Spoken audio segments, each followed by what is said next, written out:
I'm glad you're here for this collection of action and adventure old-time radio shows. I'm Greg. If you like exciting stories, then these are right up your alley. As always, each episode has been remastered and optimized by yours truly for high quality.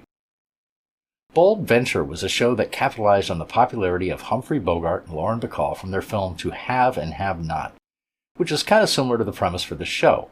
Bogart plays Slate Shannon, the owner of a Cuban hotel, and Bacall plays Sailor Duvall, his sidekick / love interest.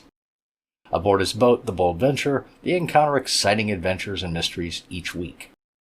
This episode, Murder in the Yucatan Peninsula, aired on September 24th, 1951. Then The Man Called X was a great espionage show that ran from 44 to 52, and later on TV from 56 to 57. The radio show starred Herbert Marshall as American intelligence agent Ken Thurston, i.e. Mr. X. His sidekick, Pigon Zellschmidt, was played by Leanne Belasco. This episode, Stolen Lavaliers in France, or The Stolen Lavalier, aired on July 23, 1946, and was about Thurston's investigation of stolen jewels.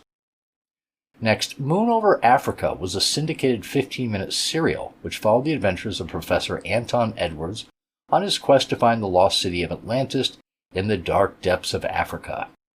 It's believed this is a South African show that aired from 35 to 38, although I'm not 100% sure of that, so if you have any additional information, please let me know in the comments.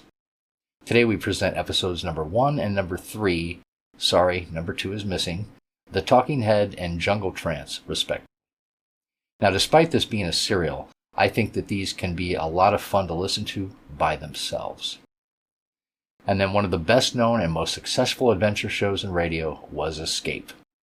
It ran from 1947 to 1954 and featured William Conrad and later Paul Frees narrating each week's exciting and suspenseful stories, many of which delved into sci-fi or mystery or the supernatural, but all of them were guaranteed to, quote, free you from the four walls of today for a half hour of high adventure. Tonight's episode is A Shipment of Mute Fate, starring the great Jack Webb, about a huge venomous bushmaster snake hiding aboard a ship. It aired on October 15, 1947. Exciting and quite scary as well. The Voyage of the Scarlet Queen. Running from 1947 to 48, this series told the adventures of the 78-foot ketch Scarlet Queen in the South Pacific, with Elliot Lewis starring as Philip Carney, the captain, and Ed Max as his first mate, Red Gallagher. The episodes all opened with an entry from the ship's log, kind of like Star Trek, and ended with Ship Secured for the Night, signed Philip Carney, Master. Tonight's episode is Jewel Thieves and the Straw-Filled Dummy, originally broadcast on September 11th, 1947.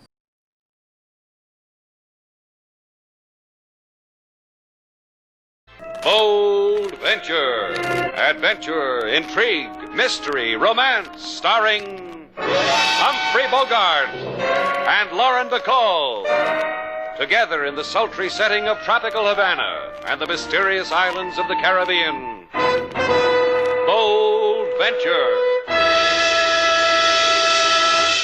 Once again, the magic names of Humphrey Bogart and Lauren Bacall bring you Bold Venture and a tale of mystery and intrigue. Jade, that's the cause of it all. Now, you've got to get hold of yourself, Mr. Ramey. Your wife's wire said she was in trouble. That's why we brought the Bold Venture all the way down here to Cortez. Not that we minded. In Havana, you and your wife were guests at our hotel. You paid in advance, and we enjoyed having you.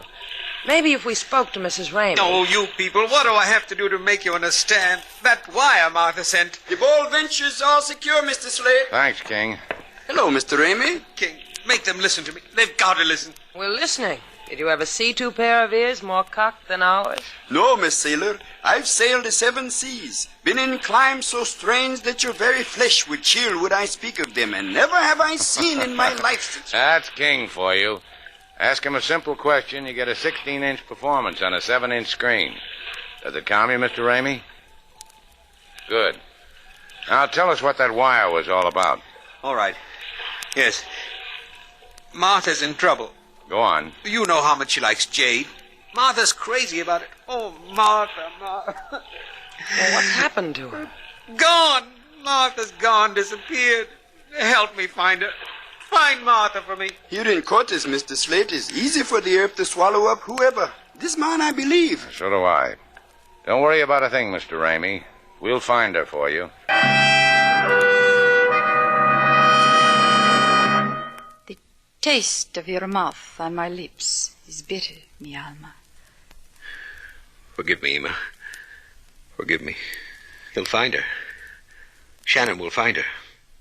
Then he'll know we murdered her. I played it all wrong. I should have sent him away. I should have said Martha was all right. That would have been the way of a blind child, mi alma. No, it will be with this Shannon as I told you. His dust will lie with the dust of the dead woman. What makes you so sure, Emma? Tell me. While you talk with Shannon and those with him, I arranged with the clerk at the Hotel Cortez. Arranged what? That the wife, Martha, was never with you at the hotel. That you were alone. Oh. This the clerk will say to anyone who asks. And that will rid us of Shannon? From the hotel he will search in other places for the dead woman. We will see that he takes a path that leads to Progreso in Yucatan. And from there to the west, into a wilderness, into a desolation, into a place we know. But he'll find Martha. Let Shannon's dead hands try to lift her, to bring her to us. You see, mi alma, how it can be. I tell you, senor, I tell you again and again and again, I repeat myself, no such woman has registered at my hotel. Mr. Ramey said he registered here with his wife. Half of what Mr. Ramey has informed is the truth. And being half of the truth, the other half is a lie. Only Mr. Ramey hired a room, not so for his wife. All you have to do to convince us is show us your books, Chico. Why are you being so cagey about that? Cagey is my business. That is... You're going out of business, amigo. Bring out the register. I cannot. Please, senor, do not remove the arm from the socket. I will show you. Oh, the arm. The register, Chico. And I'll make the pain go away. You will do that? Oh, when? However, there is no register. The guests register upon a card, not upon a book. Here, senor. The cards from last week. Thanks. Now, let's see, Cordova. No, senorita, por favor, do the arm. Rub-a-dub? A rub-a-dub it is. You like it? Sure you do. Here it is, sailor. Mr. Ramey's card. Doesn't say anything about Mrs. Ramey. Card says he registered by himself. Let's see. That's what it says. Chico, you didn't destroy the original card and forge this one, did you? This I did not do. No. Forever, no. Says here a 2-bedroom suite. That's for 2 people, Chico. I will lead the way and show you why. Come with me. You will see why I have given Senor Ramey a 2-bedroom suite where there is only one. To all questions there are answers. Here is the suite. Regard. Here is the bedroom, one. Lavender satin bedspread and a hot plate. To make the hot water. And regard. The next bedroom. Regard. Torn apart. Not even any plaster on the wall. Empty. Because it has never been used. Because my hotel is still being built. Beat me, senor. Both arms from the sockets. I have told you the truth.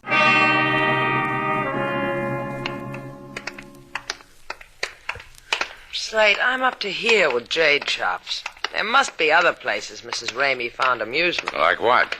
Like somewhere if you turn on the shower, cool water comes out. Like somewhere a girl could lie down and take off her shoes and wave her tootsies in a cool breeze. That is, if she could find one in this glass jar called Cortez. Other girls live for jade. You want only cool tootsies. In here, sailor, the last shop. Swear it. On your hot feet. Come on. So, you have scratched in the dark corners of the world, and finally you have come to Pedro, the jade seller, to end all jade sellers. Swear it.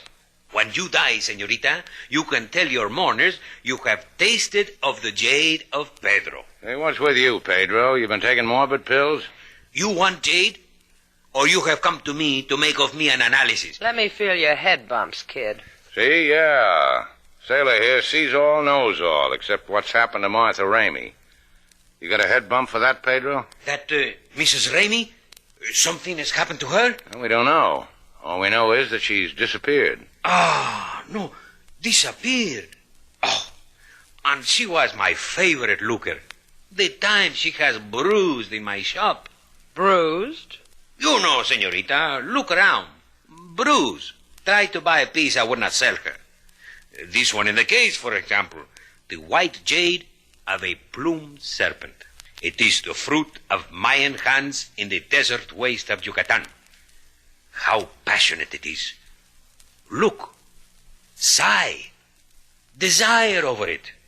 But no sale. And if a girl wanted a piece like that, she might go to Progreso to pick the Mayan fruit. Look at me. I am not a girl, and I would. I did. I took the plane of Senor Kip, and I flew. The plane of Senor Kip? Who, where? In the strip of weed at the edge of the city. The transport to Progreso is such that one must beg of Senor Kip a wing of ride.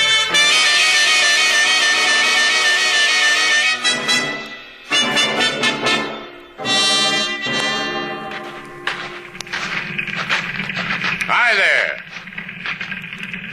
This your plane? You want to go someplace, Jack? Nice plane. I always liked an AT-17. Great, Jack. Hi, baby. Hello. We're trying to find out about a Mrs. Martha Ramey. A missus? Not usually, but what about it? Did you fly her over to Progreso? Me? Did I do that? You. Did you do that? You're on Jack's side, huh? No, I lean toward you a little. What about Mrs. Ramey? Guess. Make a puzzle out of it. Bite your lip and wonder. Good day. Tell Jack likewise. Tough about us, baby. Now what? Looks like Kip Boy never heard of her. He's heard. He read a textbook once how sky tramps are supposed to act. Gaunt and tight-lipped with a shrug of the broad shoulders. If he hadn't heard the name of Ramey, he'd have just shaken his head without making a production out of it. I read the same book. You think Martha Ramey went to Yucatan? Maybe. I don't know. It looks like... Mr. Shannon. Mr. Val. Hey, what's Ramey doing here? Let's wait and find out, huh? Following us, maybe. I didn't expect to find you two here. If you were following us, you would have. Oh, no, I wasn't doing that. I had a hunch, an idea. That your wife had gone to Progreso. That's right, for Maya and Jade. I thought maybe that pilot, well, he's almost the only regular transportation across the straits. Says he never heard of your wife. Oh.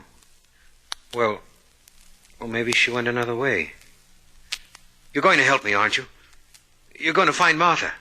How far to Progreso, Slate? 100 miles across to Yucatan, then around the coast. Well, what do you say we wait till morning, huh?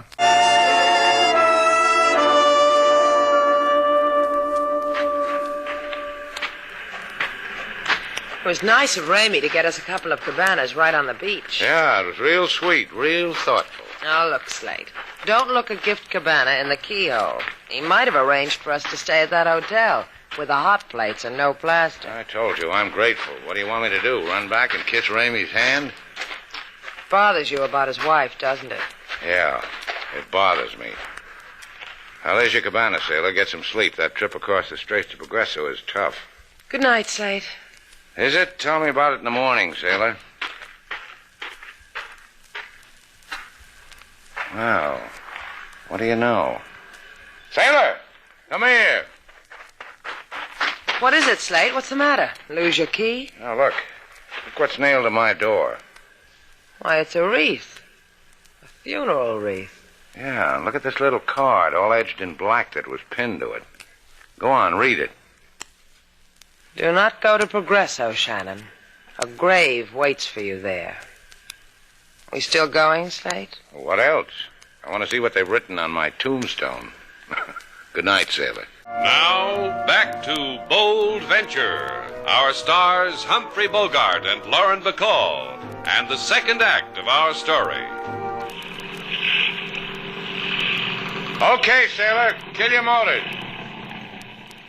Now, slide her in easy. Easy as she goes. Easy enough for you? Peachy. Make her secure, King, and wait for us. If you will have need of me, you have but to shout my name. Don't worry, we will.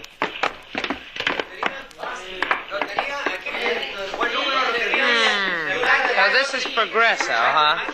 What's so Progresso about it? All I see are street beggars and dusty kids selling the jade of their sisters. They sell water here, too, sailor. Water? You're kidding. No, I'll prove it to you in that store across the street, the general store. They sell water, huh? What do you get for a chaser? Air to breathe? On the house. You see that water barrel in the corner, sailor? The people lined up with old gasoline tins in one hand and 10 centavos in the other, like the sign tells them to do. You wish a drink of water, senor? I will treat you. Ima will treat you. Golly day, what a glamorous and exotic chamber of commerce. Where did you get those divine jade earrings? The earrings. They are the gift of a tourist, of a man who... They're the ones Mrs. Ramey wore in our hotel one night, Slate. She let me put them on. A girl never forgets little favors like that. Yeah. Ever heard of a Mrs. Ramey, Ima? A lady who had the same taste in jade you have? See, I have heard of her. She's the woman who went to the Mayan village of Choltepec, alone, in search of Mayan jade. We talk of it often here in Progresso. This village, this this Mayan borough, which way? See the main street, senor? Follow it to the west. If you lose your way, ask directions of a vulture.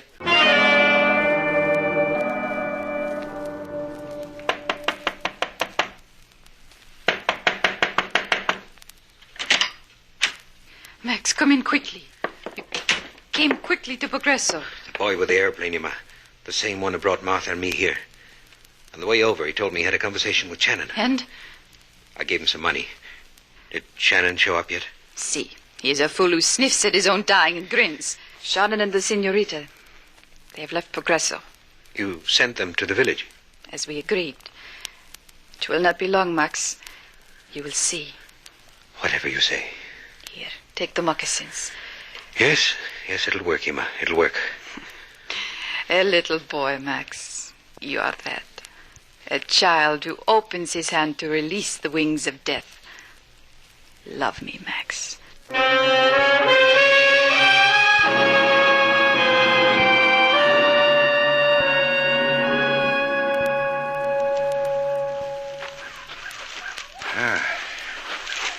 How you doing, sailor? Tired? Want to rest? What will I rest on? A cactus bush? Now, don't let the heat get you down, sailor. Which reminds me, I'm thirsty again. Take it easy on the water. There's not much left. Here's 10 centavos. Now can I have a drink of water? No, I didn't mean that, sailor. All I meant was... Here. Drink all you want. I'm sorry, Slade. I don't really need it. It's just that a girl like me isn't cut out for safaris. I'm more a home-type girl. Give me a pair of mucklucks and a pipe with a man on the end of it, and I'm... You forgot to put the cat out, Slade. It's a jaguar. There, in those rocks. Freeze. He sees us. Don't miss, Slade. How close are you going to let him come? Right between the eyes. Well, it's not bad for a man who has to sight over a goose pimple, huh, sailor? I'll pin a sharpshooter's badge on you when we get to the village. Let's get out of here. Yeah. Stick close to me, sailor. I'll need you to make me a brave fella.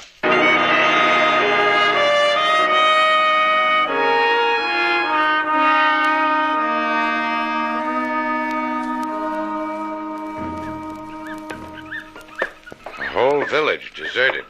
Not even a howling dog to give you the key to the city. We've knocked on every hut, Slate. Maybe that's what Mrs. Ramey did, too. Found the place empty, tried to get back home, and never... Hey, what's that on the ground, Slate? Footprints. A woman's moccasins. Prints look fresh, too. Look what I got, Mom. A regular Buffalo Bill. Now, let's follow them, sailor. Come on. Hey, what do you know? A cave. They go right into this cave. Hey, run, sailor. Into the cave. Run.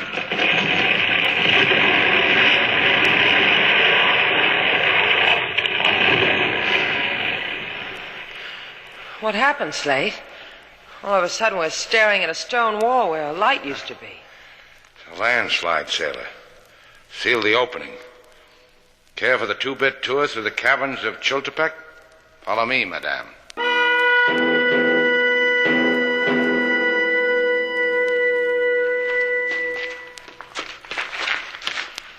Slate, you want to know something?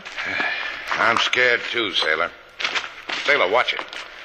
He almost went into that pit. Slate, hold me. Hold me. You all right? Sure you are. What are you shivering for? What's to worry about? A small hole in the ground, so you'd have fallen, so you'd have skinned a knee. Look, I'll drop a rock over. I'll show you. It isn't very deep. Watch.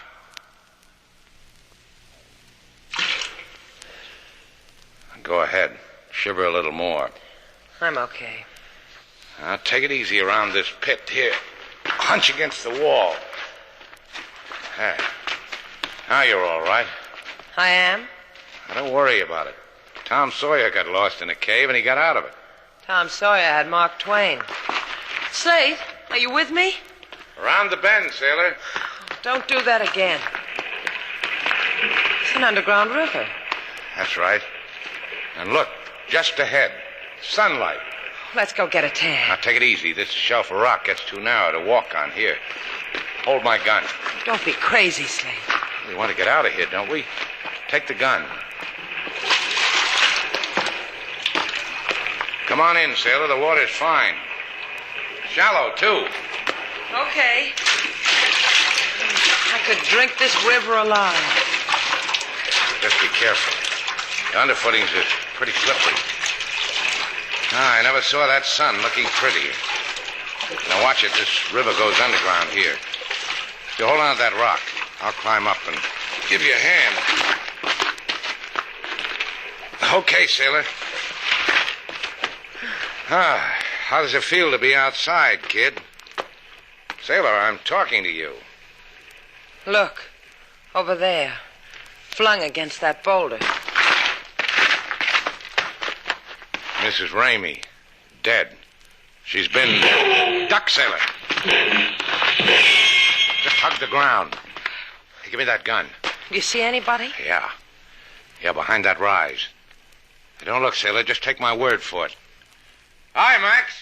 Hot, isn't it? Yeah, Max wants to play.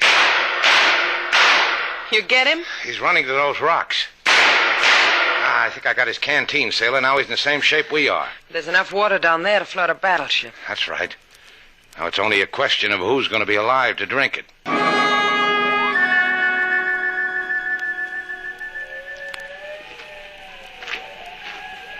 How do you like the nights in Yucatan, sailor? This hot wind, the howl of that animal, man over there with a gun, no water. And you know what? What? I got a book back home that's overdue at the library. How many cartridges do we have left? Well, there's one in the chamber of the carbine. The rest got fouled wading that river. I'm sorry I ever got you into this, sailor. Don't think about it. I'm in this with you. I wouldn't want it any other way. Sailor. I know what's on your mind. You're going to make a run for it to that water. That's right. I can't stop you, can I? That's right. We're not going to die like this. Maybe Max and his gun are asleep. I'll be back.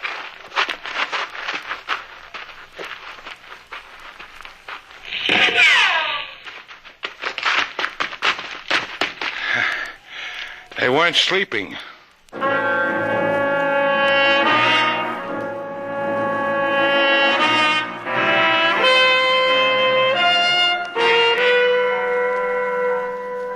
Come on, sailor. Wake up. Wake up. Mm-hmm. The sun's up. Now it's my turn to sleep. All right. Use the rock I slept on. It's nice and warm. Thanks. Hey. Hey, do you see what I see? Oh, it's either a mirage or Max is waving a white handkerchief on the end of his gun. Don't trust him, Slate. I don't. But if he wants a truce, let's see what he's got in his mind. Throw away your gun, Max. You too, Shannon. Then we'll have us a drink of water. A truce? Sure. I trust you, Shannon. Just you. You can take water back to the girl. Okay. Take the gun, sailor.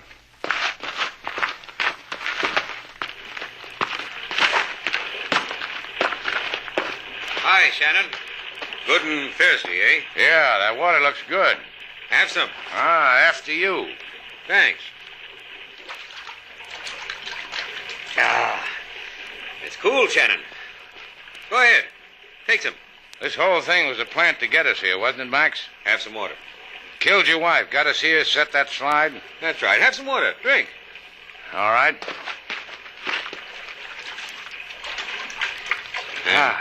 You're not going to louse it for me. I didn't think of a knife. You should have. I'll kill you.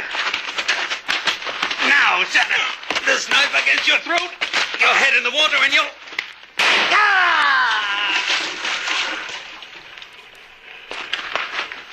I guess I'm just lucky, Slate. One shot left. I'm not a very good shot, you know. How good do you have to be? Come on, you probably need a drink of water.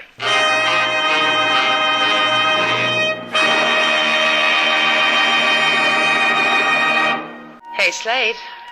Yeah? Hey, what's that? Some girls wear mink, some wear sable. I wear jaguar. Oh, that's why you had me skin it and bring it home. Mm-hmm. You mean you're going to go out like that? In jeans and a plaid shirt and a jaguar stole? I'll be the rage of the Prado, and that's the most exclusive boulevard in Havana. Is it warm? I never heard a jaguar complain of the cold, did you? Come here. Was that warm? You're better than a fur piece any old day. Throw me over your shoulders, sailor. We'll kill him on the Prado. And so our two stars, Humphrey Bogart and Lauren Bacall, have brought to a close our latest bold venture story. Special music was composed and conducted by David Rose. May we invite you to listen again next week at this time for another exciting adventure starring Humphrey Bogart and Lauren Bacall together in Bold Venture.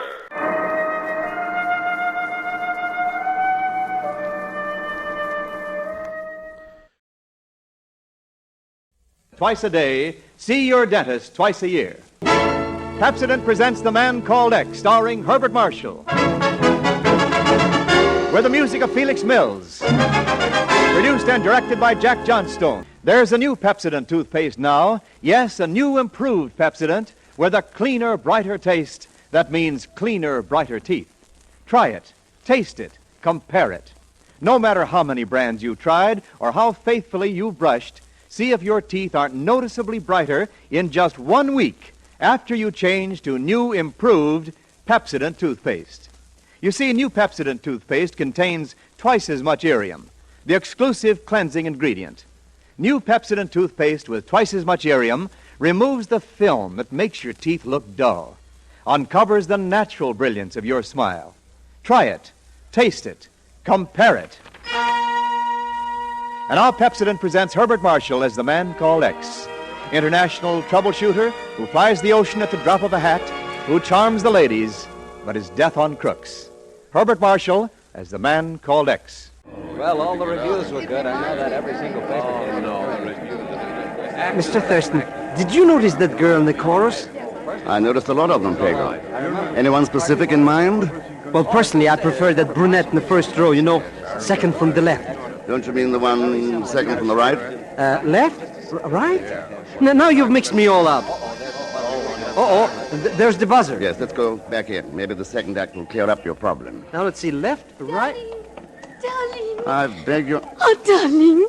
Yes? Oh.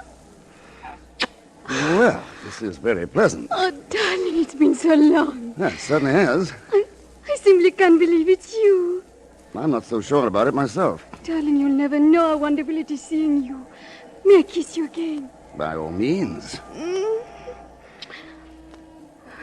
Thank you very much. Thank you. But now, lovely one, perhaps... Take your filthy hands off her. I beg your pardon. You heard me. For 2 cents, I'd poke you in the nose. I'll gladly do it for nothing. Oh! Right on the button, Mr. Thurston. Who is he? Haven't the slightest idea. Huh? Well, maybe the lady knows. Hey, she's gone. Well, easy come, easy go. You never told me about her, Mr. Thurston. Who is she? I never saw her before in my life.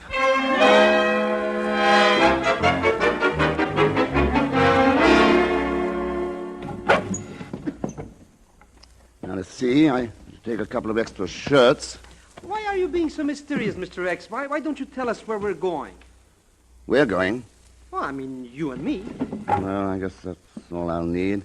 Pagan, my friend, take care of yourself. Try to keep out of mischief, will you? Wait a minute, Mr. Thurston. What's the answer? Goodbye, Pagan. But you know you always take me with you. In fact, I usually get there first. So long, and when you leave, don't forget to lock the door after you. Mr. Thurston, you can't do this to me. Mr. Thurston! Flight number 26 now arriving at Ramp 2. Flight number 14 now leaving for Paris from Ramp 6. Flight 14 leaving for Paris from Ramp 6. Attention, please. Will Mr. Pagan Zellschmidt please validate... Oh, no, not Pagan. Not all the way to Paris. Pagan, it's sometimes embarrassing, but I must admit I admire your ingenuity. In that case, Mr. Thurston, you'll be only too glad to reimburse me for the extra $10 I had to slip to the passenger agent. Well, I suppose I may as well pay up now. Otherwise, our conversation on the way to Paris will be pretty monotonous. I know what we can talk about. Yes? Look, Mr. Thurston, you're not taking a holiday? No. Yes. Well? Pagan, did you happen to notice the Lavalier she was wearing? A clue. Who's Lavalier? A girl doesn't usually wear such a magnificent piece of jewelry like that. Unless she... Wait a minute. Now, let me guess. I have it.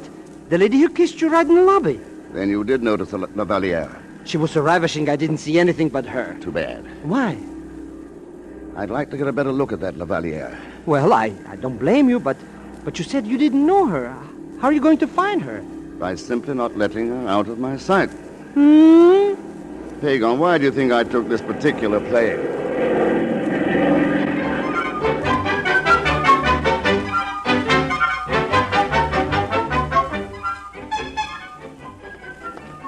Mr. Thurston, we've been walking around in circles so long, my feet are dizzy. So you're not enjoying yourself, Pagan? Parks, museums, Napoleon's bed. Who cares about Louis XVI snuff box anyway? Louis XVI? But he's dead, isn't he? What would you suggest we do, Pagan? I'll come down to brass tacks, Mr. Thurston. How you can spend a week in Paris and not even approach that beautiful woman is more than I can bear. It has taken a certain amount of restraint. You know where she lives. You know where she eats. You know where she shops. What's stopping you? I don't imagine the lady would be too pleased if she knew I'd followed her here. But she wouldn't recognize you, Mr. X. That is, unless you kissed her. Maybe you've got something there. Yes, let's see what happens.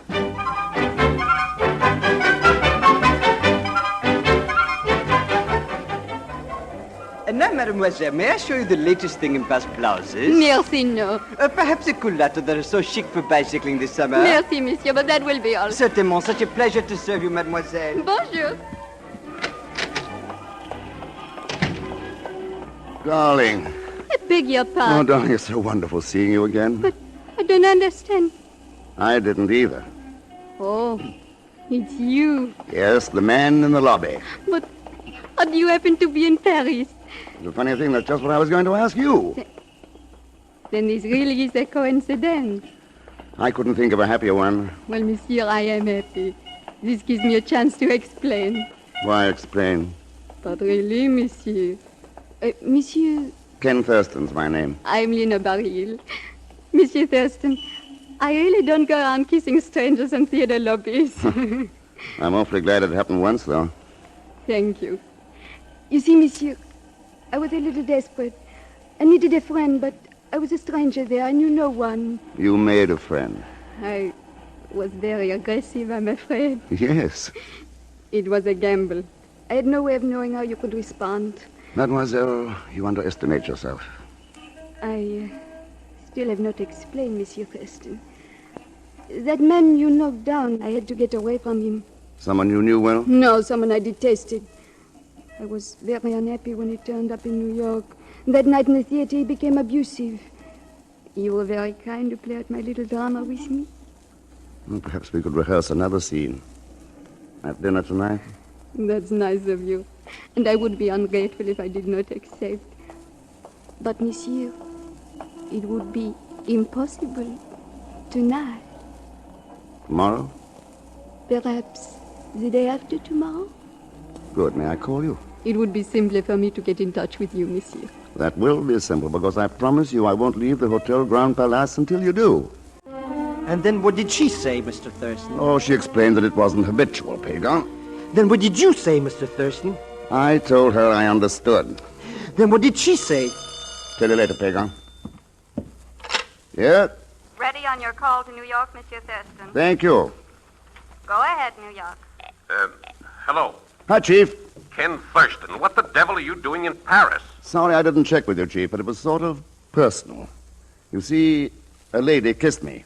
Who did what? She was very beautiful, and I didn't know her. That makes sense. Go on. So I thought I ought to know her better. Oh, that's great, Ken. I hope you're having a wonderful time. Not bad so far. Nice of you to call and let me know. Listen, Chief. If a ring shows up at the bureau, a ring in the shape of a fleur-de-lis, set with diamonds, rubies, and emeralds, will you let me know? It's a long chance. Hold on, Ken, hold on. Are you psychic? You couldn't know that. Oh, then it has turned up. Day before yet? How did you know? Part of the missing Rotterdam collection, isn't it? Yeah, sure. That's what I thought. Chief, do me a favor. Send that ring over on the first plane. But, Ken... Thanks. Tell you all about it later. Hey, now, wait a minute. Huh? Ken, what in the name of common sense are you doing? Why, Chief, don't you think one kiss deserves another? Bye. Mr. Thurston, I am beginning to smell a rat. Already? So you did get a closer look at that Lavalier? Sure. And it was a fleur-de-lis set with emeralds, rubies, and diamonds? Uh-huh. You know, Mr. X, this is getting very interesting. You were beginning to worry me, Pagan, but now that you have that old familiar gleam in your eye, I'm reassured. Thank you. But what's this got to do with Rotterdam? Pagan, in 1940, when Rotterdam was leveled by Nazi bombs, one of the largest jewelry collections in Europe vanished. Uh-huh. For 6 years, nobody saw a trace of it. But recently, one at a time, these jewels have been turning up in various parts of the world, especially in America. Why didn't somebody tell me this before? I'm going back to America right away. Too late, Pagan. I have a notion most of those gems are where you can't get at them. In the bureau. Why, you don't think I wasn't thinking of myself, Mr. Thurston? Who else? Oh. Well, goodbye. Just a minute. Did you say something, Mr. Thurston? Pagan, the last guy who tried to get that Lavalier got a punch in the nose. Remember? You know, Monsieur Thurston, it's little accidents like this that make life so interesting. Accidents? I see a strange man in New York. 2 weeks later, he's sitting with me in a cafe in Paris. That's because you kissed him. Monsieur, please. You won't take that kiss too seriously. Would you be here now if I had? It must be what you call instinct or intuition. I must have known at once that I could trust you. You put me at a great disadvantage, Leonore. How do you mean, Ken? Now that you trust me, my hands are sort of tied. You know, you're not a stranger. Not anymore. And yet, for some reason, I don't know what to talk about.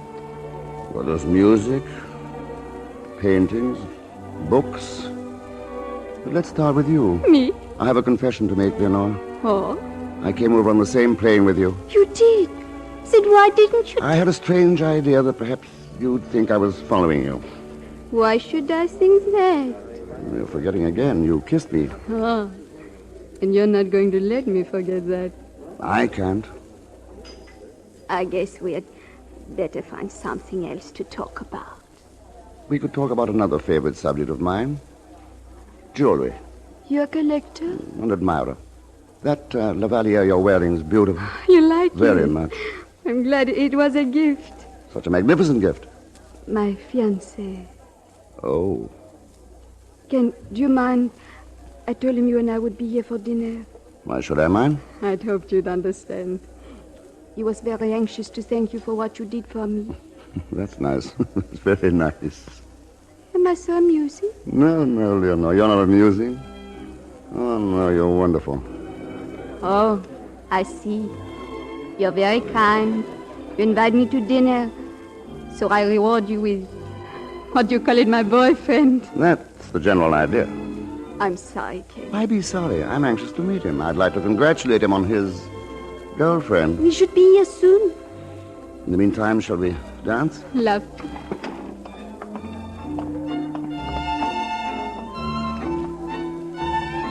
Dancing solves a great many problems, Ken. Yes, it brings people together. And you don't have to think about what to say next. You just follow the leader. I put it another way, Leonore. When anyone follows as gracefully as you do, that's something to talk about. Thank you. Oh, there's Etienne. Come, Ken. Bonsoir, Léonore. Etienne, I want you to meet Monsieur Thurston. Etienne Sapière. C'est un plaisir, monsieur. Hello. Sit down, do. Merci. Monsieur Thurston, it is extremely fortunate that you are in Paris so that I might express my gratitude. Oh? Leonore has told me about how gallant you were to her in New York. Oh, not at all. Matter of fact, it was Leonore's own quick thinking. Leonore?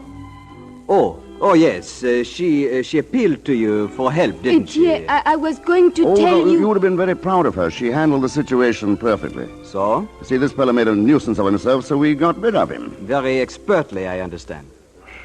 Have a drink, Mr. Saphir? Merci, monsieur, but I did not mean to interfere with your evening. I merely wish to pay my respects. Perhaps I may return the courtesy someday, Monsieur Thurston. I wouldn't worry about that. It has been a pleasure. Au revoir, monsieur. Adieu, Leonore. It's very considerate of your fiancé to let us have this evening together. Ken, I did not tell him everything. Oh? I did not tell Etienne that I kissed you. Well, perhaps it's just as well. You think so, Ken? Yes, we can keep that little scandal to ourselves. Yes? Oh, it's you, Etienne. Did you expect someone else, Leonore? Of course not, darling. You enjoyed yourself tonight? It was pleasant. This Mr. Thurston, he is charming, isn't he, my dear? He's very nice. But naturally he would be. You didn't mind my going to dinner with him, did you, darling? Cherie, you are lovely, you are generous, you are sweet, but... Ma petite, you are also very naive. Huh? Listen to me. This man, this Thurston, he didn't just happen to be in Paris, you know. But Etienne... He didn't come to Paris, my angel, only because you are here. He came to Paris because he is the man called X.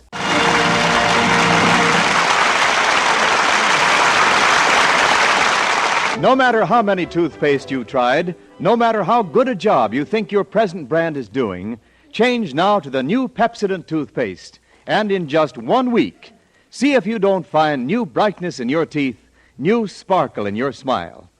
Yes, there's a new improved Pepsodent toothpaste now with a cleaner, brighter taste that means cleaner, brighter teeth.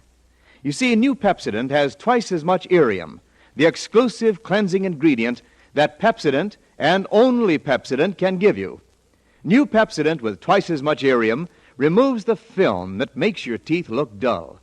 It loosens film and floats it away, quickly, easily, safely. So new Pepsodent brings new brightness to your teeth. It cleans better between teeth, leaves your breath cleaner, fresher, too. No wonder more people than ever before are using Pepsodent today.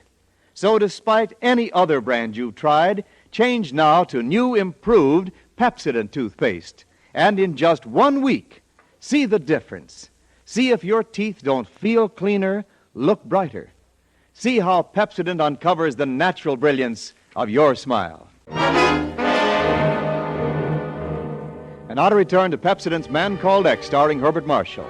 Mr. X has gone to Paris because a beautiful lady kissed him in the lobby of a New York theater. That is because the lady, Leonore Beryl, was wearing a Lavalier, which Mr. X identified as part of the missing Rotterdam collection. In turn, Leonore's fiancé, Etienne Saffier, has been identified. Ken Kirsten is the man called X, so now the score is even. But Mr. X does not know this. At the moment, he's in his Paris hotel room when there's a knock at the door. Yeah, come in. Hello, Mr. Thurston. I thought you were leaving Paris, Pagon. On the contrary, Mr. Thurston, Paris. I love it as much as in the summer as in the spring. Well, Paris will be glad to know that.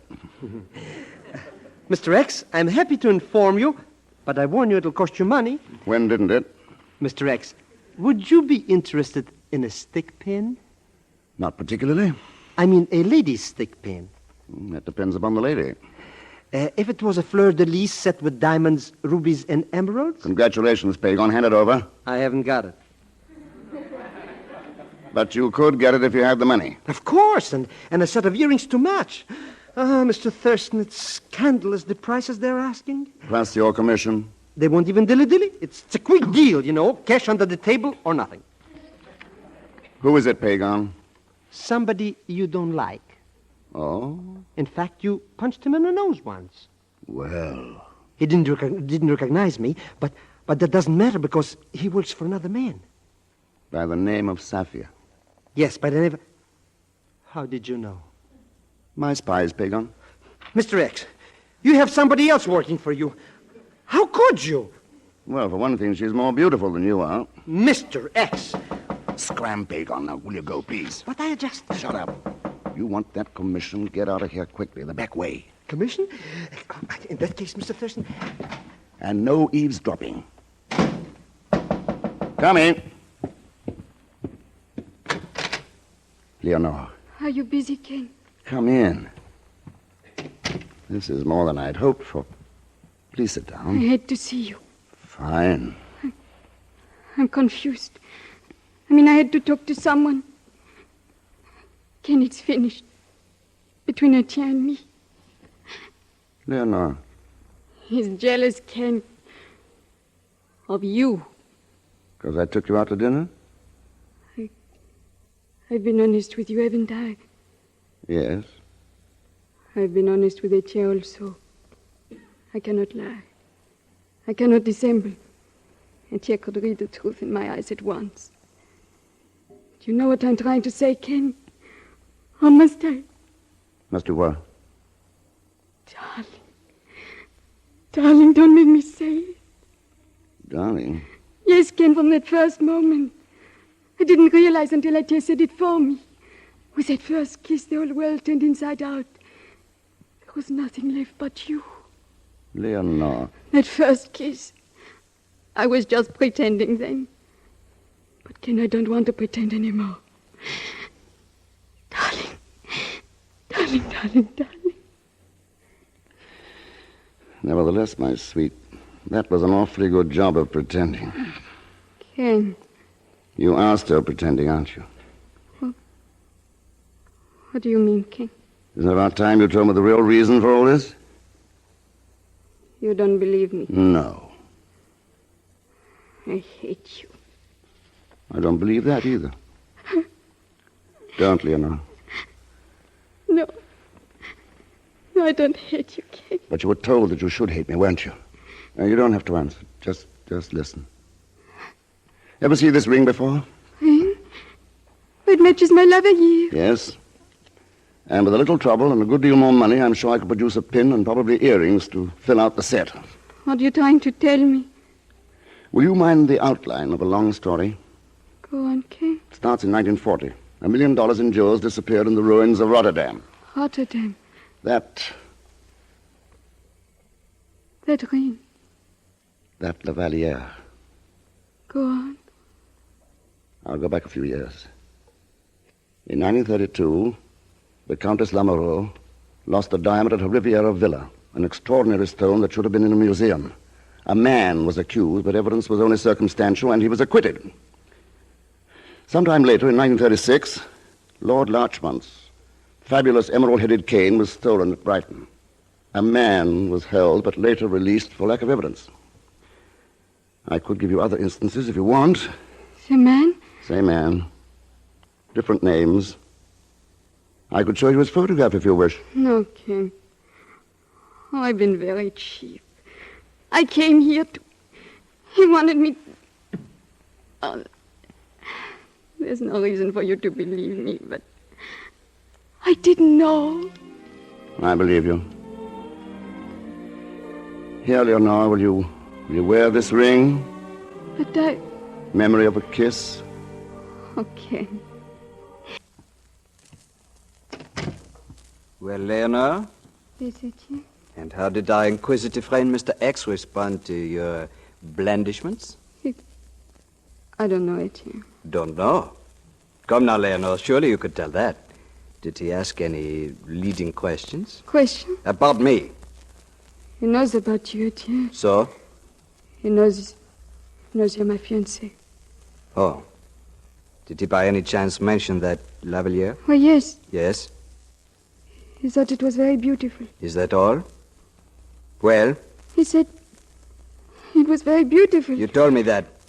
Here. Let me see it. Take off that Lavalier. But you gave it to me, Etienne. Are you afraid I won't return it, my chérie? All right, Etienne. You may have. Where did you get that? What? You know it, I'm talking about that ring. Tell me, where did you get it? Etienne, you're hurting me. Where did you get that ring? He wanted me to wear it. Oh.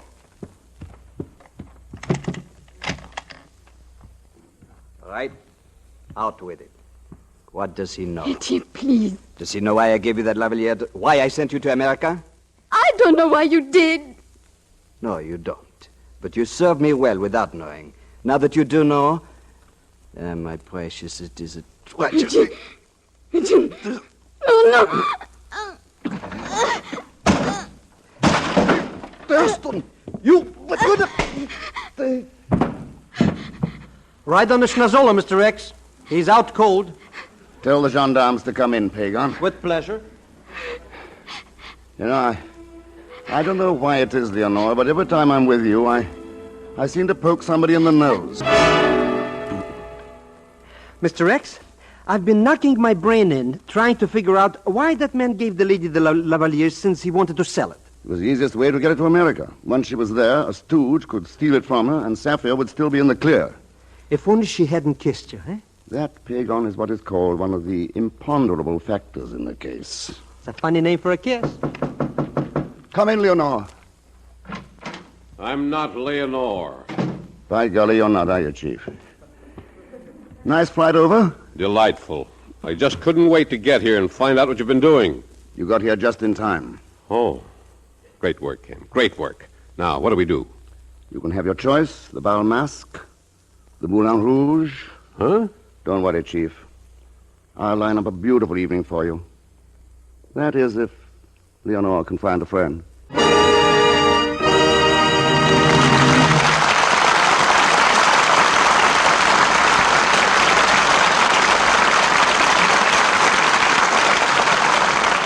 Our star, Mr. Herbert Marshall, will return in just a moment to tell you about next week's exploit of the man called X. But first, a word about Pepsodent. Try it, taste it, compare it. Change now to new Pepsodent toothpaste, and in just 1 week, see the difference. Yes, new Pepsodent has a cleaner, brighter taste. That means cleaner, brighter teeth. New Pepsodent toothpaste with twice as much irium removes the film that makes your teeth look dull, uncovers the natural brilliance of your smile. And our Pepsodent star, Mr. Herbert Marshall. Next week, Mr. X is slipping away to a quiet little island off the coast of Maine to enjoy a peaceful vacation, sleep, rest, a little fishing, perhaps. Ah, yes, there are 4 nice ladies, 2 of them young and very beautiful. All very idyllic. But you know what happens when a busman takes a holiday. As usual, Leon Velasquez Pagan will come along and complicate matters. So join us, won't you, when next I return as the man called X. Good night.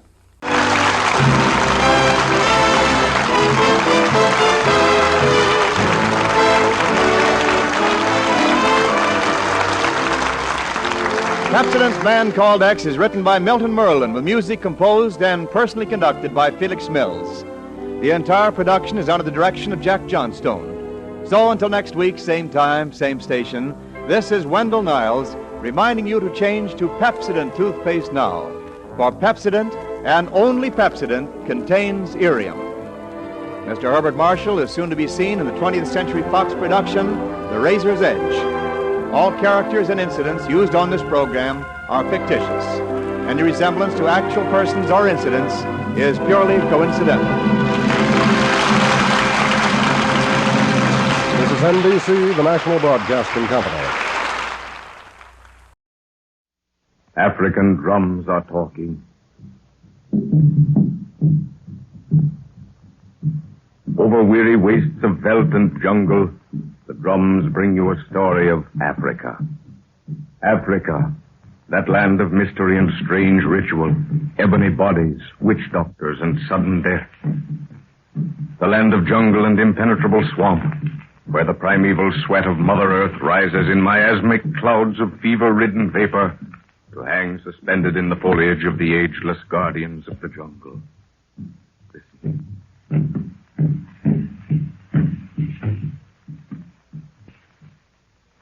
This is the story of a little band of explorers led by Professor Anton Edwards, a giant of a man, the keynote of whose life is scientific discovery. 200 miles from the banks of the Upper Congo River in the jungles of French Equatorial Africa, Professor Edwards has made his camp, awaiting the coming of his before traveling further into the hinterlands. With him is his daughter Lorna, just graduated from an American university, and Nguru, a huge native Messiah of royal blood. It is night in the African jungle.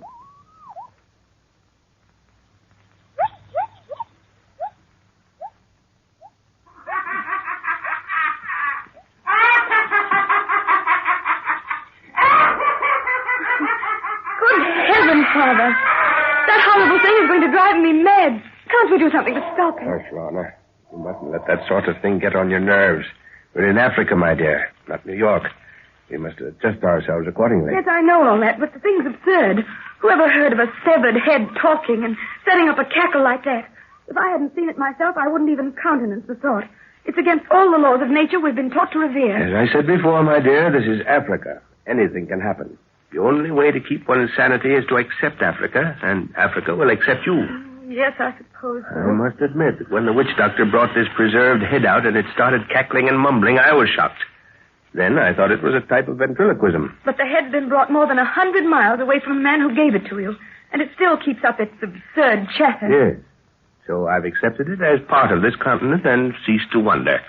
Yes, what is it, Ngoro? Wana, white man we watch, he come. Is it Jack? Yes, my dear. Oh. Jack is one whole day ahead of regular traveling time. Good. He must have heard some river stories and hurried. Confound those carriers. Hey, Baragi, back there one time and fetch them quick. Jack! Lorna, gee, but it's good to see you. dear. Hello, Jack. Hello. Oh, you're a day ahead of yourself, aren't you? Yes, I moved as fast as I could, Professor. But how did you know I was ahead of schedule? I didn't contemplate joining you for another week until I heard some... Until you heard some talk down the river, huh? And at the fork of the Mubangi, you left the boat, gathered a few natives together, and made a safari as fast as you could to get the truth of the matter. Well, bush telegraph, eh? Precisely. Oh, this place is as bad as Hickville. You can't turn around without the news being broadcast to every native in the country. It has its uses, my boy. Those drums are the newspapers of Africa. Well, I suppose you're tired. Come on in the tent and have something. Oh, Lorna, will you get that bottle out of the special case? Yes, Father. This night air isn't any too good for a tired body. Do you have any trouble on the way in? No, sir, nothing to worry about. The natives were extraordinarily helpful. In fact, just a little too much so. Each village insisted on sending a guide with me up to the next headman's territory, and there was another one waiting to take over from him on the trail. I meant to ask you about that. Has someone been giving them a course in courtesy or something? I've never encountered that sort of helpfulness before. No, I've had the same treatment, Jack, and it's not natural. But I think I know what's behind it. I'll tell you about it later.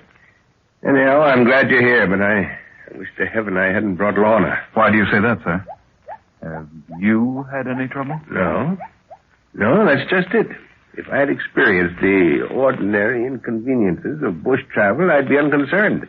But it's just as if we were expected, with someone at the end of the trail waiting to welcome us with open arms. I tell you frankly, I'm worried. Oh, here's Lorna. I've not bothered her with it. Oh, my, but it's good to see you sitting there, Jack. I swear if you'd waited another week, you'd have found me a nervous wreck. Why? Don't you like this country? I don't know if I do or not. There are so many inexplicable things happening around here. Things that your common sense tells you are impossible. If your eyes and ears tell you differently. Well, that's Africa, my dear. But what sort of things do you mean? Well, for instance, Oh, good Lord, what's that? What is it? Lorna, stop trembling like that and tell me tell me what that means. Good heavens, child, get hold of yourself. Professor, can't you... Stop, Jack.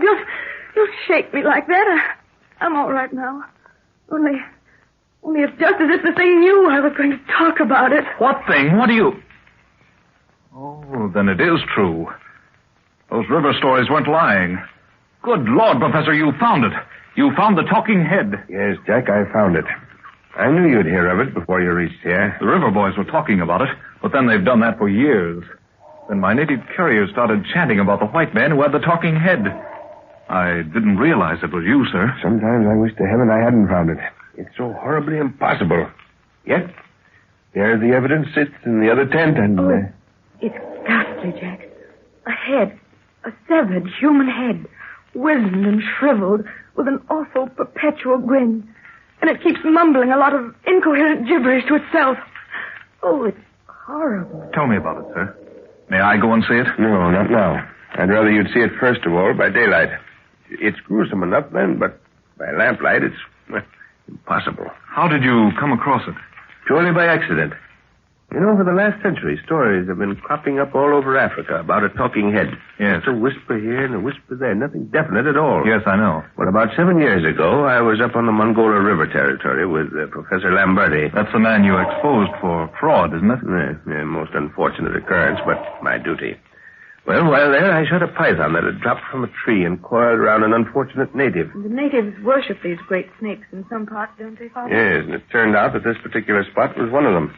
Consequently, we had to do some fast traveling to get out alive. Well, how about this native you saved? Was he one of them? No, he was an old witch doctor from another tribe. What he was doing so far away from home, I never did find out. But he was so infernally grateful to me, I had a hard time dissuading him from attaching himself to me permanently. Yes, they do get that way sometimes. However, he extracted a promise from me to visit him. I finally did so a month ago. I was only just in time, for the old fellow died the next day. When I entered the village, I was taken straight to his hut. He was badly wasted and making no struggle to live, but he knew me in a moment. 7 years has passed, white man, since thou and I have looked upon each other. Therefore art thou 7 times more welcome. Old man of wisdom, the intervening years have taken my feet into many strange places, but always has my heart remembered its promise. It is well. For now may I pass to my ancestors with a light heart. Yet there is a destiny to be fulfilled before I may look into their eyes fearlessly. Listen carefully, white man. I listen, my friend. Many years ago, before the white man brought his floating house to the rivers, a white warrior whose brain was touched by the gods wandered into the village of my people.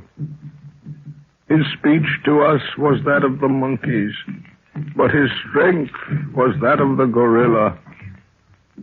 At certain seasons of the moon, he would summon the devils of the forest and hold speech with them, but only his eyes could behold them. You've heard this story, white man. From the mouths of the ignorant only. This man led my people in battle. He was greatly feared.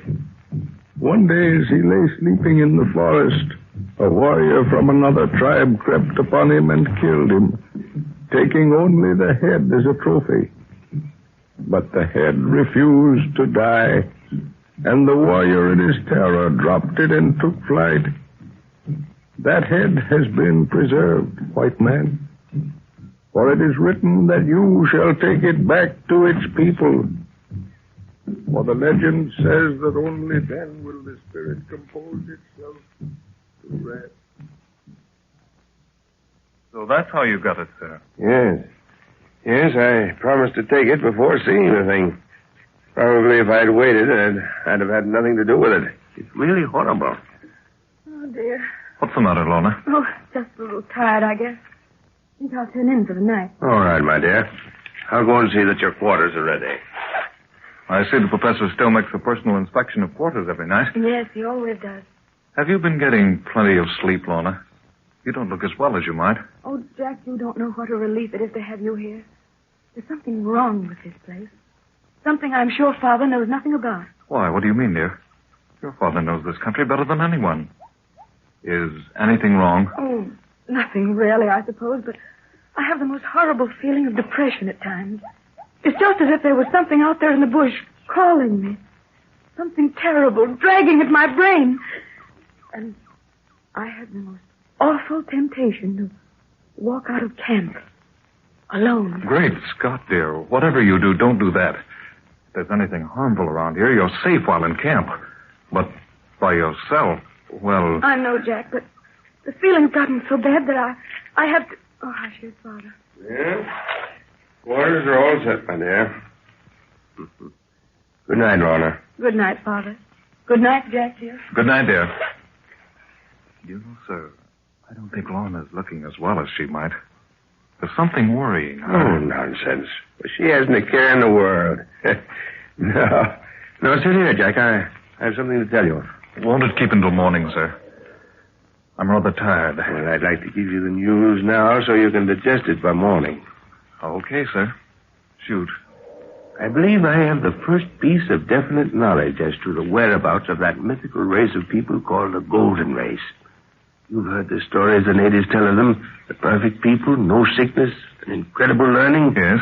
We've always put it down as another African myth because no trace has ever been found of them. Do you mean to say you really believe these stories, Professor? No, I don't believe the stories the natives tell, my boy. But I believe what the talking head told me a week ago. Oh, good Lord, sir, that's... Listen, that's Lorna. Come quick, something's happened to her.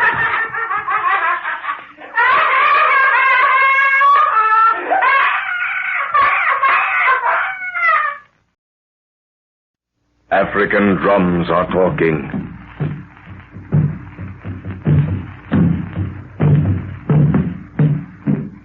On and on they boom, just as they have for countless eons, causing the myriad human pulse to throb in unison. These drums are the most primitive telegraph known to man, and they bring you a story of Africa.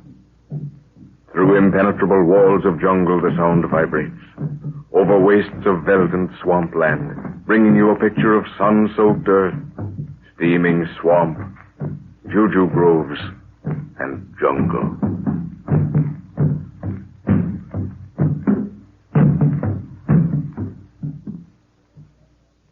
Professor Anton Edwards, while in Africa, comes into possession of a severed and preserved human head that talks.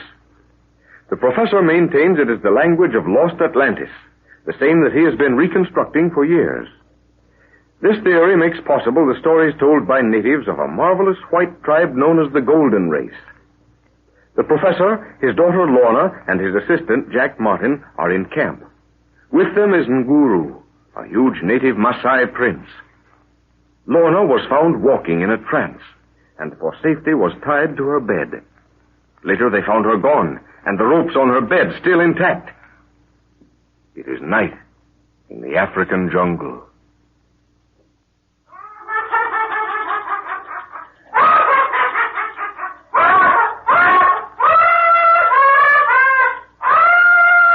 Great heavens, sir. What's the meaning of this? It's black magic. I can swear those ropes haven't been touched. Are you positive of that, Jack? Absolutely.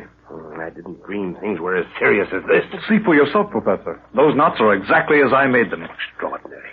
Very extraordinary. Nguru. Aye, Bwana. Tell me what you know of this, or what you think. Nguru know nothing. Body sleep. Nose, him no sleep. Melum devil talk. Come, pole. Shenzi all sleep. Missy go for lava. No see. But I come. But where is she, Nguru? Did you see her go? No, he says he didn't see her go. But he knows she went to talk with the devil. Then what's to be done? Track 'em, Missy, little Bwana. That's the idea, Nguru. Let's go outside, Jack. See if you can pick up the trail, warrior. Now, no, Bwana.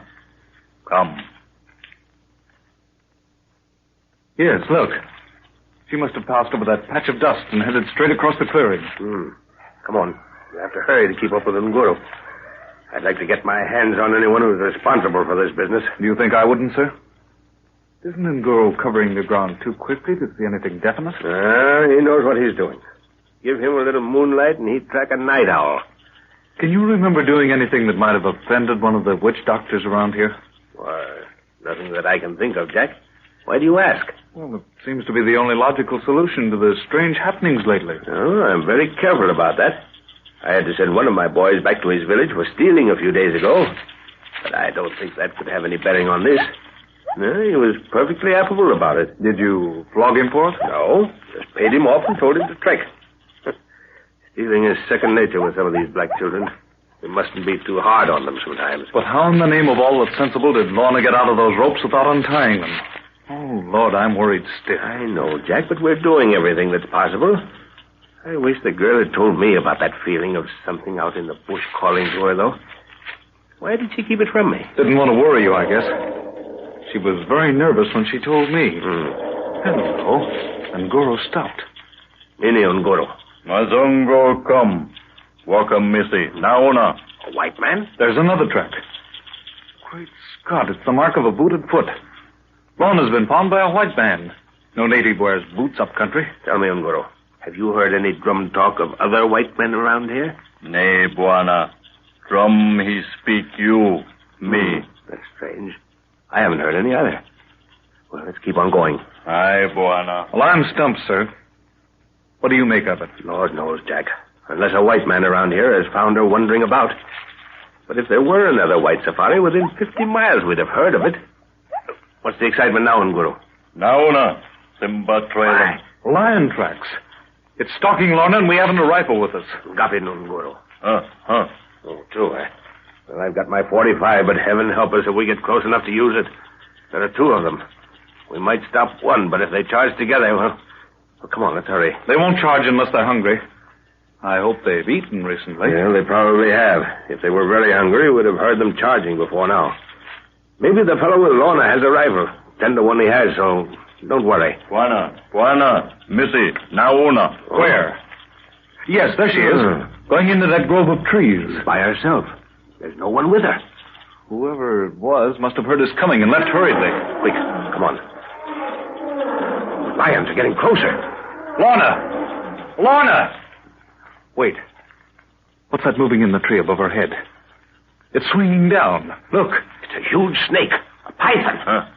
For heaven's sake, shoot, sir. No good at this distance. Where's Nguru going? Throwing stick. Watch. Good shot, Nguru. That stopped him. I can finish him now. Lorna. She's fainted, sir. Hold her head down. That's right. That'll get the blood back into her brain. Gad, but that was a close call. Thanks for the throwing stick, Nguru.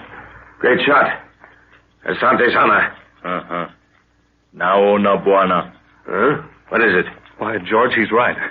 If that isn't a sacred snake, I don't know one when I see one. Let's see. Yes, you're right. It's a marked python. But I don't think it belongs around here. Might have wandered from its special grove, eh? Well, let's hope it has. We don't want any snake worshippers hauling around our camp. If it belongs around here, we're in for a hectic time, I'm afraid. She's coming out of it, sir. Lorna, dear. You're all right now. We're with you. This is Jack. Yes. I'm all right now. Yes.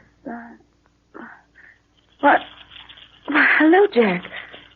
What on earth are you looking so... Why, Father. What in the name of goodness are we doing out here? Where are we? Now, don't bother your head about that now. We're all together. That's the main thing. Why, have we ever been separated?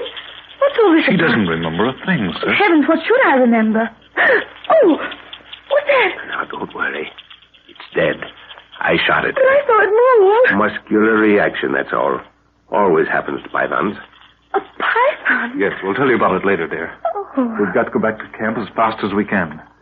Better take that snake along, Professor, or bury it.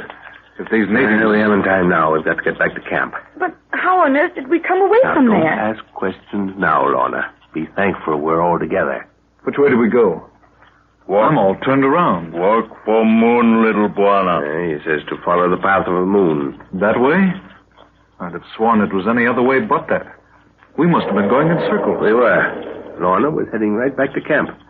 Nguru, where did those other tracks leave Lorna's? Did you notice? Nay, Buana. Snake him take a my. We'll look for his tracks in the morning. I want to know who that bird is. Come on, let's get started. Father, how can I? I haven't any boots on. Oh, bless my soul, of course. I'd forgotten all about that. I'll carry her, sir. You go on. We'll keep you in sight. Yes, you go on with Nguru, Father. I want to talk to Jack. Yeah, all right. Yeah. What are you doing, Jack? Trying to measure the snake. He must be at least 24 feet long. Yes, fine specimen. But if you want any help, call out. Come on, Nguru. Aye, Buana.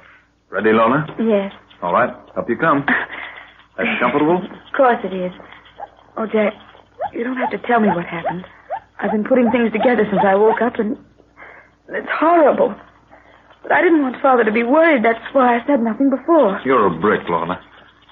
Tell me what happened when you left us tonight and went to your tent. Well, I experienced that same feeling again.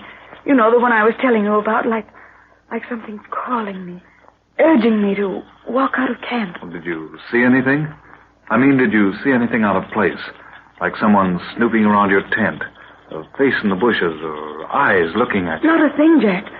I can't account for it. I fought the feeling off and went to bed, but while I was lying there, the thing persisted.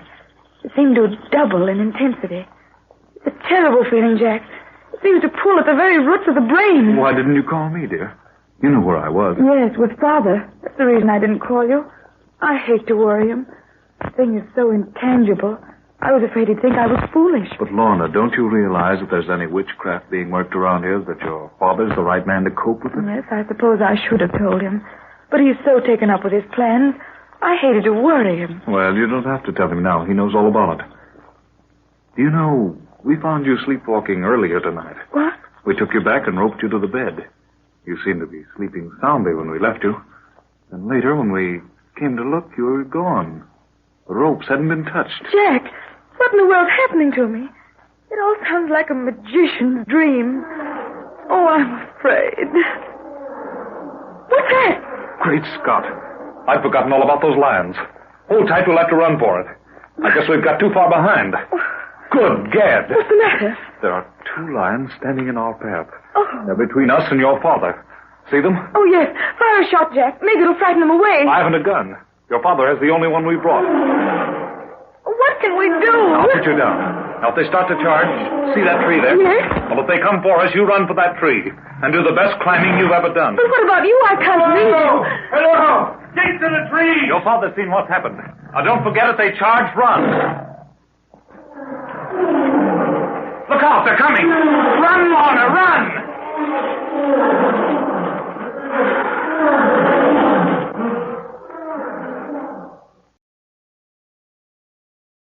Did you miss out on that big football game last week? Can't get rid of that head cold? Want to get away from it all? CBS offers you Escape. You are groping your way slowly through the dark hold of a ship at sea, moving carefully, step by step, searching intently for something you dread to find, because you know that this ship carries a cargo of death. The Columbia Broadcasting System and its affiliated stations presents Escape, produced and directed by William N. Robeson, and carefully plotted to free you from the 4 walls of today for a half hour of high adventure.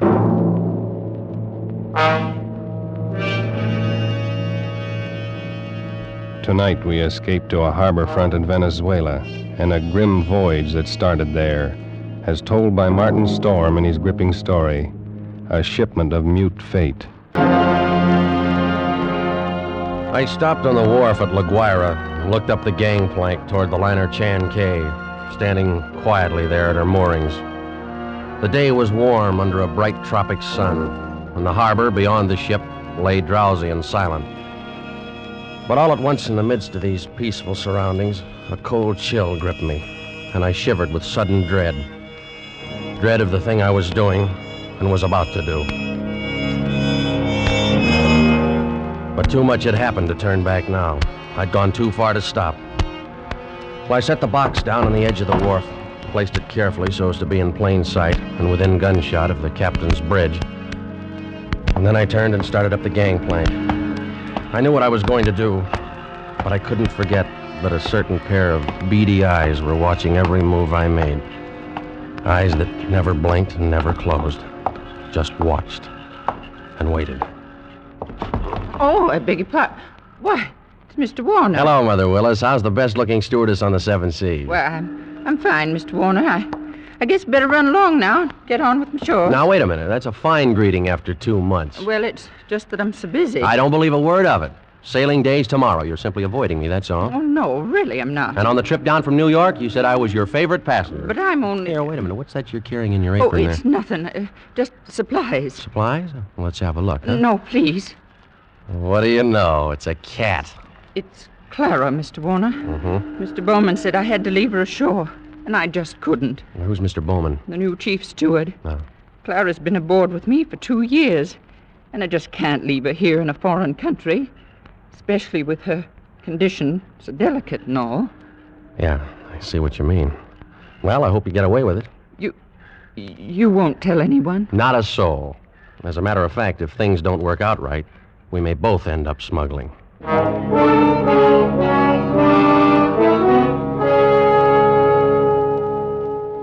happy to have you on board on the trip down 2 months ago, Christopher. I'm very glad you're coming along with us on the run back to New York. Thanks, Captain Wood. There is one thing, though. I'm having a little trouble with the customs men here, and I wondered if you might... I can't do it, Christopher. I just cabled your father this morning. Told him I'd done it for you if I possibly could. I sent a request from New York, you know. Yeah, I thought he would. I wired him from upriver last week. I hate to refuse, but it's absolutely out of the question. Well, Captain Wood, I'm afraid I don't follow you there. Responsibility to the passenger, son. We'll have women and children aboard. On a liner, the safety of the passengers comes ahead of anything. But with proper precautions. Something might happen. I don't know what, but something might. You've carried worse things? There isn't anything worse. And any skipper afloat will bear me out. No, Christopher, I simply can't take the chance, and that's final. Final? Well, it wasn't final if I could do anything about it. I hadn't come down here to spend 2 months in that stinking backcountry and then be stopped on the edge of the wharf. 2 months of it. Heat, rain, insects, malaria. I'd gone clear in past the headwaters of the Orinoco, traveled through country where every step along the jungle trail might be the last one. Oh, Sanchez. Si, Senor Warner. You better start looking for a place to camp. It'll be dark in a little while. Si, Senor. Very soon we turn to river. Camp on rocks by water. This very bad country. This very bad country. You've been saying that for 10 days now. Very bad country. Well, si, Senor Warner. This very bad country. Yeah, we'll skip it. For all the luck we've had so far, it might as well be Central Park. Central Park? I don't understand. Well, never mind. If we don't find some... Here, what's the matter? Quiet now. Sanchez, what's wrong? They're in the path. See? Bushmaster. Bushmaster. The deadliest snake in the world. Bushmaster. Its Latin name was Lachesis muta. Mute fate. It lay there in the center of the path, a 10-foot length of silent death, coiled loosely in an undulant loop, ready to strike violently at the least movement. Here was the one snake that would go after any animal that walked, or any man. It lay there and watched us, not moving, not afraid, ready for anything. The splotch of its colors stood out like some horrible, gaudy floor mat lying there on the brown background of the jungle, waiting for someone to step on it. Here was what I'd come 2,000 miles for, a Bushmaster. Sanchez! I didn't want that snake killed. He no kill, Senor. He gone. Bushmaster very smart, very quick. Must always see bullet in time to dodge. Well, anyway, he's gone, and the only one we've seen in 5 weeks. Oh, we find other. This very bad country. Well, lay off that gun the next time. Don't shoot, you understand? Why you say no shoot? You want Bushmaster? Sure, but I want it alive. Hombre sacristo. Senor Warner, you tell me you want Bushmaster, but you no say alive. You're getting $200 for it. For dead man, what is $200? Tomorrow we go back to Caracas. I'll make it 500, Sanchez. I catch water snake, rattlesnake, any other kind. But I no catch Bushmaster. Sanchez, I'll give you $1,000. We go back to Caracas. Well, it cost me 1,500 American dollars. But 3 days later, Sanchez brought me the snake in a rubber bag. He was shaking so hard, I thought for a moment the thing had struck him.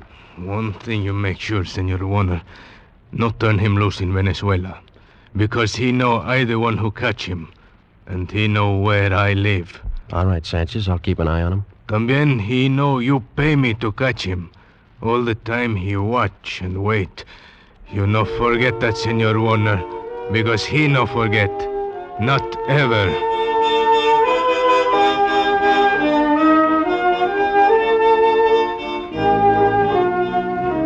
Well, after going through all that trouble and danger and laying out $1,500, I wasn't going to let a pig-headed ship captain stop me at the last minute.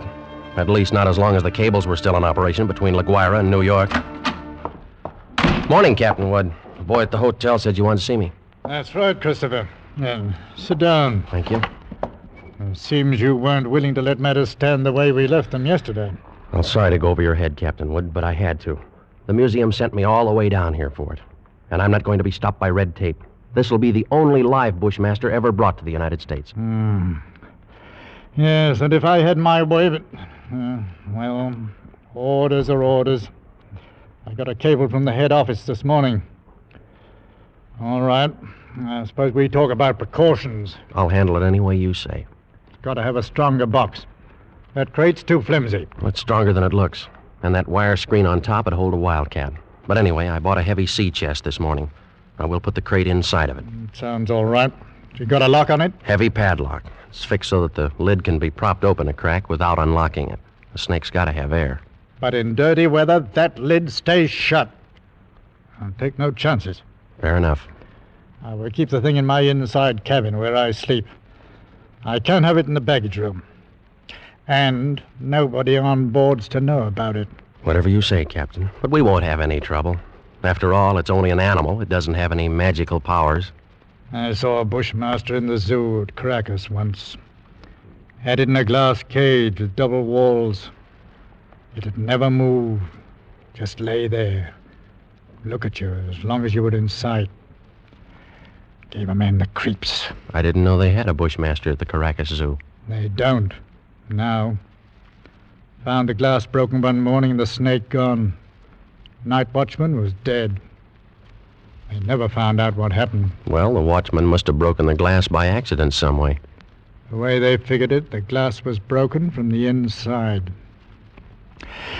Well, we sail in 4 hours. We steamed north into the Caribbean with perfect weather and a sea as smooth as an inland lake.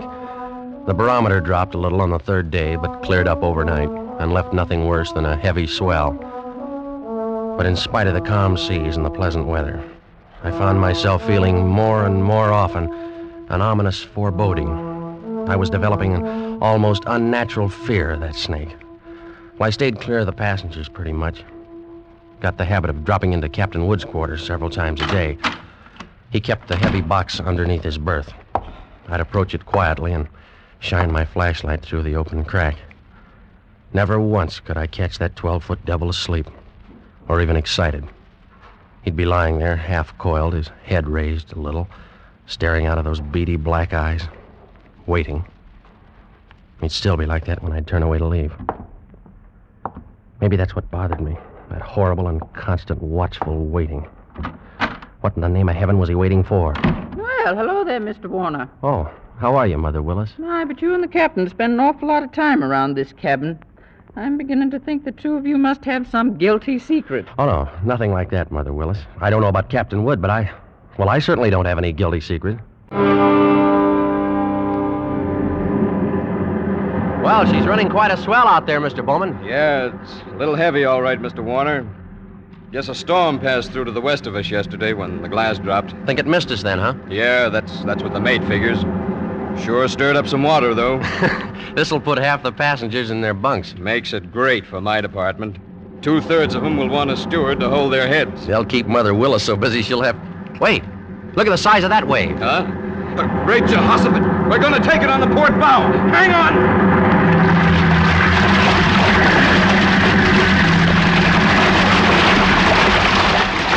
Well, that was a freak if there ever was one.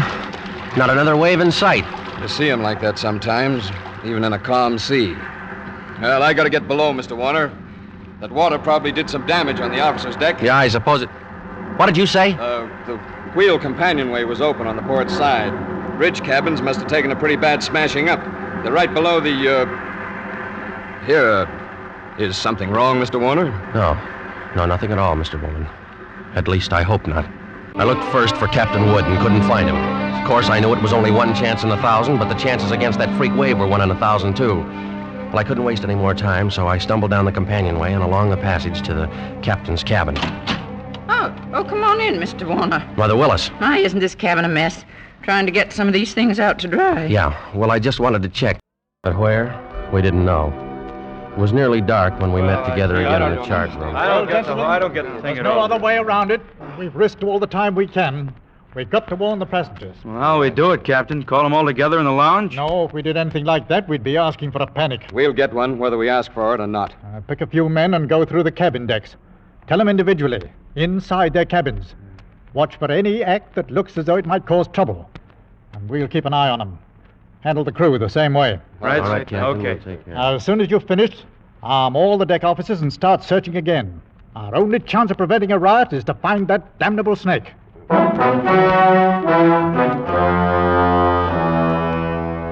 The slow nightmare that followed grew worse by the hour.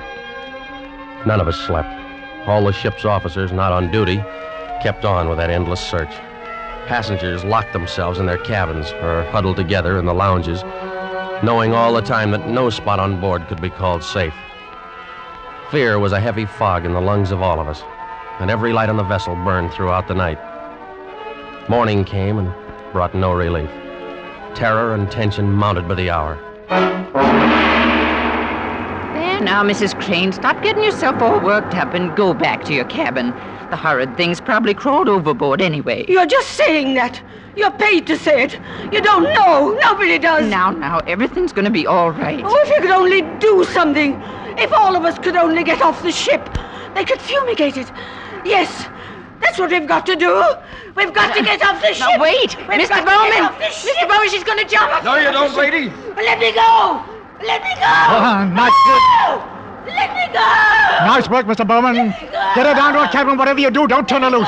Well, you never know when it might strike you. You can't put on a coat or move a chair without risking your life. Now, something's got to be done. It might be right here in this lounge. All right, Miss Steve. You better quiet down. Take it easy. Take it easy, huh? Well, you're a great officer. Why don't you do something about it? That thing might be crawling around here right under our feet somewhere. Like I said, shut up. Are you trying to start a panic? I got a right to talk. I don't want to die. Nobody's going to tell me what... The second night passed and morning came around again. A gray and rainy day, just as grim and tense, dragged past, and the night came down again. Third night of the terror. Again, every light burned and the whole ship seethed in the throes of incipient panic. Faced by a horror they'd never met on the sea before, crew and officers alike were on the verge of revolt. Passengers sat huddled in a trance-like stupor, ready to scream at the slightest unknown sound. At 7 bells, I made my way forward to the chart room and found Captain Wood bent over a desk. Hello, Christopher. Come on in. Sit down. Well, it's got to be somewhere, Captain Wood. It's got to be. I don't know. You could search this ship for 6 months and never touch all the places aboard. We can only hold out for 2 more days. We'll be in. What's the Home Office say? Oh, here's the latest wireless from them. Keep quiet and keep coming. What else can we do? How is it on the decks? Pretty bad. Anything could happen. Yeah, that's why I took the guns away from the men. 1 pistol shot and we'd have a riot on our hands. Oh, the whole thing's my fault, Captain Wood. That's what I can't forget. Oh, take it easy, lad. There was only some way I could pay for it myself, alone. No, I know how you feel, but it's no more your fault than mine or the man who asked you to bring the snake back alive. Nobody planned this. You'd better try and get a little sleep. Sleep? Mr. Bowman made some coffee down in the steward's galley a while ago. You better go down and get yourself a cup. And then rest up for a couple of hours. Rest? I can't rest. Christopher, it's no good going. What are you going to do? You can't help anything if you stumble through a hatch half asleep and break your neck. Go on and get some coffee. One way or another, we've got to hold out for 2 more days.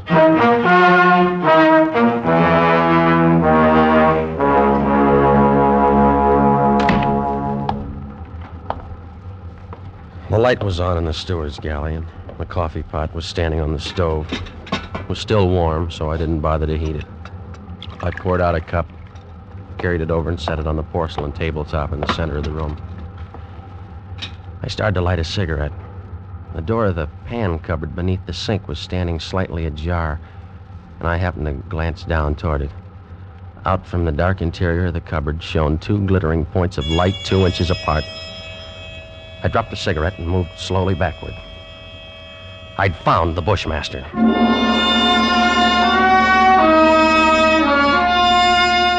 As I moved, the snake slid out of the cupboard in a single sinuous glide and drew back into a loose coil on the galley floor, never taking his eyes off me. I moved slowly back, waiting any moment for that deadly, slithering strike.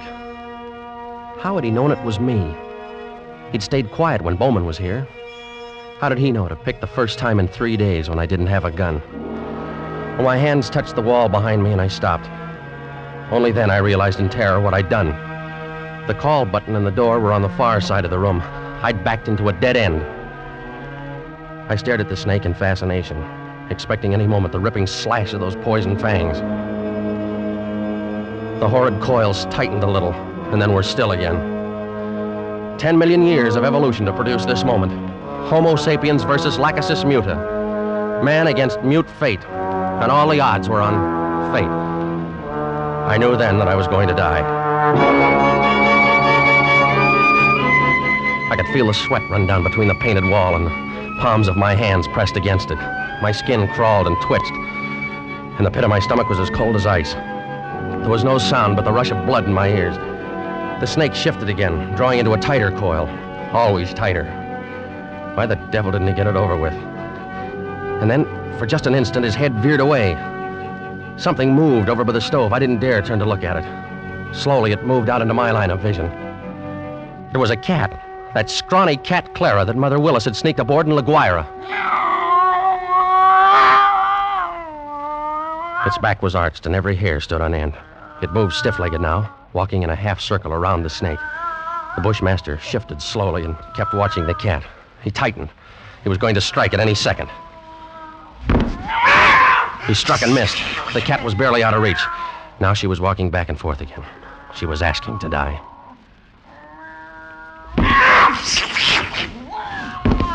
Missed again, by a fraction of an inch. He was striking now without even going to a full coil. Missed, again and again, always missing by the barest margin. Each time the cat danced barely out of reach, and each time she countered with one precise spat of a dainty paw, bracing her skinny frame on 3 stiff legs. And then suddenly I realized what she was doing.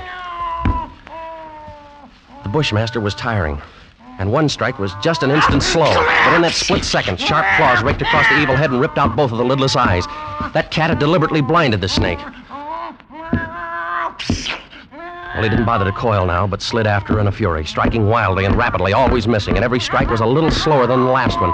Until finally, as the snake's neck stretched out at the end of a strike, the cat made one leap and sank her razor-sharp teeth just back of the ugly head, sank them in until they crunched bone. With tooth and claw she clung as the monstrous snake flailed and lashed on the floor, striving to get those hideous coils around her, trying to break her hold, to shake off the slow and certain paralyzing death that gradually crept over him and at last stilled his struggles forever.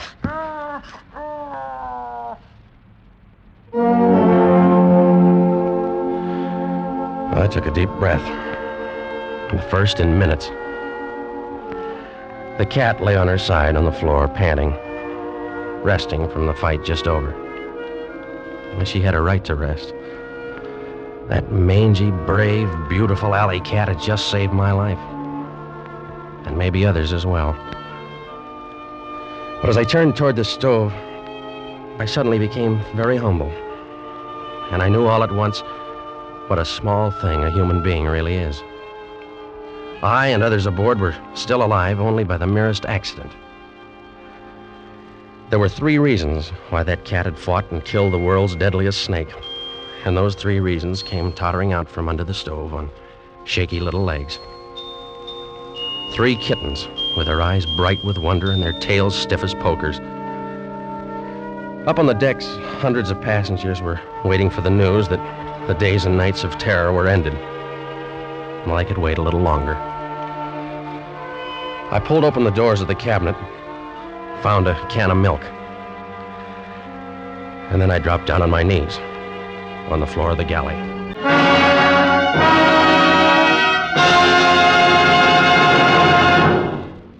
Escape is produced and directed by William N. Robeson, and tonight brought you A Shipment of Mute Fate by Martin Storm, adapted for radio by Les Crutchfield, with Jack Webb as Chris Warner, Raymond Lawrence as Captain Wood, and D.J. Thompson as Mother Willis. The special musical score was conceived and conducted by Cy Fure. Next week... At this same time, when you're tired from a hard day at the office, or leaning over a hot stove all day, when you want to get away from it all, CBS again offers you Escape.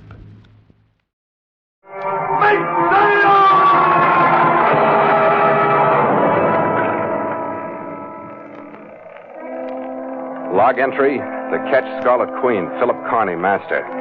Position 112 degrees 32 minutes east, 21 degrees 6 minutes north. Wind light, sky fair. Remarks, departed Hong Kong, China, 9 p.m. after breakdown in schedule. Reason for delay, the jewel thieves and the straw-filled dummy.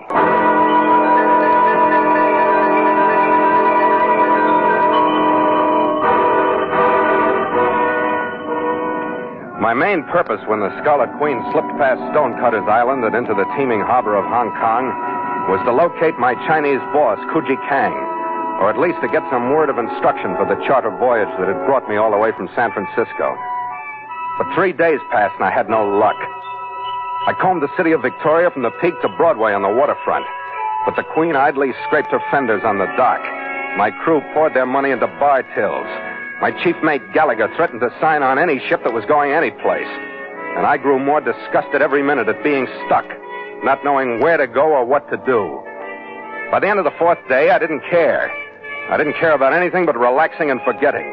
I started with a small bar on the waterfront, and by the time I'd graduated through the British Club, the Hong Kong Club, the Commercial Club, and 4 out of every 5 non-club bars I passed, getting from place to place, I had almost succeeded in forgetting.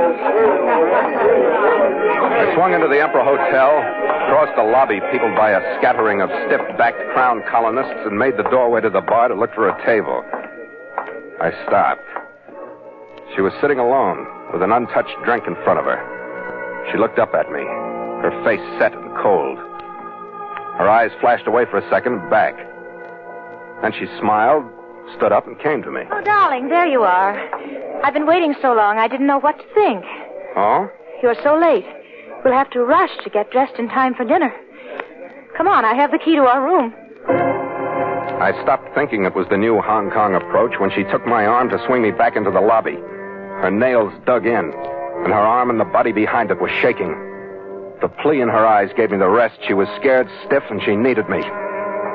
We turned around and walked out into the lobby. And so Mutual continues The Voyage of the Scarlet Queen, written by Gil Dowd and Bob Tallman, and starring Elliott Lewis. The Scarlet Queen, proudest ship to plow the seas, bound for uncharted adventure. Every week a complete entry in the log, and every week a league further in the strange Voyage of the Scarlet Queen. She led me across the lobby without another word, her nails still digging through my coat sleeve, her arm still shaking. When we stopped to buzz for the elevator, I looked back. A very erect, thinly built man was coming out of the bar. His walk was mincing. He stopped by a pillar and looked at us while he put a cigarette in the middle of his mouth with graceful fingers, lit it, and flourished the match delicately to the floor. A powerfully built little 5x5 walked up and joined him. They were still watching us when the elevator took us out of sight.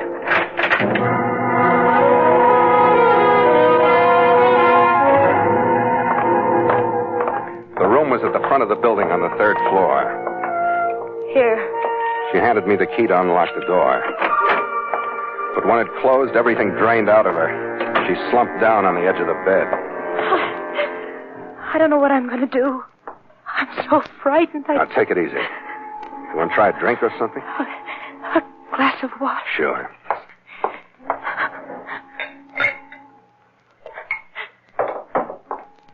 Ah, here you are.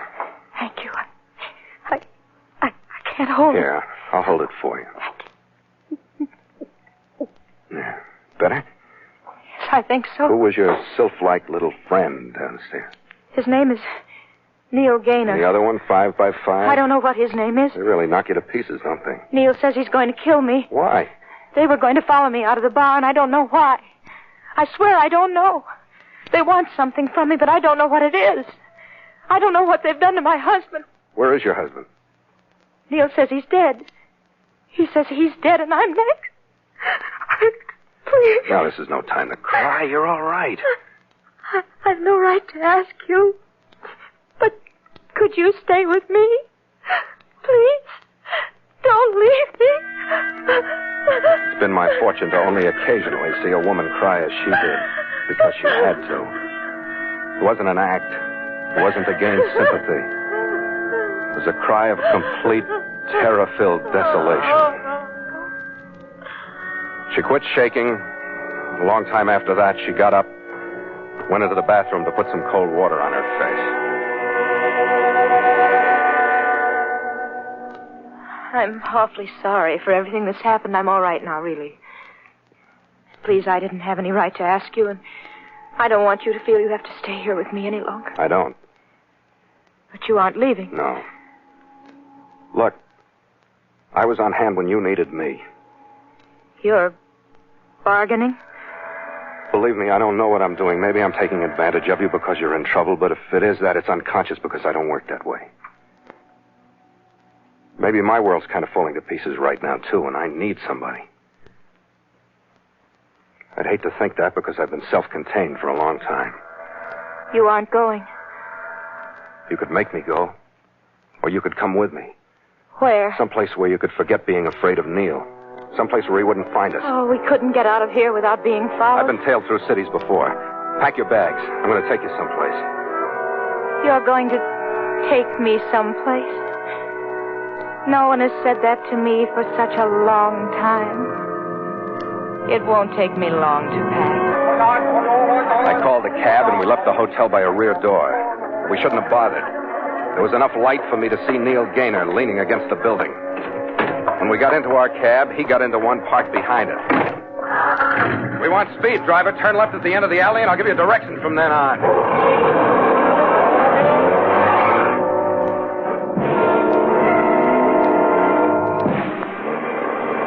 The driver knew what speed meant, but his idea of threading through traffic was based on the theory of the straight line, modified by the belief that the line would open through the snarled traffic ahead of it if he made enough noise with his horn. We crossed and recrossed the level sections of town with Neil and the other cab trailing in our wake. We paralleled the waterfront, dodged through a maze of warehouses, finally lost him. We climbed halfway up Victoria Peak, took one of the terrace roads to the left, dropped to within a block of sea level, and I finally shouted the driver to a stop in front of a Chinese flat. Right here, Charlie. All right, come on.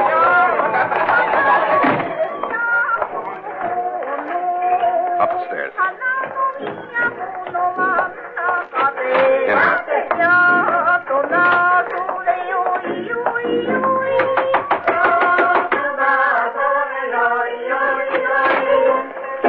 Hello, Kim Yui. You remember me? The one called Connie. The year have been many, Sancho. It's time before me. We need a room for the lady, Kim Yui. It is done. Her baggage is outside by the steps. My son will bring it.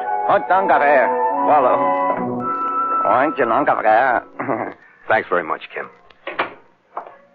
She crossed the room to the single window and opened the shutters to look out over the blinking, restless movement of the harbor. The maze of Kowloon's lights across the bay.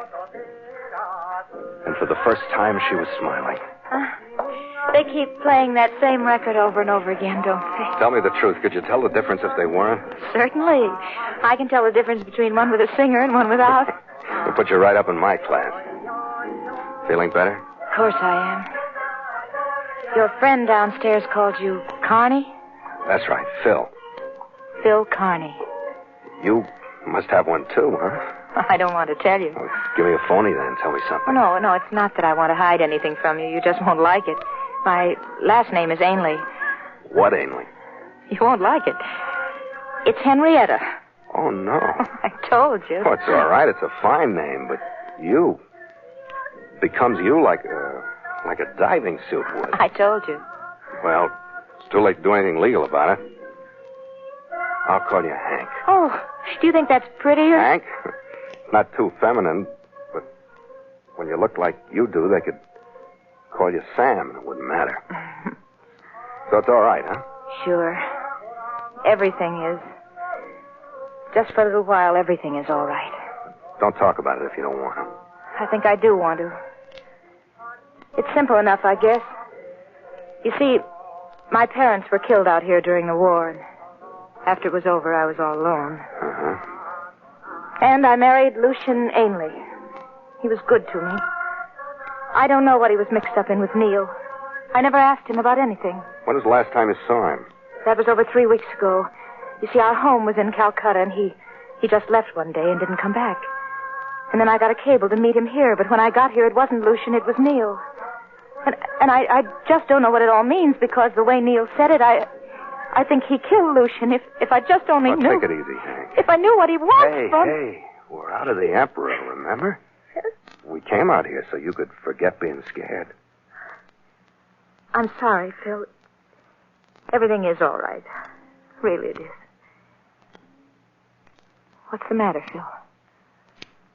Everything's a little frightening. What, Phil? You? What happens to me? Come here, Hank. Yes. I just want your face, like this, so I can look at it. What, Phil?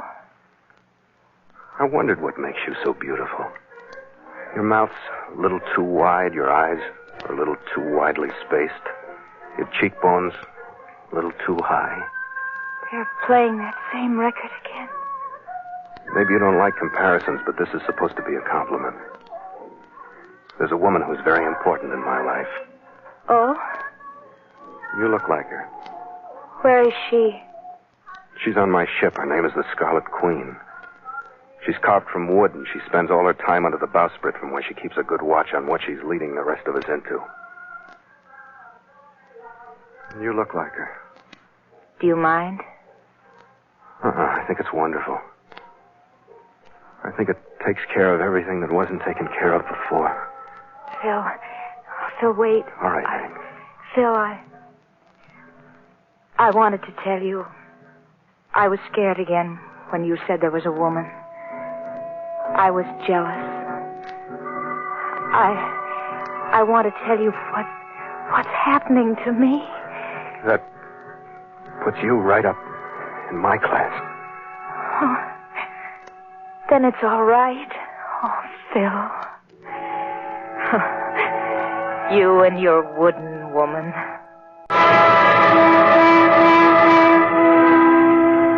After I'd got Kim Yui to put me up in a room farther away from the incessant phonograph, I lay awake, remembering that I'd started out to forget the senseless frustration that had bogged down the voyage of the Scarlet Queen, and that I'd succeeded. Hank and I didn't move out of Kim Yui's building the next day. We spent most of our time watching the street from the window to see if our taxi dash of the night before had really shaken off her persistent friends. Nobody bothered us. Nothing did. Because there didn't seem to be anything else in the world except this dream that had picked us up out of the center of reality. But we couldn't or wouldn't leave. We went out that evening and walked, holding to the darker streets and holding hands. A light fog had rolled in to blur the lights in the harbor by the time we got back. And the foghorns were calling nervously to one another.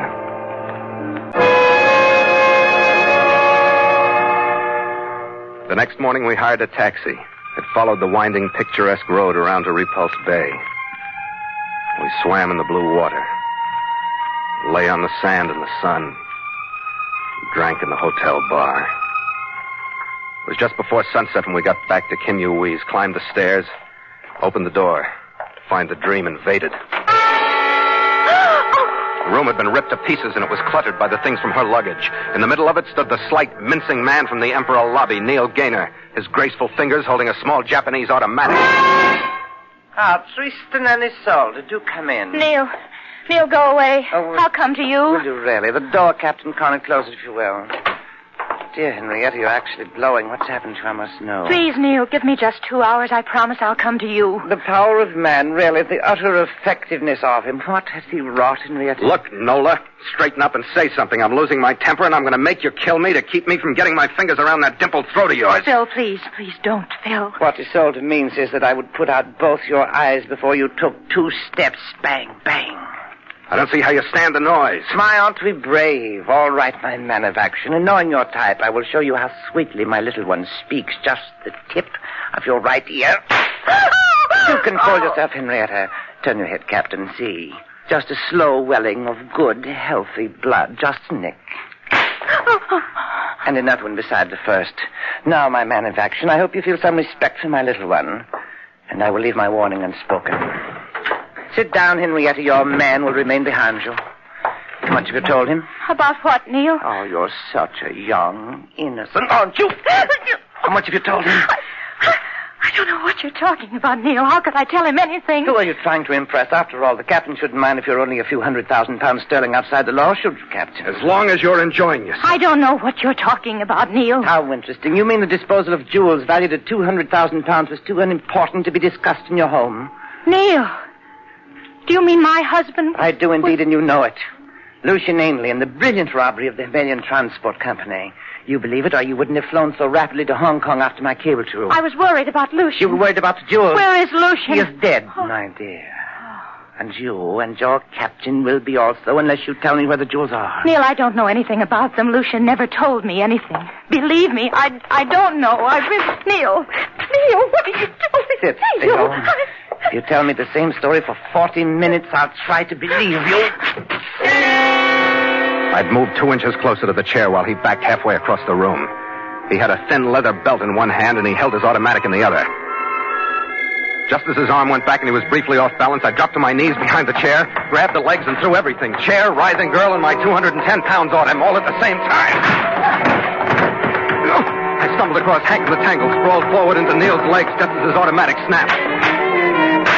I got my feet under me, pulled him partway up by his hair and one shoulder, and gave him my right knee. I heard his breath leave him. When the pain doubled him up, I hit him just above the chin with my right.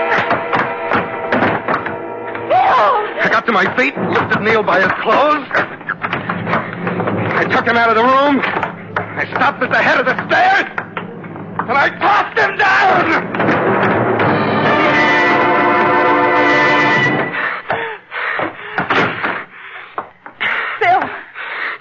What's the matter with you? Oh, are you all right? Sure, I'm all right. Oh, hold me, Phil, please. Hold me. Yeah. Did he hurt you? Not very much. The devil he didn't. Phil, could we go someplace else? You mean 5 by 5 might show up now? Oh, I think so. And we aren't going anyplace else. We'll wait for him. Go get some decent clothes on. Do something with your face. You're a mess.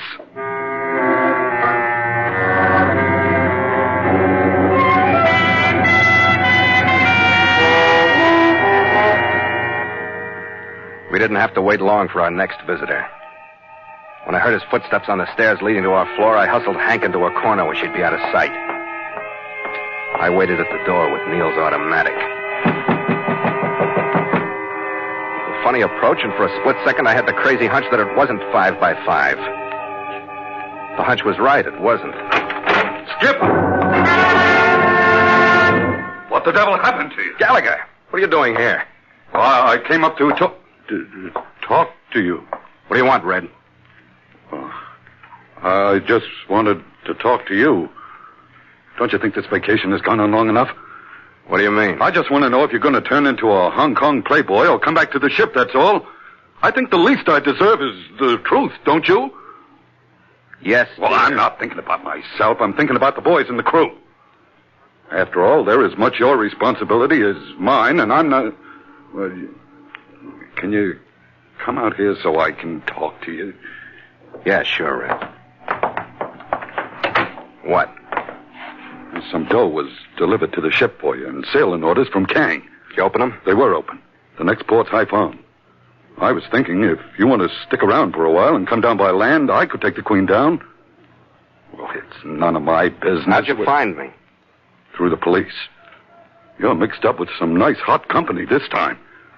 I know it, Red. They got their clamps ready for your girl. And I'd like to see you get out before they shut. They've had their fingers on every move you've made since you met her. You're in deep enough, Skipper. All right, Red. All right, gather the crew. We'll sail at 9 tonight. Attaboy, Skipper. There are plenty more like her where we're going. Yeah.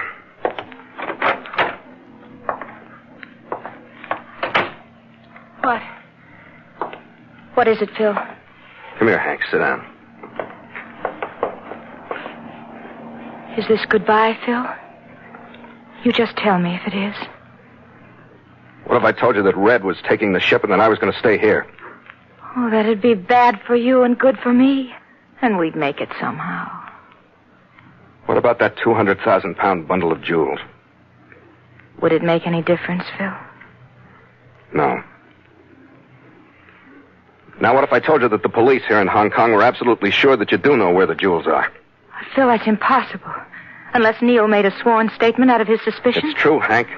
They're ready to take you. Listen, if I could draw the police away from you and give you a break... You draw the police away from me. You wouldn't take the break? With you drawing the police? What kind of a break would that be with you in danger for no reason at all? Phil, why are you saying all these things? To get to the real way out and to make it sound as simple as it really is. The Scarlet Queen is sailing tonight at 9 and you're going with her. Oh, I could go with you? You see how simple it is? Oh, it's with you. That's all I can see. It's the way out, Hank. We'll figure the rest when it comes up, okay? Oh, okay. How can I answer that? How can I answer a question as big as my whole life? Just say sure it's okay and shut up. You better just shut up and come here.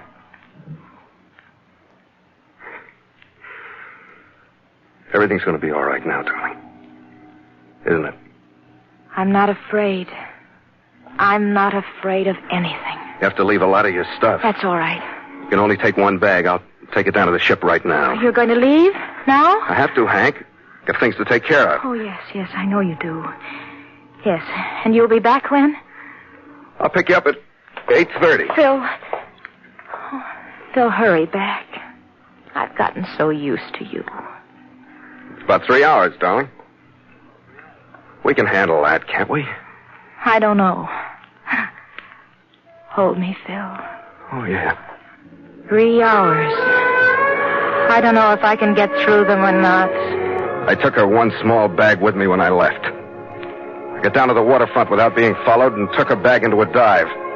Drank my way through the longest 3 hours of my life. I had to do it this way. I'd asked her if she'd let me draw the police away and she'd refuse, so I had to leave her. I had to do it my way. At 8:15, when she was counting the last 15 minutes to the time when we'd be together, I made an anonymous phone call to the Hong Kong police. And at 9:15, I staggered drunkenly aboard my ship, carrying in my arms a straw-stuffed dress. At the end of the pier, I saw the police I'd called. I walked a little slower. And then I saw him, the squat figure of 5 by 5 skulking in the lee of a warehouse. And I knew that in the mist, the object in my arms would pass very well to all of them as Henrietta Hank Ainley on her way to Haiphong. We nosed slowly out of the fog-blanketed harbor, cut past the invisible Stonecutter's Island, and turned south into the steady roll of the South China Sea. The wind we picked up outside swirled gray dampness across our decks, rattled the running rigging. Stand by to make sail! Miserable crew moved sullenly to their stations at the halyards. This foggy departure meant nothing to them. They hadn't known Hank Ainley. Starboard sheet! Make sail! The main sheet moved sluggishly up the mast, and the moisture that clung to it gleamed dully in the faint glow of our running lights. To the jib sheets, men!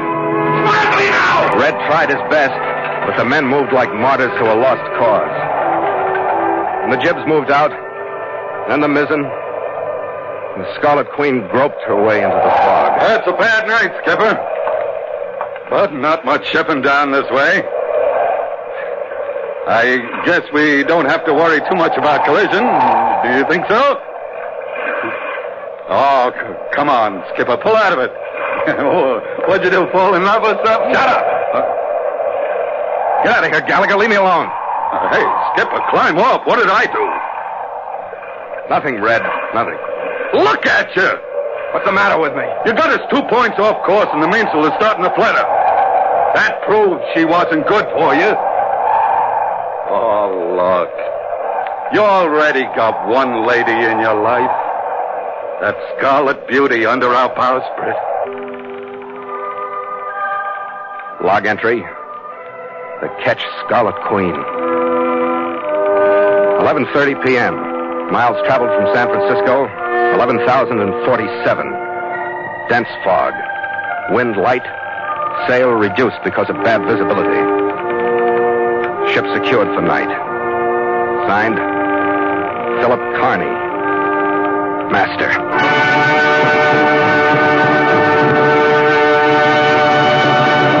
The Voyage of the Scarlet Queen has come to you through the worldwide facilities of the United States Armed Forces Radio and Television Service. Tarzan, Lord of the Jungle was the fourth radio series created about the Edgar Rice Burroughs character from his book series, which ran from 1952 to 53. The three previous series ran from 32 to 36, consisting of serials. Now this last one, produced by Commodore Productions, aired 75 episodes on the Mutual Don Lee West Coast Network. Today's episode, Life or Death, aired on April 12, 1951. Then Rocky Fortune was an adventure drama that ran on NBC from 53 to 54 for only 25 episodes, starring Frank Sinatra as the title character, who was constantly needing employment and taking various jobs all over the world from the fictitious Gridley Employment Agency. Now most of the time he gets involved in tracing criminals, rescuing people, and generally getting in sticky situations. This episode, Murder on the Isle, aired on November 24th, 1953. Now, I've tried to find out why the series ended after only one season, but I haven't been able to get any verifiable information. If you know the answer, let me know in the comments. Then Renfrew of the Mounted, based on the series of boys' adventure books by Laura York Erskine. This show aired from 1936 to 40 in 15-minute installments, and was actually written by the original author of the books. The title character, Canadian investigator Douglas Renfrew, of the Canadian Mounted Police, was voiced by House Jameson, who you may remember from the Aldrich family as Sam Aldrich. This episode, The Bribe, aired on February 4th, 1939. John Steele Adventurer ran from 1949 to 1956 on Mutual and starred Don Douglas as Steele, a roving adventurer who always held different jobs in far-flung and exotic locations. He was always getting into amazing and exciting adventures. Co-stars included Brina Rayburn, Jack Edwards, and John Larkin. This is a really great episode of the show Salvage, which aired on December 6, 1949. And then we have Black Flame of the Amazon, which follows the true adventures of Harold Noyce, and stars the famous explorer himself in the title role. It ran from February 14, 1938 through 1943, detailing his exploits in South America, and it was targeted towards younger male listeners. We present two episodes tonight, number 5 and number 6. I'm sorry, I don't know the original broadcast dates, but they are sequential.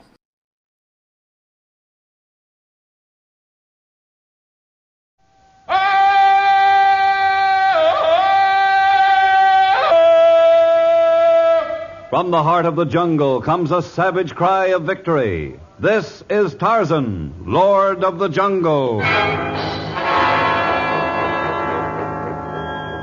From the black core of dark Africa, land of enchantment, mystery, and violence, comes one of the most colorful figures of all time, transcribed from the immortal pen of Edgar Rice Burroughs. Tarzan, the bronzed white son of the jungle. And now, in the very words of Mr. Burroughs, the story of life or death.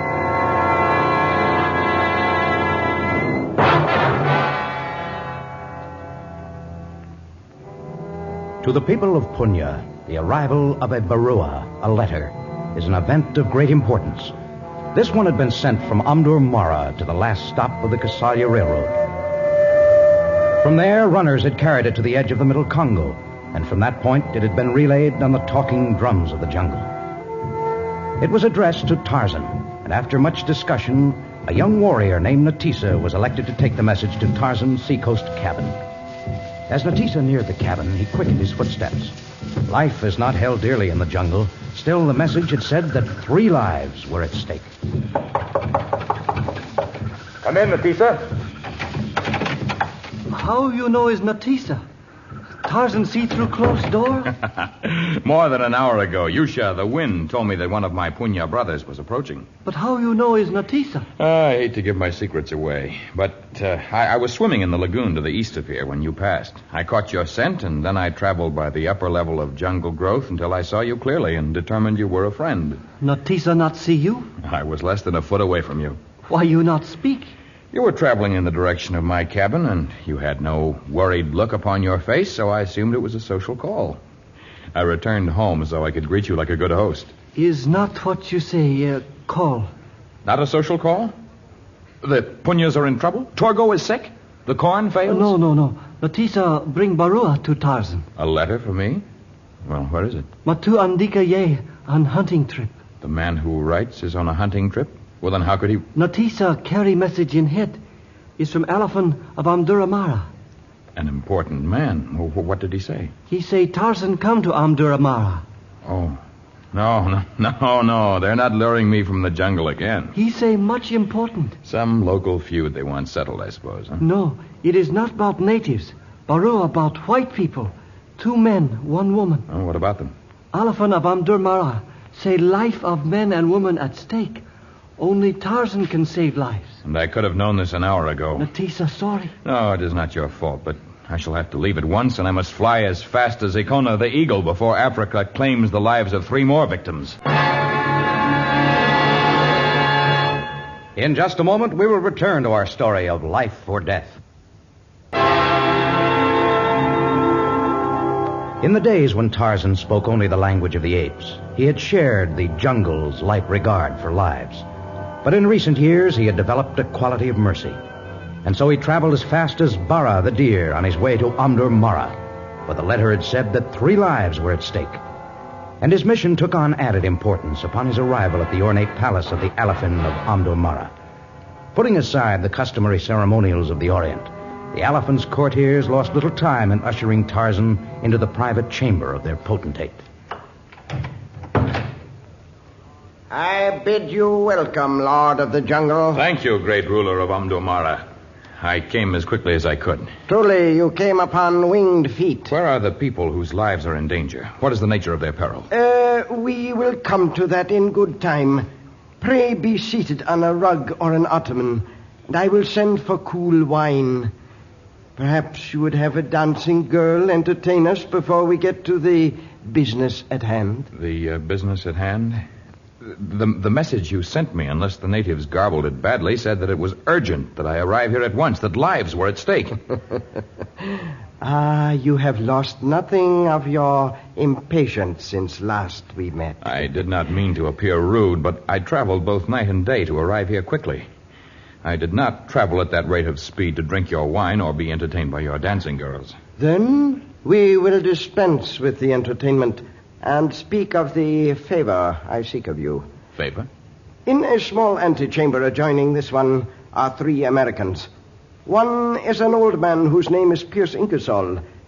As you may know, he is an international figure in the fields of petroleum development and finance. And he is in some great trouble? The usual trouble of a man who has already enjoyed the normal span of life, but is unwilling to die. Unwilling? He has heard of a fountain of youth in the jungle, and he and his daughter and son-in-law, Barbara and Cliff Powers, have come to find it. Like so many other fools before them. This fool falls into a very special category. His influence in Amdur Mara is great. He owns valuable leaseholds and land grants. He has stated flatly that unless I am of help to him, he will give up all his interests here. It would mean the end of my reign. That would be most unfortunate. You have been a just ruler. But what is my connection with this matter? They have a map that designates the position of this fountain of eternal youth. I have been unable to secure a professional guide, So I sent for you. You had the audacity to send a message that 3 lives were at stake in order to lure me from my jungle to act as a guide? Their lives do hang in the balance, for they insist that with or without guides, they intend to find this magical spring in the land of the Mahumazori. The land of the Mahumazori? I do not wonder that you are unable to secure a guide for them. Precisely. I have never been to the land of the Mahumazori, but legend has it that they are the fiercest tribe on the entire continent. Tarzan, I implore you with every means at my command to escort Ingersoll and his party. I do not expect them to find any elixir that will make them live forever, but at least with you, they have some chance of returning alive. Even with me, their chances would not be great. Really, I have no heart for this mission. Tarzan, I beg of you. So much depends on it. Do you really believe your position would be in jeopardy if I refuse? My position as a ruler and the livelihood of hundreds of natives who work in his oil fields. Also, the livelihood of many clerks and minor officials who work in his offices here. I see. Well, I am confident that no fountain of eternal life exists, but I cannot let them throw their lives away in the jungle. Nor can I be responsible for your loss of power and your subjects' loss of employment. You will do it, then? You may tell Mr. Ingersoll that we leave tomorrow for the land of the Mahumazori.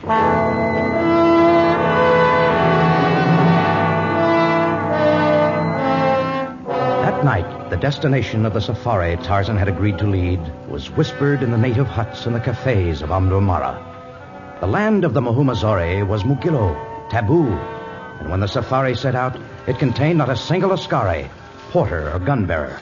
Only the 3 Americans and Tarzan. Well, you needn't worry, Tarzan. I'm quite capable of walking every inch of the way. I may be old, but I'm not feeble. You seem in remarkable condition for your years. Cliff, Barbara, keep to the center of the path. Many snakes and small animals hide in the long grass at each side of it. We'll be careful. Okay, the center it is. Cliff, at 43 isn't as good condition as I am. Your daughter looks very fragile. Barbara's tougher than she looks and more mature. You wouldn't guess that she's over 30, would you? I haven't been speculating on Cliff's age, nor Barbara's, nor yours. Age is not as important to me as it seems to be to you. It is important to me. I've made millions. I have everything I want now, but I didn't when I was young. And I'm not giving these things up now that I have them. That's why I have to find this fountain of eternal life. You understand that I have no belief in the existence of this fountain. But I have the map. I paid a great deal of money for it, and I'm convinced Similar maps are sold by cheap adventurers the world over. They're like maps of buried gold treasures or secret formulas for turning water into petroleum. I know, but where else can I turn for any hope of living another 50, another 100 years? Stop where you are. Mr. Ingersoll, wait here. Is something wrong? What's up? Quiet. It's a snake. Cliff, do something. I don't know what to... Hey, look. Tarzan. He's stepping right in its path. It's coiling to strike. It's springing. Tarzan's caught the snake by its tail. Watch out! Don't get in the way as I swing it. Mashed against a rock. Killed in one quick movement. Tarzan, that's the most remarkable thing.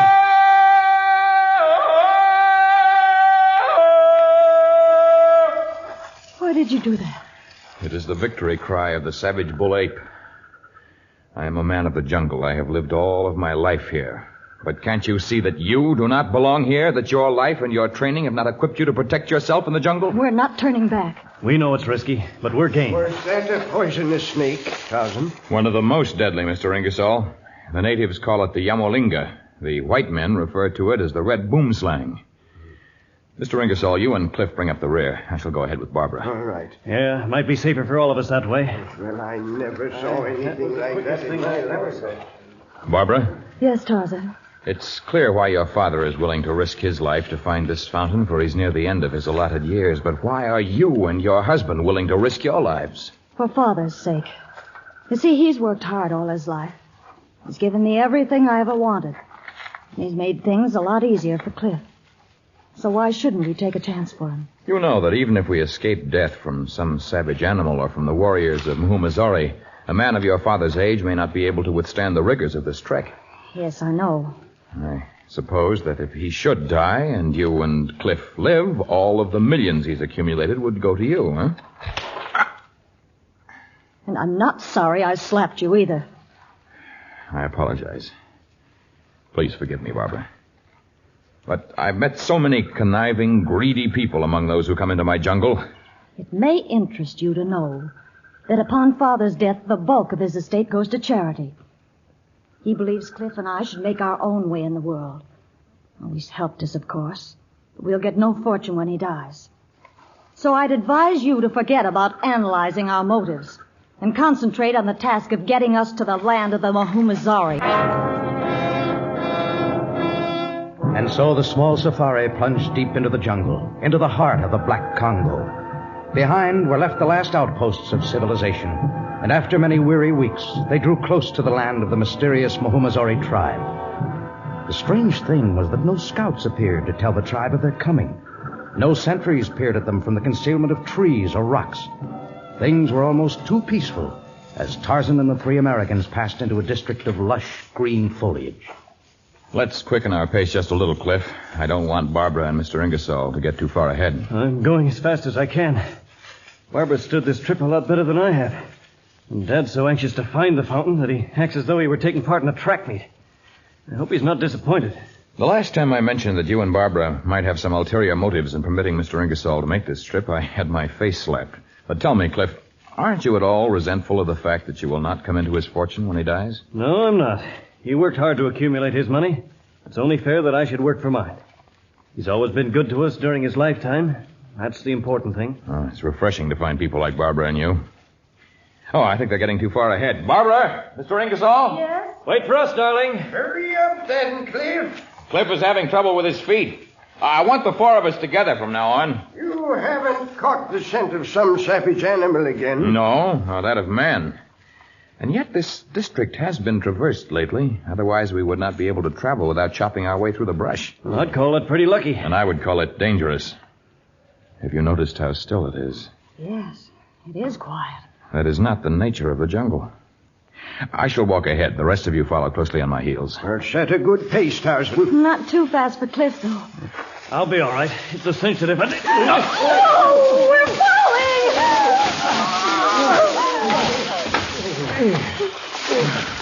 Well, what's happened to us? Where are we? We're at the bottom of a pitfall. One of the deepest and the most cleverly contrived traps I've ever seen.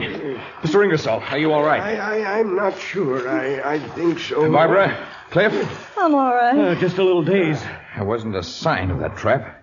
The Mahumazaris must have spent months getting the grass to grow over the edges of this pit. Can we get out of it? I doubt it. Must be 50 feet to the surface. If they'd not put these soft boughs at the bottom, we might all be dead. Can't you climb out and then lower a rope or something to us? No, even I cannot scale 50 feet of smooth rock. No, I'm afraid that our search for eternal life will end in a slow death. In just a moment, we shall return with the exciting conclusion of Life or Death. Night found Tarzan and his three companions still at the bottom of the pitfall. Tarzan was worried, of course, but it did not affect his keen senses and his animal alertness. Although the night was black as ink, he became aware of hundreds of eyes almost before they approached the pit and stared down over the edge. Speak, man of Mahumazari! Someone's up there. Hundreds of natives, but I can't make out their features in the dark. I can see eyes. It could be animals. Animals? No, they're the eyes of men. They're too cruel for the animal kingdom. Speak, man of Mahumazari! Tell us why you hold us prisoners in this trap.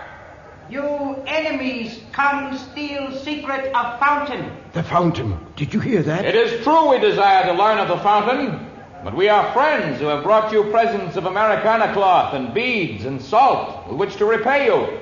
Pass up all bows, knives, other weapons.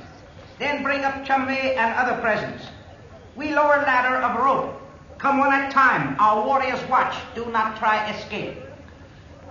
I shall go first. Cliff, you bring up the rear and make no sudden movements. Natives act first and think afterwards. I come with gifts, Chief of Mahumazari. Be careful, Tarzan. If anything happened to you, we'd be sunk.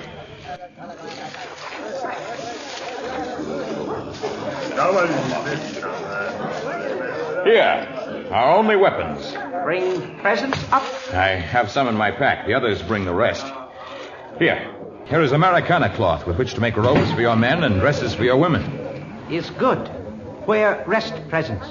Here's another of our party. Barbara, Yes. open your knapsack. Yes, of course.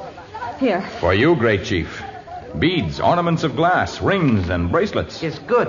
Where rest of presents? Mr. Ingersoll, are you... Oh, there you are. Just a minute. Now, a great bag of salt and a box of small sticks that make fire. How they work? I shall show you. Watch. You mean they've never seen a match? Quiet. Cliff, give me everything in your pockets. You'll watch first. Good. Great chief, here is small stone with a heart whose beat you can hear if you hold it to your ear. And a stick that makes marks. And a small face that always points to the north wind. Is good presents for Kubwaku. He talked to warrior. Can we make a break for it now? We couldn't get 10 feet. What did he say his name was? Kubwaku? Well, that just means big, great chief. Oh. But I think we've impressed him with our presence. Ask him about the fountain. Now, there will be time for that. He's consulted with the others. He'll tell us what our chances are now.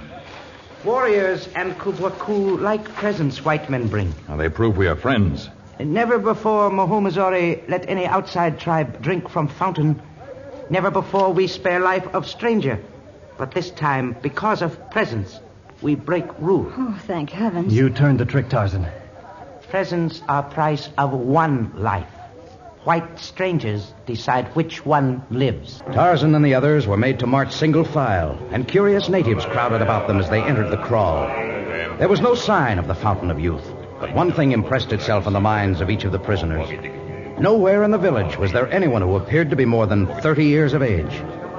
The prisoners were herded into a small, well-guarded hut, but they were not overly worried about their fate.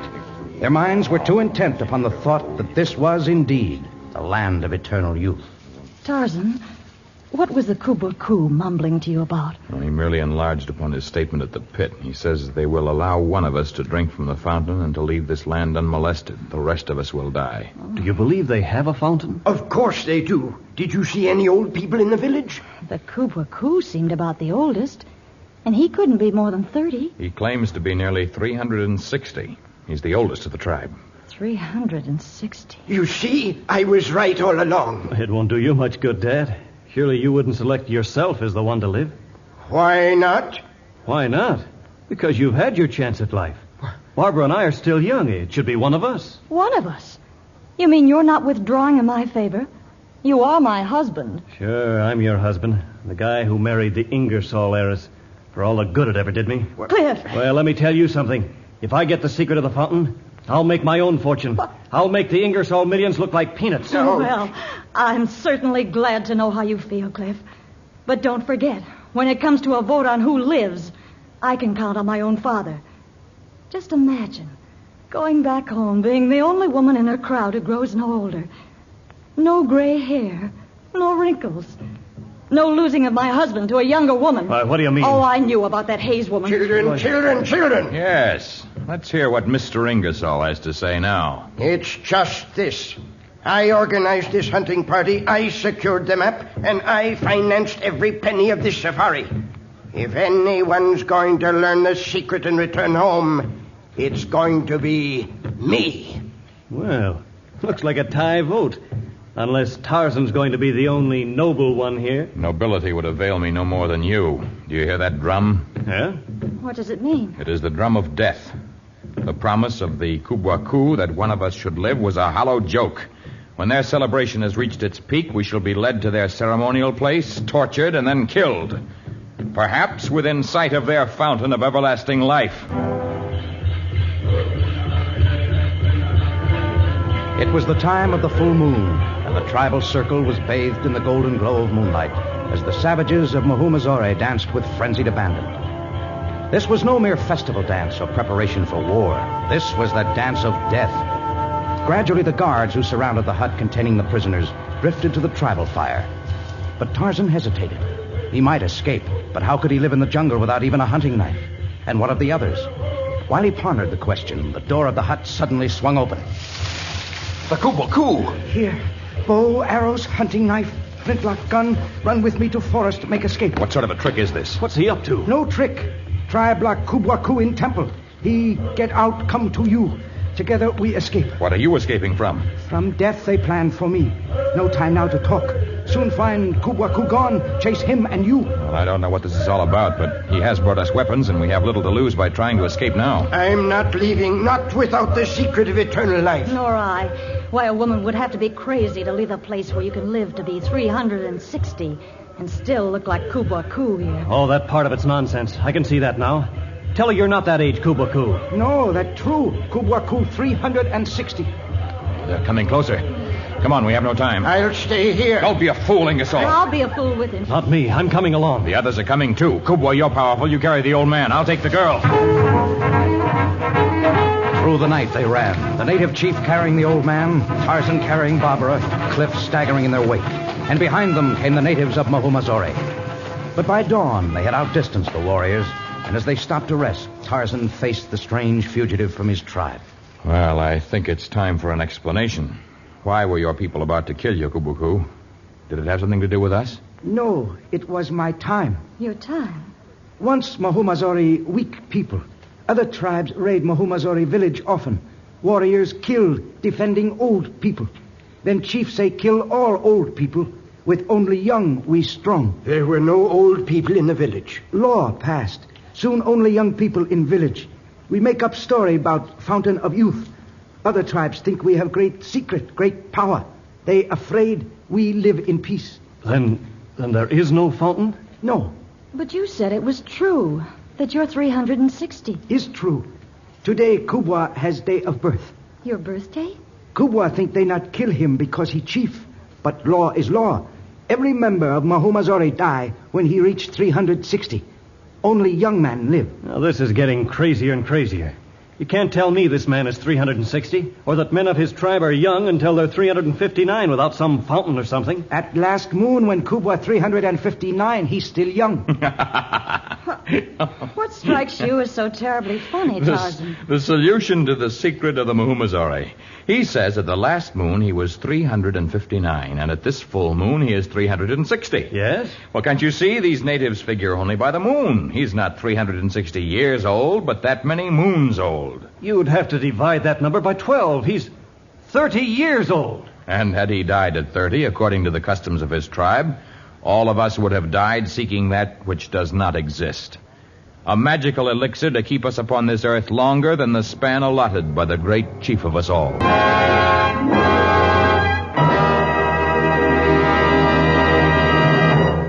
In just a moment, a preview of our next story of the Lord of the Jungle. One day in 1867, a child who lived on a farm near Africa's Orange River found a pebble that glittered pleasantly in the sun. It was the first diamond ever found on the dark continent, and the small pebble formed the foundation stone of great industry, fabulous wealth, and dark violence. D for diamonds and death is our next story of Tarzan. Tarzan, a transcribed creation of the famous Edgar Rice Burroughs, is produced by Walter White, Jr., prepared for radio by Bud Lesser, with original music by Albert Glasser. This is a Commodore production.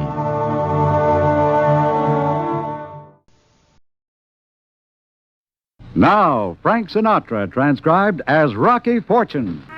NBC presents Frank Sinatra, starring as that footloose and fancy-free young gentleman, Rocky Fortune. I hear it said on good authority that a rolling stone gathers no moss. In my case, it is not only moss that I don't gather, but something else which is green, namely loot, with which to buy the little things that make life worth living, like food. I am therefore always available for employment, and when the agency sends me up to the Knickerbocker magazine, I am very happy to accept their $48.50 a week less withholding. Excuse me, lady, in which of these glass brick kennels do I find Mr. Walter Partridge? Just open your ears and head for the biggest noise. That's our Walter. I'm telling you, Burke, I want those reviews on time. See what I mean? Thanks. For 2 weeks in a row, I've had the business office after me for missing deadlines. I'm not in business for my health, which is lousy. What do you want? Mr. Partridge? It says Partridge on the door. My cufflinks are initial WP, and I've got Dear Walter tattooed on my right bicep. Yes, I am Mr. Partridge. Okay. Who are you? Rocky Fortune. The agency sent me over. Oh, yes. Well, what do I do? Do you see this sad, broken-down pseudo-intellectual here? Now, Walter, you're taking unfair advantage of This me. miserable object is Burke Whittemore, the drama critic of the Knickerbocker magazine. His reviews are followed with bated breath by middle-aged women from Hohokus to Great Neck. There is only one trouble. He has not seen a play in the last 3 years. But if he doesn't go to plays, how does he review him? Oh, he goes. He occupies an aisle seat in the 5th row. He's there in body, but unfortunately, the spirit has been applied internally. Ah, come on, Walter. Isn't it fitting to pour libations to Dionysius before attending his temple? I'm not worried about Dionysius. I am concerned about the libations being poured into Burke Whittemore. You get the picture, Mr. Fortune? He's on the sauce. That's the general idea. My dear man, paralyzed drunk, I can type a better column with my elbow than any other drama critic in the metropolitan area. Just once. I'd like to see what you can do while sober. All right, now, Fortune, you understand your job. Look, Mr. Partridge, I am a great connoisseur of the theater arts. I have sat under the runway of Old Howard in Boston and similar high-tone resorts in Union City, New Jersey. But if you're looking for a drama critic, I think you better get yourself a new boy. Don't be ridiculous, Fortune. I've got a drama critic. What I want is someone who can keep him from falling on his face. Oh. All right, now, here's your job. There's a new play opening tonight, Trolley in the Sky by St. John Maloney. Now, you're to stick with Whittemore from now until curtain time. Just keep him sober and don't let him fall asleep in the show. Your seat will be directly behind his on the aisle. And if he starts to show any signs of drooping, give him a good stiff poke in the back of the neck. Now, see here, Walter. You think you can manage that, Fortune? Don't worry, Mr. Partridge. He won't even wink. I got a real dandy rabbit punch. I developed it punching rabbits. I am now remembering that this Burke Whittemore is the fellow known on Broadway as the Kiss of Death. He has not written a review with a kind word in it since Helen Hayes was playing kid parts with bloomers showing. But now he's a rum-dum, senior grade, and I'm hired to make an honest man of him. We head back to Whittemore's office where the job of protecting him from his various follies starts even sooner than I think. But you can't go in there. Get away from that door. Won't you come in, Maloney? I knew I'd find you hiding in here, Whittemore. Be careful how you swing that cane. All right, Maloney, what's the idea of breaking the glass in my door? Your glass isn't the only thing I'm going to break. Are you planning to cover my opening tonight? With a shroud. Whittemore, I'm warning you. I will not create a sensitive, important, searching drama and have a warped Nibelung tear it to shreds with his pointed teeth. After you reviewed my last play, it ran exactly 2 performances. A long run for that play. How did it do on the road? Listen, you snake. If you vent your malevolent spleen on my new one tonight, so help me, I'll kill you. In fact, I don't think I'll even Hey, wait. put down that can...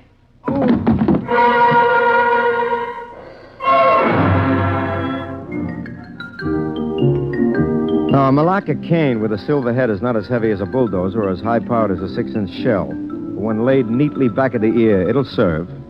I fold up in a tasteful knot and droop gracefully to the Axminster. Having delivered his ultimatum, St. John Maloney turns on his heel, which happens to be on my stomach at the time, and strides out of the office. Fortune, you all right?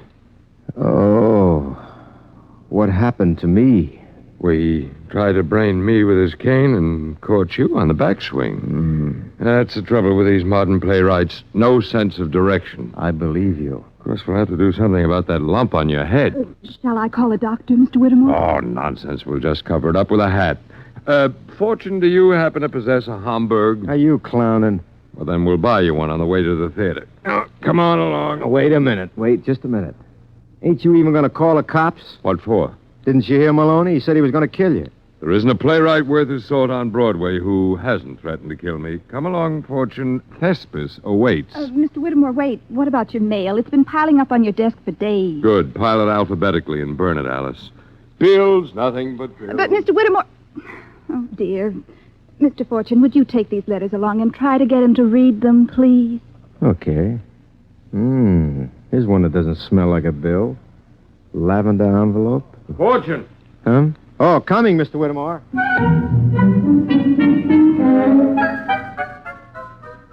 So I slip the letters in my pocket and away we go.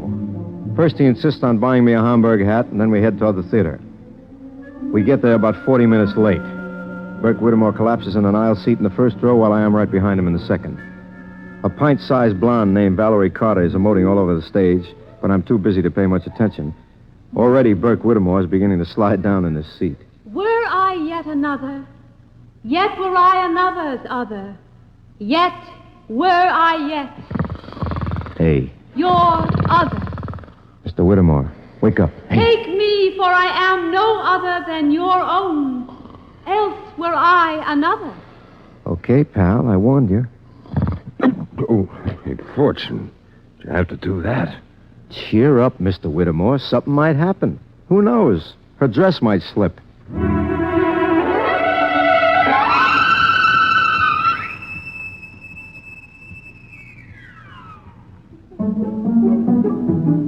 In the first intermission, we struggled through a lobby the size of a phone booth, which is occupied by a cloud of smoke and a few thousand people.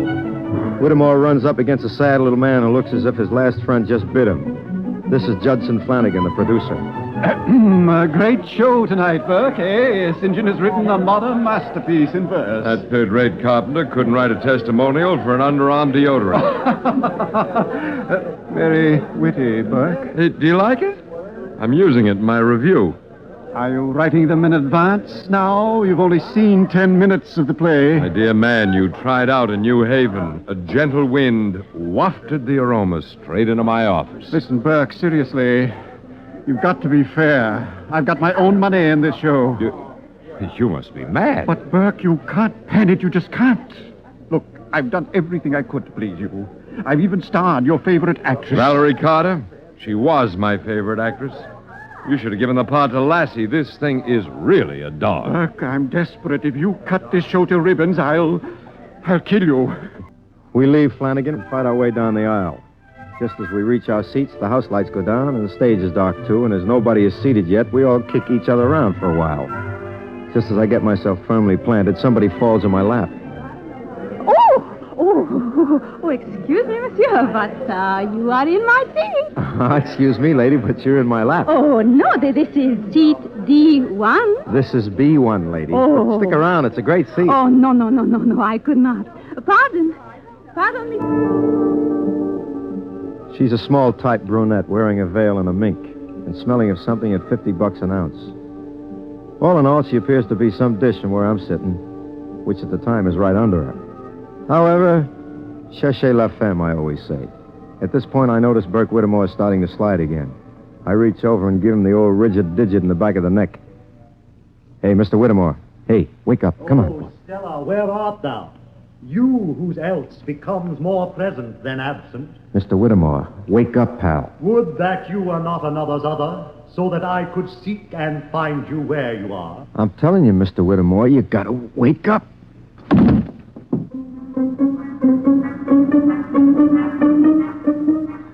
Evidently, I have more power on my index finger than I give myself credit for. Whittemore slides out of his seat and rolls into the aisle. I am down beside him, but it doesn't take me long to head up the aisle to the front of the house, where I flag down Judson Flanagan, the producer. Shh! This is the reconciliation scene. It better be the reincarnation scene, pal. Come on outside, I got a flash for you. Huh? Whittemore is stiff in the aisle. Again? Fortune, you help me get him out. We'll get him some black coffee and bring him to. It'll take more than coffee, Flanagan. He's got a knife buried in his back. Ted? That's impossible. Improbable, maybe. But nothing's impossible these days, so you better call the cops. We can't call the police now. It's only the second act. Look, Mr. Flanagan, I know it may seem like bad theater, coming so early in the play, I mean, but there's a corpse in the center aisle. Aren't you even interested? Of course. We'll have to get him out of there before intermission. I guess I ain't getting through. Burke Whittemore is dead. D-E-D. Look, give me some change and I'll call him myself. Where's the phone? Right behind you. Oh. Yeah, where's the change? Here you... Ow!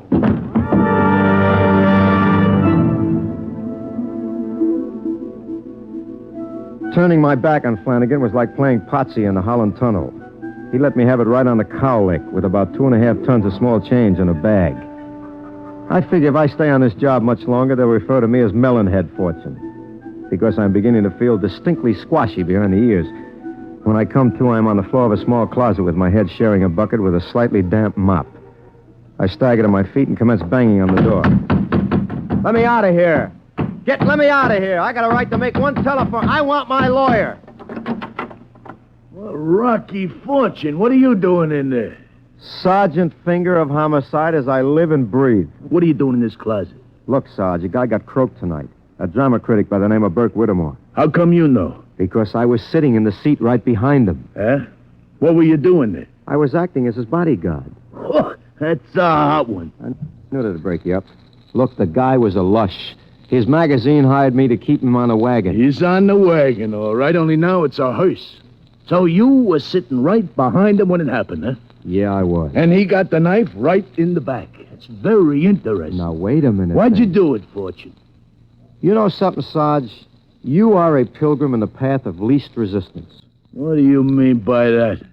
You always pin the rap on the nearest suspect. It saves you so much time. Why not? You had the perfect opportunity, Rocky. Sure, but why would I want to do it? You need a motive, Sarge, a motive. You're right. Why did you do it? Oh, nuts. Look, why do you pick on me? You got any better suspects, Rocco? How about the guy who wrote this turkey tonight? How about it, Maloney? Didn't you threaten to kill Whittemore if he panned your play? Certainly I did. I'm only sorry that someone beat me to it. How do we know that someone did? I wasn't even in the theater when it happened. I can't stand the strain of opening nights. I was in the little bar across the street. We'll check on that. Okay, Rocky, who else? The producer, Flanagan. He had a fight with Whittemore at intermission time, just before it happened, Sarge. That doesn't mean a thing. I never left the front of the theater. Says who? Ask my box office man. I was checking receipts with him from the time the second act curtain went up until Fortune came running up the aisle. Well, now that leaves us right back where we started. Only one suspect, and Rocky, guess who? Now, take it easy, Finger. Not so fast. Almost anybody in the theater could have done it. The lights were down. All they had to do was walk down the aisle in the dark and... Wait a minute. The brunette. The who? The brunette who sat in my lap. What are you doing, dreaming again? No, honest, Sarge. She thought I was sitting in her seat. We had a friendly tussle about it, and then it turned out she was looking for D1 instead of B. When did all this happen? Right after the start of Act 2, just before Whittemore rolled out in the aisle. Maybe you better chercher la femme. Where did you say she was sitting? D1. Oh, that's impossible. D1 is a house seat, reserved for critics on opening night. But I'm positive she... Look, we had an argument about the seat. Anybody hear the argument? How about you, Miss Carter? Any of the actors notice a commotion down front? Well, no. But, of course, we were all concentrating on our performances. Fortune, why don't you quit trying to feed me all these wild stories? Look, I could prove I was hired as Whittemore's bodyguard. Let me call the magazine, will you? Walter Partridge, the publisher. He'll back me up on it. Okay, then, Fortune, get Partridge over and tell him to fly. Because if he don't, you're going to be my pigeon. On toast. By this time, Fingers made the whole thing sound so crazy, even I am beginning to wonder if there really was a brunette in my lap. Still, this is no time to give up. I feed a dime into the backstage pay station and inform Knickerbocker magazine that they have just lost one drama critic. Furthermore, that unless they wish to lose me, too, they'd better send Partridge over in the wing. As I hang up the phone, I find Valerie Carter waiting in a dressing gown that is made of old butterfly wings. Mr. Fortune. Yeah. Mr. Fortune, could you step into my dressing room just a moment? I'd like to talk to you. So would Sergeant Finger, and he may be getting impatient. Well? Well, he ain't got the strange attraction you have. Let the bum wait. Won't you sit down? Thanks. Do you mind if I sit next to you? It's your couch, honey. Mr. Fortune, I don't exactly know how to explain this. You lost something lately? How did you know? Well, I didn't think you were looking for sugar just now when I felt that hand in my pocket. Oh, well, then I suppose I'd better come right out with it. Yes. It's a letter. Oh? A letter to Mr. Whittemore, you mean? Yes. Maybe the lavender one with the perfume. Yes, may I have it? Why? Well, you see, Burke, that is, Mr. Whittemore and I were good friends for years. I'm glad to know he had one friend. In fact, we were even engaged to be married. But we had a silly little quarrel, and he said that he was going to criticize my performance tonight. Yeah? Well, naturally, I got very angry. So I wrote this letter and I sent it off. And then I regretted it, of course, and I called his secretary to try and intercept it. And that's how you know I had it on me? Yes. You will give it back to me. You mind if I open the letter first? Oh, no, please don't. It's so foolish, really, and it has nothing to do with what happened in the theater tonight. How do I know that? Well, Mr. Fortune, do I look like a brunette? Well, no. And after all, it happened right in the middle of the play. So, may I have the letter, please? Nope. I thought you were a gentleman, Mr. Fortune. Gentlemen are usually dopes. When Finger finds out who the murderer is, you'll get the letter back unopened.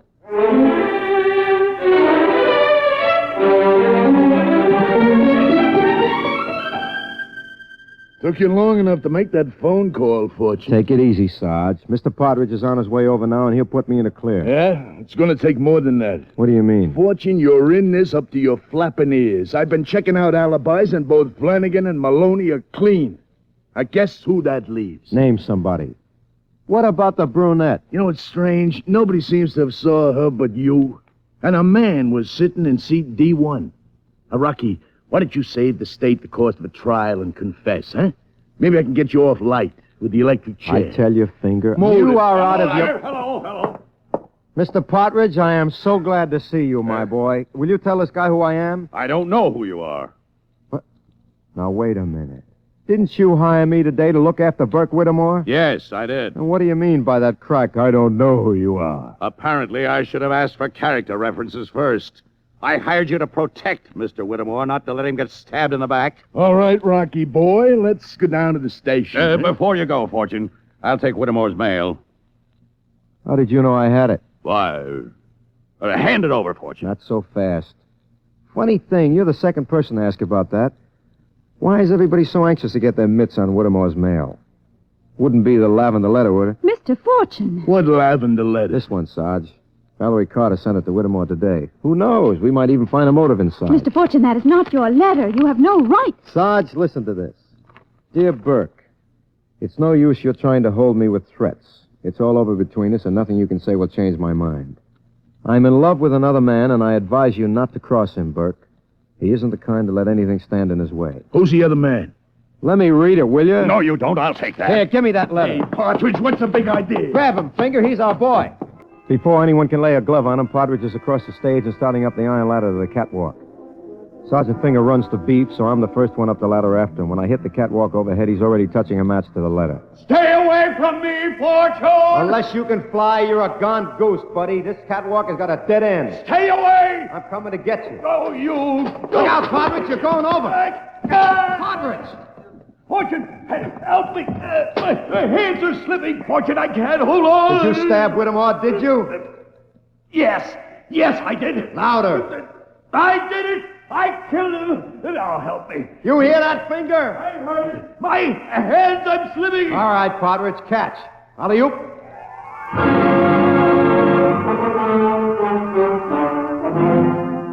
I haul Partridge back up on the catwalk and frog march him down to Sergeant Finger. I could have been killed. Fortune, you're crazy. All right, Sergeant. You got the confession? I repudiate it. He was threatening my life. That confession will never stand up in the court. Well, maybe not, Mr. Partridge, but now that I got the man and the motive, I got a hunch we ain't gonna need it. There'll be other ways we can pin it on you. Walter, I can't. Hey, Rocky. What? You think the dame is mixed up in it, too? Miss Carter? Nah. If she'd have known Partridge was going to bump him off, sending that letter was the most stupid thing she could do. Yeah, I guess that's so. Okay, Partridge, let's fly downtown and find you a cage. So, once again, I am a free man, meaning a man without a job. And all I have to show for it is a new pearl gray Homburg. Miss Carter. Yes? About that letter, I'm really sorry. You see, I was on the spot. If only I hadn't written that awful letter, that's all. Look, it's been a kind of rough evening, and you look a little beat. Would you like me to see you home? Oh, no. I don't want to put you to any trouble. Oh, it's no trouble. Just wait till I grab my hat here. B1, B... It's funny, no hat. It must have fallen under the seat. Oh, well, do you see it now? Yeah, Ow! What's the matter? Something stuck me. A bobby pin. How did that get under my seat? Well, what's so remarkable about that? Yeah, nothing but bald-headed critics sitting in this row. No dames, except maybe the brunette who sat in my lap. Only why would a brunette be dropping blonde bobby pins around? She wouldn't. I think you just made that brunette up. I think maybe she made herself up with a brunette wig. But who'd want to do a thing like that? Well, it couldn't have been you. You were on stage. That's right. Come to think of it, though, were you there all the time? What about the start of the second act? No, I wasn't. Any other questions? Miss Carter, you don't happen to smoke a pipe. No, I don't. Then that's a gun in my ribs. It is? You did it, not Partridge. You sneaked around If you mean that I killed Burke Whittemore, yes. Now, why did Partridge take the rap? Because he's in love with me. He must be. Don't worry. He'll come out all right. He can prove he was somewhere else tonight. I wish I could say the same. All right, now. Start walking. Where? The stage door, Mr. Fortune. Yeah, that was pretty clever. Only don't you think you did this thing the hard way? Why didn't you just marry Partridge and tell Whittemore to go whistle up a tree? I couldn't. Burke threatened me. With what? Bad review? With deportation. I'm in this country illegally, Mr. Fortune. Burke threatened to turn me in if I tried to leave him. Oh, I see. Well, here's the stage door. What now? Open it. You got something definite in mind? I have. They'll find you lying in the alley. Won't be the first time. Well, it'll be the last. Open that door. Okay, here goes. Miss Carter, I'm glad I caught you. I got a question. Finger, watch out. Hey, what goes? Finger, I could kiss your lovely, stupid mug. What for? I'd be a dead duck if you hadn't figured this thing out. Figure what out? That you had the wrong man, of course. This dame was about to knock me over. Miss Carter? You mean she committed the murder? What else? Ain't that why you came back? No, I came back to get her autograph. Autograph? Yeah, my kids are nuts about the theater. Oh, brother.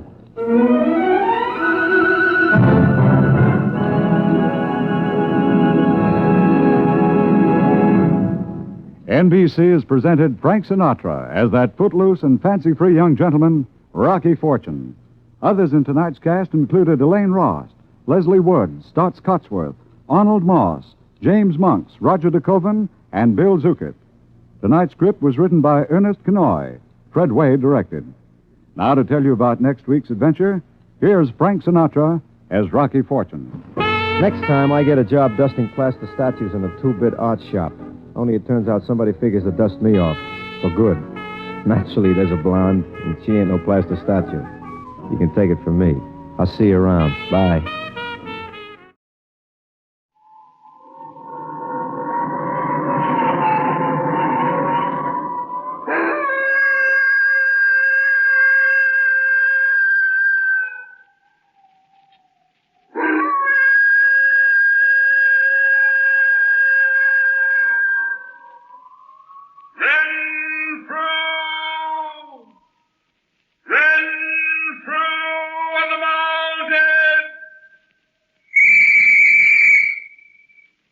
Renfrew reporting. Ready for action. Once again, we bring you Renfrew the Mounted, another story of the famous inspector of the Royal Canadian Mounted Police, known to thousands of admirers through the books and stories of Laurie York Erskine, adapted for radio by George Ludlam. Today, Renfrew investigates the strange case of Corporal Malcolm Sandus, officer in charge of the police post at Glen Afton, who has been suspected of taking a bribe. Our story begins in Glen Afton itself, frontier town of British Columbia, where officials of the local bank are looking forward to the end of a busy day. Outside, a light rain spatters the windows, and a group of mounted strangers are quietly gathering at the bank's door. But inside, everything is light and warm. Unaware of danger, the president is in his private office, talking with an assistant. Beg your pardon, sir. Yeah, Jackson. Come in, Jackson. Did you want to see me about something? Why, no, sir. They told me in the outer office that you want to see me. Oh, that's right. Come to think of it, I did want to see you, Jackson. Look here. See that in the last copy of the register? What is it, sir? Halfway down the third column. Oh, you mean that story about the bank holdup down in Haywood? Yes, I did see that, sir. Bad business. You're right, Jackson. A bad business. What I'm thinking now is, what if it should happen here? Good Lord, sir, it couldn't happen here. You've been going to the movies again. But seriously, Jackson, why can't it? Do you know of any particular reason why a gang of hold-up men couldn't come walking in that door this moment and hold us up for... Well, I can't just specify the amount offhand. The cashier will have it, sir. Shall I call him? No, don't bother. He'll be in himself directly. Anyhow, let's say our cash on hand is about $25,000 or $35,000. Is it that much, sir? All of that, maybe more. And my point is, Jackson, that it does our depositors much more good here in the bank than it would in the pockets of some hold-up artist. You're not seriously worried, are you, sir? Well, that depends. What's that article say? That business down in Haywood. Does it mention names? Well, let me see. Yes, sir, it does. Oh, here we are. This report says the general opinion seems to be that the men who did it are escaped convicts from up north. Fresh from the penitentiary, huh? Did you say who they are? Well, the leader's fellow's name is Saltaire. Saltaire? Yeah. Means nothing to me. Not one of my intimate friends, for which much thanks. Well, look here, Jackson. Yes, sir? Coming to the point. What can we do about it here in Glenafton? How are we fixed? Well, sir, the men at the windows have revolvers, of course, but... Much good they'd do. Why, when I was down in Vancouver last month, attending the bankers' convention, there was quite a bit of talk about better protection for banks in small towns. Tear gas, hidden posts, all that sort of thing. Well, sir, we could go in for that, of course, but, well, do you really think it's necessary? Well, isn't it? Well, if you ask me, our best protection is the mounted. We've a post right here in Glenafton. Yeah, that's true. Hadn't thought of it that way. Of course, a post of mounted police is really about the best protection we could have. Know the man in charge? Why, yes, sir. Corporal Sanders, one of the best men I know. Well, that's encouraging. Come to think of it, I believe you're right. Forget all about tear gas and extra guns and whatnot. Well, I really think it isn't the best for us. All right, let it go. That's all, Jackson. Yes, sir. Hello. Here's Bowman. Hello, Bowman. Hello, Mr. Jackson. Well, sir, business is booming. Looks like it, Bowman, and I don't mind telling you I'm glad to see it. Yes, sir. Just a few more days like today, and we'll have to move into larger quarters. Oh, build a vault? How much money have we on hand? Well, sir, between ourselves, we have more than I like to see. Pretty close to 40,000. 40,000, Well, tomorrow we'll transfer some of that money to safer quarters. Though I really don't suppose it. Hello, what's that? Are those men out there? What are they doing? Come on, hands up, everybody. Stand right where you are. They've got guns. It's a hold-up. This is a stick-up. And a showy means business. Next time I aim to hit. Hit going, boys. Make it fast. Telephone. Call the police. No, wait. Don't move. Hey there, you two in the back room. Come out of that. Come on, or else... Hurry up, Saltaire. Make it fast. Come on, you hear me? I won't tell you again. Come on, sir. Have to do it. But they can't make me do... Make you, huh? Watch us. Make it fast, Saltaire. I'll make it fast. Who's the boss here? You? All right. Quick.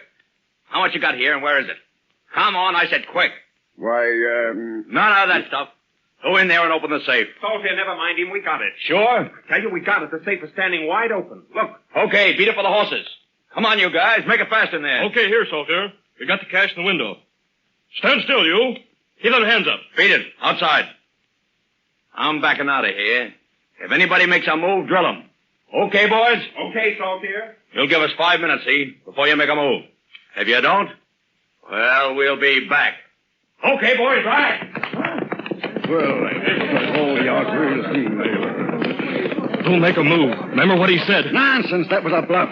Telephone, quick. Get the police. Where's that phone? Operator. Police, get the police. An armed gang has held up the bank. I say an armed gang is... What? What's the matter? What'd she say? She says the post is closed. The corporal in charge of the way. Now, look here. Are you listening? Find out where he is. Call him back. And if you can't catch him, call Renfrew. Inspector Renfrew at Genbow. Get that? Take that other phone, Sheehan. Yes, sir. I've got this one. Hello? Renfrew speaking. Yeah. Carstairs, and get these orders. The Saltaire gang has held up the bank at Glenafton. Glenafton, Glenafton. That's right. Saltaire. Saltire. So far as we know, he's heading south. Call in all your men at once and cover the roads to Fort Brandon. Warn the constable in charge. If anything turns up, telephone me here at Glenbow. Got it? Good. He was told to stay at his post. Well, sure, ever since that robbery in Haywood. Well, I know. All right, if you hear anything, let us know, will you? All right, goodbye. That was Glenafton, sir. There's still no word or sign of Corporal Sanders. I don't like it, Sheehan. I don't like it at all. What's the matter with him? Where is he? Why wasn't he on the job when Saltaire and his gang rode into Glenafton? It looks queer, sir. Oh, it looks worse than that. I wouldn't have believed it, but... No Sanders, do you? No, sir. I don't, but Saltaire's a hard case with a price on his head. If he warned Sandys, say, to stay out of the picture, for his health. No, I know Sandys. If there was one man in the world that I'd say couldn't be bluffed... But why else was Sandys away? He was ordered to stay by his post since that robbery down at Haywood. Of course, sir, they do say that every man has his price. His price? Oh, no, Sheehan, not bribery. You know better than that. I'll take it. Renfrew speaking. Constable Baker, a special orders, Baker. The Saltier gang has held up the bank at Glen Afton, and is heading south. You will take your patrol and cover the tunnel trail between Ferndale and Spider River. Got it? I'll repeat. The tunnel trail between Ferndale and Spider River. Report by telephone if you make an arrest. That's all. All right. Come along, Sheehan. Yes, sir. Where to? Well, all the roads are closed. If Saltier is heading south now, he's only got one way left. Oh, Jiminy, sir, that's right. South through Black Pass Canyon. Do we ride there now? No, Sheehan. No, we're going north to the post of Corporal Sandys at Glen Afton. Glen Afton, sir? Exactly, Sheehan. We're going to find out why a corporal of the mounted police has failed in his duty. Hand me my belt, will you? Now, wait a minute, sir. Here you are. Thank you, Sheehan. Come on. Hey there, come on now. Hey, none of that. Here, you get your nose out of my pocket. Out, I said. That's better. Well, if it's sugar you want, ask for it. Politely. I said politely. There, that's better. Now stand back there. Stand back while I load this pack. That would be standing further this way. Yes. Hello. Visitors? Are you Corporal Sandys? Yes, sir. My name's Renfrew, Inspector in charge at Glenbow. This is Constable Sheehan. Oh, yes, sir. Happy to meet you, sir. And Constable Sheehan. How do you do? About this Saltier affair, Sandys. Oh, I see, sir. They thought I needed help? It's a bad business. Yes, sir. I know. It looks, Corporal Sandys, as if Saltier had ridden in here and robbed the bank right under your nose. Yes, it does look like that, doesn't it? You were instructed to stand by your post. And when Saltier turned up, you were away. Yes, sir. I was away. Why were you away, Sandys? You knew Saltier was in the country. You knew we were looking for him. Yet you allow him to slip through your fingers. Yes, sir. You allowed a criminal whom all the force was looking for to dodge you neatly and completely. He did worse than dodge me, Inspector. What? What do you say? I say he did worse than dodge me. He bribed me. Bribed you? Yes, sir, bribed me. Look here. I carry it around in my pocket just in case. Glory be. That's money. It is money. $1,000 in $100 bills. In consideration of that amount, I was to shut up the post and be out of town while Saltier cracked the bank. Now, here's the note that came with it. But I don't understand, Sandys. This note reads just as you say. You don't mean to tell me you pulled out of here because of that $1,000. Looks like it, doesn't it? Yes, Sandys, it does. But I don't believe it. You don't, sir? No. Thank you. That's all that counts. And now I'll tell you what happened. On the day of the robbery, I got a phone call saying Saltier had been seen near Colville Ranch. So out I went. And I found out it was a plant. Nobody'd seen Saltier, and nobody'd sent any phone call. Oh, that's easy. Saltier sent it himself. Maybe. Anyway, back I came. And on the way, I met an old Indian, Fred Pius, and he handed me this. Did he say where he got it? Oh, yes. He said a strange man gave it to him 2 days before, with orders to deliver it to me. But why did he do it? I mean, why did he wait? He saw it contained money, and for a while he was tempted to keep it for himself. As it was, he kept it just long enough. I got the money, and I got the note, and I was out of town at the appointed time while the bank was robbed. Well, so there it is. Saltier thinks I'm a bribed man. So it would certainly appear. Well, what are you going to do about it? Well, I'm going to catch up with Saltier if it's the last thing I do. And I'm going to make him swallow this whole bankroll. He can't make a crook out of me. Well, with the Indian to testify for you, you can prove you're innocent. No, not to Saltier, Sheehan. He believes he's bribed me, and I'm going to show him different. I'm carrying this bankroll right here in my breast pocket, and when I catch Saltier, He's heading south.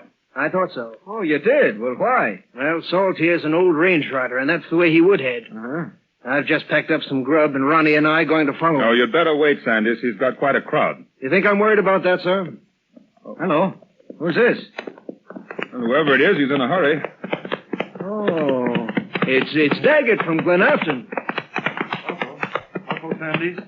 Got a message for Inspector Renfrew. Oh, I'm Renfrew. What is it? Phone call, Inspector. Elaine from Glenbow. They said it was urgent, so I came right out to the post. All right, Daggett, what is it?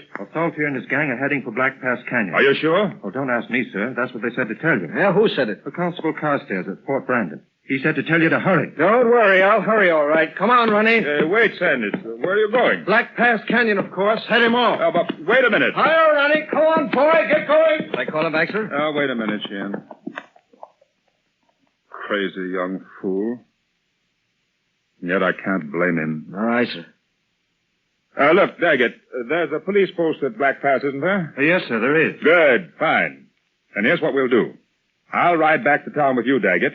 And Sheehan, you go on ahead to Black Pass. And catch the corporal, huh? If you can, but that doesn't matter, as long as you reach the pass ahead of Saltier. You can do that all right, Inspector. He's been seen at Fort Brandon. He's taking a long way around. I'll make a few arrangements by phone and follow along as hard as I can. Now, understand, Sheehan? I understand, sir. I'm to reach the Black Pass ahead of Saltier and head him off. Head him off? No. Well, not head him off, sir? No. When Saltier and his gang reach Black Pass Canyon, let them through. Understand? Let them go through. Come on, Daggett. Let's get going.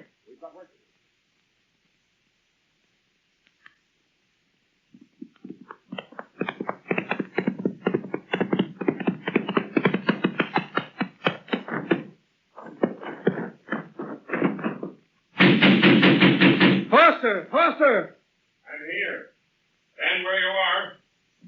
Who is it? I'm Sanders, corporal at Glenafton. I thought I'd find you in the post cabin. Yeah. I figured that Saltier might think that, too. They tell me he's headed this way, so I've been watching from the dark side of the woodshed. What's new?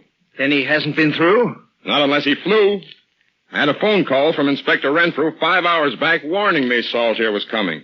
I've been on the watch ever since. Ah, good. Then I made it. You've been riding to cut him off? That's right. I've got to see that swine. You won't see him here. We've got orders to let him ride through. Good. Then I'll go down into the canyon. Come on, Ronnie. Hold on. What's the idea, Corporal? I thought Renfrew was handling this job. He is. He's handling the chase, but I've got to be in at the kill. Yeah, but the inspector... There, Renfrew will understand. Tell him I'll join the posse at Merivale. Come on. Up, Ronnie. But you can't hold him alone. Good luck, Foster. Oh, there's a lunatic if I ever saw one.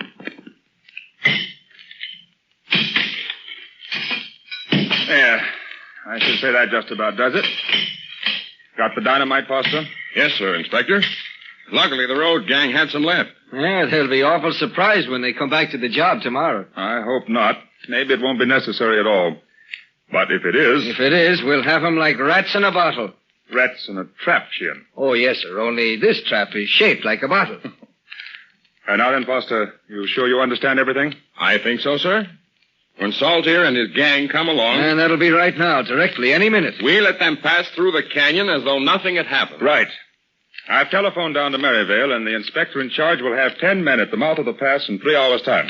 It is a grand plan, sir. A grand plan indeed. We let them in, and there they are, trapped. Once into the canyon, they can't get out except at the ends. Either down through Merivale or through this narrow road at this end. Now, if the men down at Merivale drive them back here... Yes, sir. I stay here and touch off the dynamite. Yes, that's it. Or rather, no. No, you can't stay here now. They might see you. I know. We'll all go back to the cabin and wait until they ride through. Are you sure that charge is heavy enough? Yes, sir. Positive. See how the trail curves around the canyon wall? Yeah, it's cut right out of the rock. When the dynamite goes off, it'll drop the road right down to the riverbed, 50 feet straight down. You'd have to have wings to go through after that. Oh, it seems a shame to spoil the road. Well, maybe we won't have to. But it's the only way we can stop them without gunplay if they come riding back with the Merivale men at their heels. Hello?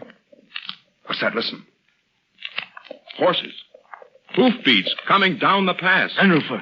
It's them, sir. Come on. Back to the cabin. Quick, grab that pick and top. Got the charge in? Yes, sir. Come on.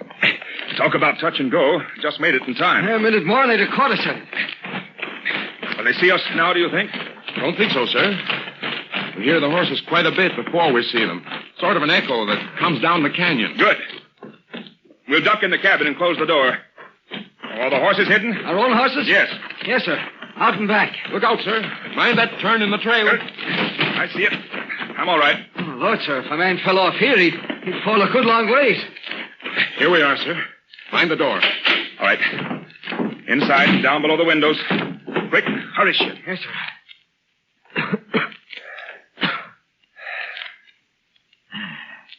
All right now, sir? I think so. All we do is wait. And by the way, where's Sandys? He went on ahead, sir. I told him how you'd set things up over the phone, and he said he'd ride down the canyon and join the posse at Maryvale. And if he can help it. Now, what do you mean, Sheehan? Oh, I think Sandys will want to take Salt here himself. He'll want to take him and choke him on that bankroll before anybody can stop him. I don't know that I blame him. I rather wish he'd stayed here. Oh, why, sir? Oh, he's young.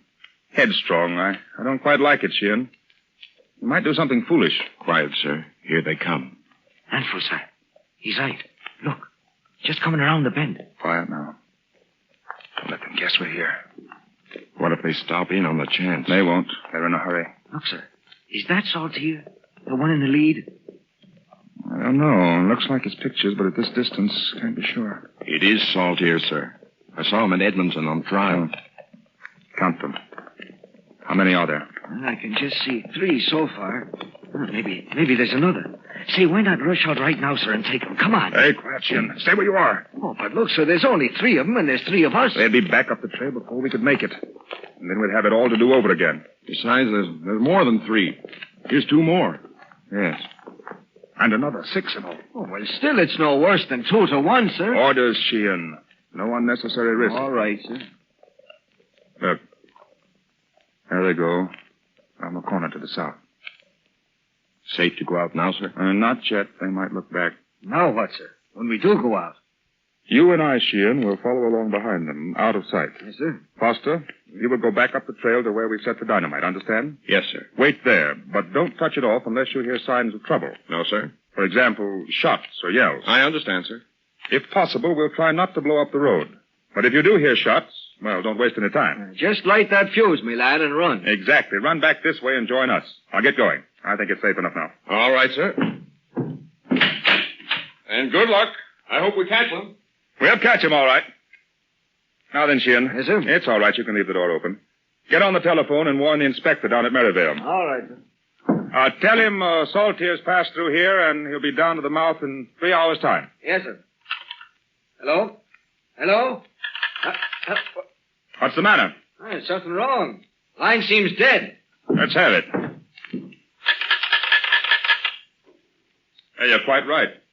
It is dead. Does the wire cross the trail anywhere, do you happen to know? I think it does at that, sir. Just down below a bit. Then they've cut the wire. Well, then we can't warn Maryvale. No, but the cut line will be warning enough. They'll be trying to ring us, and the dead line will tell them what's happened. Yes, sir. Now, come on, Sheehan. Get the horses, and let's follow Saltier. All right, sir. I'll go bring the horses around, shall I, sir? Yes. Hello. That sounded like a shot down to the south. Yes, sir, it was a shot. Do you think... Lord, sir, you don't think that... Don't wait to think. Get those horses. Something's happened down there, Sheehan. Something we didn't expect. Are we going down, sir? We are. As hard as we can ride. Come on, quick. Yes.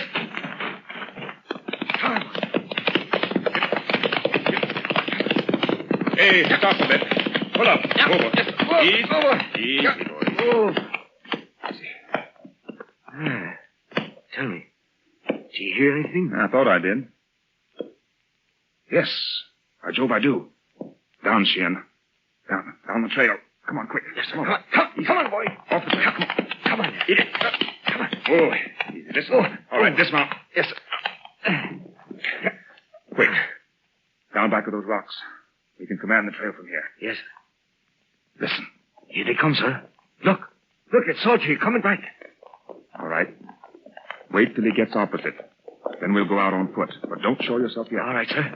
Oh, here come the others, too, all in a bunch. Say, tell me, sir, what's hit them? What's the matter? Now then. You on the trail. Stop! Stop! He's meaning you, Saltier. Renfrew, let him have it, boys. Write him down. Let him have it, I say.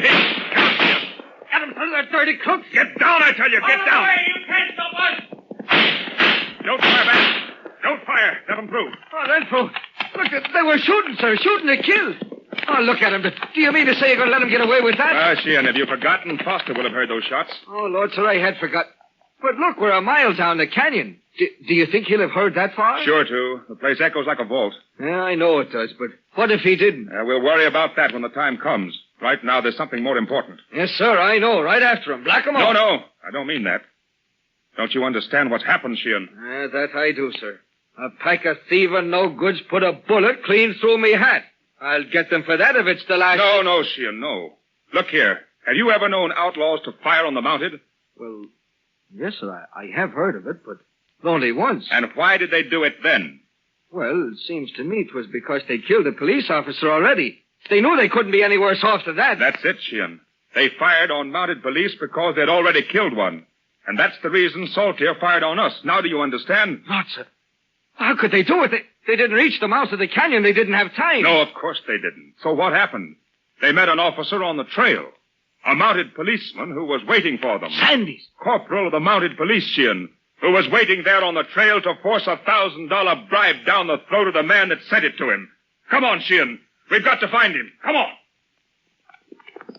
Come on, boys. We'll make it yet. Ride for it. Saltier, look. There's the police cabin we passed on the way down. No wonder we thought it was deserted. They were out on the trail waiting for us. Shouldn't have done it, Saltier. What do you want me to do? Stand there and let them take us? Come on, ride. They'll be after us. After us hard. Let them. Once we get out to the north again, they can hunt all over British Columbia. Pull up, Saltier. Easy, boy. Easy. There's the narrow place dead ahead. Have to go single file here. I'll go first. Come on, will you? Think we've got all day? Look, what's that? Dynamite. They've dynamited the road. Can't get through now. Saltier, what do we do? We're trapped. Hands up, you! Redcoats! Down there on the trail. Stand and surrender. Stop where you are. Come on, boys. Turn around. Back. Back down the pass. Hold or I'll fire. Back down the pass. It's our only chance. Come on, ride. That was the dynamite, all right. Foster stopped them. They're trapped now, sir. They'll be back this way. I only hope so. I want to meet that man. I want to tackle Saltier myself. I'm with you, sir, all the way, but... I know. We haven't found Sandys yet. They killed him, Sheehan. I know they did. Hey, look, Sheehan. Where's it? There on that rock. See those spots? Yes, sir. I see, sir. Blood, Sheehan. Down this way, I think. Come on. He can't be very far away. Do you think so? Well, don't you think there's a chance? Just a chance? Not a chance in the world, Sheehan. They knew what they'd done. That's why they rode through us. That's why they fired at us. Look there, sir. There in that patch of sun beyond the rock. A patch of scarlet, Sheehan. A scarlet coat. Oh, poor lad. Straight through the heart. Devils. Thieving, murdering devils. Look, Sheehan. His hand there, up at his breast. Listen, his coat's unbuttoned, sir. Well, what was he doing? I think I know. Look here. What? It's the money, sir. The $1,000. He was reaching for it, Sheehan. Reaching into his pocket for the bribe to throw Saltier's dirty money in his face. That's how he died. Poor lad. Poor lad. If he'd only thought first of his gun. No, Sheehan. Not poor lad. Not a bit of it. A brave, gallant gentleman who held honor before life itself. Hand me that money, Sheehan. Yes, sir.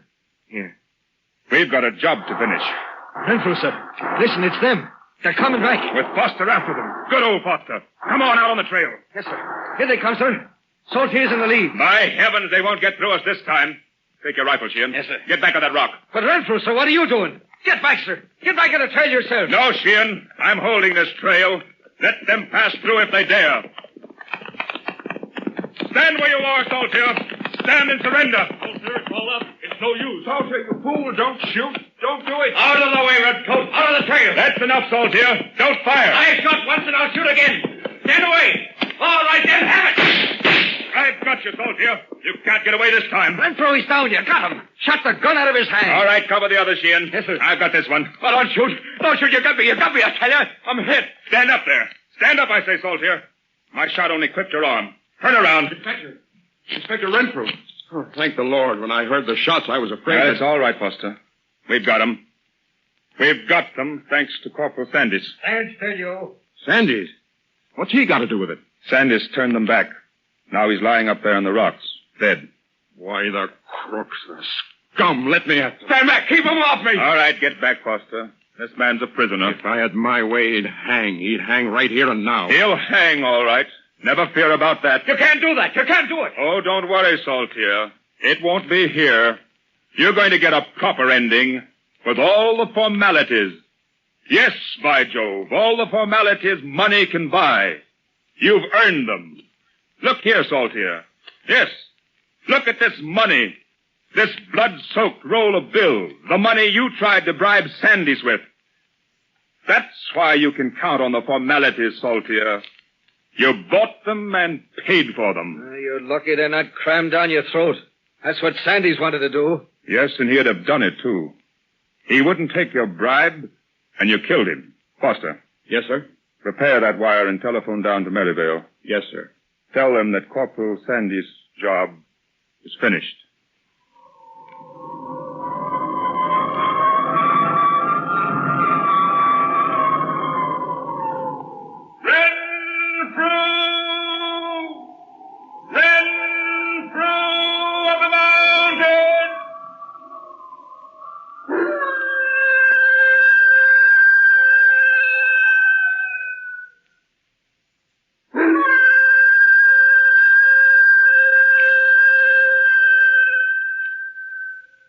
We bring to a close another adventure of Renfrew of the Mounted, famous inspector of the Royal Canadian Mounted Police, known to thousands of young Americans and Canadians through the books and stories of Laurie York Erskine, and specially adapted for radio by George Ludlam. The cast included House Jameson as Renfrew. Take one man with a dream and lock him in the icy depths of the ocean. That's our story, Salvage, taken from the files of John Steele, adventurer.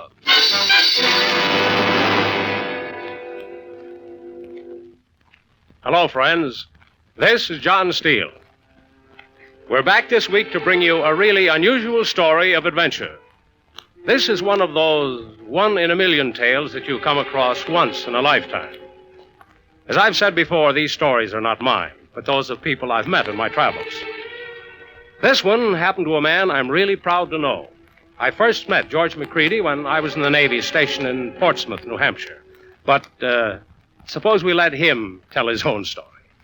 George? Like father, like son, they say. And that's the way it was with Billy and me.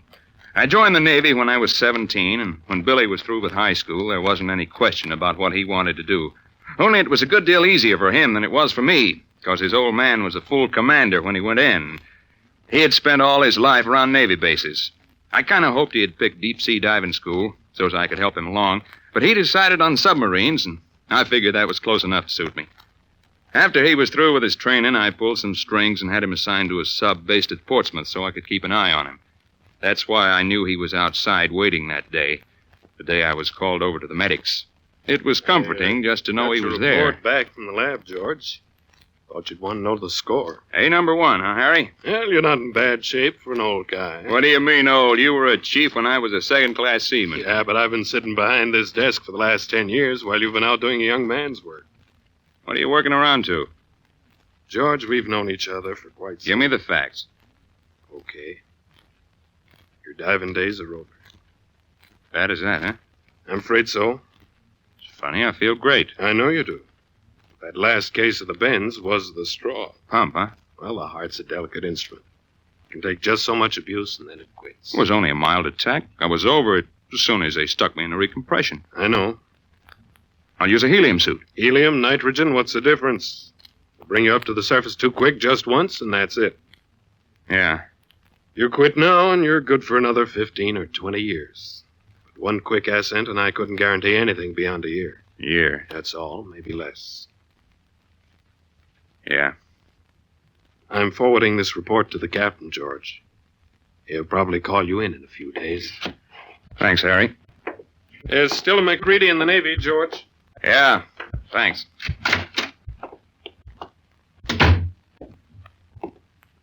What's dope, Pop? Not good, huh? Not bad. What do you think you're for? Nothing serious. Well, I think I put Wait till we get outside.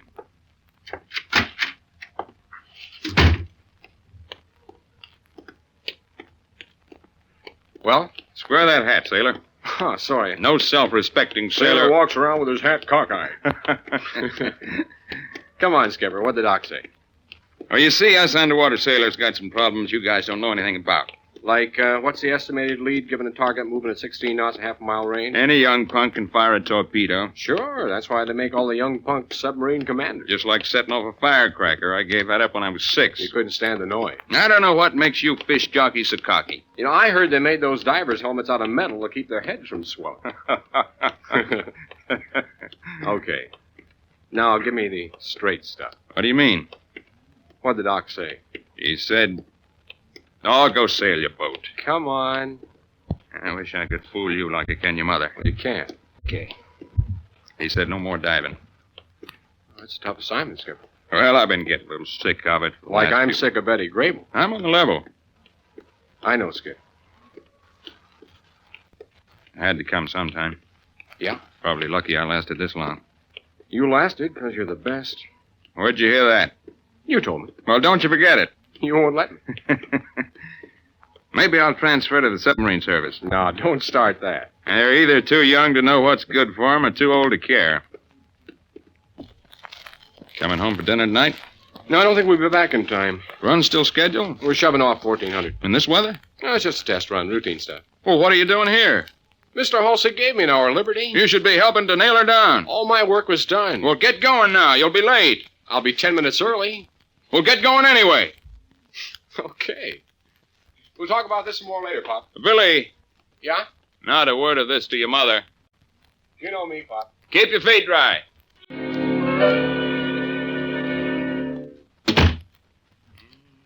That you, George? Yeah, honey. Glad you got home before the storm. Real Navy wife. Barometer's been dropping all afternoon. You pay more attention to that barometer than you do to your old man. Meaning? That. When you gonna grow up? Maybe next year. Don't you dare. Saw Billy over at the base this afternoon. Will he be home for supper? Said not to wait for him. Probably be late. And I got double chops for him, too. Chops? When do we eat? Supper will be ready in 15 minutes. Papers in on your chair. Thanks. Radio.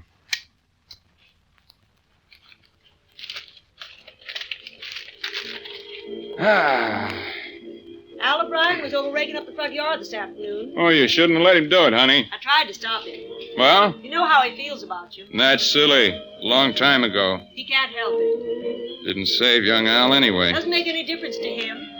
He says if anyone could have saved it was you. Just doing my job. Doing your job. You know you should have gotten a Navy Cross for the S4. Cross wouldn't have made up for 40 men lost. Of course not, but you risked your life. Now, Martha. You did, and you should have. It's not important now. No, guess it isn't. No? You'll get another chance, George. Maybe. And when you do, I know you'll... We interrupt this program to bring Well, you I a just special want- announcement. The Navy Department has just announced that the tender Pauling has rammed and sunk the submarine Sarpent 5 miles east of Portsmouth, New George, Hampshire. that's Billy. Be quiet. Sarpent is believed to have had a crew of 56 naval officers and men and 2 civilian technicians on board at the time of the collision. Gotta call the Further base. details will be brought to you as Now, soon don't as they get are excited. available. We return you now to the program to which you Listen, listen. Martha, it may not be as serious as you think. Billy. All those men have been trained with the Monson loan. They can get out with an even break. Yes. Now, that's better. Now, wait till I call the base.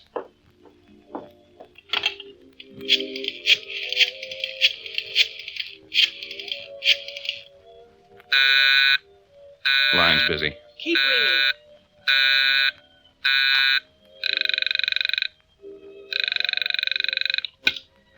Portsmouth Navy Base. Get me Captain Steele. I'm sorry, sir. I have orders not to accept calls for the captain. This is Commander McCready speaking. I'm sorry, Commander. My son's on that sub. Just a moment, Commander. I'll try to connect you. Go ahead, please. Captain Steele. This is McCready, Captain. Yes, McCready. Sorry, I have no news for you. No news? The Pauling stayed over her till her phone buoy came up, so we have a line on her. That's all I can tell you for now. Well, how deep is There's over 30 fathoms of water by the chart. 200 feet? It's deep. We've alerted the entire eastern seaboard. Salvage crews are being rushed as fast as possible.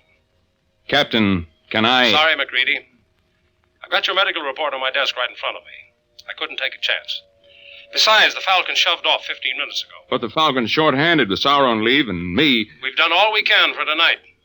We should have help by morning. But, Captain... I know how you feel, but rest assured we're doing everything possible. Yeah. Thanks, Captain. What did he say? Everything's going to be all right, Martha. All we got to do is wait.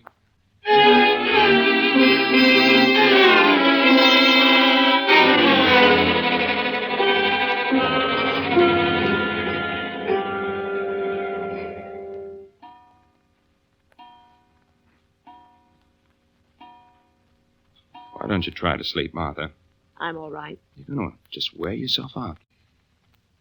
Every time I close my eyes. Now, that's no way to think. You got to hope for the best. It's getting light. Just lie down here on the couch. I'll cover you with a blanket. That's better. House is cold. Yeah, I'll put another log on. Have some heat in a minute. Can't understand why they let the Falcon go out without you. I told you, I didn't have time. They wanted to get that telephone boy on board before the line snapped. Probably send me out at dawn. Then why don't they call? You should be getting ready. They will.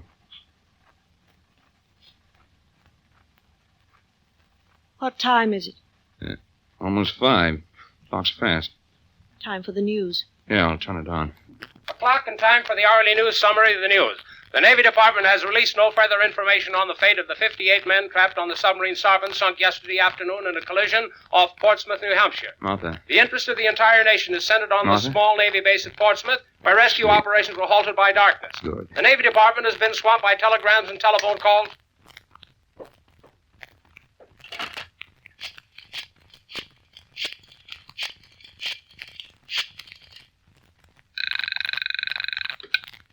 Portsmouth Navy base. This is Commander McCready. Yes, Commander. Is Captain Steele on duty? He's been here all night, sir. Can I speak to him? I'll try to connect you. Thanks. Go ahead, please. Yes, McCready? Sorry to bother you, Captain. That's all right. I understand. Any news? We know that there were 33 men alive in the control compartment amidship. What about the men up forward? Don't know. The sea was heavy and the telephone line snapped right after the Falcon got the buoy aboard. We've been trying to reach them by radio, but so far we haven't made contact. Captain. No, McCready. Couldn't I just go out in 10 lines or something? I know how you feel. Let me go, Captain. Be here at 7. Thanks. Thanks.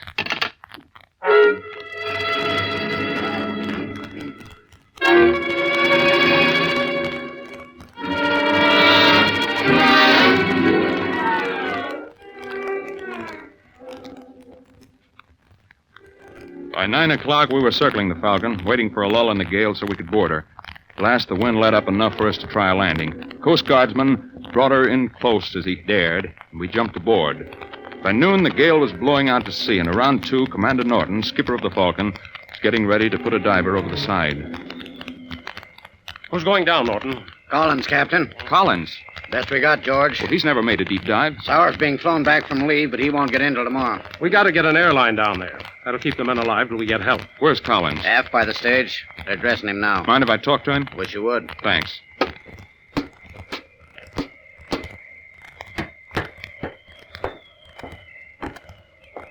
Hi, Collins. Hello, Mr. McCready. How do you feel? Okay, I guess. Nothing to worry about. Sea's still rough, but we'll be able to handle you okay. Yes, sir. We don't know where the grapnel caught, but the first thing you do, unlock that grapnel and tie it securely to the sub. Yes, sir. You got to do just one job. Get those airlines connected. I know. One more thing. This isn't much difference from a 100-foot dive. You just got a little more compensating to do. Keep increasing your air pressure as you go down, or the water will squeeze you to death. But don't get too much pressure, or you'll blow yourself topside like a balloon. I understand. Okay, kid. Good luck. Mr. McCready? Yeah? Will you do me a favor? Sure, kid. Pin my phone for me. Glad to. Watch your head. Here comes your lid. Phone check. Phone check. Intake. Check. Exhaust. Check. On your feet, kid. I'll help you on the stage.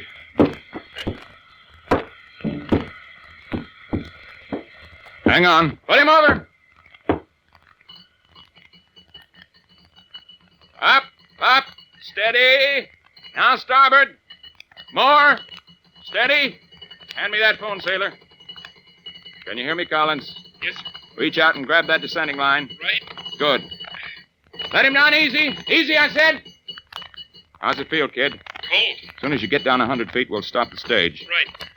What's your 10 take? Yes, sir. That's about 75. Steady, winch. Steady. That's it.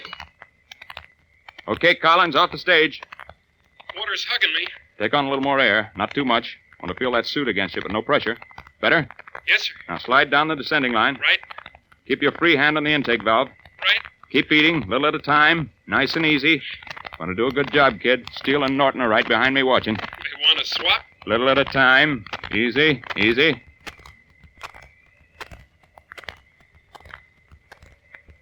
Down. Where are you? Can't tell. What's your visibility? About 3 feet. Secure that descending line. Doing it now. There. She heeled over? No, she's sitting up straight. I seem to be after the conning tower. Work your way forward. Slow, though. Watch your footing. Don't worry, we got your lines up taut.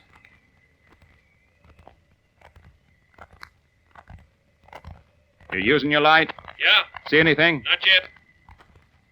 Did you say it was going to be cold? Just pretend you're taking your Saturday night bath. Yeah. Something ahead. Looks like the tower. Give her a couple of raps, kid. Let them know you're there. There.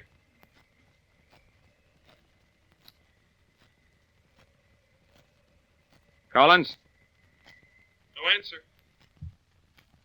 try again.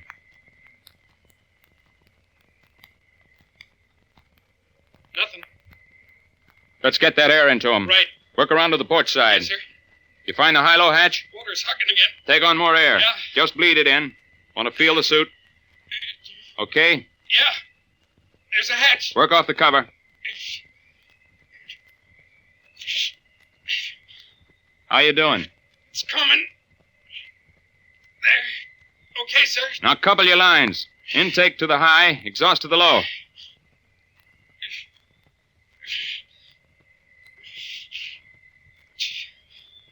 Take it easy, son. You're almost done. It's cold. I know. Water's hugging. Better not take any more air. Can you work? Yeah. Okay, intake's connected. Try for leaks. Start your intake pump.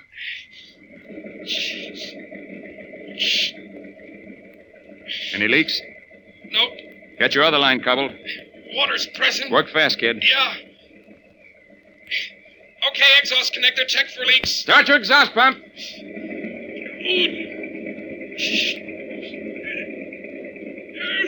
Any leaks? Collins. Collins. Pull him up! Quick, pull him up!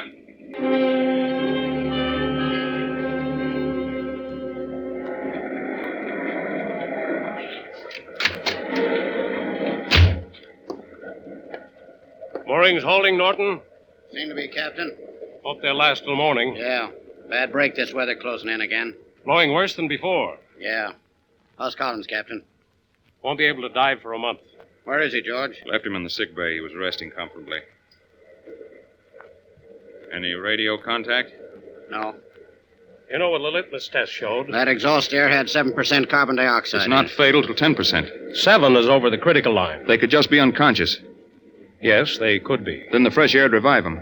It could. Captain. Yes, McCready. I have to go down.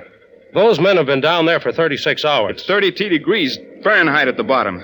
They'll die of exposure unless we get them out. I can't risk your life on what may be a hopeless mission. They can't hold out much longer. Sauer's grounded in Chicago. The Carment put in at New London. Help won't get to us for 2 days. That'll be too late. Yes. If we get 1 hour of diving weather tomorrow, that's all I need. Norton? The diver's job's easy, Captain. McCready could do it blindfolded. You know what the medical report said? 1 more case of the bends and you'll be... I know. All right. On 1 condition. Yeah? When you get down, you rap on the sub. If you get an answer, you go ahead. If you don't, we pull you up right away. Thanks, Captain. The gale blew itself out during the night. By 10 o'clock, the sea had smoothed down enough for me to go over the side. The job was easy. Attached to my diving suit was a hauling down wire. All I had to do was secure that wire to the center of the hatch in the sopping. Then the rescue belt could slide down the wire and seat itself on the deck of the sub right over the hatch. The last thing I saw as I went over the side was Captain Steele taking my telephone line. I guess he didn't trust me to keep my end of the bargain. How's it feel, McCready? Cold. We let you down easy stages. Okay. No point in rushing now. Yeah. I'll let you know the 25-foot levels. Okay. There's your first one. Right. If you start to feel dizzy when you get down, stop working till it passes. I'm okay. No oxygen jack with a helium suit. Just be careful. Okay. There's your 50 feet. Right. Start taking on oxygen. Right. Not too much. I know. There's 75. Yeah. Too fast? No. When you get to 100, take a rest before you leave the stage. If I need it.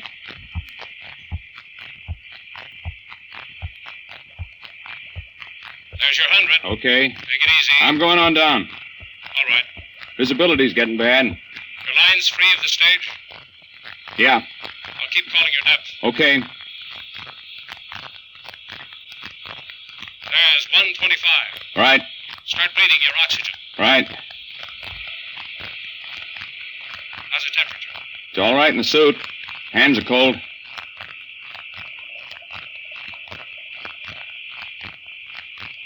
There's 150. Okay.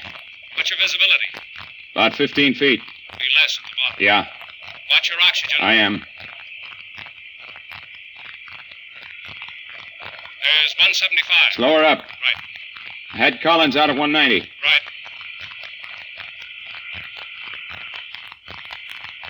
You hit yet? No.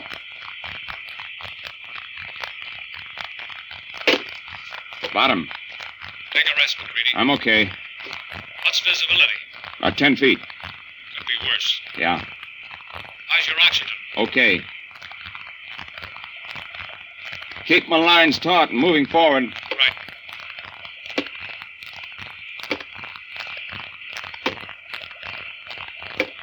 She's still upright? Yeah. See the tower yet? Not yet. Take it easy. Right.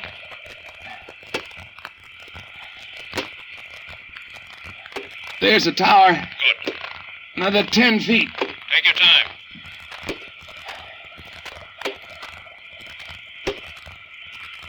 There's Collins Airlines. Okay. Give me a little play on my lines. Right. When I say hello.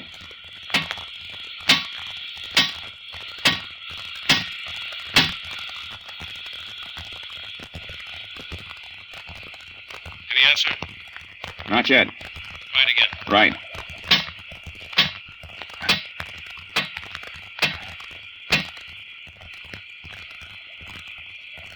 Ready? No. Again.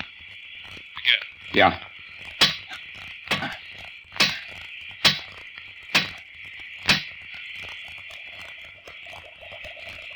Any answer? Not yet. Gonna bring you up, Mac. Captain. We agreed. But, They'd have answered by now. Captain. If they could have... they're answering. Talk to him, Mac. Yeah. Oh. Many alive.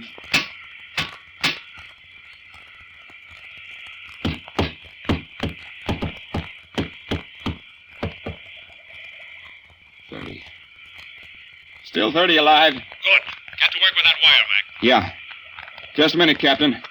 How are men forward?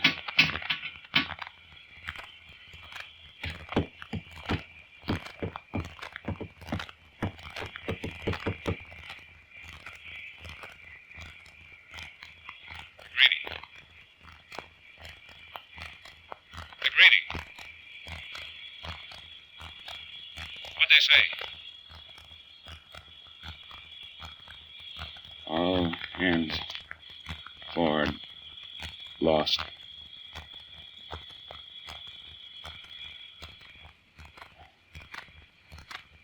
Give me more slack, Captain. You want a couple? Give me more slack. Right. There's where she was hit. Near the hatch? Just forward. Can you secure the wire? Yeah. Take your time.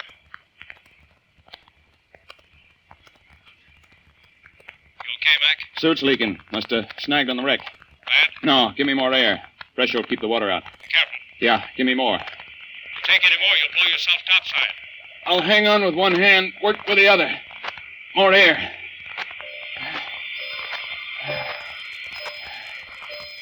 Still leaking? Give me more. It'll bring you up, Mac. Almost finished. More air.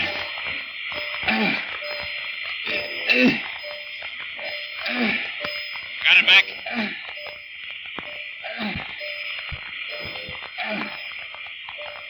Got it?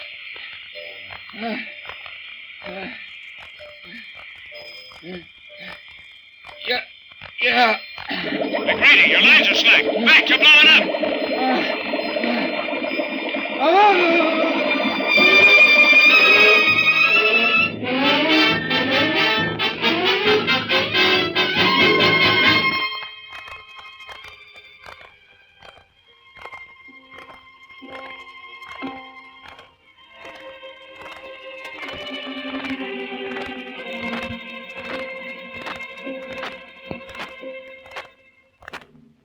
Rescue the submarine sergeant. Commander McGready descended to the sunken craft against the instructions of the medical officer and at great personal risk. Knowing that his son was lost on the Sarpent, he continued his rescue efforts. Ripping his diving suit on the damaged craft, he clung with one hand to the wreck while completing his mission. By his initiative and resourcefulness throughout this hazardous assignment, which resulted in the rescue of 30 survivors, Commander McGready upheld the highest traditions of the United States Naval Service. For the President, Secretary of the Navy. Congratulations, Commander. Thank you, Captain. We're proud of you, George. Yeah. Is that all there is to it? That's all. Yeah.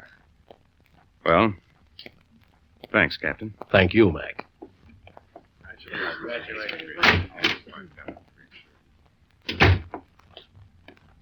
See? That wasn't so bad, was it? No? No.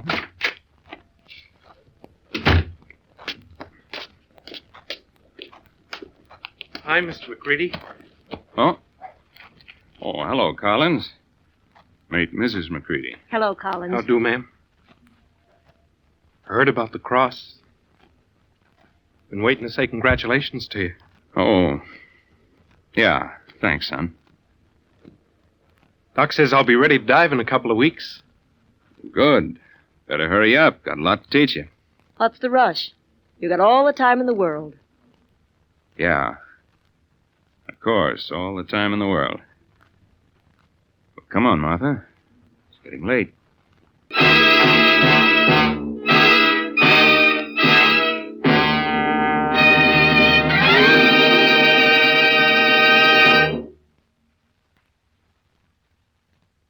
The title, Salvage. The story of a man who made a deal with the sea and traded 1 for 30. And if you like George's story, why not come back next week, friends? I'll have 4 people who had an unusual adventure on the steps of a cathedral in the big city with a man who left before he came. I like to call it Witness. So until next week, this is John Steele saying, a life of adventure is yours for the asking, wherever you find it. Only don't look for it. It may find you. Well, so long and good hunting.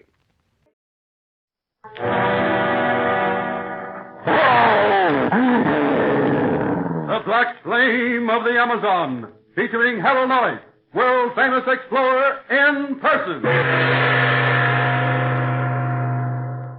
You remember in the last chapter, little Jean and Jim Brady, just using a little good old ingenuity, managed to outwit the Indian guard that Grogan had placed to watch the plane in which Pat Donovan, the pilot, was imprisoned, bound and gagged. It was a brave thing to do. But boys and girls of today are willing to try almost anything, no matter how difficult, just so they can be of help. And they often can help. Mr. Noyes doesn't know yet about the stunt they pulled. Neither does that scoundrel Grogan. But he will, don't you worry. He's going down to that airplane before long, and he's in for about the biggest surprise he ever had in his whole life. Jimmy and Jean are with Donovan now. All 3 of them hurrying to pull the water-soaked Indian into the cabin of the plane. And then, for more plans, Plans that may make Grogan squirm and wish he had never entered the jungle. But let's listen.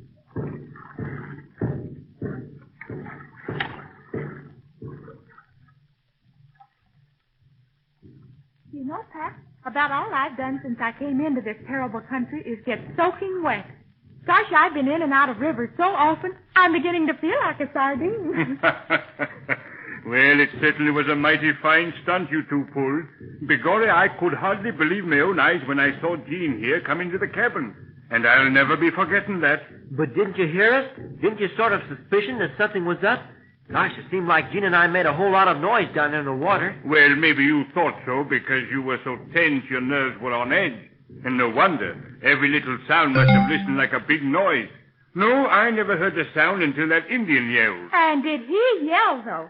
I was listening for Jimmy to give me the high sign, but I didn't hear him at all. Just the Indian. Well, I wanted to yell, too. But the dirty cloth that Grogan had over my mouth, well, it just wouldn't let me. For one thing, Pat, you sure didn't lose much time getting out into the water after you did get free. I'll say. Why, Pat, you still had cords of rope around you when you died. Yes, but not enough to hinder me, though. And I knew that Jimmy needed me help. I'll say I did. That Indian just wouldn't quit struggling, remember? Yes, yes. Well, now, it seems to me that the first thing we do is put some more rope around this gazebo here. We got his wrists and feet tied, but it isn't enough. You know, them Indians are slippery customers, and don't you be forgetting it. Well, here's some pieces of rope. Too bad I had to cut it up so badly when I set you free. Oh, never mind that, Miss Jean. So we'll just use a few more pieces here and put them where they'll do the most good. Then let's all get to work. We'll all tie some knots. Well, now, Miss Jean, I wonder if you'd leave that to Jimmy and me here. We need someone to keep watch out there. Could you be getting up to the little cabin window now and watch the riverbank? Oh, yes. You know, I'm thinking Grogan will be paying us a visit pretty soon. Yeah, and when that happens, we got to be all set to welcome him and make him sort of feel at home. And how? All right. Just leave the window watching to me. I'm swell at that. I had a lot of experience lately. But, gee, I sure do wish I had some dry clothes, though. Say, Pat, how about you taking care of this Indian? I mean, you can do all the tying yourself. Well, begorry, it's the one thing I'm good at. But what do you want to do? Well, I got some little important things to do here. First, I want to get our spare guns and ammunition from the locker. Say, will you look at this? The locker's empty. Not a gun, not even a cartridge left. Yes, I could have told you that. I lay here flat on my back, all tied up, helpless, while Grogan went through the locker and took every gun and bullet. Well, what did he do with them? Surely he didn't throw them to the river, Pat. No. He handed them out the door to Indians in a canoe. And you know, I'm thinking maybe they're up in the village somewhere. Oh, gosh, Jimmy. That about ruins all our plans. Mr. Norris needs a gun, and so does Pedro. Well, and so do I. But we'll have to do the next best thing.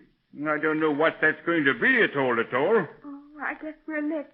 Licked good and proper. Oh, no, we're not. And don't say it, Gene. We're not licked yet. Not by a long shot. Now, Jimmy, look.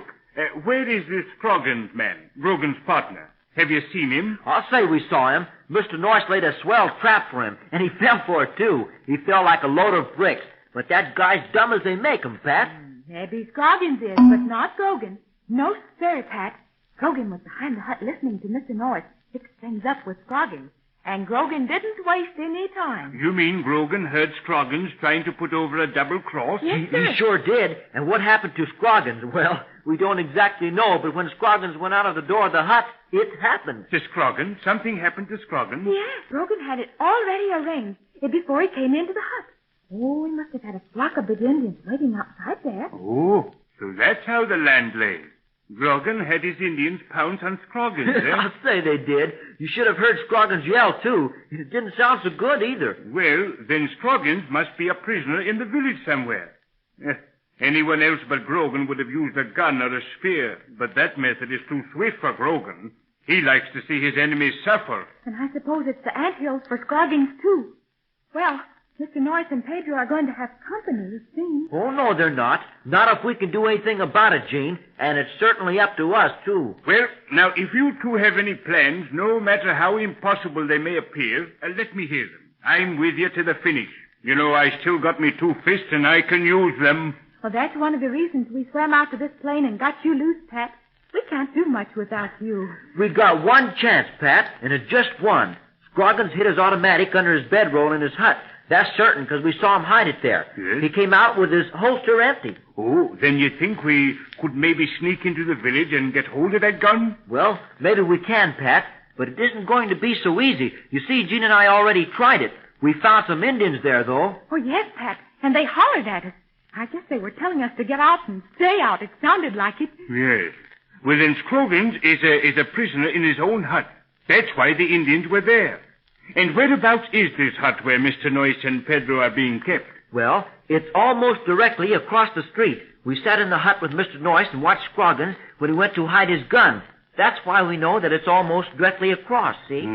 Well, how about coming up behind the hut, then, from among the trees? But that's the only way it can be done. But Brogan warned Jimmy and me that he had Indian guards all over the place. Oh, guards, eh? Well, now, that makes it more difficult. But for them, we could make it. Uh-oh. Them Indian drums are making more noise up there in the village than I ever heard before. Yeah, it's the beginning of the celebration, Pat. Grogan explained it, and so did Mr. Noyce. The anthill stuff is supposed to take place tomorrow, and tonight they celebrate the occasion. Well, then look now. If the Indians get going on this celebration, and they get all hot and bothered, maybe the guards will let down a little. You mean that we might be able to do something when the dance is going full blast? Well, that's what I'm thinking. Maybe with all the noise and the drums and the shouting and the yelling, we can slip in quietly, even though we have to dress up like Indians to fool them. Well, count me in on that, Pat. I guess that goes for me, too. Well, very good. Now, this big red man here, I guess we got him nicely taken care of. He isn't going to get out of these ropes, and he won't be able to yell through all that bunch of rags. Oh, gosh, if Brogan should come down here now, maybe we could grab him. Oh, say, I just noticed something out there. A little canoe. A kind of dugout almost hidden in the bushes. Right across from here. Where? Oh, yes. Oh, that's the canoe that Grogan used to bring me out here. Now, if he comes back, he'll paddle out. I don't think he likes to swim so very well. Well, now listen, Pat. And you too, Jimmy. How about trying the stunt Mr. Norris advised? What stunt? Oh, you mean the one about trying to swing the ship around? Yes, why not? We got a swell chance now. Swing the old bus around? You mean and get ready to take off again? Sure. Mr. Norris advised us to do that, to get into the air as quickly as possible, head down the river, and warn the Brazilian authorities. But listen, Pat, we can't do it. We can't leave here without Mr. Noyce and Pedro. Well, I'm thinking you're right, Jimmy, my boy. But while there's life, there's hope, and we still got a good kick or two left in us. But now listen. Maybe we should turn the nose of the plane around. Have her ready just in case we do succeed, eh? But what if Grogan comes back down here and sees the plane turned around? He'll be on his guard. He'll know that something's fishy. Say, that's right. Gosh, I hadn't thought of that. Miss Jean, we leave the ship sitting right where she is. Plenty of time to get her twisted around when we get Grogan where we want him. Well, but what about when Grogan gets down here and finds his Indian guard has disappeared? Isn't he going to be kind of suspicious? Well, I thought of that too, Miss Jean, but we'll just have to chance it. You know, he may think that the Indian has left his post to join in the festivities in the village. Well, at least we hope he'll think so. Say, Pat, could you handle Grogan alone? Or maybe if Jean stayed with you, the two of you? Oh, but what about you, Jimmy? Where do you think you're going? I'm going up to the village. Look, Jean, you remember that box of stuff I brought with me? That stuff that Uncle said was just excess baggage? Oh, you mean all the doofickies, the tricks and things? Sure. Well, how about me going up to the Indian ceremonial, and when the old witch doctor starts strutting his stuff, I'll get going too. But I can make his hair stand on end. Oh, no, that's too risky to do it alone, Jimmy. Now, if I went along with you and Miss Jean, well, I'd be all for it, but...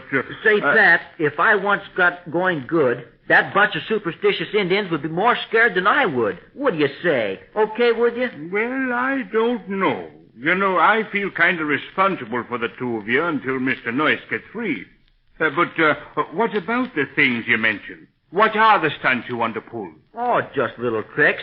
But if I can fool the kids back home with them, think what can be done with that bunch of Indians. Say, when I get through, they'll have nightmares. And every night in the week, too. They'll be so scared they won't even go out of doors. Well, it sounds kind of good to me. Wait, hold everything.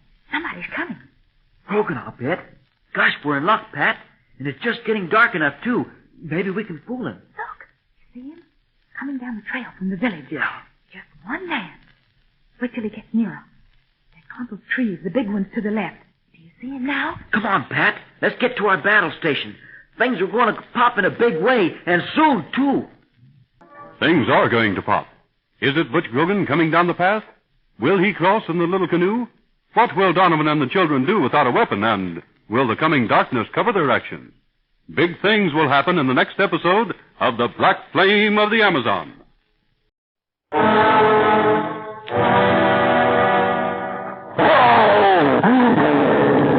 The Black Flame of the Amazon, featuring Harold Noyes, world-famous explorer in person.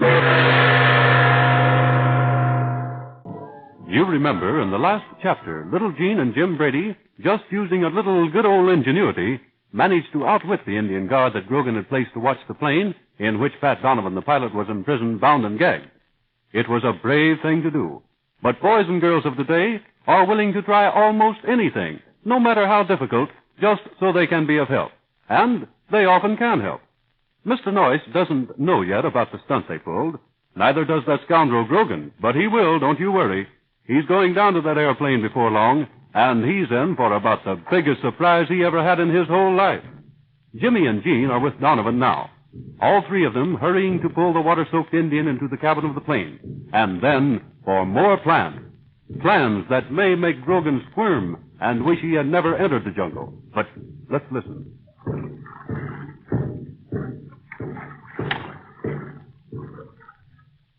You know, Pat, about all I've done since I came into this terrible country is get soaking wet. Gosh, I've been in and out of rivers so often, I'm beginning to feel like a sardine. Well, it certainly was a mighty fine stunt you two pulled. Begorry, I could hardly believe my own eyes when I saw Gene here come into the cabin. And I'll never be forgetting that. But didn't you hear us? Didn't you sort of suspicion that something was up? Gosh, it seemed like Gene and I made a whole lot of noise down there in the water. Well, maybe you thought so because you were so tense your nerves were on edge. And no wonder. Every little sound must have listened like a big noise. No, I never heard the sound until that Indian yelled. And did he yell, though? I was listening for Jimmy to give me the high sign, but I didn't hear him at all, just the Indian. Well, I wanted to yell, too. But the dirty cloth that Grogan had over my mouth, well, it just wouldn't let me. For one thing, Pat, you sure didn't lose much time getting out into the water after you did get free. I'll say. Why, Pat, you still had cords of rope around you when you dived. Yes, but not enough to hinder me, though. And I knew that Jimmy needed me help. I'll say I did. That Indian just wouldn't quit struggling, remember? Yes, yes. Well, now, it seems to me that the first thing we do is put some more rope around this gazebo here. We got his wrists and feet tied, but it isn't enough. You know, them Indians are slippery customers, and don't you be forgetting it. Well, here's some pieces of rope. Too bad I had to cut it up so badly when I set you free. Oh, never mind that, Miss Jean. So we'll just use a few more pieces here and put them where they'll do the most good. Then let's all get to work. We'll all tie some knots. Well, now, Miss Jean, I wondered if you'd leave that to Jimmy and me here. We need someone to keep watch out there. Could you be getting up to the little cabin window now and watch the riverbank? Oh, yes. You know, I'm thinking Grogan will be paying us a visit pretty soon. Yeah, and when that happens, we got to be all set to welcome him and make him sort of feel at home. And how? All right. Just leave the window watching to me. I'm swell at that. I had a lot of experience lately. But, gee, I sure do wish I had some dry clothes, though. Say, Pat, how about you taking care of this Indian? I mean, you can do all the tying yourself. Well, Begorrian, it's the one thing I'm good at. But what do you want to do? Well, I got some little important things to do here. First, I want to get our spare guns and ammunition from the locker. Say, will you look at this? The locker's empty. Not a gun, not even a cartridge left. Yes, I could have told you that. I lay here flat on my back, all tied up, helpless, while Grogan went through the locker and took every gun and bullet. Well, what did he do with them? Surely he didn't throw them to the river, Pat. No. He handed them out the door to Indians in a canoe. And you know, I'm thinking maybe they're up in the village somewhere. Oh, gosh, Jimmy. That about ruins all our plans. Mr. Noyes needs a gun, and so does Pedro. Well, and so do I. But we'll have to do the next best thing. I don't know what that's going to be at all. Oh, I guess we're licked. Licked good and proper. Oh, no, we're not. And don't say it, Gene. We're not licked yet. Not by a long shot. Now, Jimmy, look. Where is this Scroggins man, Grogan's partner? Have you seen him? I'll say we saw him. Mr. Noyce laid a swell trap for him, and he fell for it, too. He fell like a load of bricks. But that guy's dumb as they make him, Pat. Maybe Scroggins is, but not Grogan. No, sir, Pat. Grogan was behind the hut listening to Mr. Norris fix things up with Scroggins. And Grogan didn't waste any time. You mean Grogan heard Scroggins trying to put over a double cross? Yes, sir. He sure did. And what happened to Scroggins? Well, we don't exactly know, but when Scroggins went out of the door of the hut, it happened. To Scroggins? Something happened to Scroggins? Yes. Yeah. Grogan had it already arranged before he came into the hut. Oh, he must have had a flock of big Indians waiting outside there. Oh, so that's how the land lay. Grogan had his Indians pounce on Scroggins, eh? I'll say they did. You should have heard Scroggins yell, too. It didn't sound so good, either. Well, then Scroggins must be a prisoner in the village somewhere. Anyone else but Grogan would have used a gun or a spear, but that method is too swift for Grogan. He likes to see his enemies suffer. And I suppose it's the anthills for Scroggins, too. Well, Mr. Norris and Pedro are going to have company, it seems. Oh, no, they're not. Not if we can do anything about it, Gene. And it's certainly up to us, too. Well, now, if you two have any plans, no matter how impossible they may appear, let me hear them. I'm with you to the finish. You know, I still got me 2 fists, and I can use them. Well, that's one of the reasons we swam out to this plain and got you loose, Pat. We can't do much without you. We've got one chance, Pat, and it's just one. Scroggins hid his automatic under his bedroll in his hut. That's certain, because we saw him hide it there. Yes? He came out with his holster empty. Oh, then you think we could maybe sneak into the village and get hold of that gun? Well, maybe we can, Pat, but it isn't going to be so easy. You see, Gene and I already tried it. We found some Indians there, though. Oh, yes, Pat, and they hollered at us. I guess they were telling us to get out and stay out. It sounded like it. Yes. Well, then Scroggins is a prisoner in his own hut.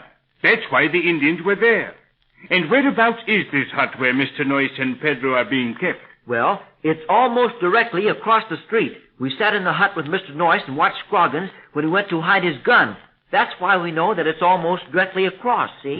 Well, how about coming up behind the hut, then, from among the trees? But that's the only way it can be done. But Grogan warned Jimmy and me that he had Indian guards all over the place. Oh, guards, eh? Well, now, that makes it more difficult. But for them, we could make it. Uh-oh. Them Indian drums are making more noise up there in the village than I ever heard before. Yeah, it's the beginning of the celebration, Pat. Grogan explained it, and so did Mr. Noyce. The anthill stuff is supposed to take place tomorrow, and tonight they celebrate the occasion. Well, then look now. If the Indians get going on this celebration, they get all hot and bothered, maybe the guards will let down a little. You mean that we might be able to do something when the dance is going full blast? Well, that's what I'm thinking. Maybe with all the noise and the drums and the shouting and the yelling, we can slip in quietly, even though we have to dress up like Indians to fool them. Well, count me in on that, Pat. I guess that goes for me, too. Well, very good. Now, this big red man here, I guess we got him nicely taken care of. He isn't going to get out of these ropes, and he won't be able to yell through all that bunch of rags. Oh, gosh, if Grogan should come down here now, maybe we could grab him. Oh, say, I just noticed something out there. A little canoe. A kind of dugout almost hidden in the bushes. Right across from here. Where? Oh, yes. Oh, that's the canoe that Grogan used to bring me out here. Now, if he comes back, he'll paddle out. I don't think he likes to swim so very well. Well, now listen, Pat. And you too, Jimmy.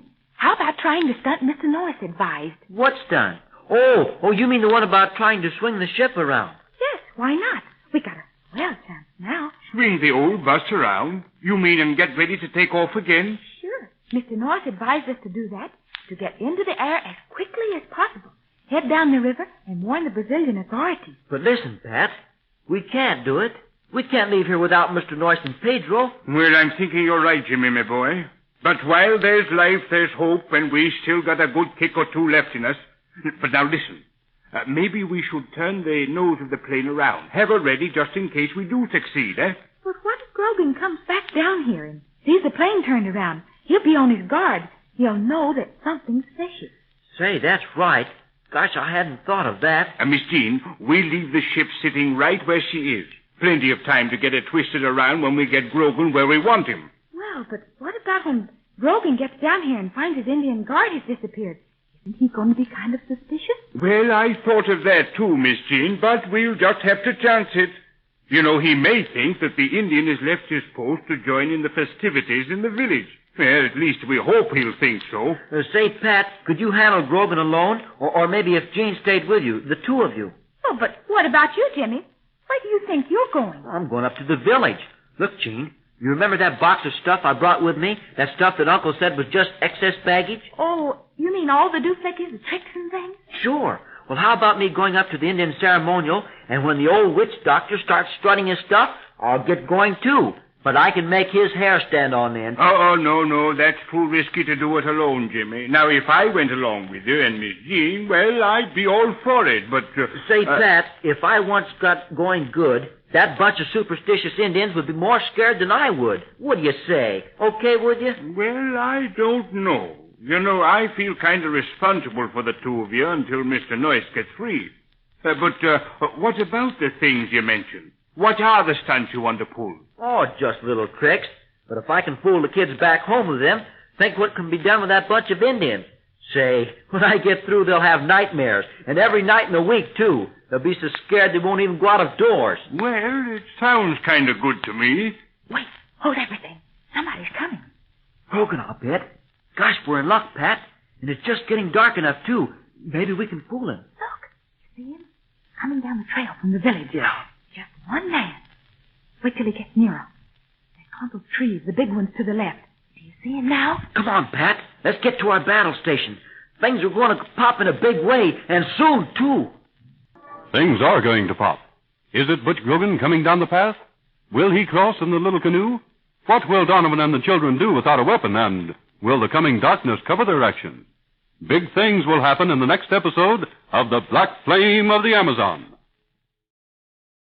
The Clyde Beatty show is up next. Clyde Beatty joined the circus as a boy and eventually became a famous lion and animal trainer. Books were written about him, toys were made of him, and he got his own radio show from 1950 to 51.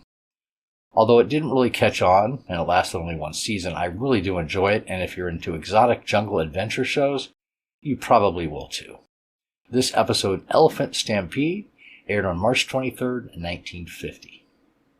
Then The Lives of Harry Lime was a great show starring Orson Welles in the title role, which originated with the 1949 film The Third Man. Lime is an anti-hero, a con artist, and he has a different scheme in every episode, which usually took place in Europe. The show was produced by Towers of London, not the BBC, and it was syndicated in America from 1951 to 52. It has a lighter tone to it. It's narrated by Welles with quite a bit of humor, as well as action and mystery.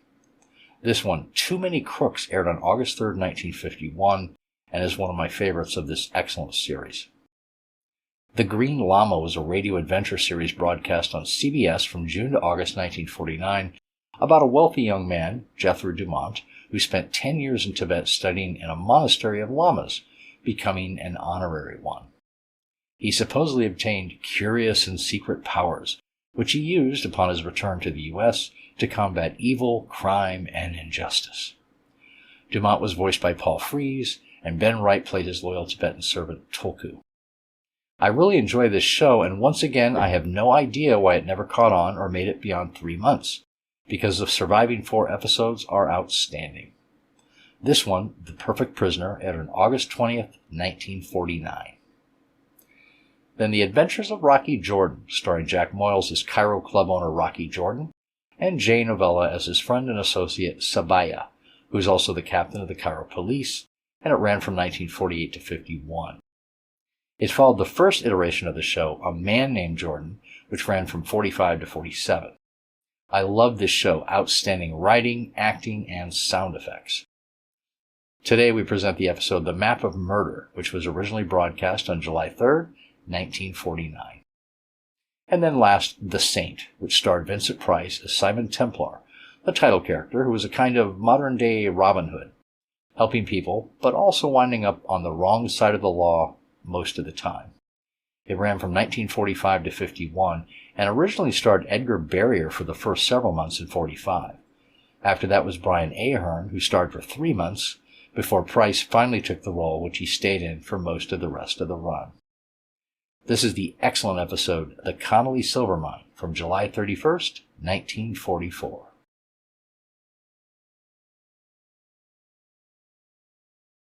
The Clyde Beatty Show, world's greatest wild animal trainer, Clyde Beatty, with an exciting adventure from his brilliant career. The circus means thrills, excitement, snarling jungle beasts.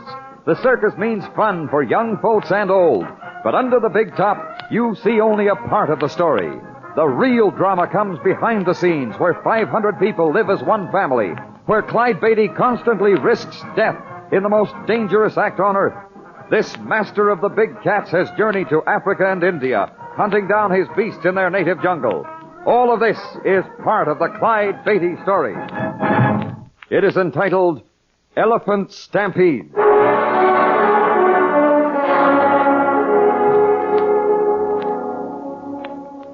This was Africa. No sun reached the river through the roof of trees. The stream lived in a perpetual dusk. The air was moist, humid, and a mist rose from the river as though this mighty land of mystery would hide her face from strangers. Insects and flies swarmed about our heads as the natives guided our craft down the treacherous stream.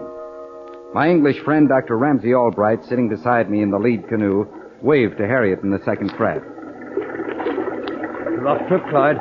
But your wife's holding up like an old campaigner. She looks so tiny, buried in all those boxes and bundles, maybe we should have brought her up in this canoe. We're the pioneers, old man. We scout the way to see that our precious belongings may safely follow.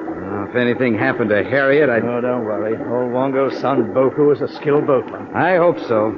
This river is no calm mill pond. That's why I put Boku in charge of the second canoe. Don't forget that equipment is precious, too. If we lost that, we'd surely have to abandon this elephant hunt. Lucky for us, you were in Nairobi and free to come along, Ramsay. Lucky for me, you mean? I couldn't afford making a safari. Then you pop up with one ready-made and I get a free vacation. And we get a free medical. Who knows Africa? Glad to have a doctor along. Well, very satisfactory arrangement all around, I should say. Water! Come fast, water! Rocks! Mingisana! Wongo said there's a rapids ahead with many rocks. What do we do now? May have to portage round it. What do, Wongo? Carry boat, maybe? Too long, carry. We ride canoe. Can do. He says we can run the rapids. Well, here's where we pioneer. We go first, Wongo. Boku and Missy follow. Yes, Buona. Boku know we always go first. Harriet, there's a rapids ahead. We're going to run it. Your canoe will follow. All right. But be careful. Hang on, Clyde. Here's where we shoot the chutes. Wongo's telling them to keep to the right. There's a whirlpool that'd suck us under at the foot of the rapids. Look out, that sharp rock will sink us. Look at that whirlpool. I'd hate to land in that. Oh, man, what a ride that was. Wongo knows his stuff. Boku, Missy come. Look out, Boku. More to the right. To the right. Watch that sharp rock. Boku to the right. Watch the whirlpool. Boku to the right. Watch it, Boku. You're going over.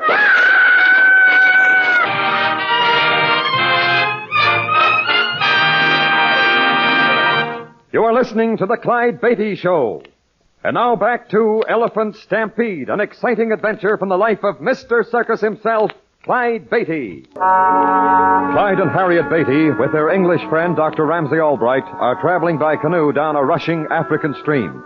Clyde and Ramsay safely ride through a swirling rapids, but Harriet's canoe is overturned and she is plummeted into a raging whirlpool. I'm coming, Harriet! Wait, I gotta get Harriet. Wait, you'll only be swept under with her. Wongo. Yes, Buona. Hold boat close to whirlpool. Quick, use poles. Tell boys. What are you doing? Getting a rope. I'm going in, Ramsay. Wait, get this rope round you. I'll tie it. Hurry, she's going under. There, that'll hold. I'm coming, Harriet! Wongo, use poles. Keep boat close as you can. Yes, Buona. Swim to your left side. To your left. Let the stream carry you to her. Buona Beatty like fish in water. You'll have to be to fight that undertow. Buona, look, crack Missy. Yeah, he's got her. Quick, Wongo. Help me. Pull on rope. I pull. Pull, Wongo. Pull. That's it. Grab her, Ramsay. I'm about done. I've got her. Hang on to the boat while we pull her in. Now then, Clyde, give me a hand. Up you come. Harriet, are you all right? I think so. But my hair must be a mess. If she can worry about what she looks like, she's all right. Clyde, Ramsey, what about Boku and the others? Boku and boys all same like water snakes. See? Already safe on shore. Pull into shore, Wongo. We'll build a fire, and while these people are getting dried out, we'll try to salvage some of that equipment.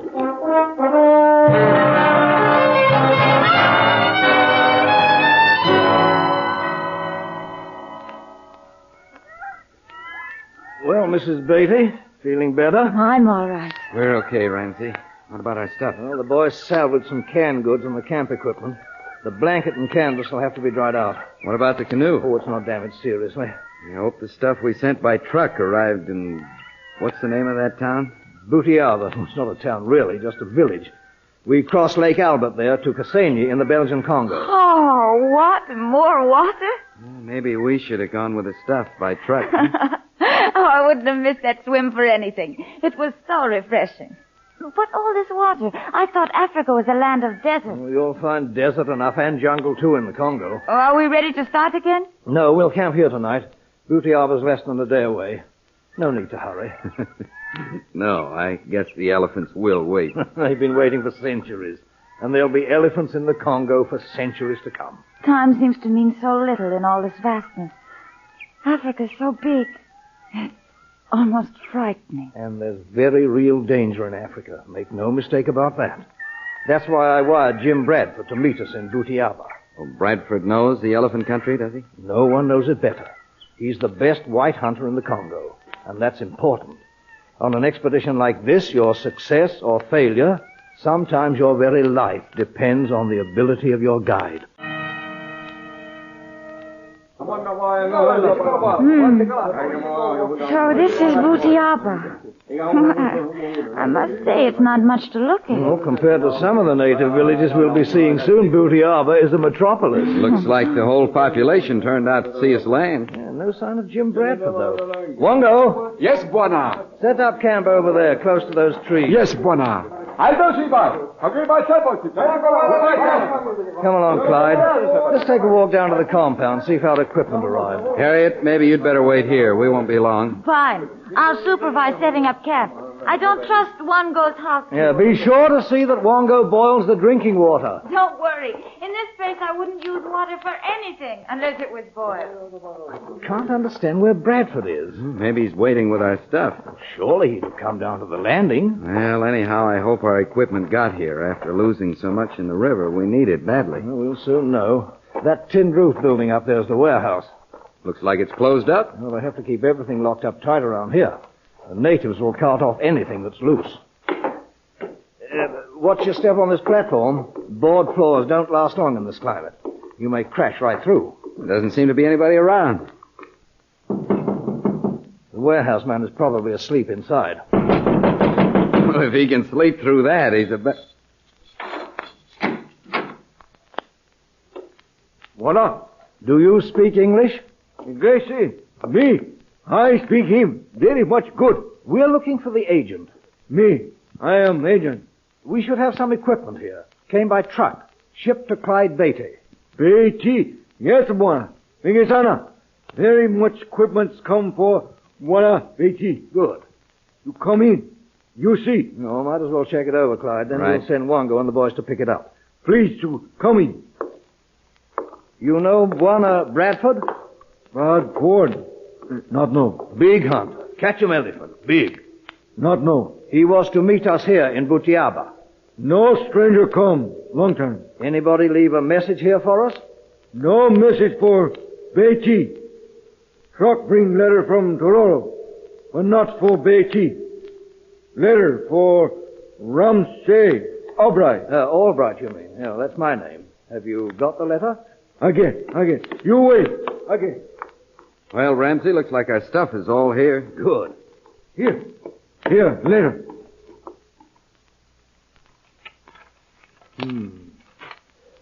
Tough luck. From Bradford? Yeah. He can't take the job.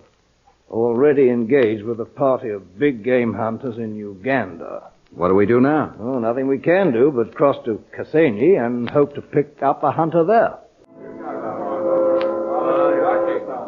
Why don't these fellas hurry? We'll be tied up here all night. Always a lot of bother with the customs people here in Cassini. What do they think we are, smugglers? Well, if Bradford had met us in Butiaba, he'd cleared us through in no time. He's in with the right people. Oh, there. You having some trouble? Oh, just the usual fuss and bother with the customs. Well, maybe I can help you. Carlton's my name. Sid Carlton. Oh, I'm Albright. This is Clyde Beatty. Beatty? I've heard of you. Circus man, aren't you? Yeah. We hope to capture some elephants in the Congo. I take hunting parties out myself. Know these custom Johnnies and be glad to help you out. You're a guide? I'll call it that if you like. I'm a professional hunter. Do you know Jim Bradford? Oh, Jim? Sure. Good man. Getting on, though. Well, he's the best in this part of Africa. Well, I'm not bad myself. I do say so. Ask anybody in Cassini. Is Bradford your man? Well, we wanted him, but he's busy. And you need a man. I'm free for 3 or 4 weeks. You know the elephant country? I've been there. It's a nasty trip from Cassini. Have to go through the pygmy country. They're bad medicine. Would you take us there? Sure. I'll take you anywhere in Africa. What do you say, Ramsey? All right, I guess. Then you got yourself a man. Just leave this customs business to me. I'll take care of everything. You'll never be sorry you hired Sid Carlton. Hey, John. Hope how we about won't. getting the baiting party clear? Won't what? Be sorry we hired him. Maybe I'm prejudiced, but I don't like the looks of Sid Carlton.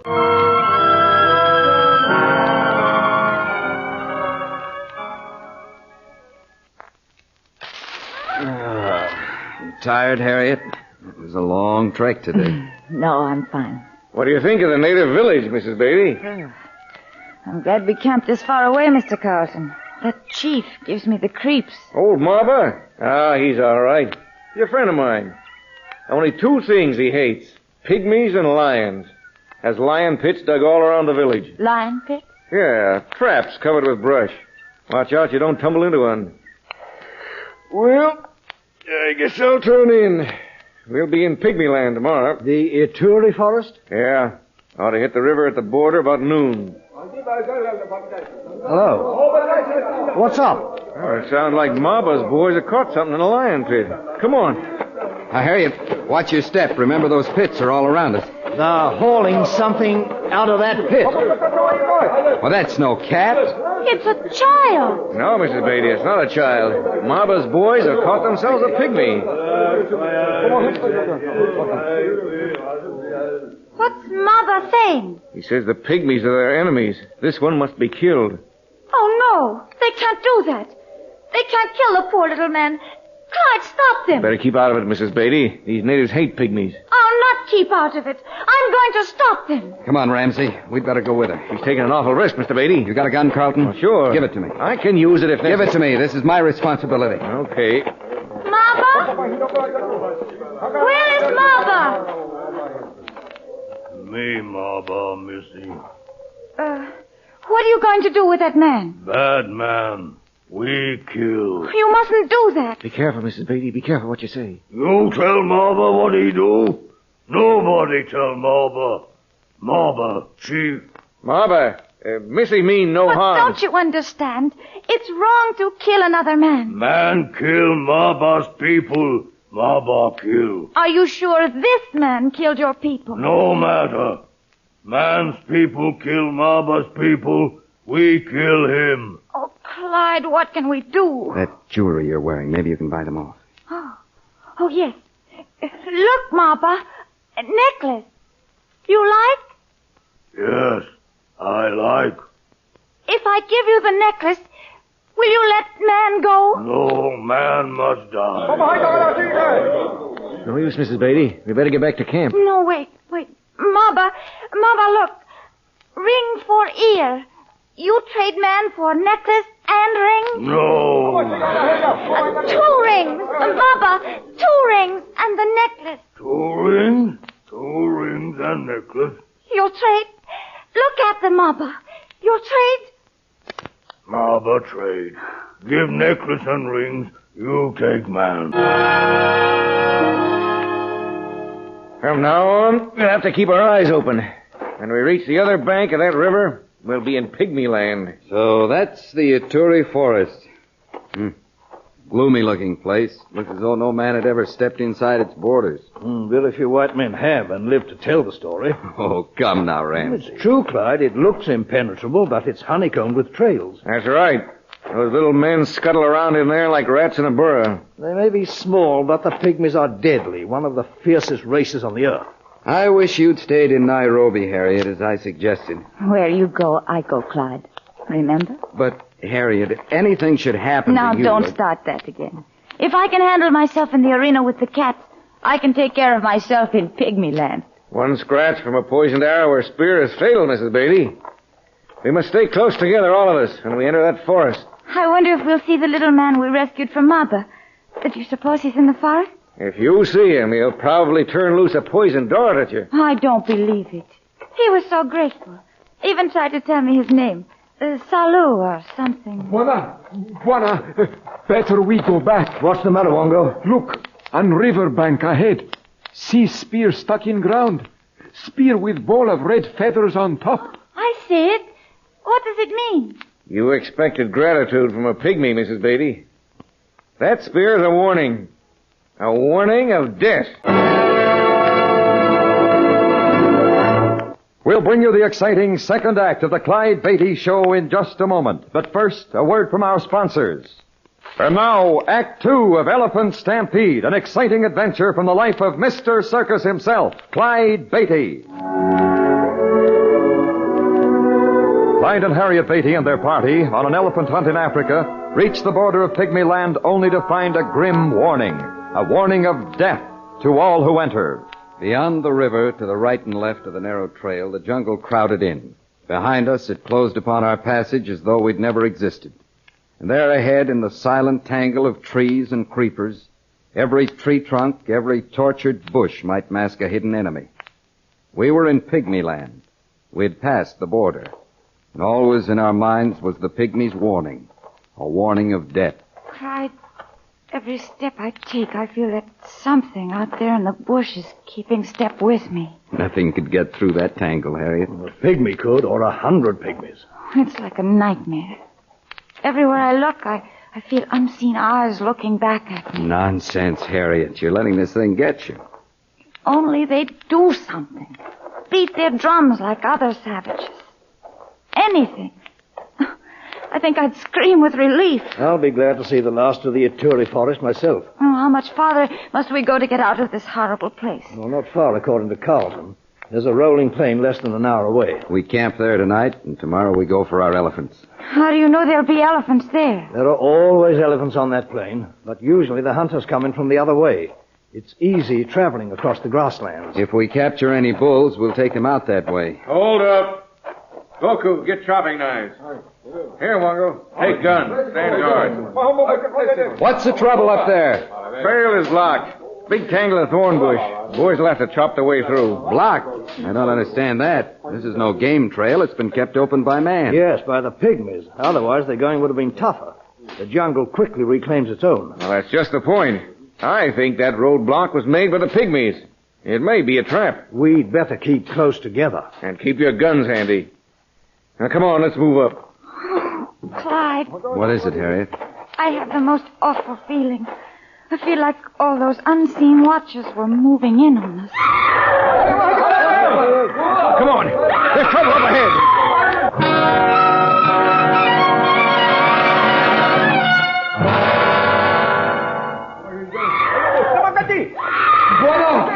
Buona, beaucoup, big snake, God beaucoup. It's a python. Oh, it's crushing him. Shoot it, Clyde, shoot! I can't. I might hit Boku. The chopping knives. Maybe we can cut it loose. Hurry, Buona.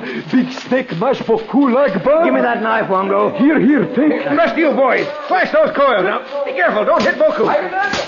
Ramsey, chop at his head. I can't get a clear swing. Hurry, man. Boku's about done for. Yeah, that did it. Cut his head almost off.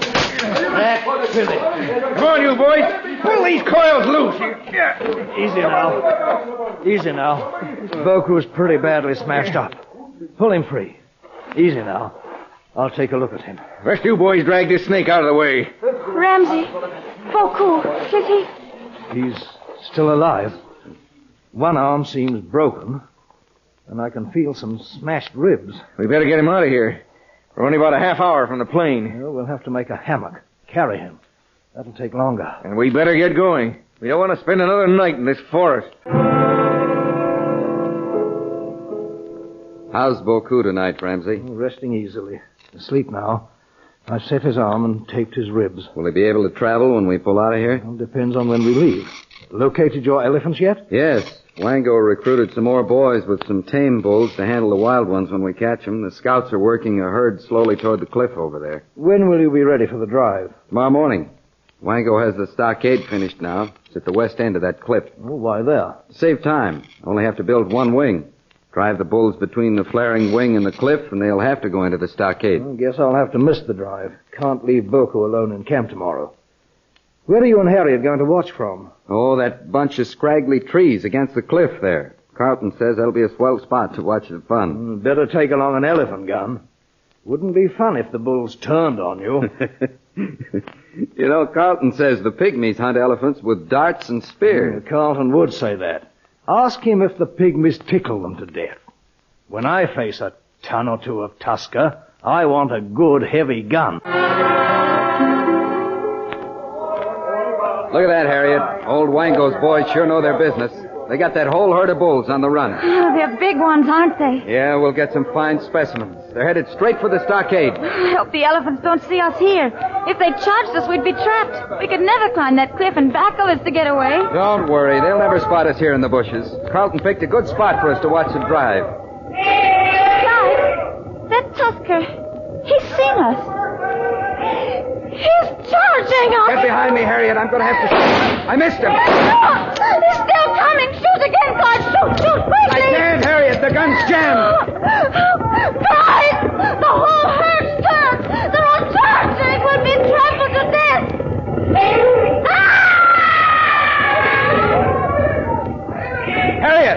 Harriet, look. It's the pygmies. They're dropping down off the cliff. Baloo, he's come to save us.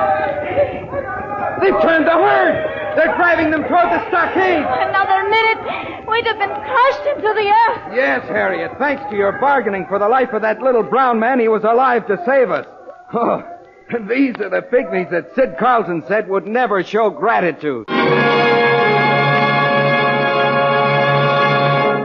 Before we return with a preview of our next thrilling Clyde Beatty show, here is a message. Here is a preview of the next Clyde Beatty adventure, Cage Boy. A telegram for you, Clyde. Oh, just a copy of what they read me over the phone, I guess. Maybe you misunderstood it. Maybe. No, says the same thing. Kegler fired Jimmy because he suspected him. Wait a minute. Look at this. What? The top line. Mr. Clyde Beatty, care of Clyde Beatty Circus, Lake. No, I mean, look where this was filed. Cleveland. You mean this was sent from right here in the city? Exactly, and the Thorndike shows are in Memphis. Then what on earth? Somebody's framed Jimmy. But I don't... We can talk about it later, Harriet, but right now I gotta find that kid. You know whether or not he's left the lot yet? Oh, yes, I saw him leave. Zeno was outside, and he stopped to talk to him. Zeno? Harriet, did they leave together? I'm not sure, but I think they did. Clyde, where are you going? To find them, Harriet. I hope I'm not too late. Yes, there's real drama in the story of Cage Boy. Maybe I have a soft spot because I remember my first job so well, as Cage Boy with the Haynes Great London Circus. I was 15 at the time, and that job was the next thing to heaven. Our next adventure tells what happened to one Cage Boy when he became the victim of a vicious rival. This story was based upon incidents from the career of the world-famous Clyde Beatty and the Clyde Beatty Circus. The Clyde Beatty Show is produced by Shirley Thomas. Elephant Stampede was written by Don Thompson. All names used were fictional, and any resemblance to persons living or dead is purely coincidental. This is a Commodore production. Presenting Orson Welles as The Third Man. The Lives of Harry Lime. The fabulous stories of the immortal character, originally created in the motion picture The Third Man, with zither music by Anton Karas. That was the shot that killed Harry Lime. He died in a sewer beneath Vienna. As those of you know who saw the movie The Third Man. Yes, that was the end of Harry Lime. But it was not the beginning. Harry Lime had many lives. And I can recount all of them. How do I know? It's very simple. Because my name is Harry Lime.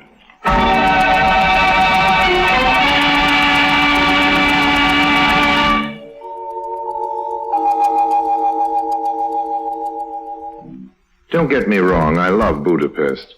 From Budapest come goulashes and shardashes. Shardashes being something you dance and goulash being something you eat if you go for all that paprika. Me, I love it. So, when I got that telegram, I took the first train to Hungary. Maybe I'd better tell you about the telegram first. Dear Mr. Lime, it said, my bank is going to be robbed and I need your help. It was signed Fekete, evidently a man's name, nobody I knew. I knew all about bank robberies, however, and I was dying to help. Besides, as I say, I love paprika. So I started packing right away. And now Orson Welles as Harry Lime, the third man, in today's story, Too Many Crooks. Before calling at the bank, I stopped at a cute little flower shop I happened to notice across the way. Good morning. Would you give me something for my buttonhole? Why, Lily. Lily, what are you doing here? We have some very pretty pink gardenias. Oh, come on, Lily, don't tell me you don't remember me. And how are all the Corellis? The who? Don't give me that, Lily. My name is Lulu. Well, it used to be Lily, and you used to be a blonde. And the Corellis, as you know perfectly well, because you used to work for them, are the best bank robbers in Central Europe. Well, what about it, honey? Here are your gardenias, Harry. Now get out of here. Okay, honey, okay. No need to get in a hassle. I'm telling you, Harry, get out. I never was one to argue, so I took my guide across the street and the bank. Mr. Fekete will see Mr. Harry Lime. You can go in now, Mr. Lime. Oh, thank you. Mr. Fekete will see you. Yes, that's what I gathered. This way, please. And, Thank you. Oh, Mr. Lime, Yes. will you please extinguish your cigarette? Mr. Fekete does not approve of smoking. Thanks, I'll bear that in mind.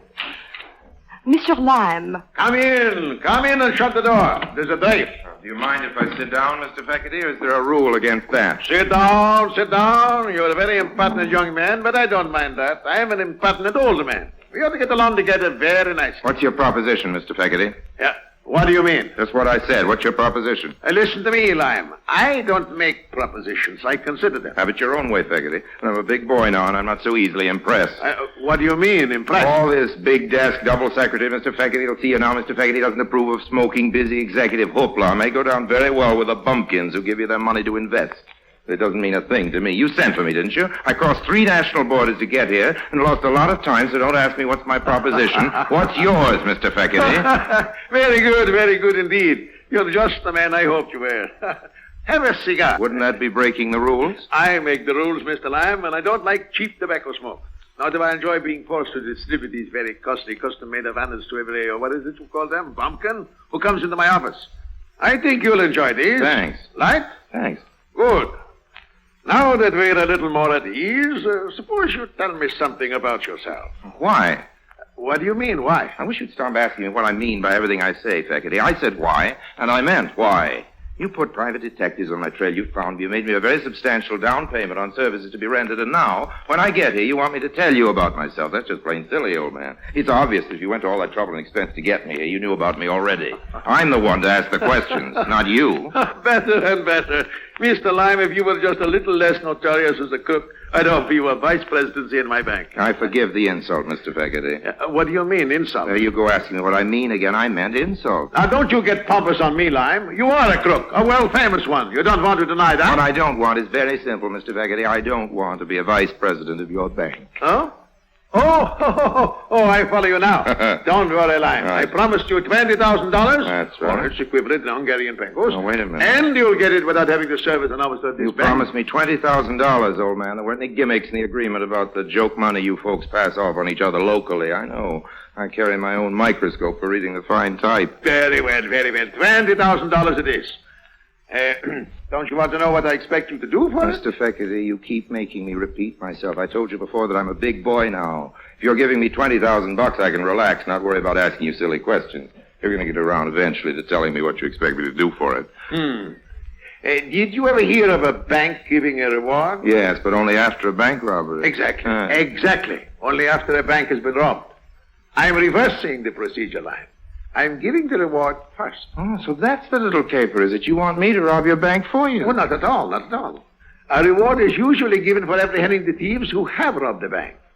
What I want you to do, Harry, I may call you Harry? Certainly, old man. Call me Harry if it gives you any fun. Well, Harry, What I want you to do is to apprehend the robbers before the robbery is committed.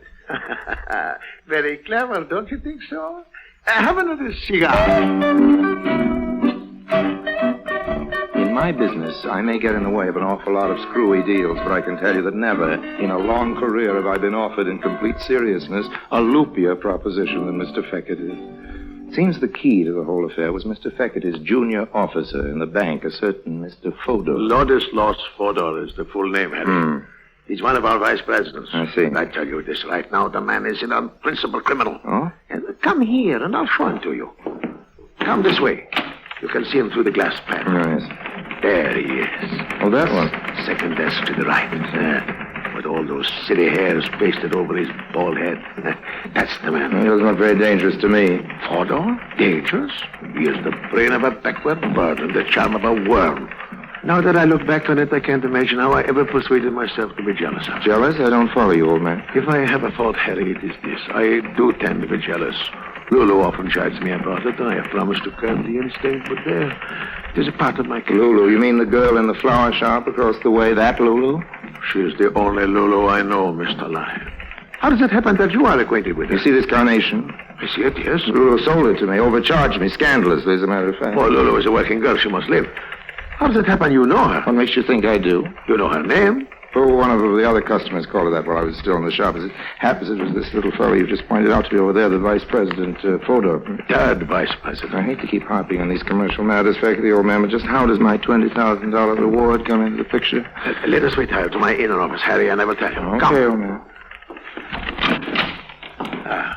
Sit down, please, Harry. Have another cigar. My pockets are bulging with cigars now, old man. Let's concentrate on the $20,000. Certainly, certainly. Oh, Miss Carver. Miss Carver. Yes, Mr. Feckerty? No matter who calls, don't disturb me. Not on any account. I'm having an important conference. Yes, Mr. Feckerty. Oh, jealousy, Harry. Jealousy is a terrible thing. Yes, certainly is. Now, about this reward. Jealousy is the green-eyed monster who doth mock the meat it feeds on. That's how the poet Shakespeare expresses it. The poet Shakespeare said a mouthful, and now... But still, if it had not been for jealousy, I would never have followed this Fodor into Lulu's shop. And if I hadn't done that, I would never have discovered the digging. Digging? What digging? What would you say, Harry, if I were to tell you that running under the street from Lulu's flower shop to this bank, there is a tunnel? A tunnel? What would you say if I told you that? Well, I'd say, well, what do you know? That's what I'd say. That's what I said when I found out about it. And that's why I say now that I mustn't ever forget to be grateful to jealousy, particularly since I've discovered that there's nothing between Lolo and Fodor. Or nothing serious. And do you know what I'd say to that? No. A couple of rude words. Yeah, but why? Why? You find them scrabbling away together like a couple of chubby moles, digging away in the general direction of your bank vault, and you say there's nothing serious between them? There isn't, I'm sure of that. I have Lulu's wealth. And besides, what could she possibly see in a fat little nonentity like Fodor? No, the only one who thinks it's serious is Fodor. And that's the whole point. Fodor is a dupe, a mere cat's paw in the conspiracy. Oh, yes? And who's the mastermind? I am. And what does Fodor think about that? He languishes in ignorance. He knows nothing. And to think that he aspires, he dares to aspire to my position in the bank. And how does Lulu fit in? I must tell you that Lulu has given me some reason to hope that she will someday make me the happiest man in the world. And how would she do that? By giving up Fodor or sending you a big bouquet of roses? Let's get down to cases, old man. Wedding bells can ring out from Buda to Pest and back again, but I won't be there to throw any rice unless I get paid.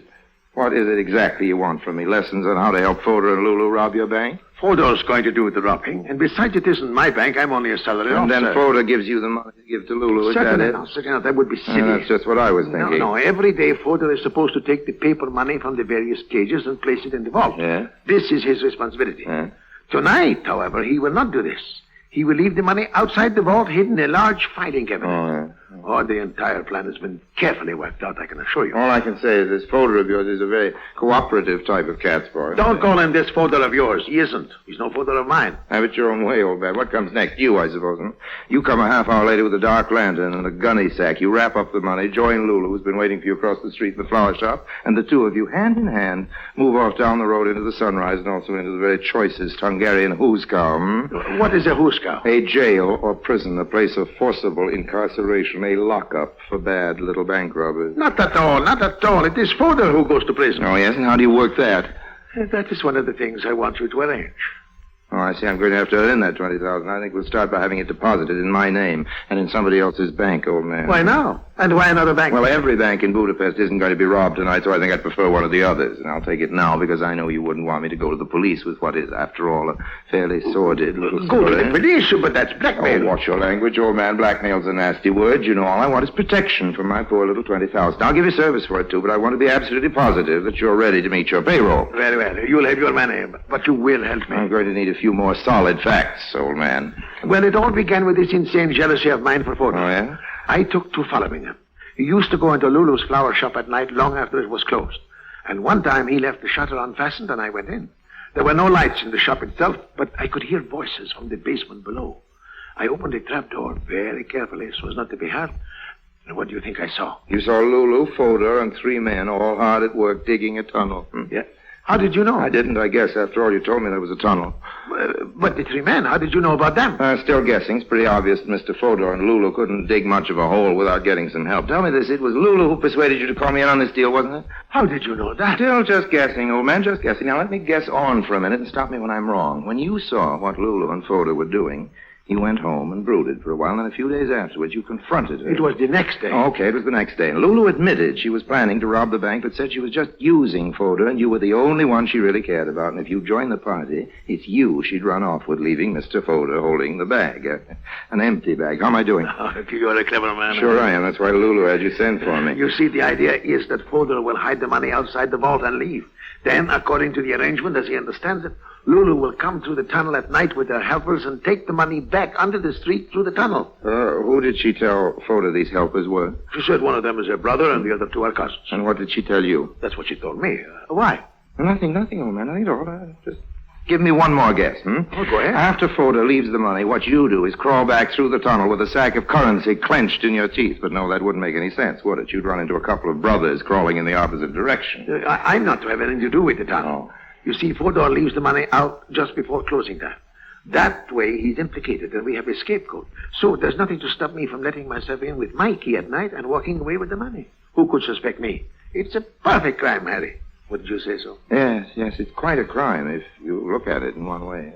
But tell me about the brothers. What are they supposed to think about all this? Oh, they don't know about it. Lulu hasn't told them. But the news will reach them eventually, and what then? They must be implicated somehow, along with Fodor. But I must be protected. I'm Lulu. That's what you're here for, Harry. Have another cigar. Orson Welles returns in just a moment as the third man. And now, Orson Welles as the third man continues with today's story, Too Many Crooks. Naturally, the first thing I did after making my farewells to Mr. Feckerty was to go across the street and pay a call on Lulu. Harry, Yeah? listen to me carefully. I'm listening, honey. There's a little cafe on the hill above the old city. You know the place? There's a gold roost on the roof. Well, what about it?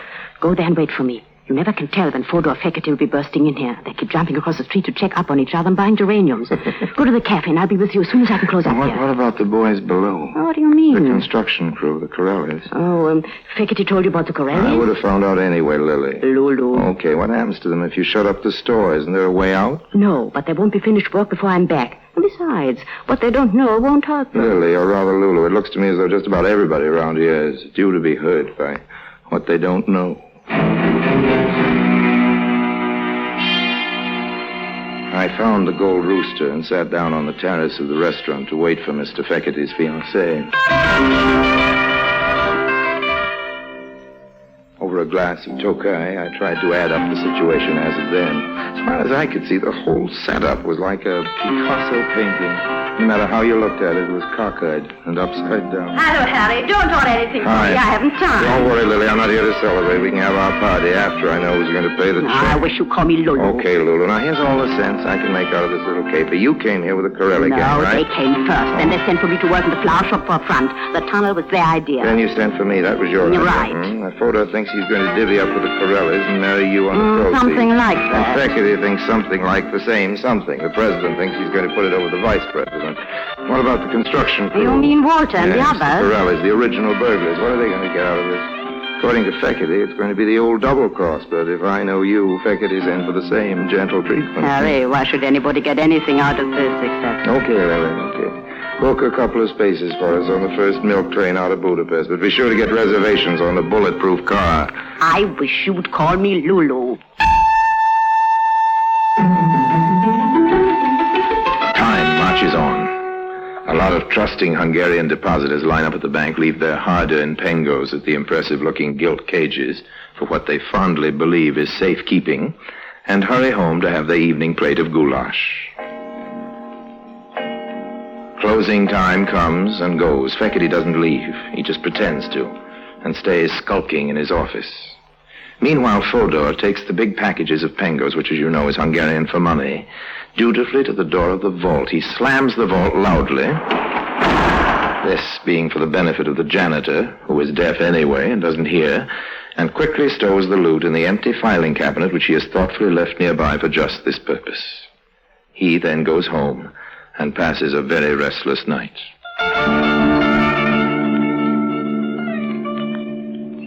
The moon rises over the city and winks at its own reflection in the Danube.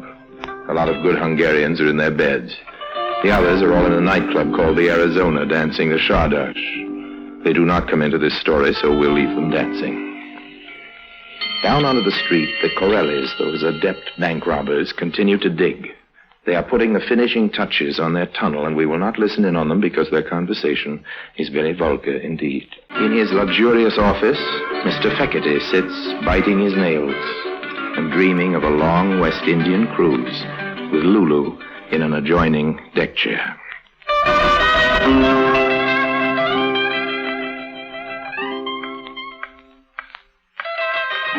As the gang in the tunnel understand it, when the clock strikes 12, they are to open the secret trap door which they have previously prepared inside the bank, a section of tiling near the vault, go to the filing cabinet and take out the money which Fodor has left there, thus eliminating the noise and inconvenience of breaking into the vault, and, first closing the loose tile after themselves, scuttle back with the loot under the street into the flower shop, out into the night, and as far away from Hungary as possible. As I say, that's the way the gang in the tunnel understand it. This is also the arrangement as Mr. Fodor understands it, with a trifling difference that he expects Lulu to stop by for him with his share of the profits. Like Mr. Fekete, he is biting his nails and dreaming of tropical cruises. And what of Lulu? What of Lulu indeed? It is Lulu's little plan to foozle everybody, Corelli, Fodor, and Fekete. She's led them all on to just this point. It is the point of departure. Lulu's departure. Lulu and all those neatly wrapped packages of pengos. The trouble is, it's all just a little bit too much for one little girl to handle alone, so Harry Lime's been sent for. Harry is supposed to assist at the general foozling of one and all, and then, in due time, of course, he's to be foozled as well. Lulu will send Harry off to mail a postcard, and when he gets back, Lulu will have continued her travels alone, with nothing to keep her company but the loot. That, as I say, is the way Lulu understands it. The clock, high in the steeple of San Stefano, strikes 12. This is the signal. Mr. Corelli, that celebrated expert, with his two able assistants, starts toward the bank. The tunnel was not built for comfort, and the going on hands and feet is a trifle rough. There's a bit of genteel cursing, but hearts are high. At the sound of the clock, Mr. Fekete removes the bound bundles of money from their place of safety and checks once again the bolts and fastenings which keep the loose tile in its place. In the darkness, Mr. Fekete smiles.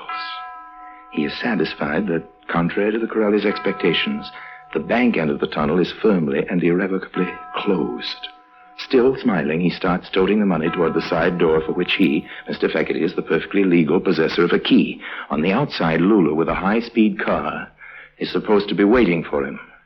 Unfortunately, however, a moment earlier, Harry Lime, on the flower shop end of the tunnel, has persuaded Lulu to go down for a moment and tell the boys not to try lifting that trick tile for at least a half hour.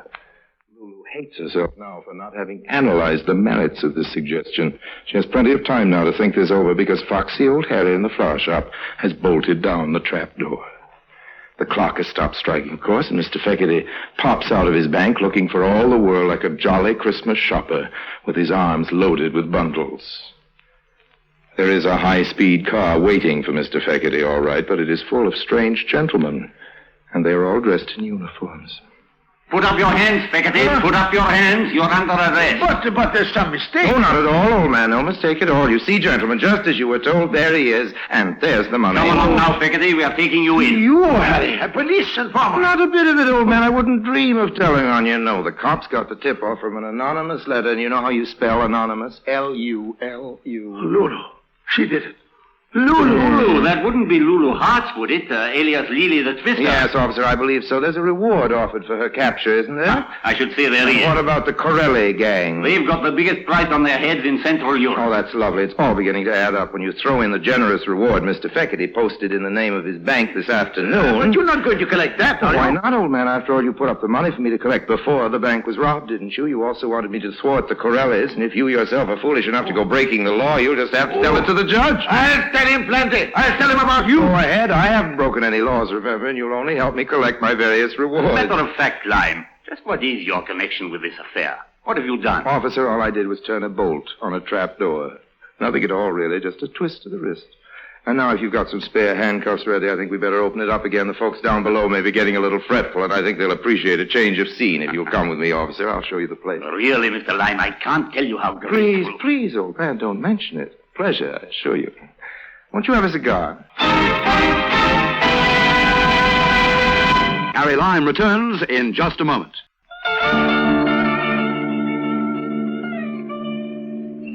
You know, friends, I had thought of substituting those fat packages of pengos for the same weight of old newspapers. But the rate of exchange wasn't so good on the pengo just then, so I resisted the temptation. After all, as Mother always said, too many crooks spoil the goulash.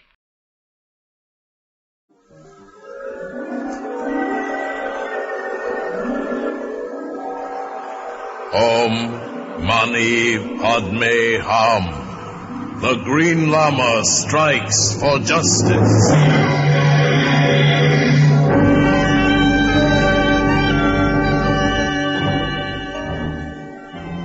It is truly written that the man with no future is dangerous. There were 100 such men in The Adventure of the Perfect Prisoner, all of them with guns. From the mystery of the Far East, from the mountain peaks of a Shangri-La, come the exciting adventures of Jethro Dumont. Jethro Dumont, the wealthy young American who, after 10 years in Tibet, returned as the Green Lama to carry on a single-handed fight against injustice and crime. I am Tulku, who serves the Green Lama. It is said that ambition is merely the mask of greed. And we learned that this was true in the adventure of the perfect prisoner. It began one night when the Green Lama received a phone call. Jethro Dumont? Yes? This is Sando, Warden Sando. Oh, hello, Warden. How's your model prison? Fine. It's about one of my model prisoners that I'm calling you, Frank Cobb. Frank? Oh, yes, the sculptor. It's wonderful the way you've helped his rehabilitation by getting his sculpture shown there in New York. Well, he's a fine artist. Jethro, you've been promising to come up and inspect our prison, and here's the perfect chance. I've got a little surprise for Cobb tomorrow, and you deserve to be here when we tell him.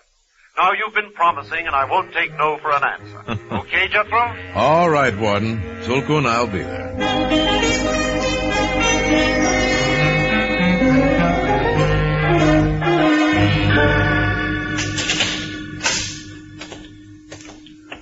Well, Tulku, you're now in the finest prison this poor old world has ever seen. Oh, even so, my Lama. I'm glad we do not call this place home. Well, I agree it's no cottage in the country, but as far as the moral reconstruction of the men goes, it's tops. Hey there, just a minute. Yes? If you're looking for the warden's office, I'll show you. I have the guard's permission. The guard's permission? Which one? That man's a trustee, Mr. Dumont. He'll take you to Mr. Sando's office. Oh, I see. All right, thank you. This way, please. You're Mr. Dumont, aren't you? Yes. I've sort of been waiting for you. I wanted to tell you how grateful I am for the one-man show you fixed up for me in New York. Oh, well, then you're Frank Cobb. Yes. You don't owe me any thanks. Your clay figurines did all the work themselves. Anyway, Mr. Dumont, maybe soon I can do really good stuff. You see, I know the warden's got a little surprise for me today. Oh, what kind? I really can't say, because if I did, it wouldn't be much of a surprise anymore, would it? I'm afraid you lost me back there, Cobb. I don't think I follow you. That's okay.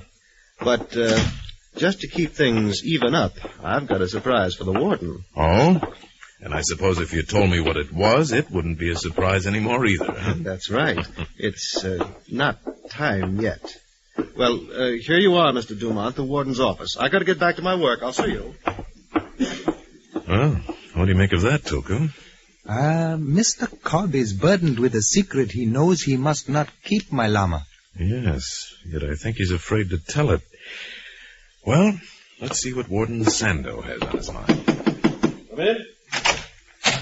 Warden Sando? Dumont, Jethro Dumont. Come in. I'm delighted you could make it up here today. Hello, Tulku. My honor, Warden. Well, you're looking fine, Jethro. Sit down. Thank you, Warden. We, just left a mutual friend. In fact, he escorted us to your door. Frank Cobb. Oh, you've met him then. Good. Yes. I finally convinced the governor that man doesn't belong behind bars and... Oh, come in, Summers. Jethro, this is my second in command, Captain Ed Summers. Mr. Dumont, Mr. Tulku. How do you do, Captain? An honor, Glad to know you. Do you come up to inspect our model prison? Yes, and we're also here for Warden Sando's surprise. Right. Frank Cobb's pardon. It's just come through. Well, come on, let's go find him. He works right next door in the examination building. All right. You know, the fact that you showed interest in his sculptures meant a lot to him, Jethro. I'm very happy. The man's a fine artist. He's also a convict. We'd do better to make him remember it. Then, you think the label of convict would help him readjust to society? Is that it, Captain Summers? In my opinion, there's only one way to handle criminals. Give them treatment that'll make them think twice the next time.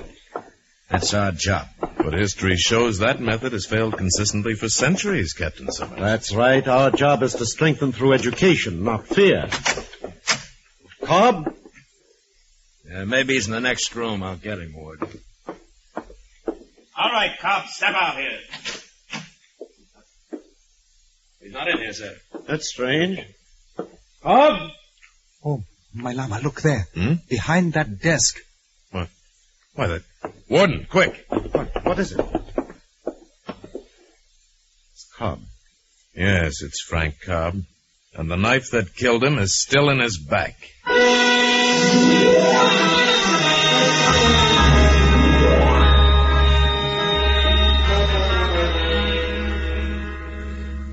Warden, if we'd been smart, this wouldn't have happened. I don't want to say I told you so, but you can't treat a gang of hardened criminals like a troop of boy rangers. It just won't work. Captain Summers, why do you think Frank Cobb was killed? Because somebody found out he was being pardoned and didn't think he deserved it. That's all it takes in here, you know. Here's Sammy, Warden. Oh, yes. Come in, Sammy. The screw, excuse me. The guard said you want to see me, Warden. Yes, I did. Sammy, do you know that Frank Cobb is being pardoned today? The guy with the statues? No kidding. Yes, but somebody doesn't want to see him get out, Sammy. Happen to know who that might be? What? Oh, I'm shocked. I can't believe this, Warden. Straighten it out, Sammy the singer. Talk plain. Oh, that's level, sir, honest. Gee, who'd want to see a guy miss a break like that? Nobody. It's already happened, Sammy. Somebody stuck a knife in him. This knife. Gee. Ever see it before? You know me, Warden. I wouldn't lie for 2 minutes.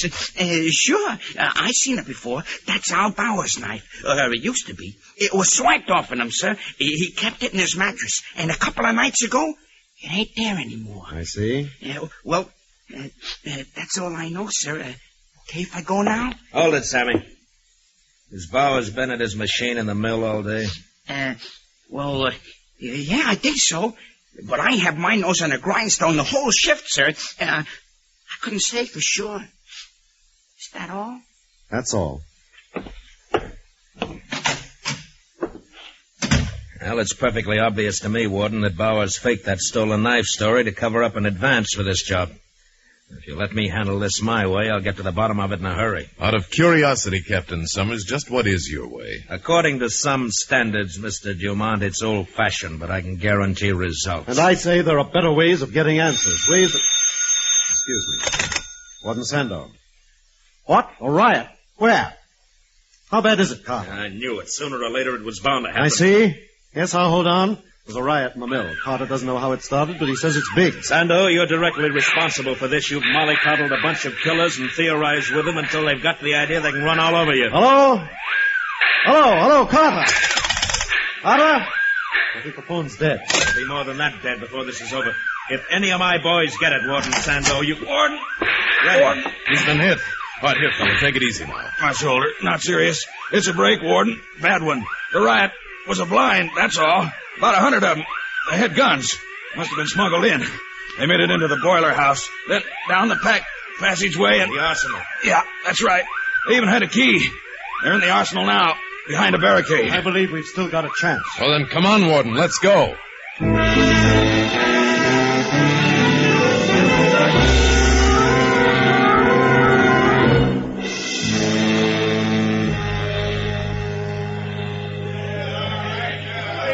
We're safe enough here behind the wall, Dumont. Keep your head down, Philco. Yeah.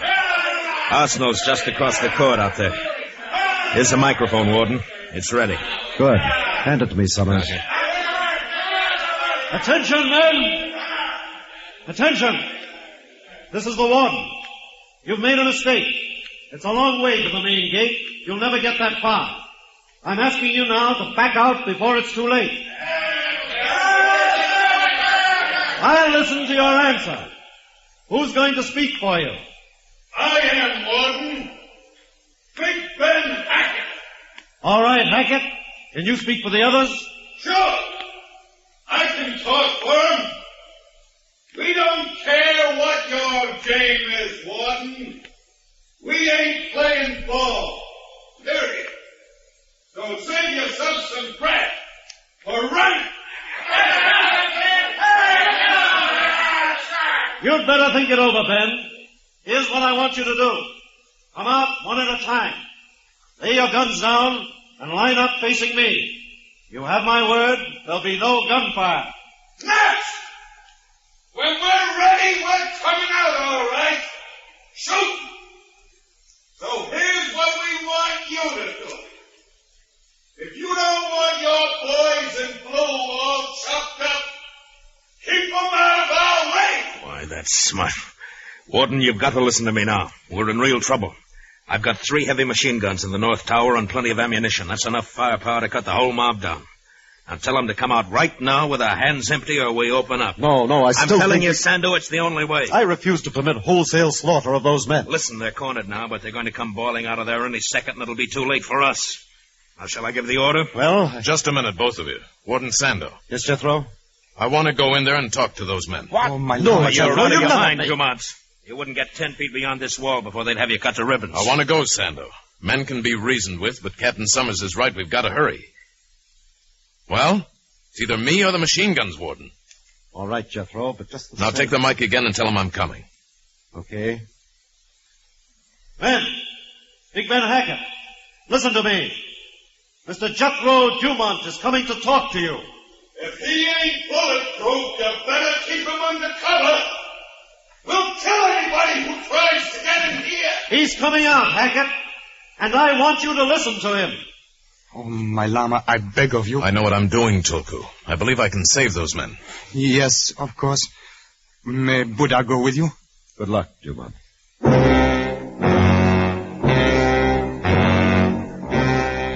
I watched the Green Lama climb the wall and walk slowly, alone and unarmed across the barren prison court, straight into the relentless gaze of 100 pairs of hostile eyes and the muzzles of 100 guns in desperate hands.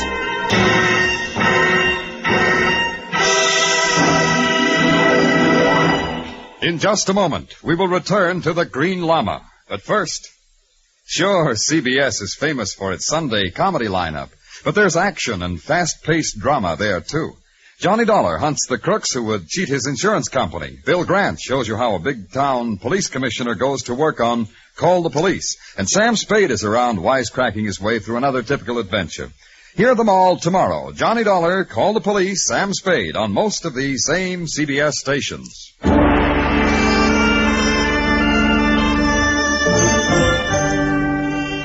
Now with our star, Paul Frees, we return to the Green Lama and tonight's story, The Adventure of the Perfect Prisoner.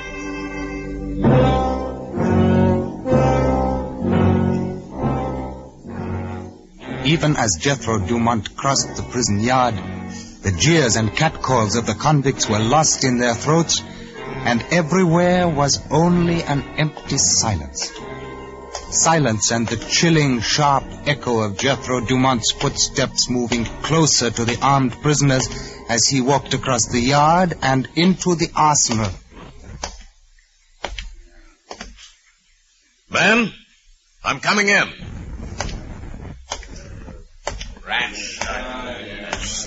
Well, what are we waiting for? Yeah, he's just the same as a copper. Hey, why don't you let him have it, Big Ben? Shut up! I'll decide when to let him have it. I want to be able to hear everything Mr. Dumont has to say. Okay, hero. Speak your piece. Are you Hackett? Yeah. I'm Big Ben Hackett. What of it? Stand up. What? I said stand up, then I'll talk to you man to man. Okay. We'll talk man to man. Go ahead. Tell your men to put down their guns, Hackett. You haven't got 1 chance in 100 of getting out of here alive if you try to make a break. Hey, ain't you got that backwards, Junior? We're the 100. You're the 1, remember? Shut up. Shut up! Go on, Mr. Dumont. You ain't got very long. Then I'll get right to the point. Which is what? The lives of these other men, Hackett. They're not all in for life. So what? I don't get it, Dumont. All right, then listen hard, Bowers, and the rest of you. Right this minute, you're living on borrowed time, each and every one of you. Says who? Yeah, who says The so? 3 heavy machine guns Captain Summers is just itching to use. You're surrounded and you know it. What you don't know is that there's only one good reason why those guns aren't spitting lead in here right now. And that's a man. A man who wouldn't let Captain Summers open fire. A man who thinks you're also men, with names. Not just numbers stenciled over breast pockets. A man who's your friend. Warden Sando. Hey, he's right there. Yeah. We'd all be ducking death now if Sando wasn't a warden. Hold it! Wait a minute, Ollie! You're nuts! Yeah, nuts, Hackett. Nuts about living to be an old man. Yeah. Well, Hackett, you might as well surrender. And get slapped into solitary for 6 months, no sale, Dumont. Yeah, what about that? What's the current rate of exchange, Dumont, if we do call it quits now? Even. You know your warden, Bowers. Nothing will happen to any of you, with one exception. Yeah? Which is what? Frank Cobb's murderer. He pays in full. If he's caught. Don't worry, Bowers, he will be. All right, men, put your guns down.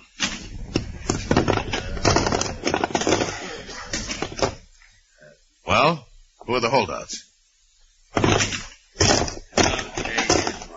Good. Now, how about you, Bowers? What'll it be? It'll be quits. Sammy? Oh, I'm with the others. I quit, too. I ain't no lifer. I only joined Hackett and Bowers because you was the one who got hold of the key to the arsenal. We can all sing, Sammy. Don't forget that just as loud and clear as you can. Yeah, maybe. But I'm the only one who knows it was Cobb. Yeah, Frank Cobb, the perfect prisoner, who got the guns to us in the first place. What? Cobb was behind this? Yeah, but that ain't all, Mr. Dumont. But enough, Stool. In fact, too much. Oh, you stinking no... All right. Yeah, that's right. If you are the only one who knows so much about Cobb, you might also find yourself the only one with a real motive for his murders. Oh, no, that ain't so. I can prove it. I wonder. Little Sammy. Wouldn't have thought it possible. Well, Hackett, I don't think we got anything to worry about anymore. Meaning what? Meaning that Mr. Dumont here has saved our lives for us. What else? After all, Big Ben, he was the one who reminded us that the odds were so heavy, 100 to 1 against, and that we got a good warden, and that we've also got some very lousy prisoners. Hey, no, Bowers. Now, wait a minute. Shut up, both of you. Yeah? We got some lousy prisoners in here, but I ain't so sure that's enough reason to give up my gun, Mr. Dumont. Maybe it'd be simpler to just pull the trigger. Simpler, Hackett, but not wiser. And you know it. Now drop your gun. Okay. I just want to know one thing, Dumont. What is it? How come you wasn't afraid to walk in here? How come you didn't figure you'd get shot before you got to talk? You see, Hackett, you're the ringleader. Nobody here would have dared to shoot before you. Oh? And the reason I wouldn't shoot? My back. I never turned it toward you. Now let's go.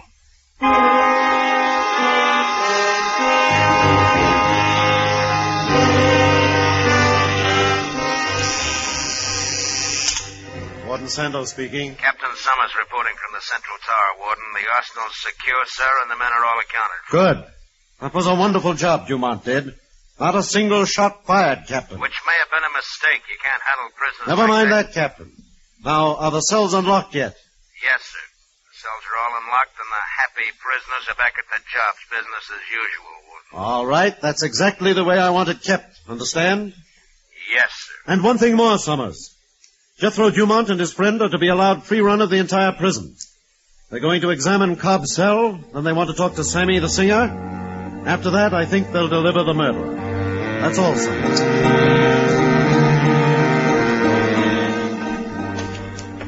16, 17, 18. Here we are, Tulku.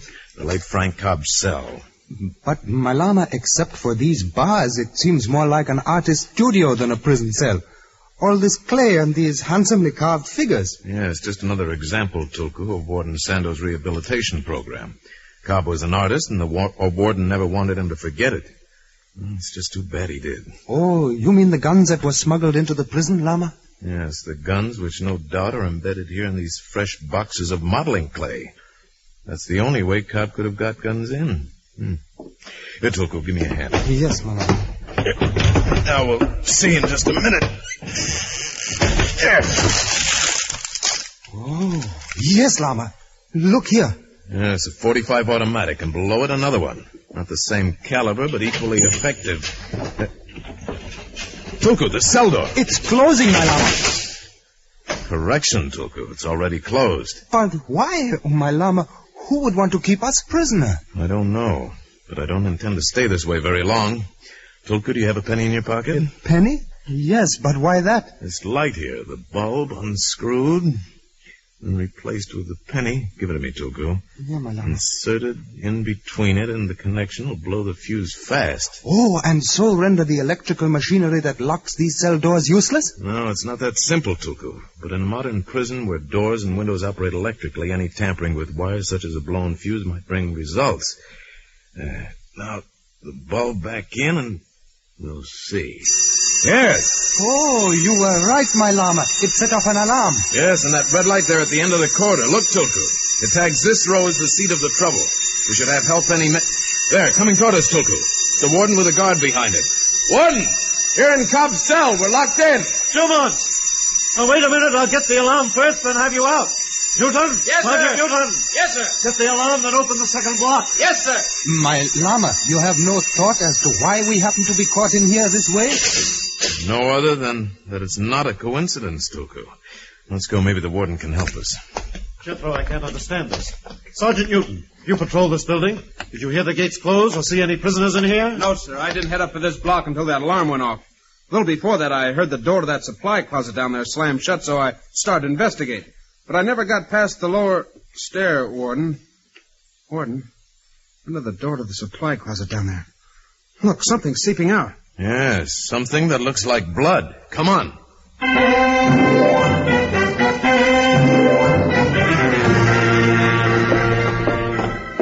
It's his blood, all right, Jethro, and in a second we'll know who... Oh. Yes, Sammy the singer. Also with a knife in his back. He's dead, Jethro? No, Warden, but he's slipping fast. Sammy, who was it? It was... It was who, Sammy? Try and tell me. It was that double-crossing hack.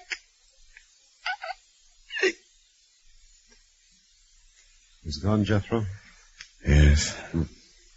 Maybe Captain Summers is right. Maybe this isn't the way to run a prison. Maybe I should have listened to him in the first place. Jethro, what did Sammy say to you? Something about Hackett. Wasn't it, Jethro? Jethro. When the Green Lama failed to answer the warden's question and instead stared down at the lifeless form at his feet, I knew that he had entered the path of concentration, taught him by the high lamas of Tibet. One problem at one time, one solution, the ultimate goal. Then, a few moments later, Jethro Dumont straightened up. Warden, before this place became a model prison, where were the so-called incorrigibles kept? Why, in solitary, in the basement of this building. But what's that got to do with these murders? I don't know. Maybe nothing, maybe everything. Let's go, Warden.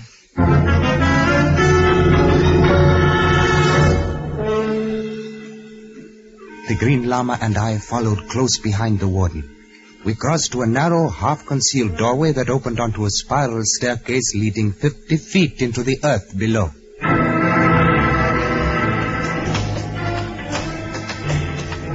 The long corridor was hewn out of rock, damp and as silent as the passing of time. It was dark, except for a thin finger of light ahead from a lantern and a crude table in a room that was more like a cave. Then we heard a familiar voice. So that's your plan, is it? Oh, brother, it won't work. Dumont, I never should have doubted you. About what, Warden? I should have known that Hackett was guilty and that...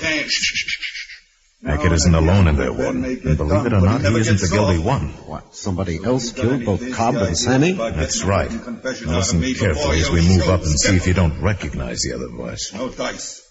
Just shoot.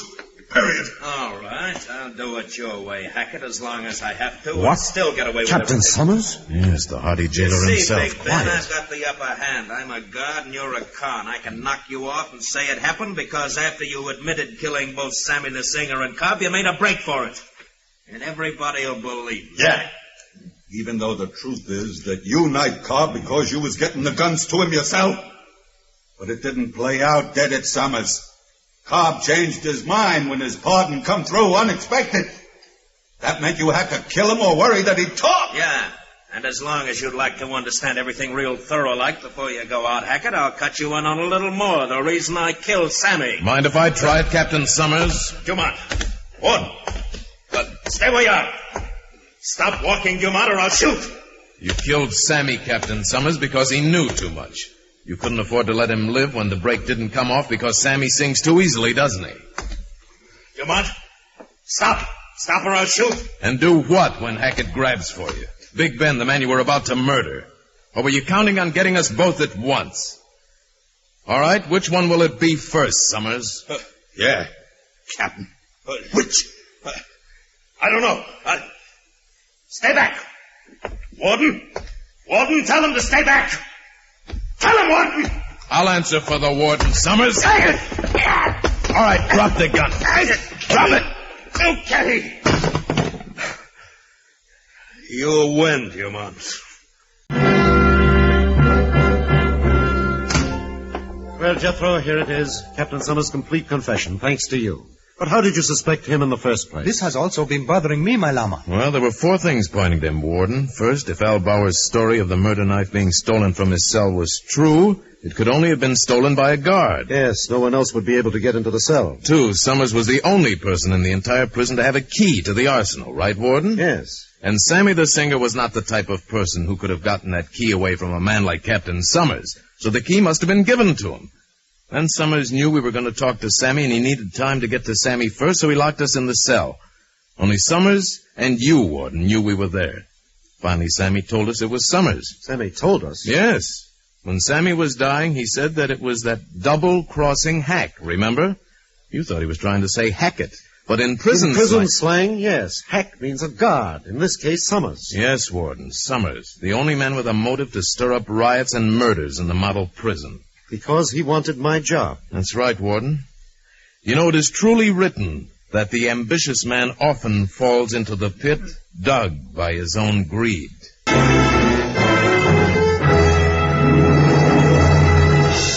You've just heard another adventure with the Green Lama, starring Paul Frees as Jethro Dumont with Ben Wright as Tulku. The script was by Gene Levin and Bob Mitchell from a story by Richard Foster. Featured in the cast were Edgar Barrier, Clayton Post, Dave Young, Bill Conrad, Ed Max, Jack Crucian, and Bud Woodham. Special music is by Richard Arant.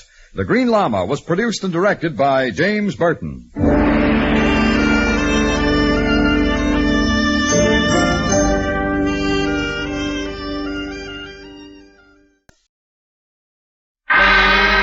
Time now for Rocky Jordan. Not far from the Mosque Sultan Hassan in Cairo stands the Cafe Tambourine, run by Rocky Jordan. The Cafe Tambourine, crowded with forgotten men, alive with the babble of many languages. For this is Cairo, where modern adventure and intrigue unfold against a backdrop of antiquity. Tonight's story, The Map of Murder.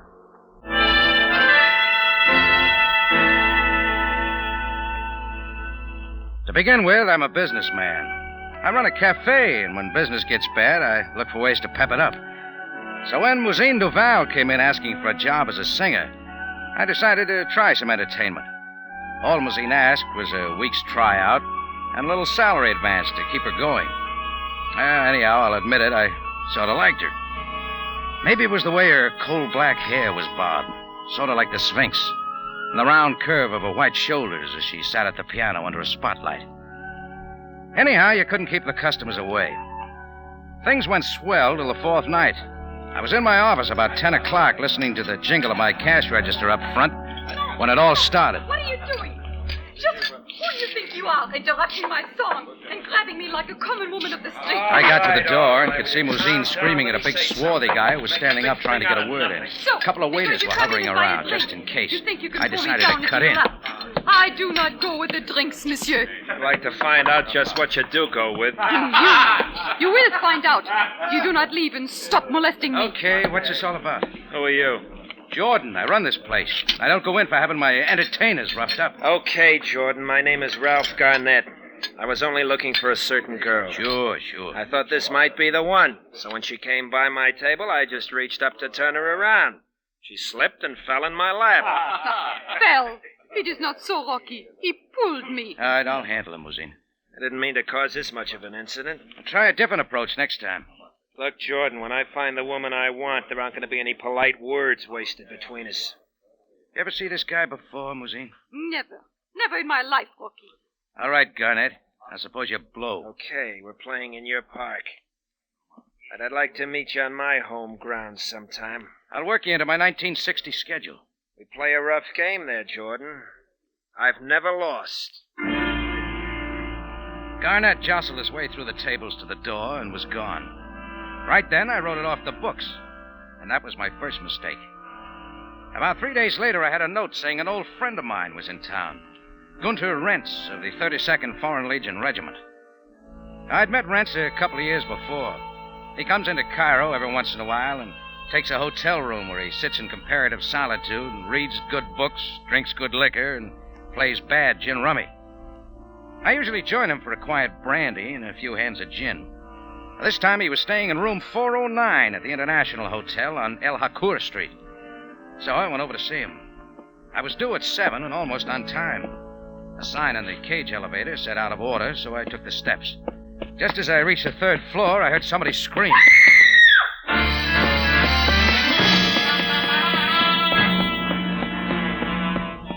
And nobody screams in Cairo for fun. It seemed to come from the room almost in front of me, so I got over to the door and knocked. No one answered, so I tried the doorknob, and it opened. What I saw made me forget for the moment about my date with Rentz. The phone began ringing, so I walked over and picked it up before I realized what I was doing.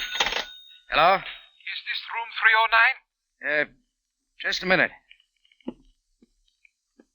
Yeah, it's 309. Who's this? Mr. Amar, the hotel manager. Do you have a girl in your room? I'm afraid I do. Well, she will have to come down and register. Don't expect her, Mr. Omar. And why not, may I ask? She's as dead as the air in your closets. I put down the phone and took another look at the girl. And it hurt. I was going to miss her at the tambourine. Yeah, it was Mousine Duval sprawled on the floor, her beauty spoiled by a knife handle sticking from her chest. I started to look around, then changed my mind. There was nothing I could do for her now, and this was no place to be found. So I slipped out and hurried down the dark corridor to the back stairs. I was up just 3 steps when I heard a door slam and running footsteps. I made it back on the double. There was nobody in the corridor, but I was certain I'd heard somebody run in or out of that room. So right then I had another look. Mousine was still alone. I looked around and found nothing. This time I took a spread from the bed to lay over her pathetic figure. As I bent over, I noticed a thin, flat package showing from beneath her blouse at the throat. I figured the package might be an ace in the hole, so I grabbed it, shoved it in my pocket, and got out again. I met the excited manager as he hit the top step. He'd already called the police, so I decided to wait. In another 15 minutes, Captain Sam Sabaya had joined us. He listened real patiently. Yes. So that is your story, Jordan. Every bit of it, Sam. He was in this room when I called Captain Sabaya. He answered the phone. Jordan, you say your being here was a coincidence, and yet she worked at your cafe. Look, don't start getting ideas, Sam. I gave it to you straight. I'd like to know the answer, too. There is much more you can tell us. Yours was the voice on the phone. One moment. Miss Emma, who rented this room? Not the girl. Some man whom I did not see because I was not at the desk when he registered. Where are you when everything happens? At the time, I might have been counting linen. Do not pick at me. I am nervous enough. What was the man's name? The register says John Smith. I cannot read the city. It is blotted. Take care of us, Sam. Indeed I shall, Jordan. And as for you, I will get in touch with you soon.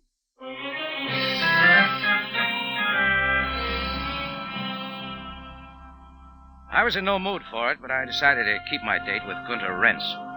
But first I stopped on the back stair landing for a look at the package I'd found on Mousine. It contained 2 sets of passports and visas. One for a girl I'd never seen before named Helen Brecht, and the other for a man named Rudolph Crane, only there was no picture of him. Then there was a ring with a curious design on it, and most of all, 5 $1,000 American bills. I put the bills in one pocket and the rest of the stuff in the other. And I went up and knocked on Rentz's door. Ah, my good friend Rocky Jordan. Come in, please. Hello, Rentz. Welcome to the big city. Well, the city is good only because I can get away for a while from the confinement of the barracks. To the confinement of a hotel room? Yeah, but in this room I can pick my friends, well, like you, Rocky. Yeah. Yes, please, sit down. Thanks. Well, come, Rocky. Are you not glad to see me? Oh, sure. Just some unpleasant excitement. Oh, excitement? Girl was killed in a room downstairs. Death. That is too bad. Let us not talk of death. You'll play cards, huh? I found some things you might help me with. Oh, so? Yeah, this ring here has some kind of German design. Maybe you can tell me what it is. Yeah, I can most certainly tell you. This is a ring worn by the members of a certain German regiment during the last war, the 274th Schutzstaffel, to be precise. Well, I found it on the girl. And these passports, too. Well, let me see. Well, no, these are nothing. But should you not turn them over to the police? Yeah, I'll give them to Sabaya in the morning. Well, now perhaps a drink would help. No? Yeah, a big tall one, huh? Brandy and soda. Very well, in a minute I will have it.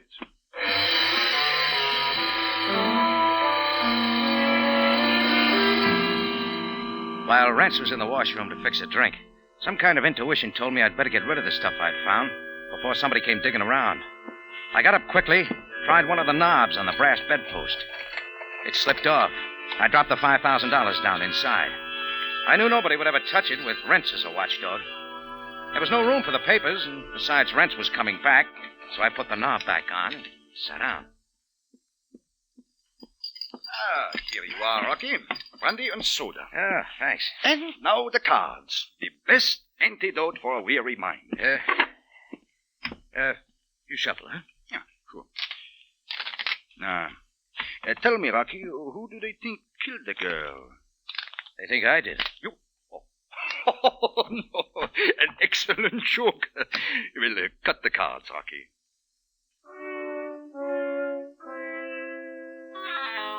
Well, I stayed late playing gin with Rents and started home long about midnight. The taxis were scarce, so I caught a trolley as far as I could, walked the deserted streets the rest of the way to the Tambourine. I was a couple of blocks from the cafe when it happened. I couldn't see who it was or where he came from. All I could hope for was a lucky punch, but it was no good. He kept behind me. And the old silken cord treatment is one thing you can't fight.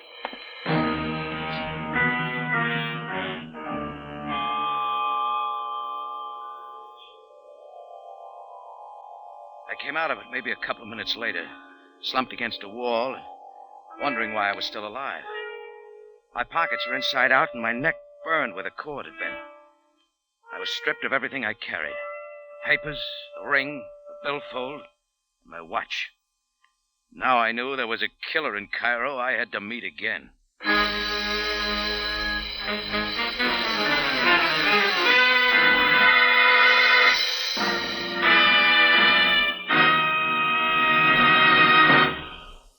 You are listening to The Map of Murder, tonight's adventure with Rocky Jordan. Among other entertainment programs on CBS, mystery holds its own. You'll find more chills and more thrills per listening minute on CBS. Take Inner Sanctum, for example. This week, Everett Sloane stars as a waiter who overhears a murder plot and tries to defend its victim.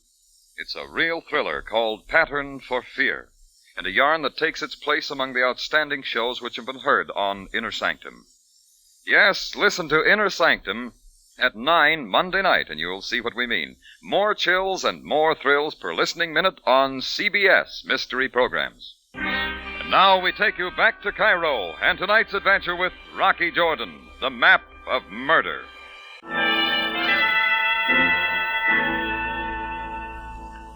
Well, the next morning, before I opened up the Tambourine, I picked up a paper from the boy down in the corner.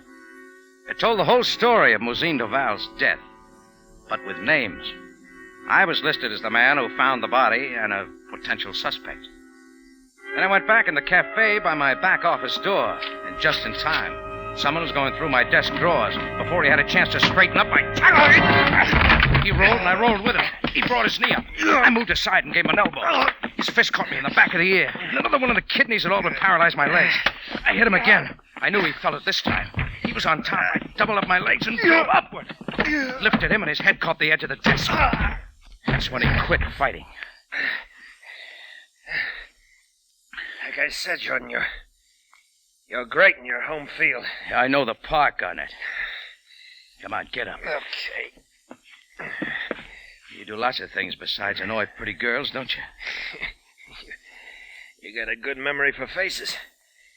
What were you looking for? What you missed last night? Last night? Last night, when you rolled me. I never rolled anybody in my life. Yeah? What were you doing to my desk? Looking for a stamp. That help you remember? No more of that, Jordan. I read in the papers you found that girl, whatever she calls herself. But nothing was found on the body. You think she had something? Plenty, if she's who I think she is. And you just dropped around to see if I had it tucked away in an odd corner. Maybe you have. Should we call Sabaya in or start explaining? You won't believe me. It's pretty likely. I've been following a girl halfway around the world. I was once in love with her. Then she stole $8,000 and a map from me and disappeared. What kind of a map? Why should I tell you? Because I got an idea you registered in the International Hotel under the not-too-original name of John Smith and killed the girl. Well, Jordan, you're wrong. I should have killed her, but I didn't. What about the map? Well, during the war, I was an American Army officer in charge of a frontline PW enclosure in Alsace-Lorraine. There was a German general there who wanted to get out. He offered me a map for his freedom. Said it was a map showing where he'd buried his family's wealth when it looked as if Germany was going to lose. It was worth at least $200,000. Go on. I told him I'd think it over. But the next day, he was killed when the Germans started cross-shelling. I took the map off his body. Yeah. So the victor goes... The map was of a small area, but it didn't tell the general part of Germany it was in. I searched all over Germany, but I couldn't find the place. Where does the girl figure in? Well, I'd gone home to America. I was getting ready to go back to Germany for another try when I met this girl. She said she knew Germany like her own backyard. We were going to look for it together. Then we were going to get married. And she ended up taking all your dough and the map. Yeah, that's right. It's a great yarn, Garnett, only it's a 4-star phony. It's true, Jordan, every bit of it. So what would the girl you're looking for be doing in Cairo? Why was she wasting her time in my cafe? Cute way of hiding out, I'd say. Till her accomplice showed up. Maybe they planned to meet here. You say Musine might be the girl, but you don't know. Why? Well, she looks the same. She has the same build. Only she was blonde and white-skinned. Was she French? No. Helen could have dyed her hair and assumed an accent. Wait a minute. You say Helen? Yeah, that was her name. Helen Brecht. Hey, what are you doing? Who are you calling? Headquarters? Give me Captain Sam Sabaya. Jordan, what possible good will that Hold it, Gunner. Sabaya speaking. It's Rocky, Sam. What now, Jordan? Listen, did the girl who was killed yesterday have most of her body stained brown and her hair dyed black?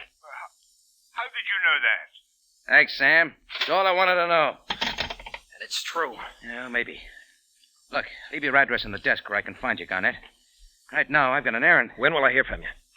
With luck, a couple of hours. With no luck, never. All at once, Garnett's story was making plenty of sense. Helen Brecht was the name on the passport I'd found on Musine. Right then, I was on my way to the Hotel International to hunt up Gunter Rentz. But I got just 2 blocks from the tambourine when I realized I wouldn't have to look for him. He'd found me. Get in, Rocky. Oh, okay, Rentz. It so happens I was on my way to see you. Oh, convenient. I was just going to see you, Rocky. I hired this car and thought we might drive out of the city. Well, there's nothing this way but the desert. You know, you're right. There's almost nothing to see, and even less to hear.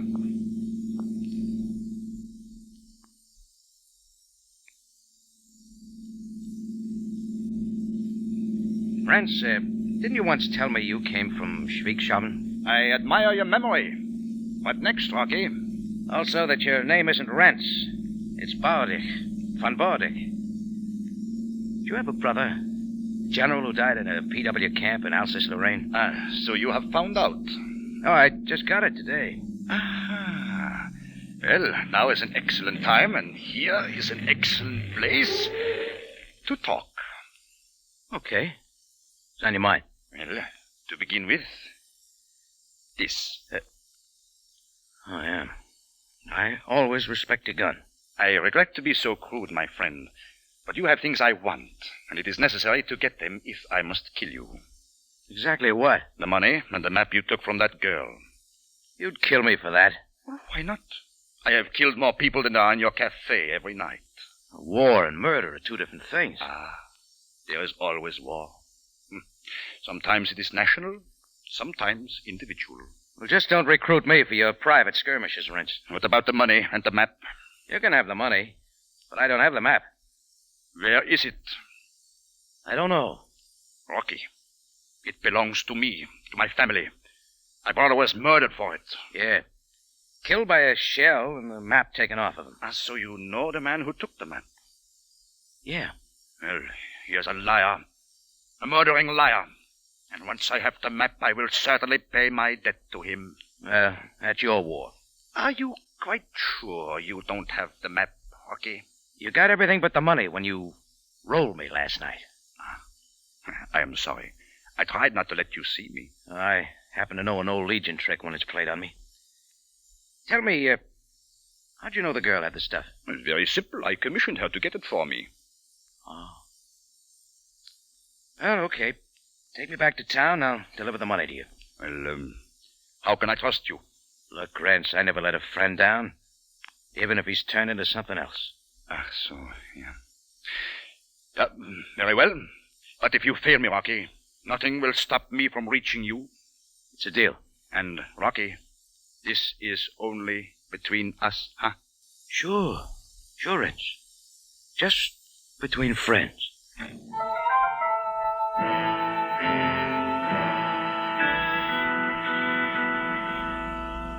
Well, there you are. In 2 days, I've been taken in by 2 people I thought were friends. And if I was going to shake the police and Rents and a guy named Garnett off my trail, I had my job cut out for me. Finding a certain map. But I figured the room at the International Hotel where Mousine was killed would stand a little more searching. It took a £5 note to bribe the key away from the room clerk, and it wasn't worth it, because I turned up nothing. So that left only one other chance. Mousine's effects at the police station. At headquarters, I gave Sabaya the whole story, top to bottom. Then we had a look at Mousine's clothing and luggage. No more luck. There is no map, Jordan. But it's gotta be Sam. She wouldn't let a thing as valuable as that map get 2 feet away from her. If there ever was one. Well, I'm betting on it. Everybody's story checks too well. The fact remains, Jordan, we have searched everything. Wait a minute. What about the murder weapon? Only a knife. Well, let's have a look. Where is it? In this case. That's our last hope, Sam. A faint hope, Jordan. After all, this was held by the murderer. It won't hurt to try. Maybe this handle it. Oh, careful. Here, use this handkerchief. Right. Look at that, Sam. The handle comes off. Hey, take a look inside. Here, these tweezers will get it out. Here she comes. Now, let's see. That's it, Sam. Yes. We have the map. You know what this means? Indeed I do, Jordan. This was Mousine's knife. Who's the only person she'd have to draw it on for her own protection? Friends? No, she was working for him. That leaves only the American, Garnett. Yeah. He was looking for her, and she was afraid of him. Then why would she go to his room? I don't know. You see, Jordan, I am interested only in finding the murderer. We still have no proof. All right, I'll get it for you. Just let me have that map for a little while. And for what purpose? Give, Sam. We're going to lay a little trap.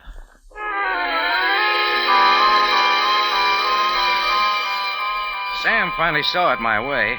In another hour, I was in my office at the Tambourine, and sitting across from me was Ralph Garnett. He'd received my call and gotten there in a hurry. Okay, Jordan, what's this about? You want the map, don't you, Garnett? You found it? Yeah. The map and $5,000 of the money Mousine took from me. Where, Jordan? Let's see it. I went to a lot of trouble to find the stuff, Garnett. Oh. A deal, huh? Don't think I risk my neck for nothing, do you? Jordan, you're my type of man. You know, we could work well together. What are your terms? You get 40% of anything we find and dig up. That's fair enough. Except for one thing. Yeah? When I'm working with a guy, it's got to be an open book. Did you kill Mousine? No, Jordan. After that night in your cafe, I cornered her on the street. She admitted she was Helen Breck. She promised to come to my room at the hotel and make a deal. You were there when she got there? No, I was late. When I arrived at the hotel, the police were around, and I stayed out of sight. I don't know how she got into my room. All right, Garnett, do you want the map or don't you? What does it take to get it? A confession? Right down the line. Just between the two of us? It won't change the deal. Just so I know. All right, I killed her. I was scared away before I could find the map of the money. That good enough? You swear to that? Yes, I swear to it. He's all yours, Sam. What? Mr. Garnett, you are under arrest. Why, Jordan, you cheap, lousy liar. Move, Garnett. You had the cop planted in your closet just to dig a confession. Yeah, it worked. Well, I didn't kill the girl. I just said that so you'd give me the map. I find that very hard to believe. Why would I follow her halfway around the world and then kill her before I got the map? Oh, take him away, Sam. Get him out of here.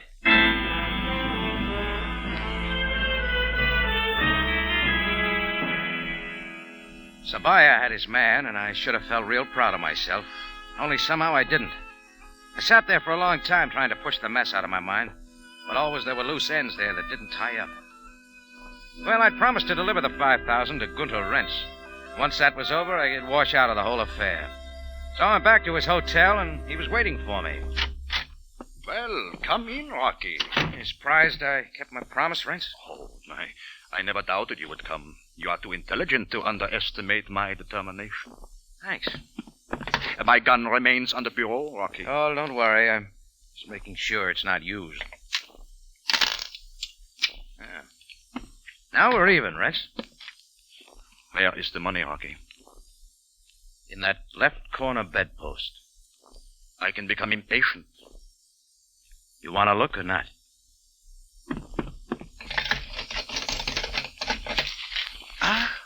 So it is $5,000. Well, your cleverness amuses me. Now, if you want the map, go talk to Sam Sabaya. The map? He has it? That's right. Well, I have every right to it. He will give it to me. And he has something else. A guy named Garnett who just confessed to Muzin's murder. Ah, so the killing is finally solved. Yep, only for a while it figured kind of different. What? With me as a suspect, perhaps? It sure looked that way. Let's say you found out she had a deal with Garnett. Yeah? Playing his offer for the map against yours. Oh, well, that much is true. All right, Garnett's room was directly below yours, so you went down to talk to him. Just then the girl came in. You argued, she pulled the knife, and you killed her. Well, it is over now. As you say, Garnett has confessed all. So, now let us have a drink together. Yeah, sure. Mix them up, Rance. It will only take a moment. Oh, Rance. Yeah, Rocky? This fire escape outside the window. You been on it recently? Oh, certainly not. Why do you ask? The footprint in the flower box. Somebody's been out here. Well, what of it, Rocky? If I didn't know different, I'd say that explained how you got into Garnett's room. Ach, now, please. Why do you not forget all about this Rocky, where are you going? The police headquarters, Rance. And tell Sam Sabaya you killed Muzin Duval. And with that, I took off down the hall, running as fast as I could. I knew if that got a rise out of Rance, I was finally right about the whole thing. It didn't take me long to find out. Rocky, come back here! Rance was out of the room and down the corridor after me faster than I could believe, with speed born of a lifetime of military training. He caught me from behind just as we reached the top of the stairs. We hit hard, we rolled down the whole flight of stairs. We hit the landing and kept rolling. Then there was a loud crash of splintering glass. Rance disappeared through the low window. A second later, I heard him hit the alleyway, 3 stories below.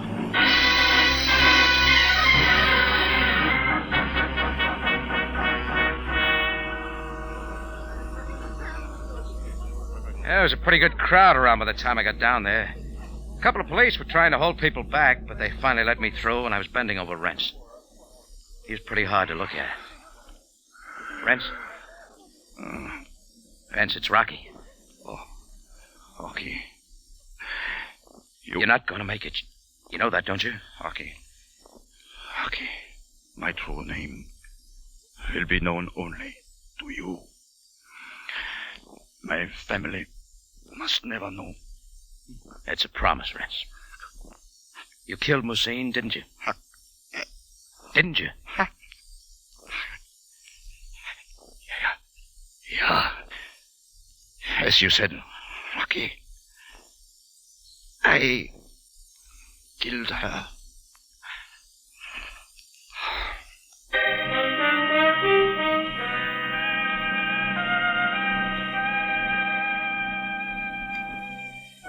Well, Sam Sabaya got the story from me and a few other witnesses. Garnett was released, but he was still pretty sore at me. It took him a long time to prove the 5,000 was really his. But Sabaya kept the map and turned it over to the military government of Germany to decide where it belonged.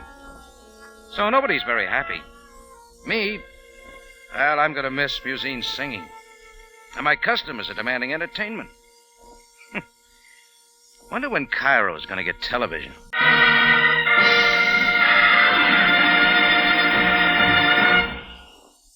It's CBS again at this same time next week for another story of adventure and intrigue when we take you back to Cairo and the Cafe Tambourine run by Rocky Jordan. Rocky Jordan, starring Jack Moyles in the title role, is produced and directed by Cliff Howell with original music by Richard Arant.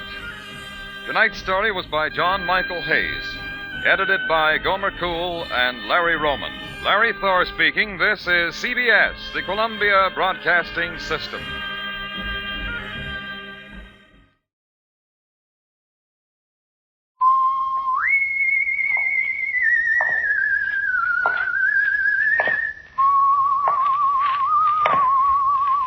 The Adventures of the Saint, starring Vincent Price. The Saint, based on characters created by Leslie Charteris and known to millions from books, magazines, and motion pictures. The Robin Hood of modern crime is now transcribed for radio, starring Hollywood's brilliant and talented actor Vincent Price as the Saint.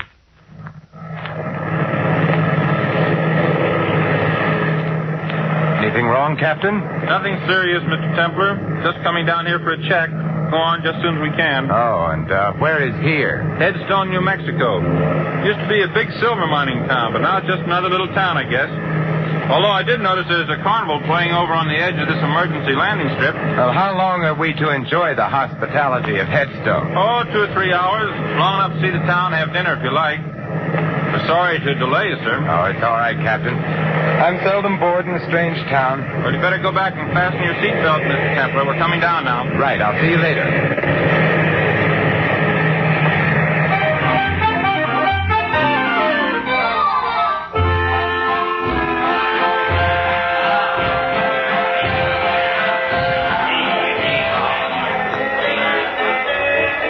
Well, good evening, Saint. You know me? Yet I don't seem to recall your face. Harry Kelly, and you don't recall my face because we've never met, but I've seen many pictures of you, and so I recognized you immediately. Well, that's very flattering. Tell me, Mr. Kelly, how can I get into town? You can find a cab on the other side of the carnival. Planning on staying long? Not at all. Should I? On the contrary, I was just going to suggest that I doubt if Headstone would welcome the presence of the saint. Just a friendly remark, you understand. Oh, naturally. And if I may be permitted a friendly question, why are you telling me this? Just an interest in the continued health of my fellow human. If you have any trouble in town, look me up. Anyone can tell you where to find me. The big show is just about to start. See little Fatima, the girl who shakes and shivers like a bowl full of jelly. Only 1 dime, 10 cents, the 10th part of $1. Hurry, hurry, hurry. Step right up. Learn what the stars hold for you. I read the past, the present, and the future. Learn your fortune, young man. I already know it, Grandmother. I'm destined to meet a tall, dark, and beautiful woman. I'll settle for nothing less. I see strange lines on your face, young man. Huh? I will tell your fortune without charge. Give me your hand. I see danger. Beware of a blonde young woman. She will bring you death. There are worse ways of dying, Grandmother. I see danger. Much danger for one with a halo about his head. Blood and death. Unless he travels, I see... I think I'm beginning to get the idea. You might tell your crystal ball that I'm beginning to be interested. Goodbye, Grandmother, and may the saints bless you.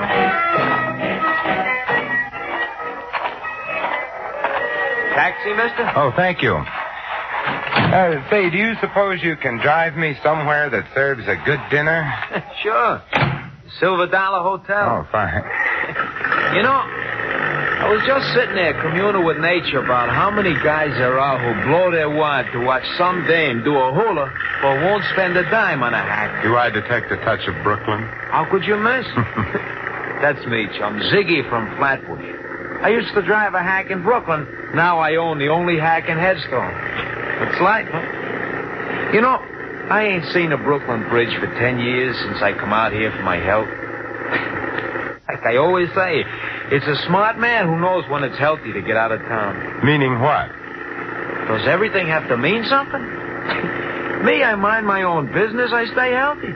That's why I'm living in Headstone instead of under one. I see. But if you didn't mind your own business, I suppose you'd give me some advice about leaving Headstone. Is that it? No advice, man. That's part of minding my own business.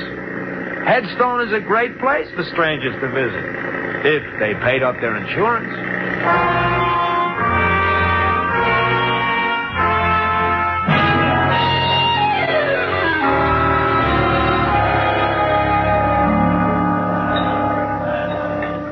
Here you are, waiter. Very nice dinner. My check, please. No, thank you. Keep the change. Hello. Well, this is a surprising hotel. First a beautiful dinner, and then an even more beautiful blonde. May I sit down? Oh, by all means, Miss... Betty Conway. You're Simon Templar? I should have worn my dark glasses. But now that the truth is out, you might as well call me Simon. All right, Simon. Now, how did you know who I am? Now, don't tell me that you were just passing and recognized me. Why, Ziggy told me that you were here. He owns and drives the taxi here in Headstone. I know I shouldn't look a gift blonde in the hair, but why did Ziggy tell you I was in here? Well, Ziggy knows that I need help, and he thought, well, that is, since you're the saint, you might help me. Well, I have been known to help beautiful blondes on occasion. But tell me why you should need help, Betty. Someone's been trying to kill me. Oh, there should be a law against that. Are you sure? I've been shot at twice, and everybody here has been very unfriendly, except Ziggy and a man named Harry Kelly. I've noticed the unfriendliness in this town. But being unfriendly towards you is obviously an indication of insanity. Oh, please don't joke about it. I'm frightened. All right, my dear. Now tell me about it. Well, my father was known as Silver Slim Connelly. He lived here for years, but he sent me east to school when I was very young, and I didn't come back here until recently. My father died about a month ago. Oh, I'm sorry. He was broke, and all he left me was his old silver mine. He called it the Beatty mine, after me. And I take it somebody wants the mine. No, the mine is completely worthless. There hasn't been any silver in it for years. But, my dear, you were shot at twice. Have you any idea who did the shooting? No, but it might be the same man who told me to get out of town. Oh, who? Mike McCarthy. Ziggy says he's an eastern gangster who's been living out here for several months. Will you help me, Mr. Simon? Well, I've never been able to say no to a pretty girl. You mentioned a man named Harry Kelly before. Just who is he? He knew my father. He's been very friendly to me, although he thought I ought to leave town, too. I've met Mr. Kelly, and he intrigues me very much. I think we'll go see him. All right. Oh, just a minute. There was some red dust on your coat. Oh, thank you. Ziggy apparently doesn't get enough passengers to keep his cab dusted. Did you say Ziggy was parked outside in his chariot? Mm-hmm. He was when I came in. Oh, there he is. Yes, looking exactly as if he were back in Brooklyn. Ziggy! Oh, so she found you, huh? Thanks to your bird dogging, which I must admit in this case has done much to overcome any natural prejudice against cab drivers that I might have. Say, do you know where Harry Kelly lives? Sure. And let's go then. Huh? Hey, don't you ever clean out this hack? What's all this dust? Well, who knows? Maybe it was that redhead that hired me yesterday. So she had dandruff. Ziggy, you missed your calling. You're as funny as an undertaker. Well, now, Ziggy, I don't suppose you'd care to tell me why you warned me to get out of Headstone. Got me all wrong, Saint. I wasn't warning you. I was just talking about myself. And I don't suppose you'd care to tell me why somebody took pot shots at Miss Connelly here and told her to get out of town, too. Me, I don't know nothing. Like I was telling you, Saint, I mind my own business. Maybe you stay ignorant that way, but it's healthier, and I like it like that. Well, in that case, why did you send Miss Connelly in to see me? Well, like you can see, she's a pretty little pigeon. She needs to know some guy who'll help her. Now, it ain't no secret that the Saint goes around mixing in other people's business, so I tell her to see you. And who told you I was the Saint? I got eyes in my head, ain't I? Like I said, I used to hack in Brooklyn.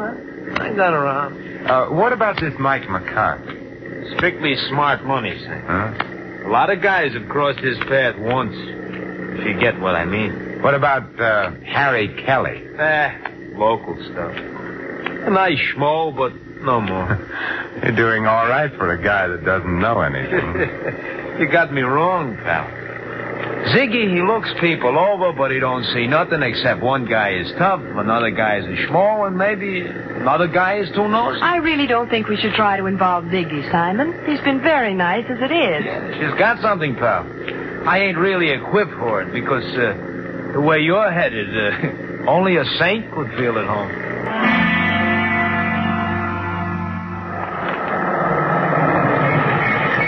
Well, here we are, Saint. Kelly lives on the first floor in the rig. Oh, thanks. Wait for us, Ziggy. We've got a couple of other calls to make after this. Don't worry, I'll wait. If you get in any trouble, just yell. Then I'll drive over and tell the sheriff I heard somebody yell for help. Oh, thanks, pal. Come on, Betty. Well, I hope our friend is in and that he talks. Yes.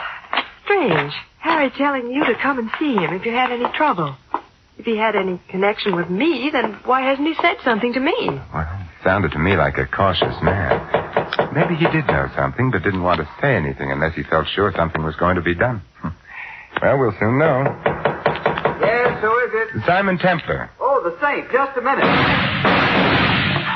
Those shots were in that room. This is no time for conversation, darling. We're going in. Oh, but... Like this.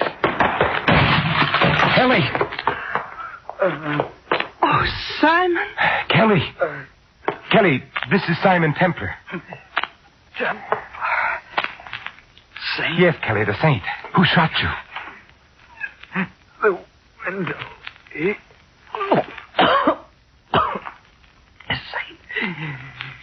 The mine. Kelly! Well, Betty, he isn't going to tell us anything now. His killer did a very thorough job. Window open. Must have shot from here. There's a shell on the fireplace. But what was he saying? Sounded like sin. Come on, Betty. We're going to spread a little saintliness. And I think I know where to begin. But, Ziggy, didn't you hear anything? Well, I noticed some noise, but like I told I know. You mind your own business. Are we going to the sheriff's, Simon? No, not yet. Ziggy, who's the assayer in this town? Old man Matthews. The office is closed now, but he lives right ahead there. That big white house. Okay, stop there. But, Simon... I'd like to satisfy a little curiosity about that mine of yours. I'll be right back. You stand here, Betty.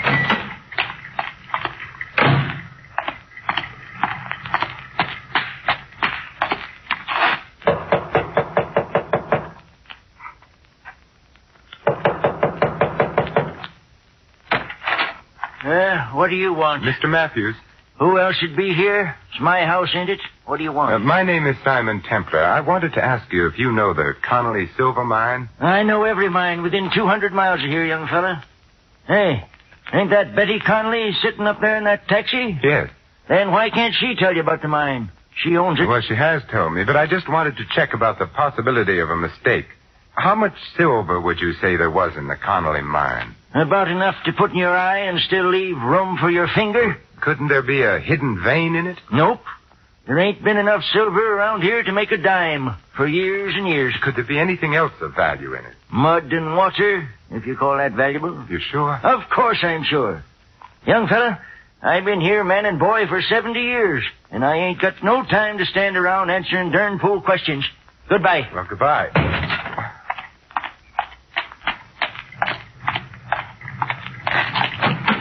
And Betty, you may be right. Old man Matthews says the mine is worthless, too.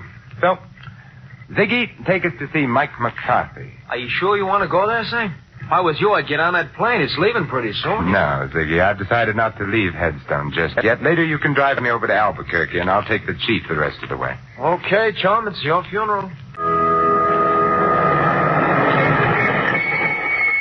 Simon, please be careful. Don't you worry, Betty. The Halo Wearers Benevolent Association would be very upset if anything happened to me. I'll be right up.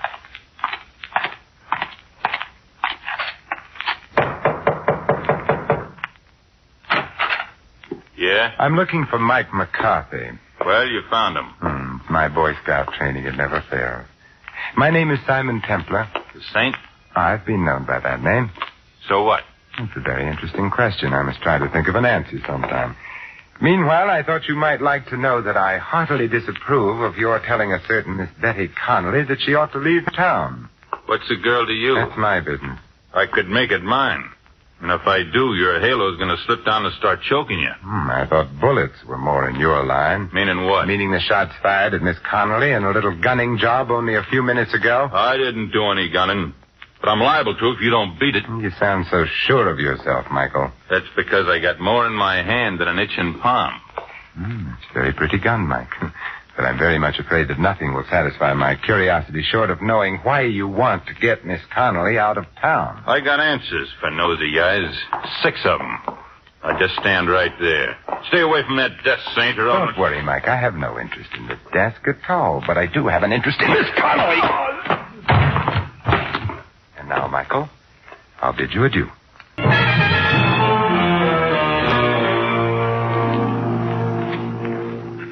What happened, Simon? Oh, not much, I'm afraid. The conversation was just getting interesting when Mike had a sudden attack of dropsy. That's funny. I never heard of him being sick. Oh, that's because you mind your own business, Ziggy, like you told me. Betty, where is that silver mine of yours?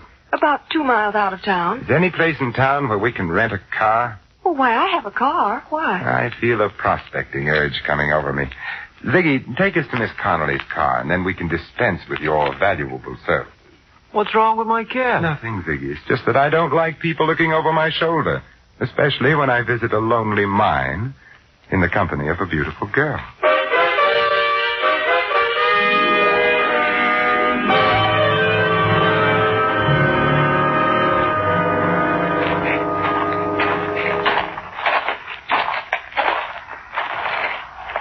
Well, here's the Betty mine, although I don't know why you want to see it. Frankly, I don't know either.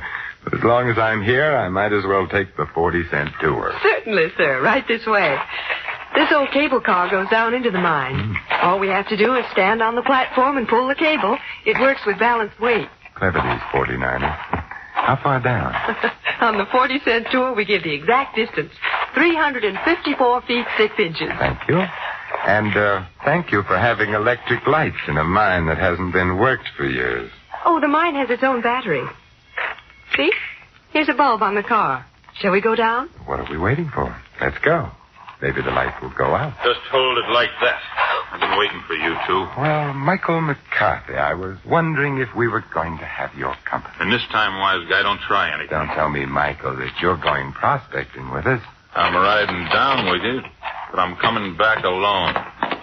Start the car down, Saint, but don't try no tricks. You have a suspicious mind, Mike. Well, here we go. Call out your floors, please. Mezzanine, ladies' underwear, galoshes, and accessories. You'll be singing a different tune pretty soon, Saint. You both had your chance to leave town your way. Now you're going to leave my way. Oh, Simon, I'm sorry. Oh, don't be, Betty. This is my first ride on an open cable car. And it'll be your last. I wouldn't be too sure. Unless that cable breaks before we get to the bottom. What are you talking about? Sucker! It's a little crowded here for a 1-2, so I guess a 1.5 will have to do.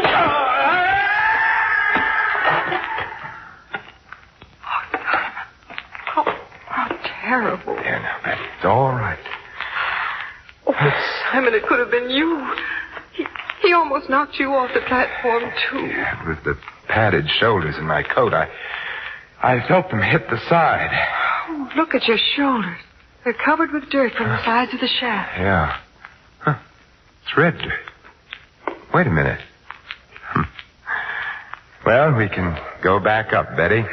Mike doesn't need our help, and I don't need anybody to answer questions anymore. Simon, I'll never understand you. Why did you look at the dirt on your coat and say you didn't need any more questions? Because that dirt was red sulfide, Betty. And it explains why Mike was so anxious to run you out of town. Well, I don't see how. Red sulfide is used in paint, but that doesn't make it valuable. Red sulfide is also cinnabar ore, from which we get mercury, and that is pretty valuable. Evidently, your mine is rich in cinnabar, so it's worth a lot of money, Betty. Oh, then that was what Kelly was trying to tell us when he said sin. Yes, he was trying to say cinnabar. How can I ever thank you, Simon? Well, I have a couple of ideas on the subject. Oh, but now people would say I was chasing you for your money. So, I guess you can just see me off on the train. We'll stop in town and have Ziggy drive us to Albuquerque. Oh, but I'll drive you. Now, I insist on taking a cab. I don't want you coming back alone. I may want to change my mind about fortune hunting. Well, like I said, Saint, I'm glad to see you leaving. This town is just funny about strangers. But hadn't you ought to take Miss Connelly with you? But she doesn't have to go now, Ziggy, and besides, she's rich. She's what? Yes, Ziggy, we found out that Dad's mine is valuable after all. You mean you found silver in it? No, mercury. Oh, the stuff they put in thermometers? That's the stuff, Ziggy. But it's used for a lot of other things, particularly in wartime, and it's worth a lot of money. Well, what do you know? So that's why Mike was trying to make you leave. That's it. Well, did you stop and tell the sheriff? We didn't have time, but I'll see him when we go back. Oh, that's pretty nice for you, ain't it, Betty? Oh, here we are. Just in time, too. The chief's in already. Very nice timing, Ziggy. Thanks, Betty, for keeping my forced visit to Headstone from being dull. Oh, Simon, well, why don't you stay in Headstone? I won't know how to run the mine or what to do with the money or anything. You'll learn, Betty. You know what to do when you get back to town? Yes, but well, will the sheriff believe me? I mean, about Mike McCarthy killing Harry Kelly. I don't think he will, since Mike didn't kill Kelly. But Kelly was shot with an automatic. He ejected a shell on the fireplace, remember? But Mike McCarthy carried a revolver. You saw it. Yes, but will the sheriff... Oh, the sheriff will believe when you show him that the gun that killed Kelly is in Ziggy's pocket. What? What are you talking about? You knew about the cinnabar ore in the mine. You carried some of it away to be tested in your cab, and there was red dust in it, which you tried to explain with a corny gag. You're crazy. Harry Kelly had an idea what was going on, so you slipped around to the back while we were at the front door and killed him. All right, wise guy, you're so smart. What about Mike? Mike was working for you. But Simon, Ziggy told me that you were in town. Sure, he couldn't be sure that I wasn't here to break up his little scheme, so the smartest thing to do was to get us together so he could watch both of us. He thought I would use his cab, as I did, and it would be easy. But he slipped up when he sent Mike out to the mine ahead of us. Ziggy was the only one who knew where we were going. Okay, pal, you asked for it. This time, sweetheart. Like you said, pal, you should have followed your own advice about minding your own business. What? Well, he's all yours, Betty. The gun that killed Kelly is now on the seat beside him. All you have to do is turn the body and the gun over to the sheriff, and from there on in, he'll mind Ziggy's business for him. But, Simon... Don't worry, Betty. I'll stop back someday to make sure that Venus is in conjunction with Mercury.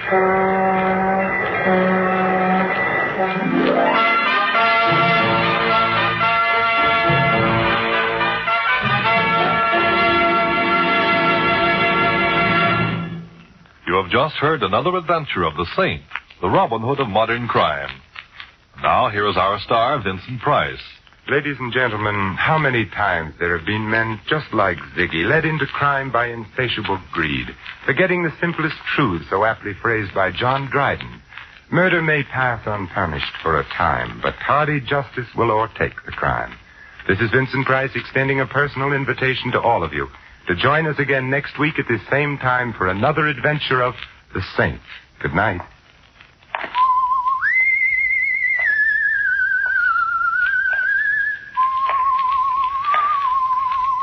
Tonight's script of The Saint was written by Michael Cramoy. Our cast included Harry Bartell, Barney Phillips, Colleen Collins, Fred Howard, and Tony Barrett. The music was composed and conducted by Harry Zimmerman. The Saint is a James L. Safier Agency production and was transcribed and directed by Thomas A. McAvity. Don't forget that the Saint comic books are on sale at all newsstands. Your announcer, Merrill Ross. This is the Mutual Broadcasting System. High Adventure was sometimes billed as the Mutual Network's answer to Escape. It ran from 1947 to 1953 with all stories based on true events. Now, a big difference between Escape and High Adventure was that the latter stories were obviously geared towards a masculine audience, and they were all extremely well produced with incredible sound effects, and writing and acting that created a really realistic atmosphere.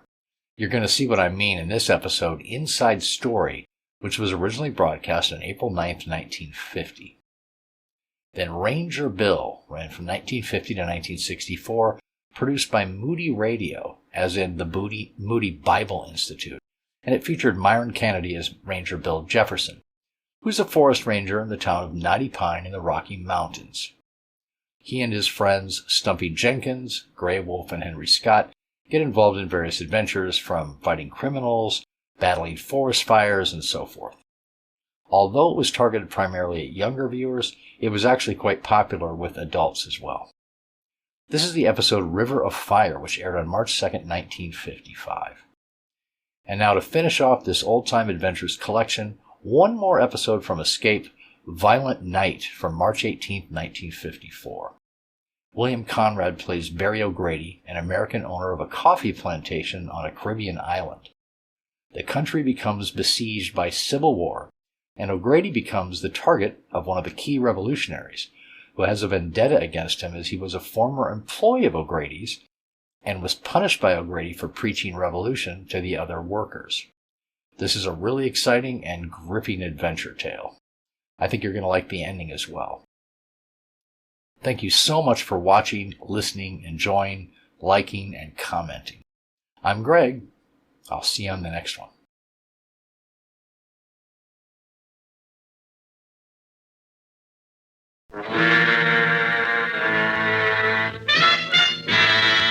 Schulten, makers of Old Spice aftershave lotion for that top-of-the-world feeling after every shave, brings you the top of the world in action drama for men. High Adventure. High Adventure. This is the meeting place for those of you who like to give your nerves a little exercise, because we specialize in stories of hard, savage action designed to keep you right on the edge of your chair. This is High Adventure. At this meeting, Inside Story, a big city tale written and directed especially for High Adventure by Robert Monroe. It concerns three people, two of whom wanted to live and the other wouldn't die. Inside Story, as told by the man it happened to, a man called Jim Hannigan.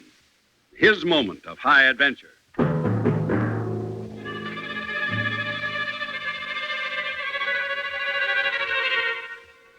The first day I joined the paper, I was called into the old man's office. All the guys out in the city room said he was tough, said he had ink in his veins instead of blood, so for me, just getting started, this was a high point. Well, like I said, I walked into his office, and if anything, they hadn't told me enough. He was tough, all right, and shrewd and calculating and knowing, too. But he told me some things that day that I've never forgotten. He said, Hannigan, I don't want any milksops on my paper, and I don't want any fancy Dans either. He said, I want circulation. And you don't get circulation by writing great literature, by having a heart. Smell out the story, write it in one-syllable words, and if anybody gets hurt by it, that's their lookout, not yours. Well, I remembered that, and he was right. I covered a lot of good stories and worked my way up the hard way. There are a lot of people who didn't understand, like Laurie, but I didn't let that stop me. I was coming into the office one morning late. I'd wound up the Flynn story the day before and been out doing a little relaxing. Good afternoon, Superman. Very funny. Old man wants to see you whenever you're in the mood, Hannigan. And tell him that... Oh, all right. Good morning, Laurie. You trying to be funny? What? Oh, you too, huh? Well, after all, it is all. Yeah, I know. Can't a guy relax once in a while? Oh. Aspirin in your top left-hand drawer. Oh, thanks. Any calls? Burgess called. Wants to meet you for lunch. Oh, I can't go I made through the it. appointment for tomorrow. Thanks.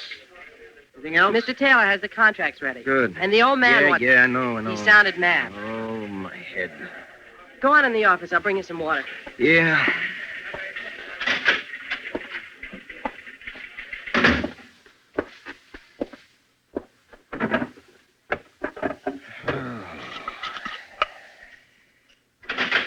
Here's your hemlock, Socrates. Thanks.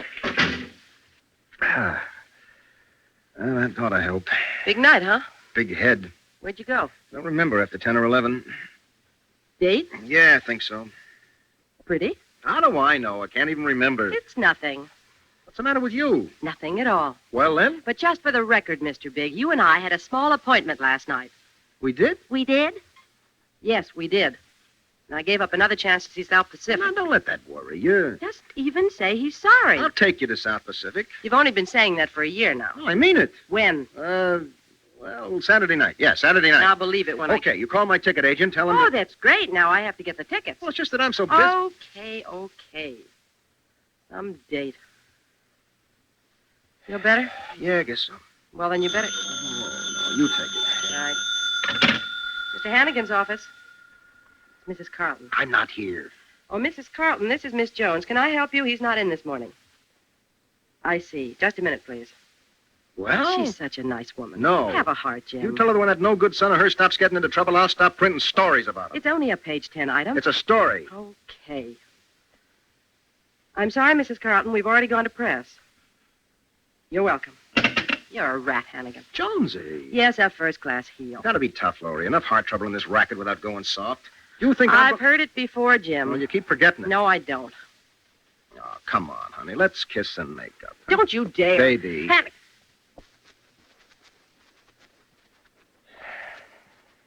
Hannigan. No, that's better. No, gotta go see the old What? man. I said I gotta go You see... beast. Baby! Oh, why do I let you do it? You know me, business first. Yeah, I know you. Wouldn't want me to lose my job, would you? Oh, no, that's the last thing I'd want to happen. See? Now let's get down to work. Character. I almost forgot. What? There's been a Mr. Rubo waiting to see you since 9 o'clock. Rubo? Said he knew you in school. Yeah. It's not my idea of a yell man. I can stall him if you want to see the old man first. No, better get it over with. What? I said bring him in. Okay, but the old man's going to be sore. This is Miss... That will be all, Miss Jones. Yes, Mr. Hannigan. Oh, what can I do for you, Rubo?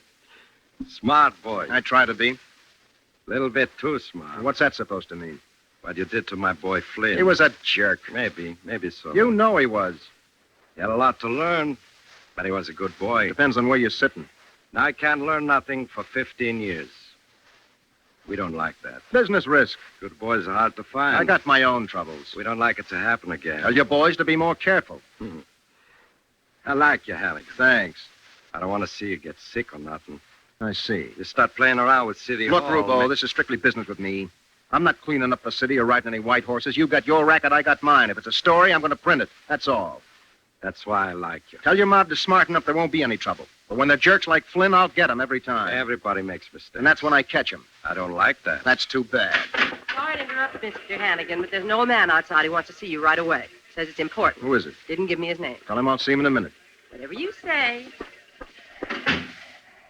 Well, anything else, Rubo? Sure, I got plenty to say. Well, I'm busy. I can wait. Look. Go and see the old man. I wait here. You said your piece, now beat Go it. on. I like your company, Hannigan. I wait here. Okay. But I'm leaving the door open. Smart boy. Where is he, Laurie? Out in the hall, boss. Oh, now cut that. Why didn't you bring him in He here? wanted to wait out there. Okay. Keep your eye on that character. Of course.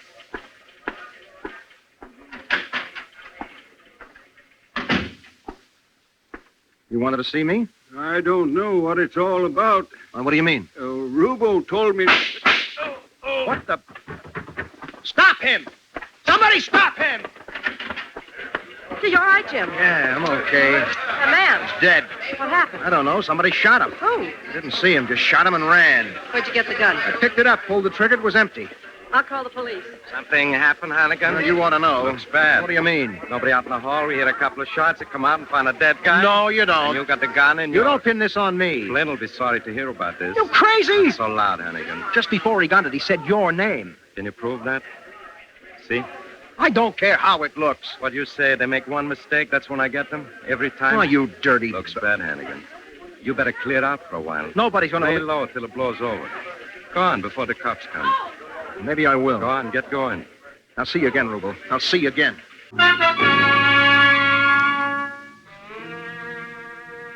An old man shot down in cold blood in the offices of a busy newspaper. Hundreds of witnesses around and no way to prove your innocence. A ruthless game where the stakes are high and all the chips are blue.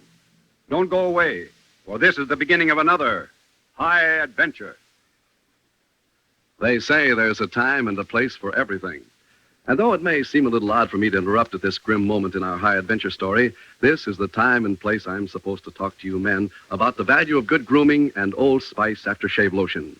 But it's worth the interruption, because we all know how much good grooming really counts in business as well as social life.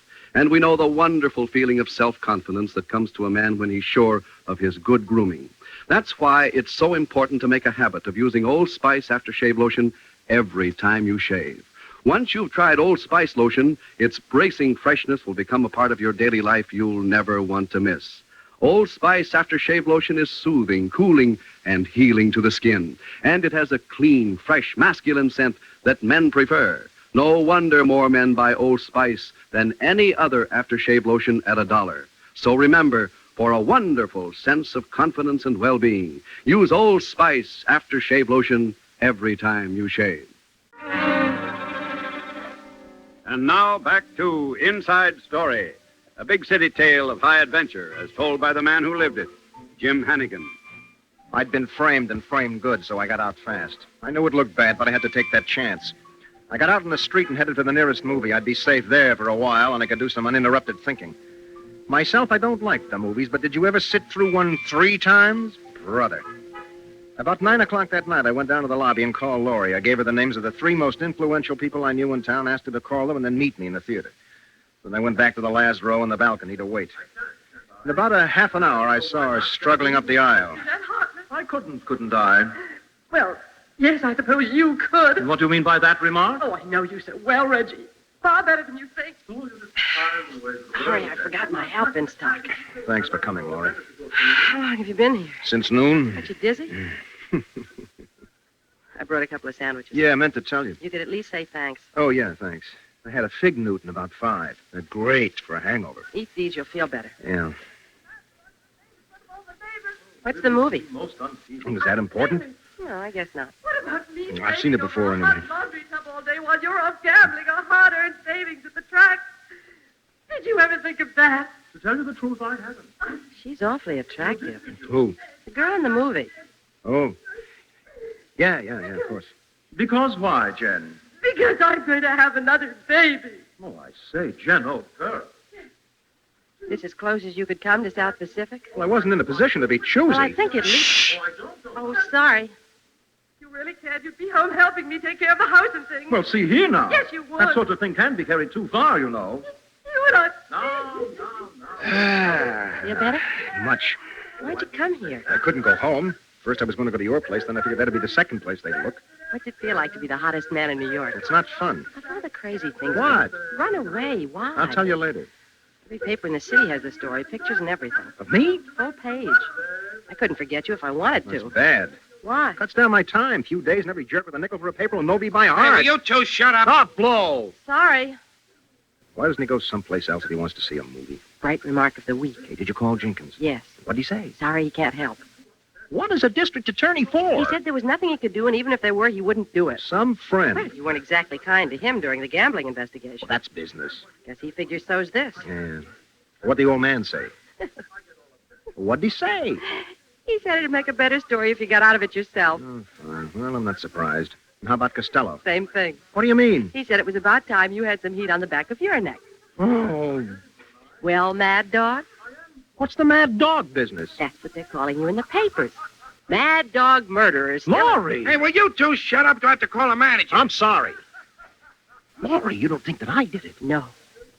You're a rat, Hannigan, but not that much of a one. Well, that's better.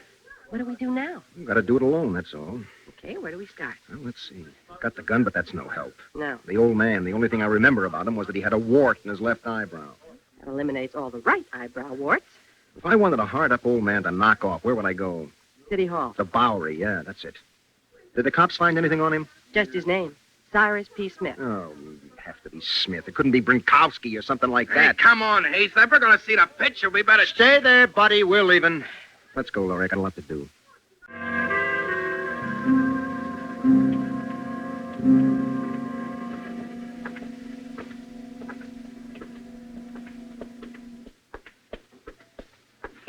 Tired? Oh, no, I've been in training. Well, I'm sorry it's taken so long. That's all right. Nothing like walking the Bowery to keep a girl in shape. You got to be careful. You can't tell the cops from the hoods down here. It's all right. You know, you're quite a girl, Jonesy. Just about run out of joints, haven't we? I mean it. I think we've talked to every bum on the street. I know you don't want to, but I'm going to talk about it. It's hardly the setting. I don't know. I kind of like it. Character. What do you want, Laurie? Did you ever think about it? Oh, never. I just go home, climb into bed, and fall right off to sleep. Oh, now be serious. Why? Because I am. All right. I know what I don't want. What?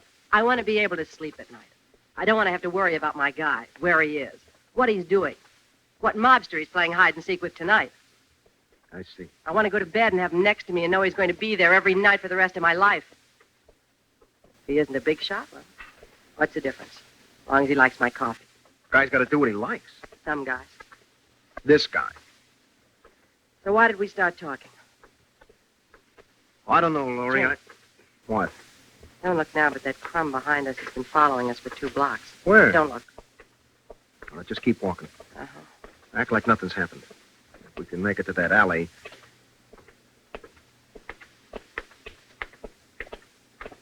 You still there? Yes, he's gaining on us. All right, walk a little bit faster, but not obvious.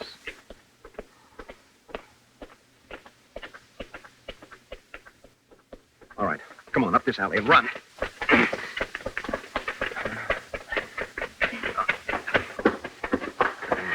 Quick, hide in this doorway. This is what I need. It might be a cop. Oh.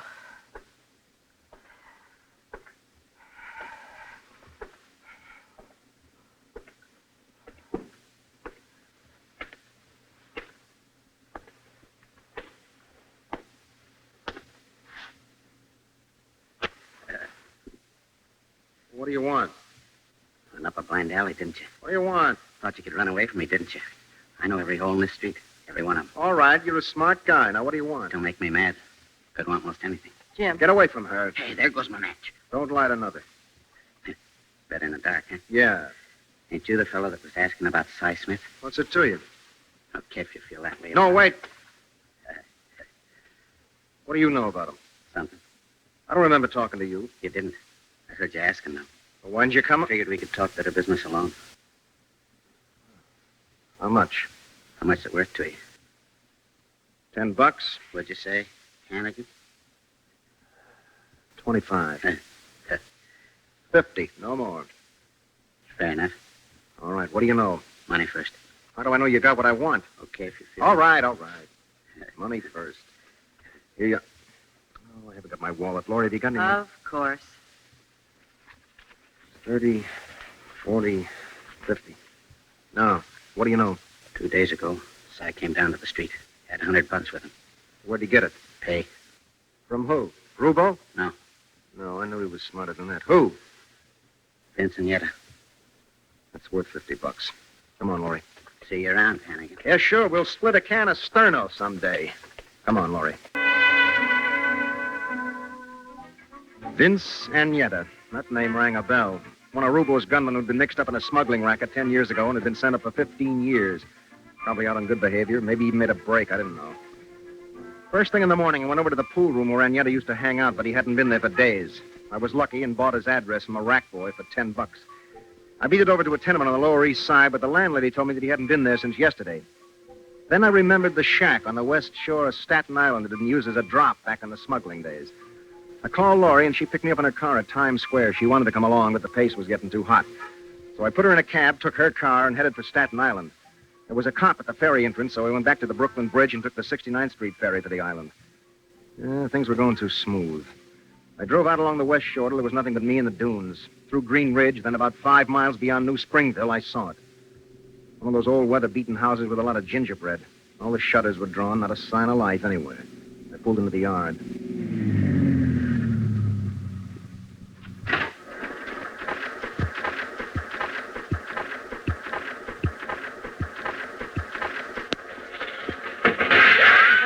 Somebody's home. Now cut it out!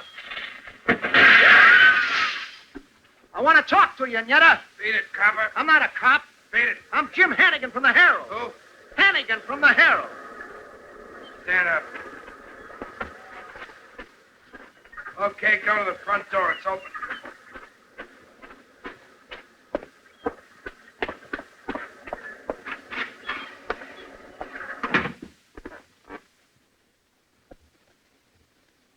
Where are you? In here.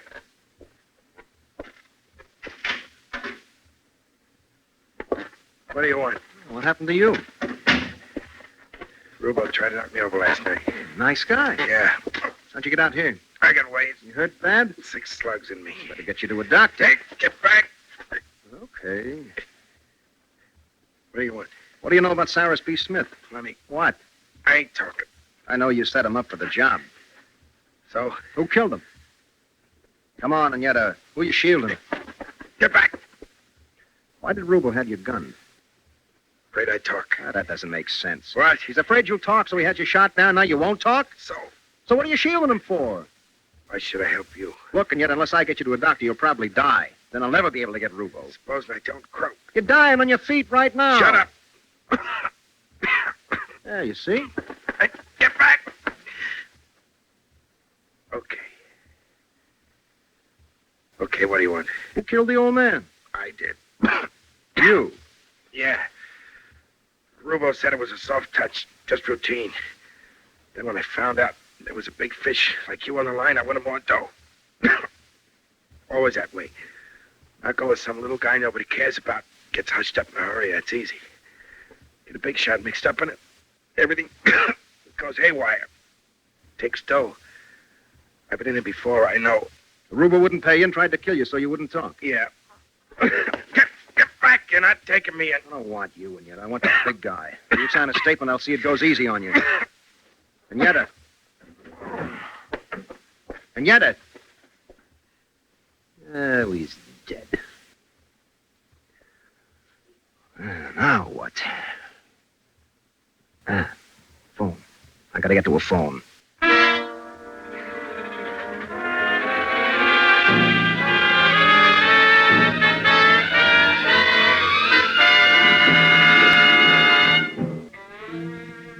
Time is running out for Jim Hannigan. Every avenue is blocked, and the only man who could have helped him lies dead at his feet. We'll be in for the exciting climax. And by this time, I think we'll agree it's the kind of story that can only be called high adventure. I don't know why they do this to me, but every time some poor soul has shaved his last shave in this high adventure story, I have to cut in about Old Spice after shave lotion, and I accept the challenge. For every man alive wants to start off each day with that top-of-the-world feeling, and here's one simple way to help do it. Use Old Spice after shave lotion. You'll find Old Spice lotion has a skin-tingling freshness that makes you feel wide awake and ready for the day. Old Spice after shave lotion gives you wonderful value for your money. There are 2 generous sizes of this quality lotion, $1 and $1.75. Look for the handsome red Old Spice cartons at drug and department stores everywhere. And for that top-of-the-world feeling, use Old Spice lotion after every shave. And now back for the climax of Inside Story. A high adventure story is told by the man who lived it, Jim Hannigan. I called Laurie and told her what to do, then I beat it back into town. The guy at the ferry wanted to know how my windshield got busted. I told him somebody took a shot at me. He said I was lucky I didn't get hit. Well, I was back in town by 4 o'clock and went right over to Rubo's apartment. The doorman said he wasn't in, so I went up and waited. It's amazing how many doors a $10 bill will open. It was one of those real lush joints, all glass and chromium with a potted palm every 5 feet. I'd been there about a half an hour when I heard his key in the lock. Oh, hello, smart boy. You're not surprised? Nah. I said I'd see you again. I've been expecting you. Oh? I thought you'd be here sooner. I was tied up. What do you want? Plenty. Drink? No. I always... We won't have time. Are we going someplace? Right down to the paper. I want to get the story before the cops do. You're acting pretty sure of yourself. Well, I know some things you don't. Like what? I found Vince and Yetta. Alive. I was worried about Vince. And he talked. Plenty. I like to see Agneta. Don't worry. He's where you'll never find him. How do I know you're not bluffing? Agneta hired Cy Smith for $100. Smith came to my office and got me out in the hall. Agneta shot him, but he thought it was a pushover. When he found out it was bigger than that, he came to you for more money. When you wouldn't give it to him, he threatened to talk. So your boys took him out for a little air. But it didn't work. Everybody makes mistakes. Yeah, that's right. Want me more? You make mistakes, too. Oh, put the gun away. I thought of that, too. What stops me if I shoot you now? My office knows where I am. If I'm not back at the paper by 5 o'clock, they'll have you picked up for my murder. Oh, we got 10 minutes. What are you going to do, Rubo? What can I do? You think of everything. I thought you'd be smart. You've already got 2 murders against you. 2? Smith and who? Agneta, maybe? I knew you was bluffing, smart boy. Give me that. Oh! That'll teach you, punk. Get you. Let go. You scum. Drop it. Drop it. Now, just you and me. All right. Like this. Not by no guns. No nothing. Just you and me. All right, get up, punk. You got more coming. I'll kill you. Oh, stop it. I'll kill you. I'm a kill you.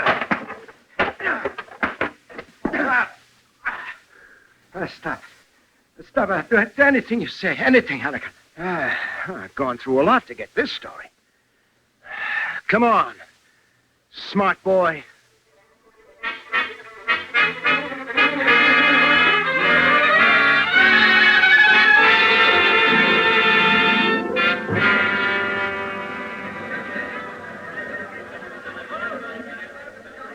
Is your shoulder all right? Yeah, it's okay. Here, let me help you out. Stop fussing. Mean old man. Oh. There, see? All right. Love the excitement just before the curtain goes up. Yeah. I can hardly wait to hear some enchanted... You're not even listening, Jim. There's Big Boss Scully. Where? Over there. With all the wheels from Universal Steel. Hannigan, Huh? you promised. But there might be no a big... more stories, remember? Jonesy, no I- more playing with dynamite. I want people to like you. Okay. And no more underworld connections. I said okay. That's better. There go the house lights. I'd still like to know where you got the ticket. Shh. I would. You're bothering people. Well, I would. Okay. Ruble.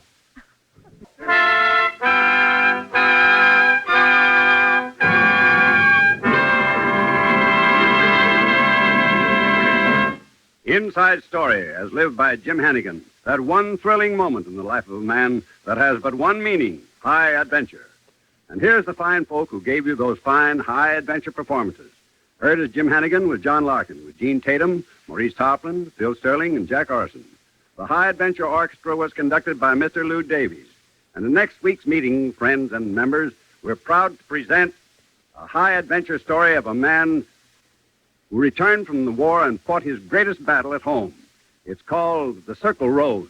And in the leading role will be that famous personality of stage and screen, Mr. Burgess Meredith. So until next week on The Circle Road, starring Burgess Meredith, remember that wherever you live, whatever you do, it's there to see and find. And we like to call it high adventure. Listen now to special news. Introducing new Shulton shampoo in a plastic bottle that absolutely cannot break. Knock it off the base and drop it on the floor. You'll never need to worry again about dangerous splintered glass. New Shulton shampoo leaves hair wonderfully clean, dandruff-free, easy to manage. And ladies, new Shulton shampoo has a brand new formula that actually gives your hair more glory lights. Try new Shulton shampoo in the unbreakable plastic bottle today. Only 85 cents at drug and department stores. Enjoy Eddie Cantor and Bob Crosby tonight on NBC.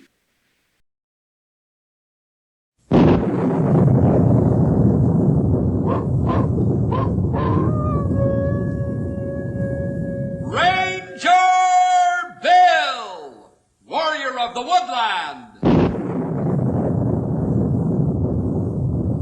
Ranger Bill, warrior of the woodland, struggling against extreme odds, traveling dangerous trails, showing rare courage in the face of disaster.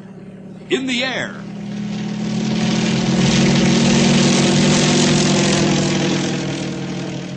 On horseback.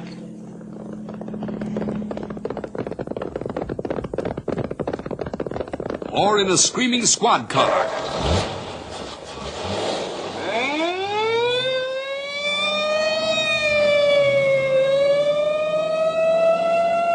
Ranger Bill, his mind alert, a ready smile, unswerving, loyal to his mission. And all this in exchange for the satisfaction and pride of a job well done.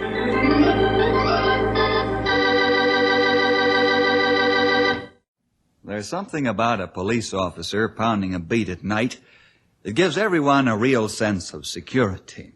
He walks along in the dark with his lead-weighted nightstick dangling readily from his hand while he stops here and there to check locked doors to make sure they're doing their job. Every once in a while, he flashes his light into some dark corner to make sure that only the dark of night is there.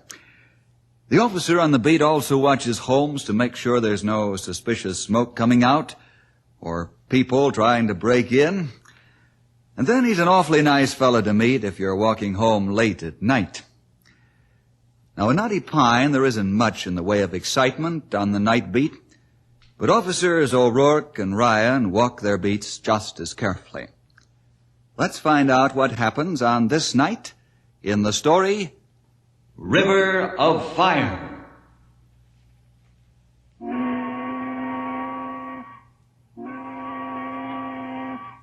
Come on, Patrick. This is the halfway mark on the bridge, me boy. And the rule book says you gotta walk to the half mark. Ryan, you're a hard man. It's too bad you ever learned to read. You'll drive me to retiring by reciting that rule book every time you look me squarely in the eye. Come on, Patrick, me boy. You can make it if you try.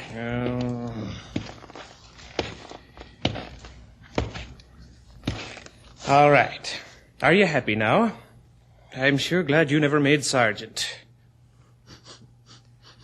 saying, what's the matter with your nose? It's jumping around like a rabbit. Don't you smell it? Smell what? Fuel oil. Well, certainly I smell it. Do you think me nose is stopped up? It's coming from one of them barges tied along the dock upstream. I tell you, that smells strong. Sure, and so's the breeze, Flatfoot. You're standing downwind of the barge. Maybe you're right for once in your life. Did you ever know the time I wasn't?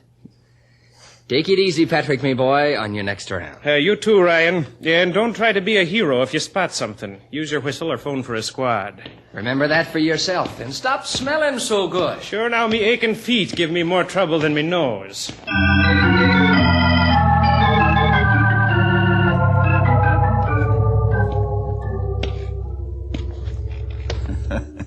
Two warm-hearted Irish policemen having a bit of chin music at the end of their beat before they start back.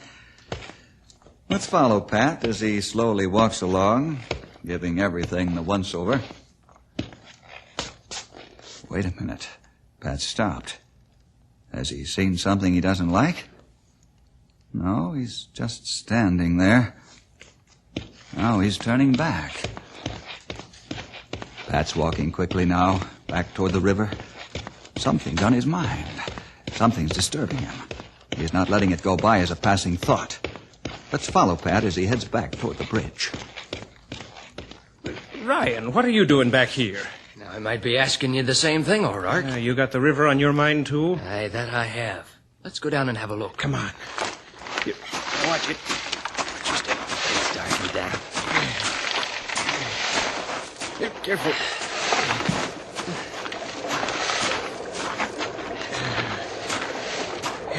Flash your light on the water. The fuel oil smell is as strong as day-old fish. I'll have to agree with that. What? The river's covered with oil. Aye, and that it is, me lad. The whole thing is covered. One of those barges must be leaking. Let's have a look.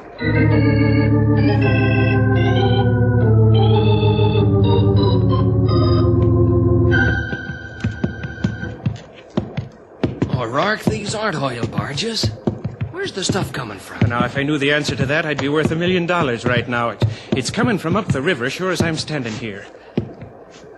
The pipeline's over the river. You don't suppose it sprung a leak, do you? Where else could it come from? Let's pull the box over there and get the boys hot on it. Come on, Ryan. We've got to sound the alarm. One spark and this'll be a river of fire.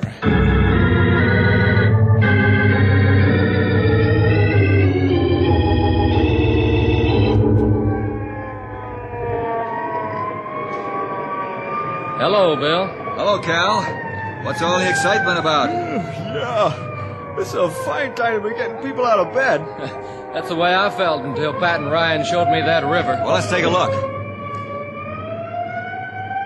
Well, it's about time the top ranger got here.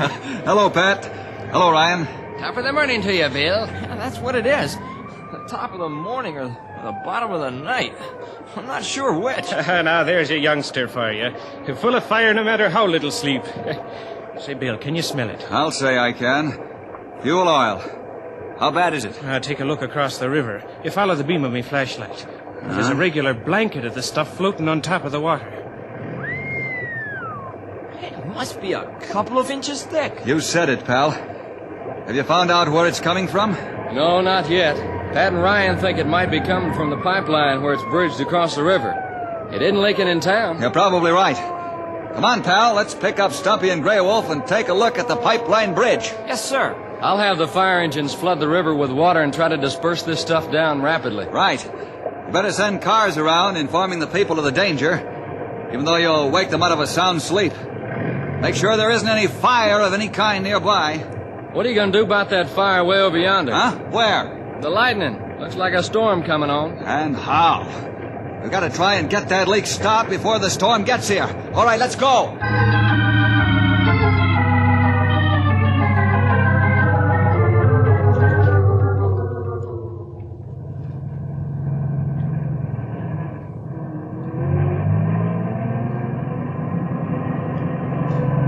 Attention, please. Attention, please. The river is covered with fuel oil and the situation is very dangerous. You can help by staying in your homes until this emergency is over.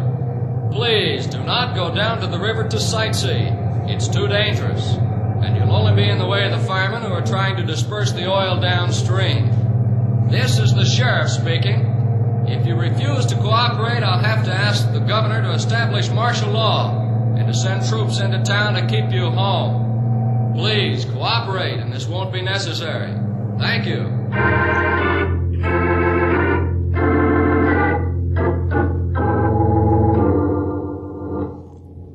Knotty Pine Dispatcher calling Junction City.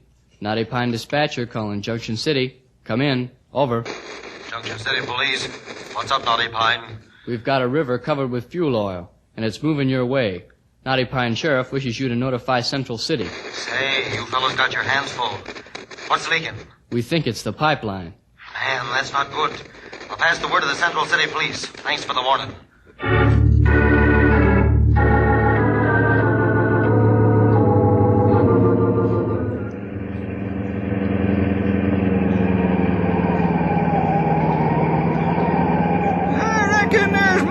Just a leak in that pipeline, Sonny. Must be a pretty good-sized hole in it for all that oil to get out. I think same thing. I guess we all are thinking the same thing, fellas. What bothers me is what they've got in that line. What do you mean? What they've got in it? Isn't it all oil? Not this pipeline, pal. This is a freight line. You mean they send batches of different stuff through that line instead of only one kind of fluid? Right. How do they pull off that stunt? It's a matter of chemistry. They know which liquids won't mix. Like they can put a load of ethyl gas between 2 loads of regular gas. Sulfur and catfish. You mean they pump automobile gas through that line? Yep, they sure do, pal. That's a smart trick. How they know where one can begin and end in pipeline. They put a mass of radioactive substance in between each load. And by using Geiger counters, they can tell when a load begins and ends. Well, how do you like that for a fancy dangle contraption? You speak truth. And company can send a lot of different liquids through line. That's what has me worried. What's next in line after the fuel oil?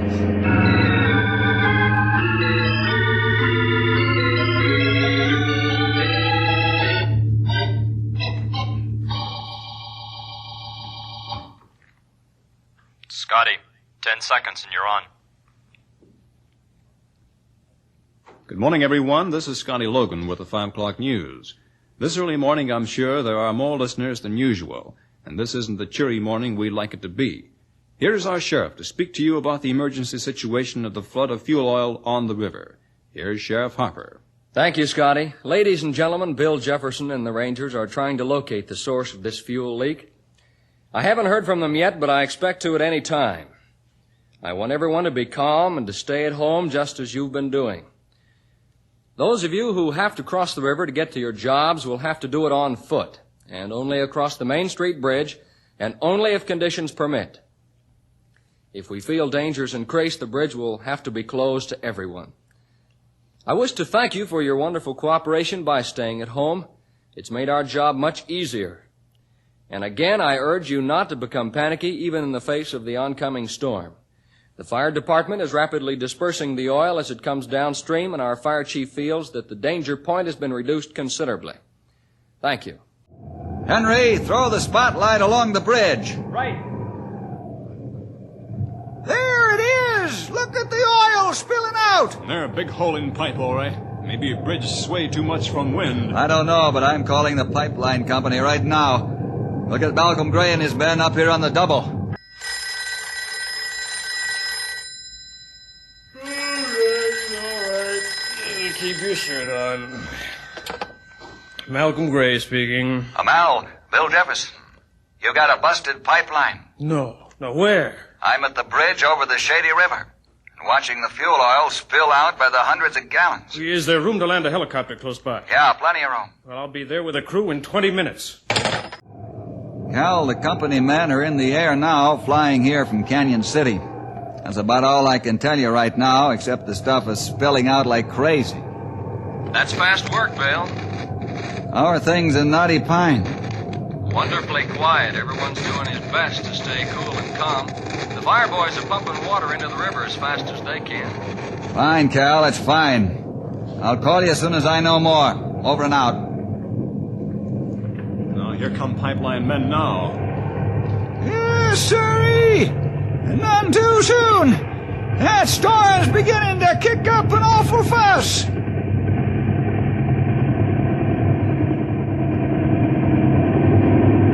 The wind's sure tossing that copter around.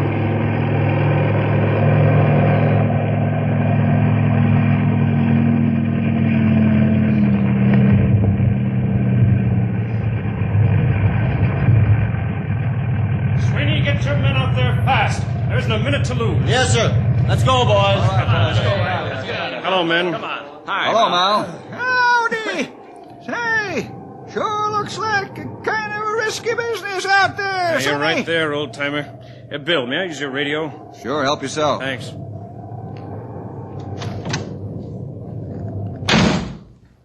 QXBC-3, this is JMNX-1. QXBC, this is JMNX-1. Over. This is QXBC. Come in, boss. Cut off the line immediately, Fritz. Sure, boss. What's up? I'll tell you after you close the valve. Do it now. I'll wait. Right. Be back in a minute. Come on, hurry up. Come on. Hello, Mal? Are you there? Mal? The valve's closed. What's up? The line is split open on the bridge. Oh, no. That's bad. I'm afraid to ask you, but I've got to know. What's the load behind the fuel oil? I think I know, but let me check the manifest to make sure. I don't want to scare the pants off you for nothing. Hurry up.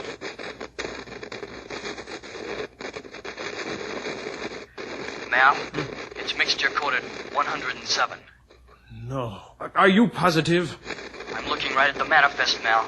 If it were cow's milk, I might joke about it. But not 107. Okay, Fritz. Now don't open that valve for anyone or anything. You understand? Sweeney, what are you doing back here? Get out there and fix that hole. Well, boss, we can't work out there. The wind's too strong. Get out there. Don't tell me what you can and can't do. But, Mel, we've got all we can do to hang on. We can't repair that leak now. It's 500 feet to the bottom of that gorge. What kind of man are you? Get out there or I'll know the reason why. What's the matter with you? We might get killed. That's too bad, but it's part of your job. Or maybe you figure the Rangers should do your work, huh? Now get out on that bridge and fix that leak. Oh, all right, we'll try it. But I'm not making any promises. Get out there, do you hear? Stop blabbing and get out there.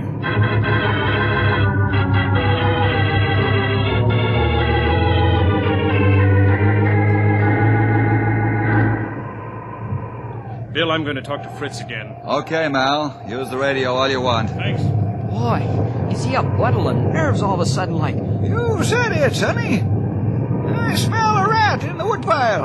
I think same thing. He changed like wind after he talked to valve station. You fellas are pretty sharp.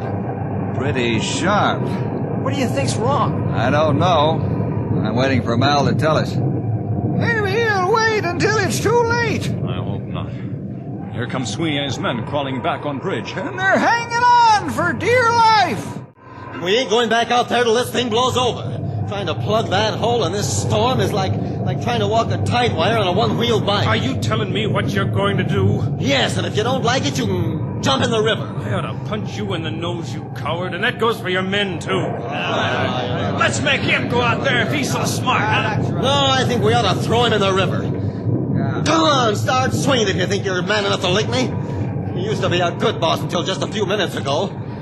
And this thing's got you scared stiff. You mind your own business. Now, you get out there or you're fired. Wait a minute, Mal. Now, you keep your nose out of this, Bill. It's none of your business. That's where you're wrong. I'm top man here. This is government property, remember? Come on in the car. I want to talk to you. You aren't telling me what to do. Get in the car and make it snappy. We haven't got time to stand around and argue. Sweeney, you and your men take it easy. There's something wrong here. You can say that again, Ranger. I ain't looking for no fight, but I ain't taking any more abuse either. We'll get Mal straightened out.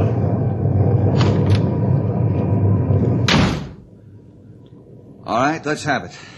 I don't know what you're talking about. Listen, Mal, don't play ring around the rosy with me. You changed like night from day right after you talked to the valve station. What's in the pipeline behind the fuel oil? The next load is Aviation gasoline. Aviation gas? Yes, 50,000 gallons of it. If the lightning hits that stuff, the whole county's going up.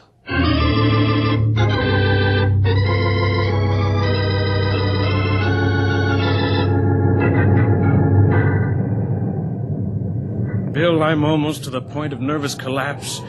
That pipeline comes down to the river in a long incline. I don't know how to stop that stuff. It just keeps draining out. I do. Well, how? We've got to cut the pipe open on the other side of the bridge and let the gas run on the ground. Yeah, that would do it. Come on. We got work to do. You talk to Sweeney. I'm ready to jump out of my skin just thinking what could happen if that stuff spills into the river. Okay. Sweeney, gather your boys around. Okay. Come on, boys. Let's go. Let's get this thing out of the way. Your boss is on the point of nervous collapse, so I'm taking over.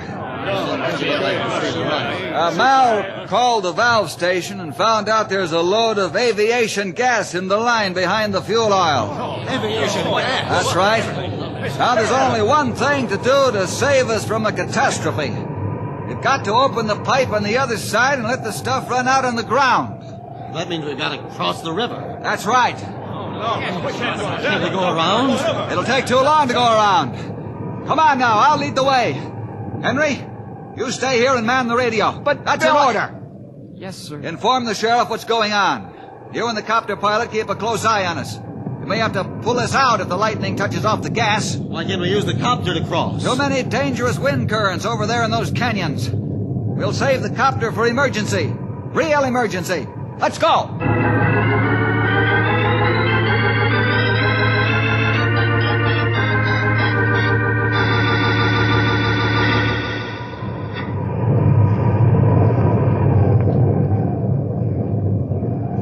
Every last one of us was in extreme danger crossing the pipeline bridge over the shady river.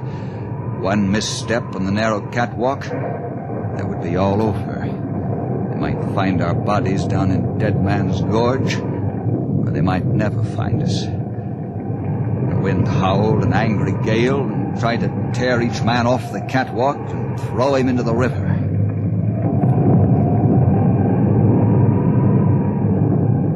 I wasn't worried about the bridge itself going out, even though it swayed like a rope. It was engineered for that. My big worry was getting the men across. And the electrical part of the storm hit us. The lightning played about us wickedly, one flash after another, so that I could have read a newspaper by it. I decided to hang onto a brace cable and let the men pass me, so I could bring up the rear. That would leave me on the bridge longer. I didn't want anyone to panic and lose his life. I tried to encourage them as they inched their way along.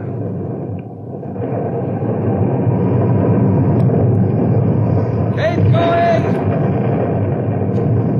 Hang on, it isn't far now! Go slow, men!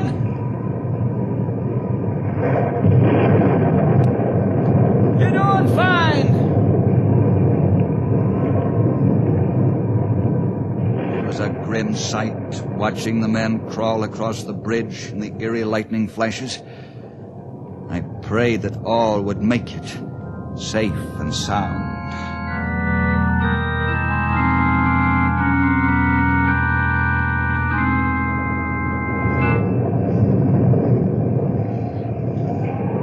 They won't make it. They'll be killed.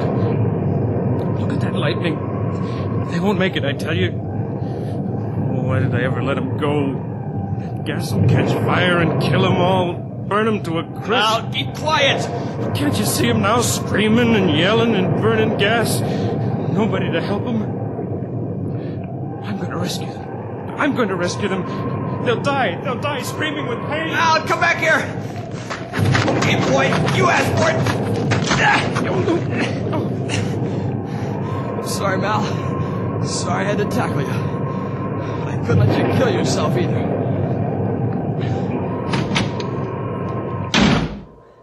Henry Scott to Sheriff 1 at Knotty Pine. Henry Scott to Sheriff 1 at Knotty Pine. Come in, over. Sheriff 1 to Henry Scott, over. Cal, send an ambulance right away. I just had to tackle Mal, throw him on the ground. Knocked him out. He was going off his rocker with worry. He was going to go out there on the bridge. Is it that bad up there? Yeah, it's pretty bad. What about the pipeline? Where's Bill? Bill's leading the men across the bridge to try and cut that pipe open on the other side. Let the gas run out on the ground. Gas? Yes. Aviation gas. We'd better get together on this end and pray for those guys. They'll need all the help they can get. Charlie, get that cork away from here. Want to kill us? How long, Sweeney? There's a small hole now, Bill. Maybe 10 minutes. We'll have it split in two. Can't wait that long. You'll have to. We need miracle men, you know. It's time to cut through Steele. Like opening a can of soup, you know. Get your men out and back. Are you cracking, too? First you say cut faster, and now you say stop cutting. You see those rocks up on that ledge? Yeah? Will they open the pipe if they're dropped on it? Like a watermelon dropped off a truck. Okay, get your men out. You too, Stumpy, Grey Wolf. But if the gas is coming through the line when the rocks hit, we won't find you after it's over. I'm not asking you to risk your life, am I? No, sir. I get you. Come on, boys, clear out. I go with you, Bill. You heard me, and that's an order. Get out of here, scram! I climbed rapidly up to the top of the ridge. That is, as rapidly as I could in the early morning darkness. Now I was glad for the savage lightning, because it helped me see where I was going. I thought of all the people and property along the river for 100 miles would be in danger if the gas got loose on the river. What a blazing inferno that would be. Finally, I made it to the top of the ridge. I stopped for a second, looked the rocks over with the help of the lightning, and I saw the key rock that would start the slide to crush the pipe. Put my muscle to work. The rock began to move. Finally, I pushed it over. It went crashing down, taking more and more rocks with it. Now I wondered, where's the gasoline in that pipeline?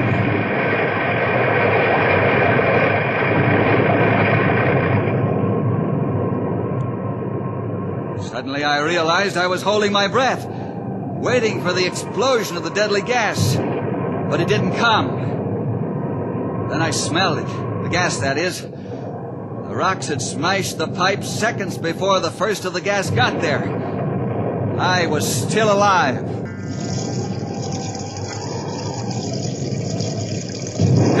That sure is a pretty sound. Look at the rocks and the ground soak up that gas. We'd never have made it if you hadn't pushed them rocks down, Bill. You got a lot of courage, man. We all wait for explosion and breathe again after it not comes. I did too, Grey Wolf. Thank the Lord there won't be a river of fire.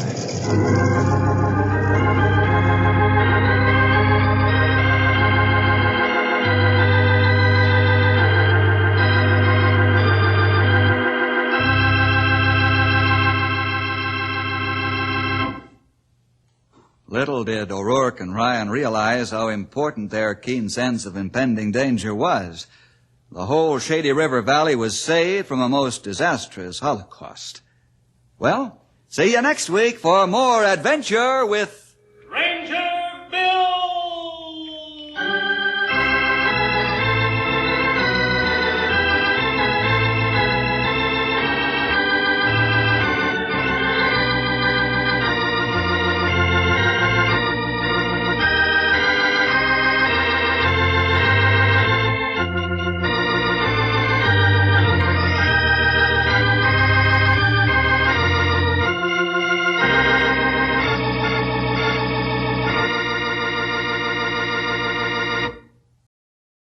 Tired of the everyday grind? Ever dream of a life of romantic adventure? Want to get away from it all? We offer you Escape. Escape, designed to free you from the four walls of today for a half hour of high adventure. You are kneeling in the church of a Caribbean village, seeking the sanctuary it might offer, while slowly walking down the aisle, carefully studying each bowed head, is the brute of a man who has come to kill you. Listen now as Escape brings you Les Crutchfield's story, Violent Night.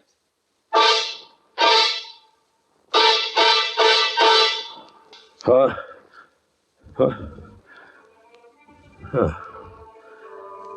I came awake suddenly. Wide awake. It's a trick you learn around the back countries of the Caribbean.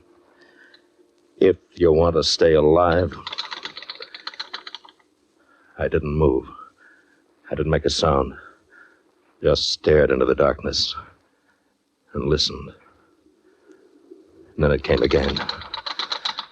Somebody was on the veranda. I slid off the cot, reached for my pistol on the table, and stood up.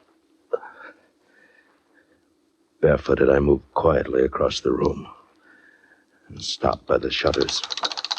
Senor O'Grady. Who is it? Pepita. It is Pepita. Pepita? I am come to warn you of terrible danger. Are you alone? See. All right, wait a second. Quickly.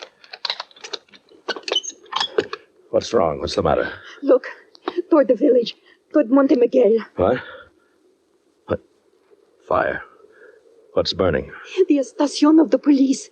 The Federalista army barrack. Other places. It is a revolution, senor. Revolution?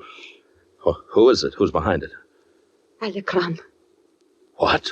He has come out of the jungle again. 1,000 men are follow him, and now more from the village. He has guns, trucks, cars, radios. He is called himself governor of the district. Governor? He won't last 48 hours. Everyone say it is revolution all over the country. You must leave your plantation and go quickly. Pepita, you think he still remembers? Alacran will never forget. Not ever. Not before one of you is dead. Yeah, maybe you're right. All right, thanks, Pepita. Thanks for everything.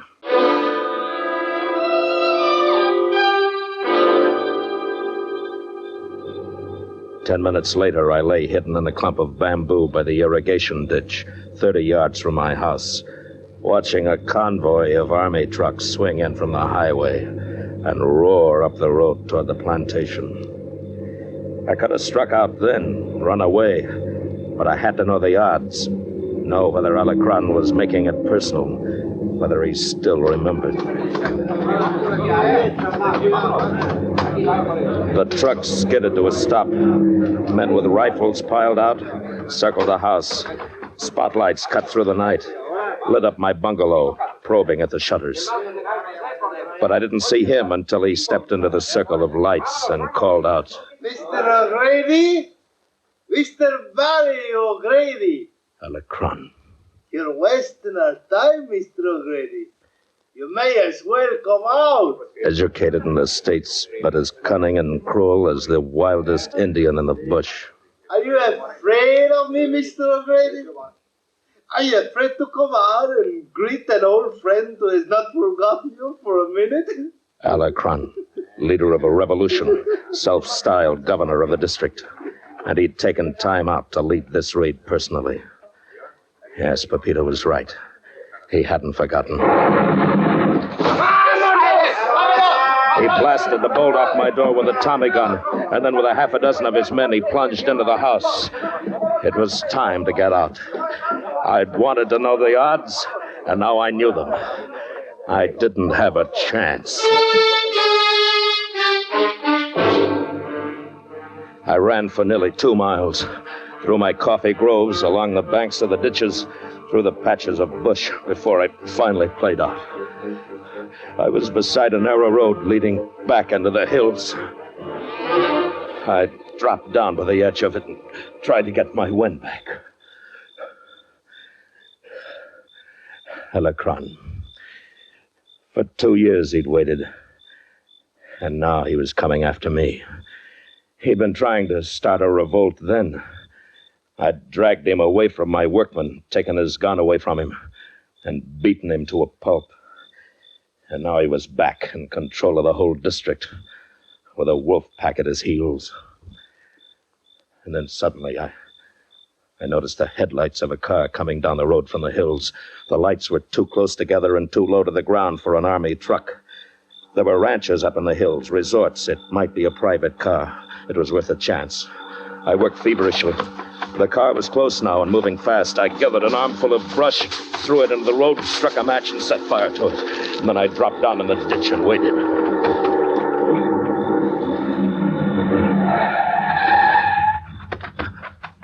All right, easy now. Don't move. Who are you? What do you want? I want your car. No, it is impossible. Let me go. Or Oh, no, you don't. Let go of that. Stop it. Stop it. You're hurting me. Take your hands off. Thanks. Well, that's a lot of gun for a lady. Oh, we'll take care of that. You fool. Do you know who I am? No. I am the daughter of the governor of this district. You're what? It's true. I am the daughter. I'd heard he had a daughter, but who'd ever expect that fat pig to have one that looks like you? I promise you, senor. If you go on with this, I will see that you are shot against a wall. You're too late. Your father already has that idea. Or more likely, a worse one. You know, I think you're going to come in awfully handy before morning. If you think you What are do I going... call you? What's your name? Maria. All right, Maria, let's get this straight. I got 1 chance in 1,000 of staying alive, and if I can help that chance, I'll do anything. You understand? No, please. Now, we're going to get out of here. We're going to get out together, whatever happens. Your father gets me, and I get you. All right, now get the car started.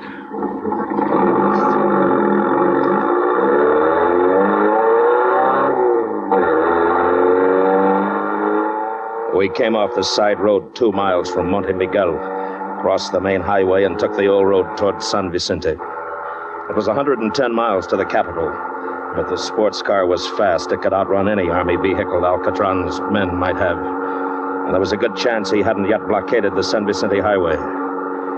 Well, it was a good dream. It lasted for 2 miles. Then it popped like a soap bubble. In the road ahead, senor.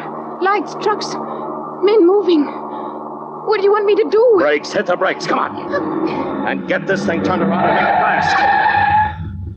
¿Quién es? Diga, ¿quiénes son? Amigos. Vengan por acá. Ahora. See? All right, come on, step on it. Let's get out of here. Come on. Párese el disparo. Faster. Well, that was close, plenty close. Well, we're still lucky. We could have barged straight into that. Now, they blocked us, but at least they didn't get us. And we still got a chance of circling back. What? What's wrong? What is it? I don't know. I'm not doing anything to the motor. Here, wait a minute. Yeah, I can smell it. A bullet must have smashed open the gas tank. We're out of petrol? Yeah. Get it over to the side. All right. No, farther. Clear over to the canal bank. The irrigation ditch. Go on. All right. Come on, get out. Come on, hurry. What are we going to do? Here, give me a hand.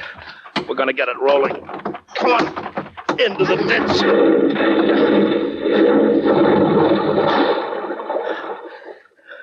All right, come on, let's go. Where? What do you mean? They'll be along here any second. Find where we sank the car. Come after us. We don't have much time. Now, come on, let's get across that ditch. In the water? No. I will not do it. I will not go into the water. Oh, you won't, huh? All right. Put me down. Put me down. Stop. Hold your breath. Now, just take it easy. Quit fighting and relax, will you? I'll get you across. It's only 20 feet wide. All right, easy now. All right, here we go. Now, grab the bank. Up you go. Oh, if it takes me all my life, I'm going to kill you. Maybe not. I might have to kill you first. Now, come on. I am not going into that jungle with you. No matter what you do to me, I am not going. Come on, move. Alacron had outmaneuvered me, outflanked me. There was no use trying to break south toward the capital. He had the whole area sewed up. So I decided on a gamble. I'd turn back, head for the last place on earth he'd look for me. the village of Monte Miguel itself.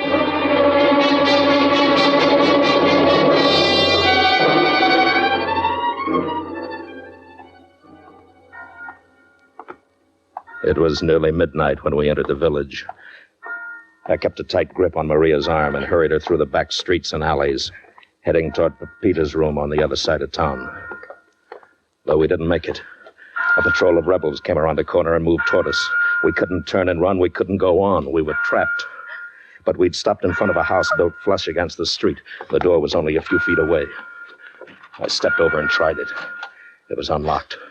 I drew my gun and pushed the door open. All right, come on. There's no one in. Inside, quick. What are you going to do? Wait for the patrol to pass. Now be quiet. Here they come. Not a sound, Maria. Shh. Quiet.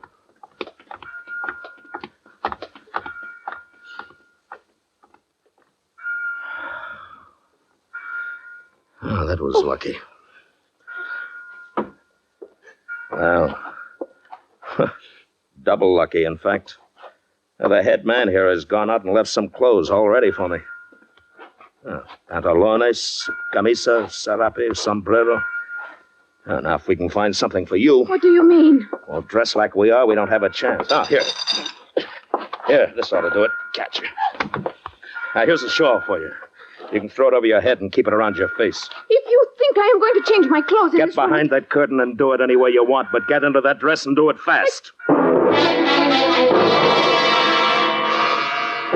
In a few minutes, we were back into the marketplace, walking rapidly.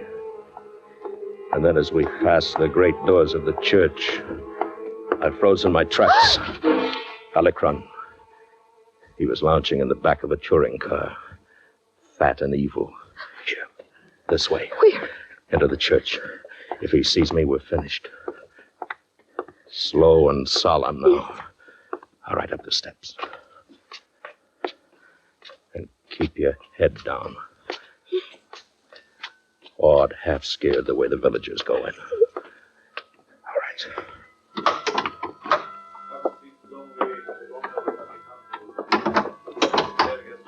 Up toward the front. Hurry.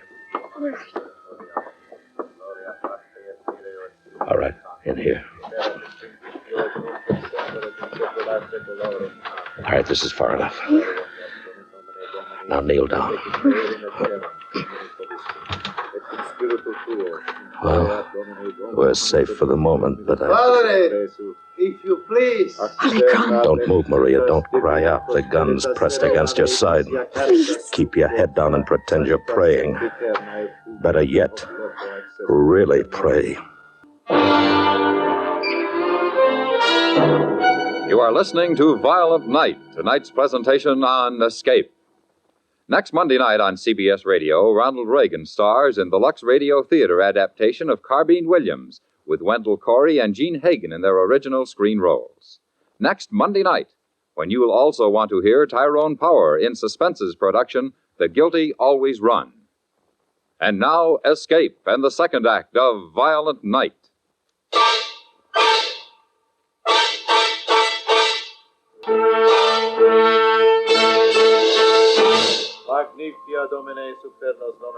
The padre, white-haired and old, knelt at the altar and went on with his prayer, not hearing the summons from the back of the church. Some of the kneeling villagers turned to look and then turned back quickly. Beneath my serape, I kept the gun pressed tight against Maria's side. Padre! Alecron was walking up the aisle toward the front of the church, moving slowly and deliberately, stopping to glance along each row and study the kneeling worshippers. You cannot come here with arms, my son. This is a place of peace. Oh, and I am a very peaceful man, Padre, as long as I have not denied the things I want. What is it you want? Man, I am told they have some woman with him. They may have come in here. I will only need a moment more to finish checking your followers. No, I cannot permit that. Padre, you know who I am. Now, we can be friends or we can be enemies, as you choose. course, burning a church is not to my liking. Go. Wait outside if you wish. I am on the point of dismissing the congregation. You may watch them as they leave. All right. You're clever at compromise, Padre. I'm sure we will learn to understand each other. Adios. La misa está terminada. That is all, my children. Vayan con Dios.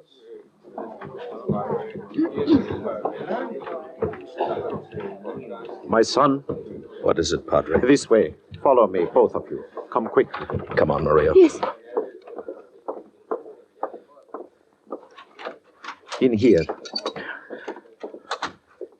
You're taking a big chance, Padre, if he finds out you're in trouble. You have heard of sanctuary, my son? The sanctuary of the church? Yes, of course. Unfortunately, I cannot assure you that sanctuary, but perhaps I can help you in some small way to find your own sanctuary. Thank you, Padre. In a few minutes, when everyone has gone, he will be certain. Who is it?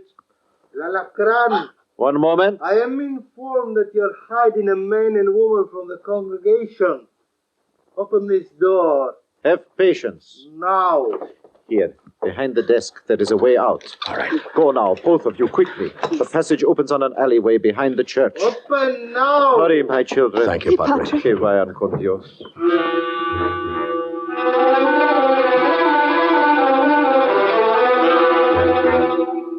When we came into the open alleyway, we were on the very edge of the village, on a crooked path that ran between the walls and backs of the buildings on one side and the dark, dense mass of the Valle Diablo jungle on the other. But for a moment, we were safe. Barry, What? back there, in the church, would you really have killed me? Look, I'd hate to do anything to hurt you. But if I have to, I will. Why do you hate me so much? Hate you? I don't hate you. Why should I hate you? You're my ace in the hole. I've got nothing against you personally. You just picked the wrong man for a father, that's all. Wait, hold it. Barry, don't shoot. It's only a child. Yes, it's only a child, but he knows who we are. And you'll have the whole town out here in 2 minutes. There's no choice left. Now, come on. Barry, what are you doing? Where are we going? Into the jungle. Into the Valle Diablo.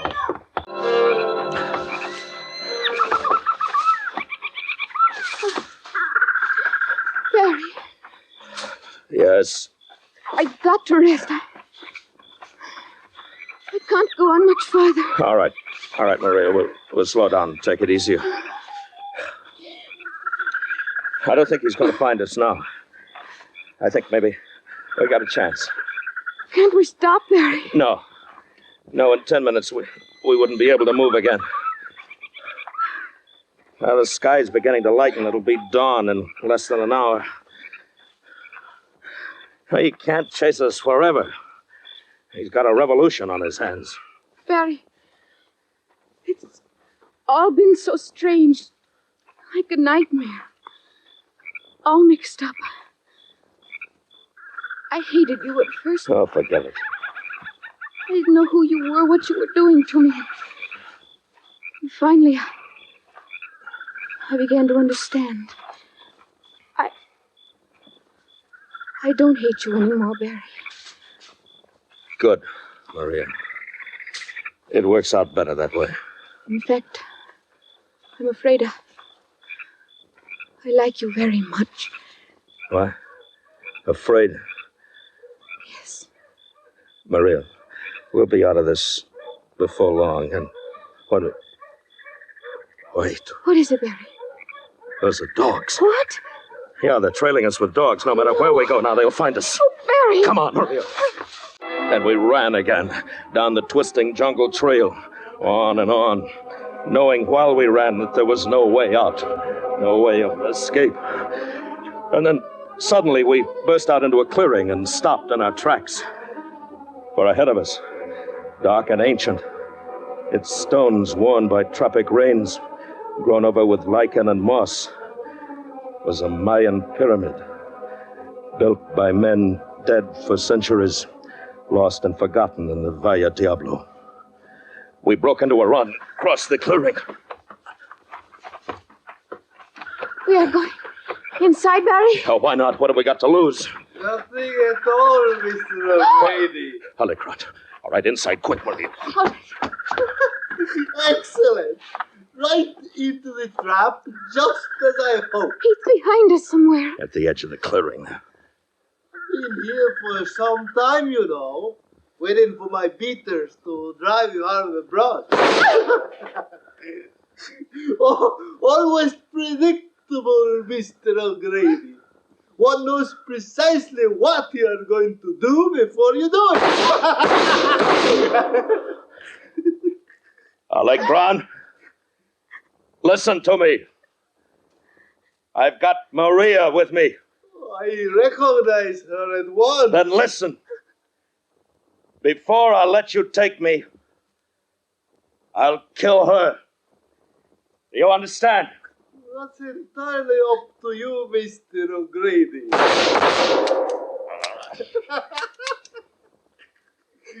First you fire at my voice and miss. Then an empty gun. Embarrassing, isn't it, Mr. O'Grady? Now my fun begins. Come on, Maria, back inside, quick. Well, I'm out of cartridges. All we can do now is run. Run as far and as long as we can. And then what, Barry? You killed me, as you told him you would. You know better.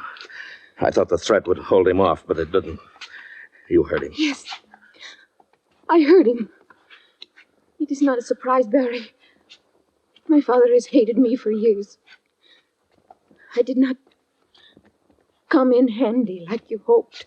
Where are you, Mr. O'Grady? Are you scared now? Running? Maria, yes. Keep moving as quiet as possible. Maybe you need something to help you run, Mr. O'Grady. He's got a machine pistol. Hurry. I cannot go so quickly. What are you afraid of, Mr. O'Grady? You're not afraid that day at the plantation. Is this what bothers you, perhaps?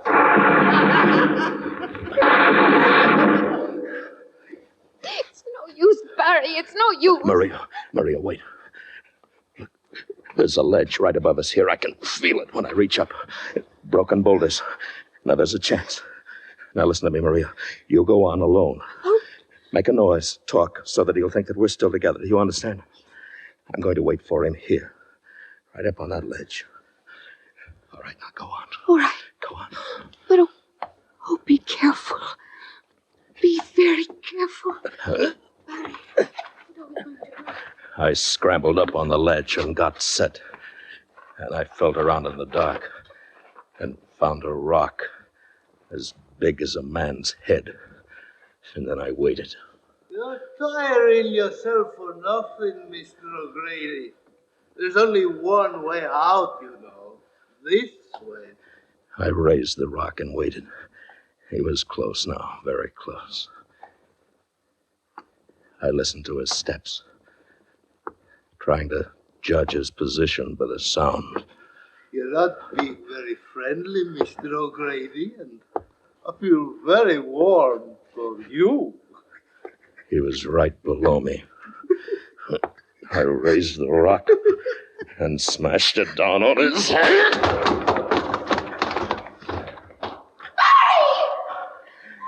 It's all right, Maria.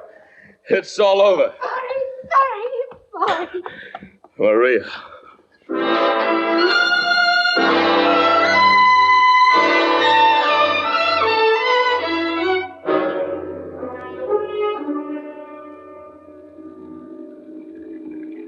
2 weeks in that stinking jail, and now you drag me out and bring me down here to the harbor. Why, Captain? This way, Senor O'Grady. All right, so you won the revolution. Now you're the new government. All right, fine. I got nothing against you.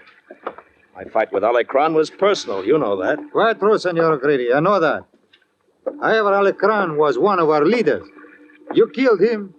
The usual sentence is death by a firing squad. I know that, Captain. They said we are permitting you to leave the country. The launch is waiting to take you out to the ship. You should consider yourself very fortunate, Senor O'Grady. Captain, look. There was a girl, Maria, Alecron's daughter. Where is Maria? I believe you are speaking of my wife, senor. Your wife? You are escaping a death sentence, senor. But I must warn you that if you ever return to the Republic, that sentence will be carried out. Your wife? Maria and I were married yesterday at the Church of Santa Isabel.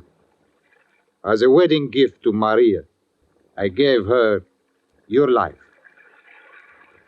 Your ship is waiting, Senor O'Grady. Adios.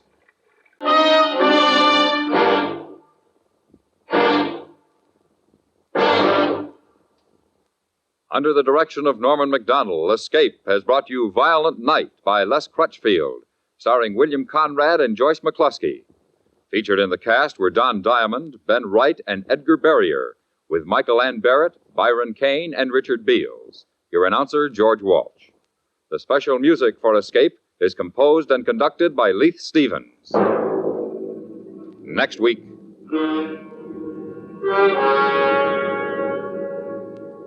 You are standing in a lonely forest clearing, the dawn turned gray by the creeping fog.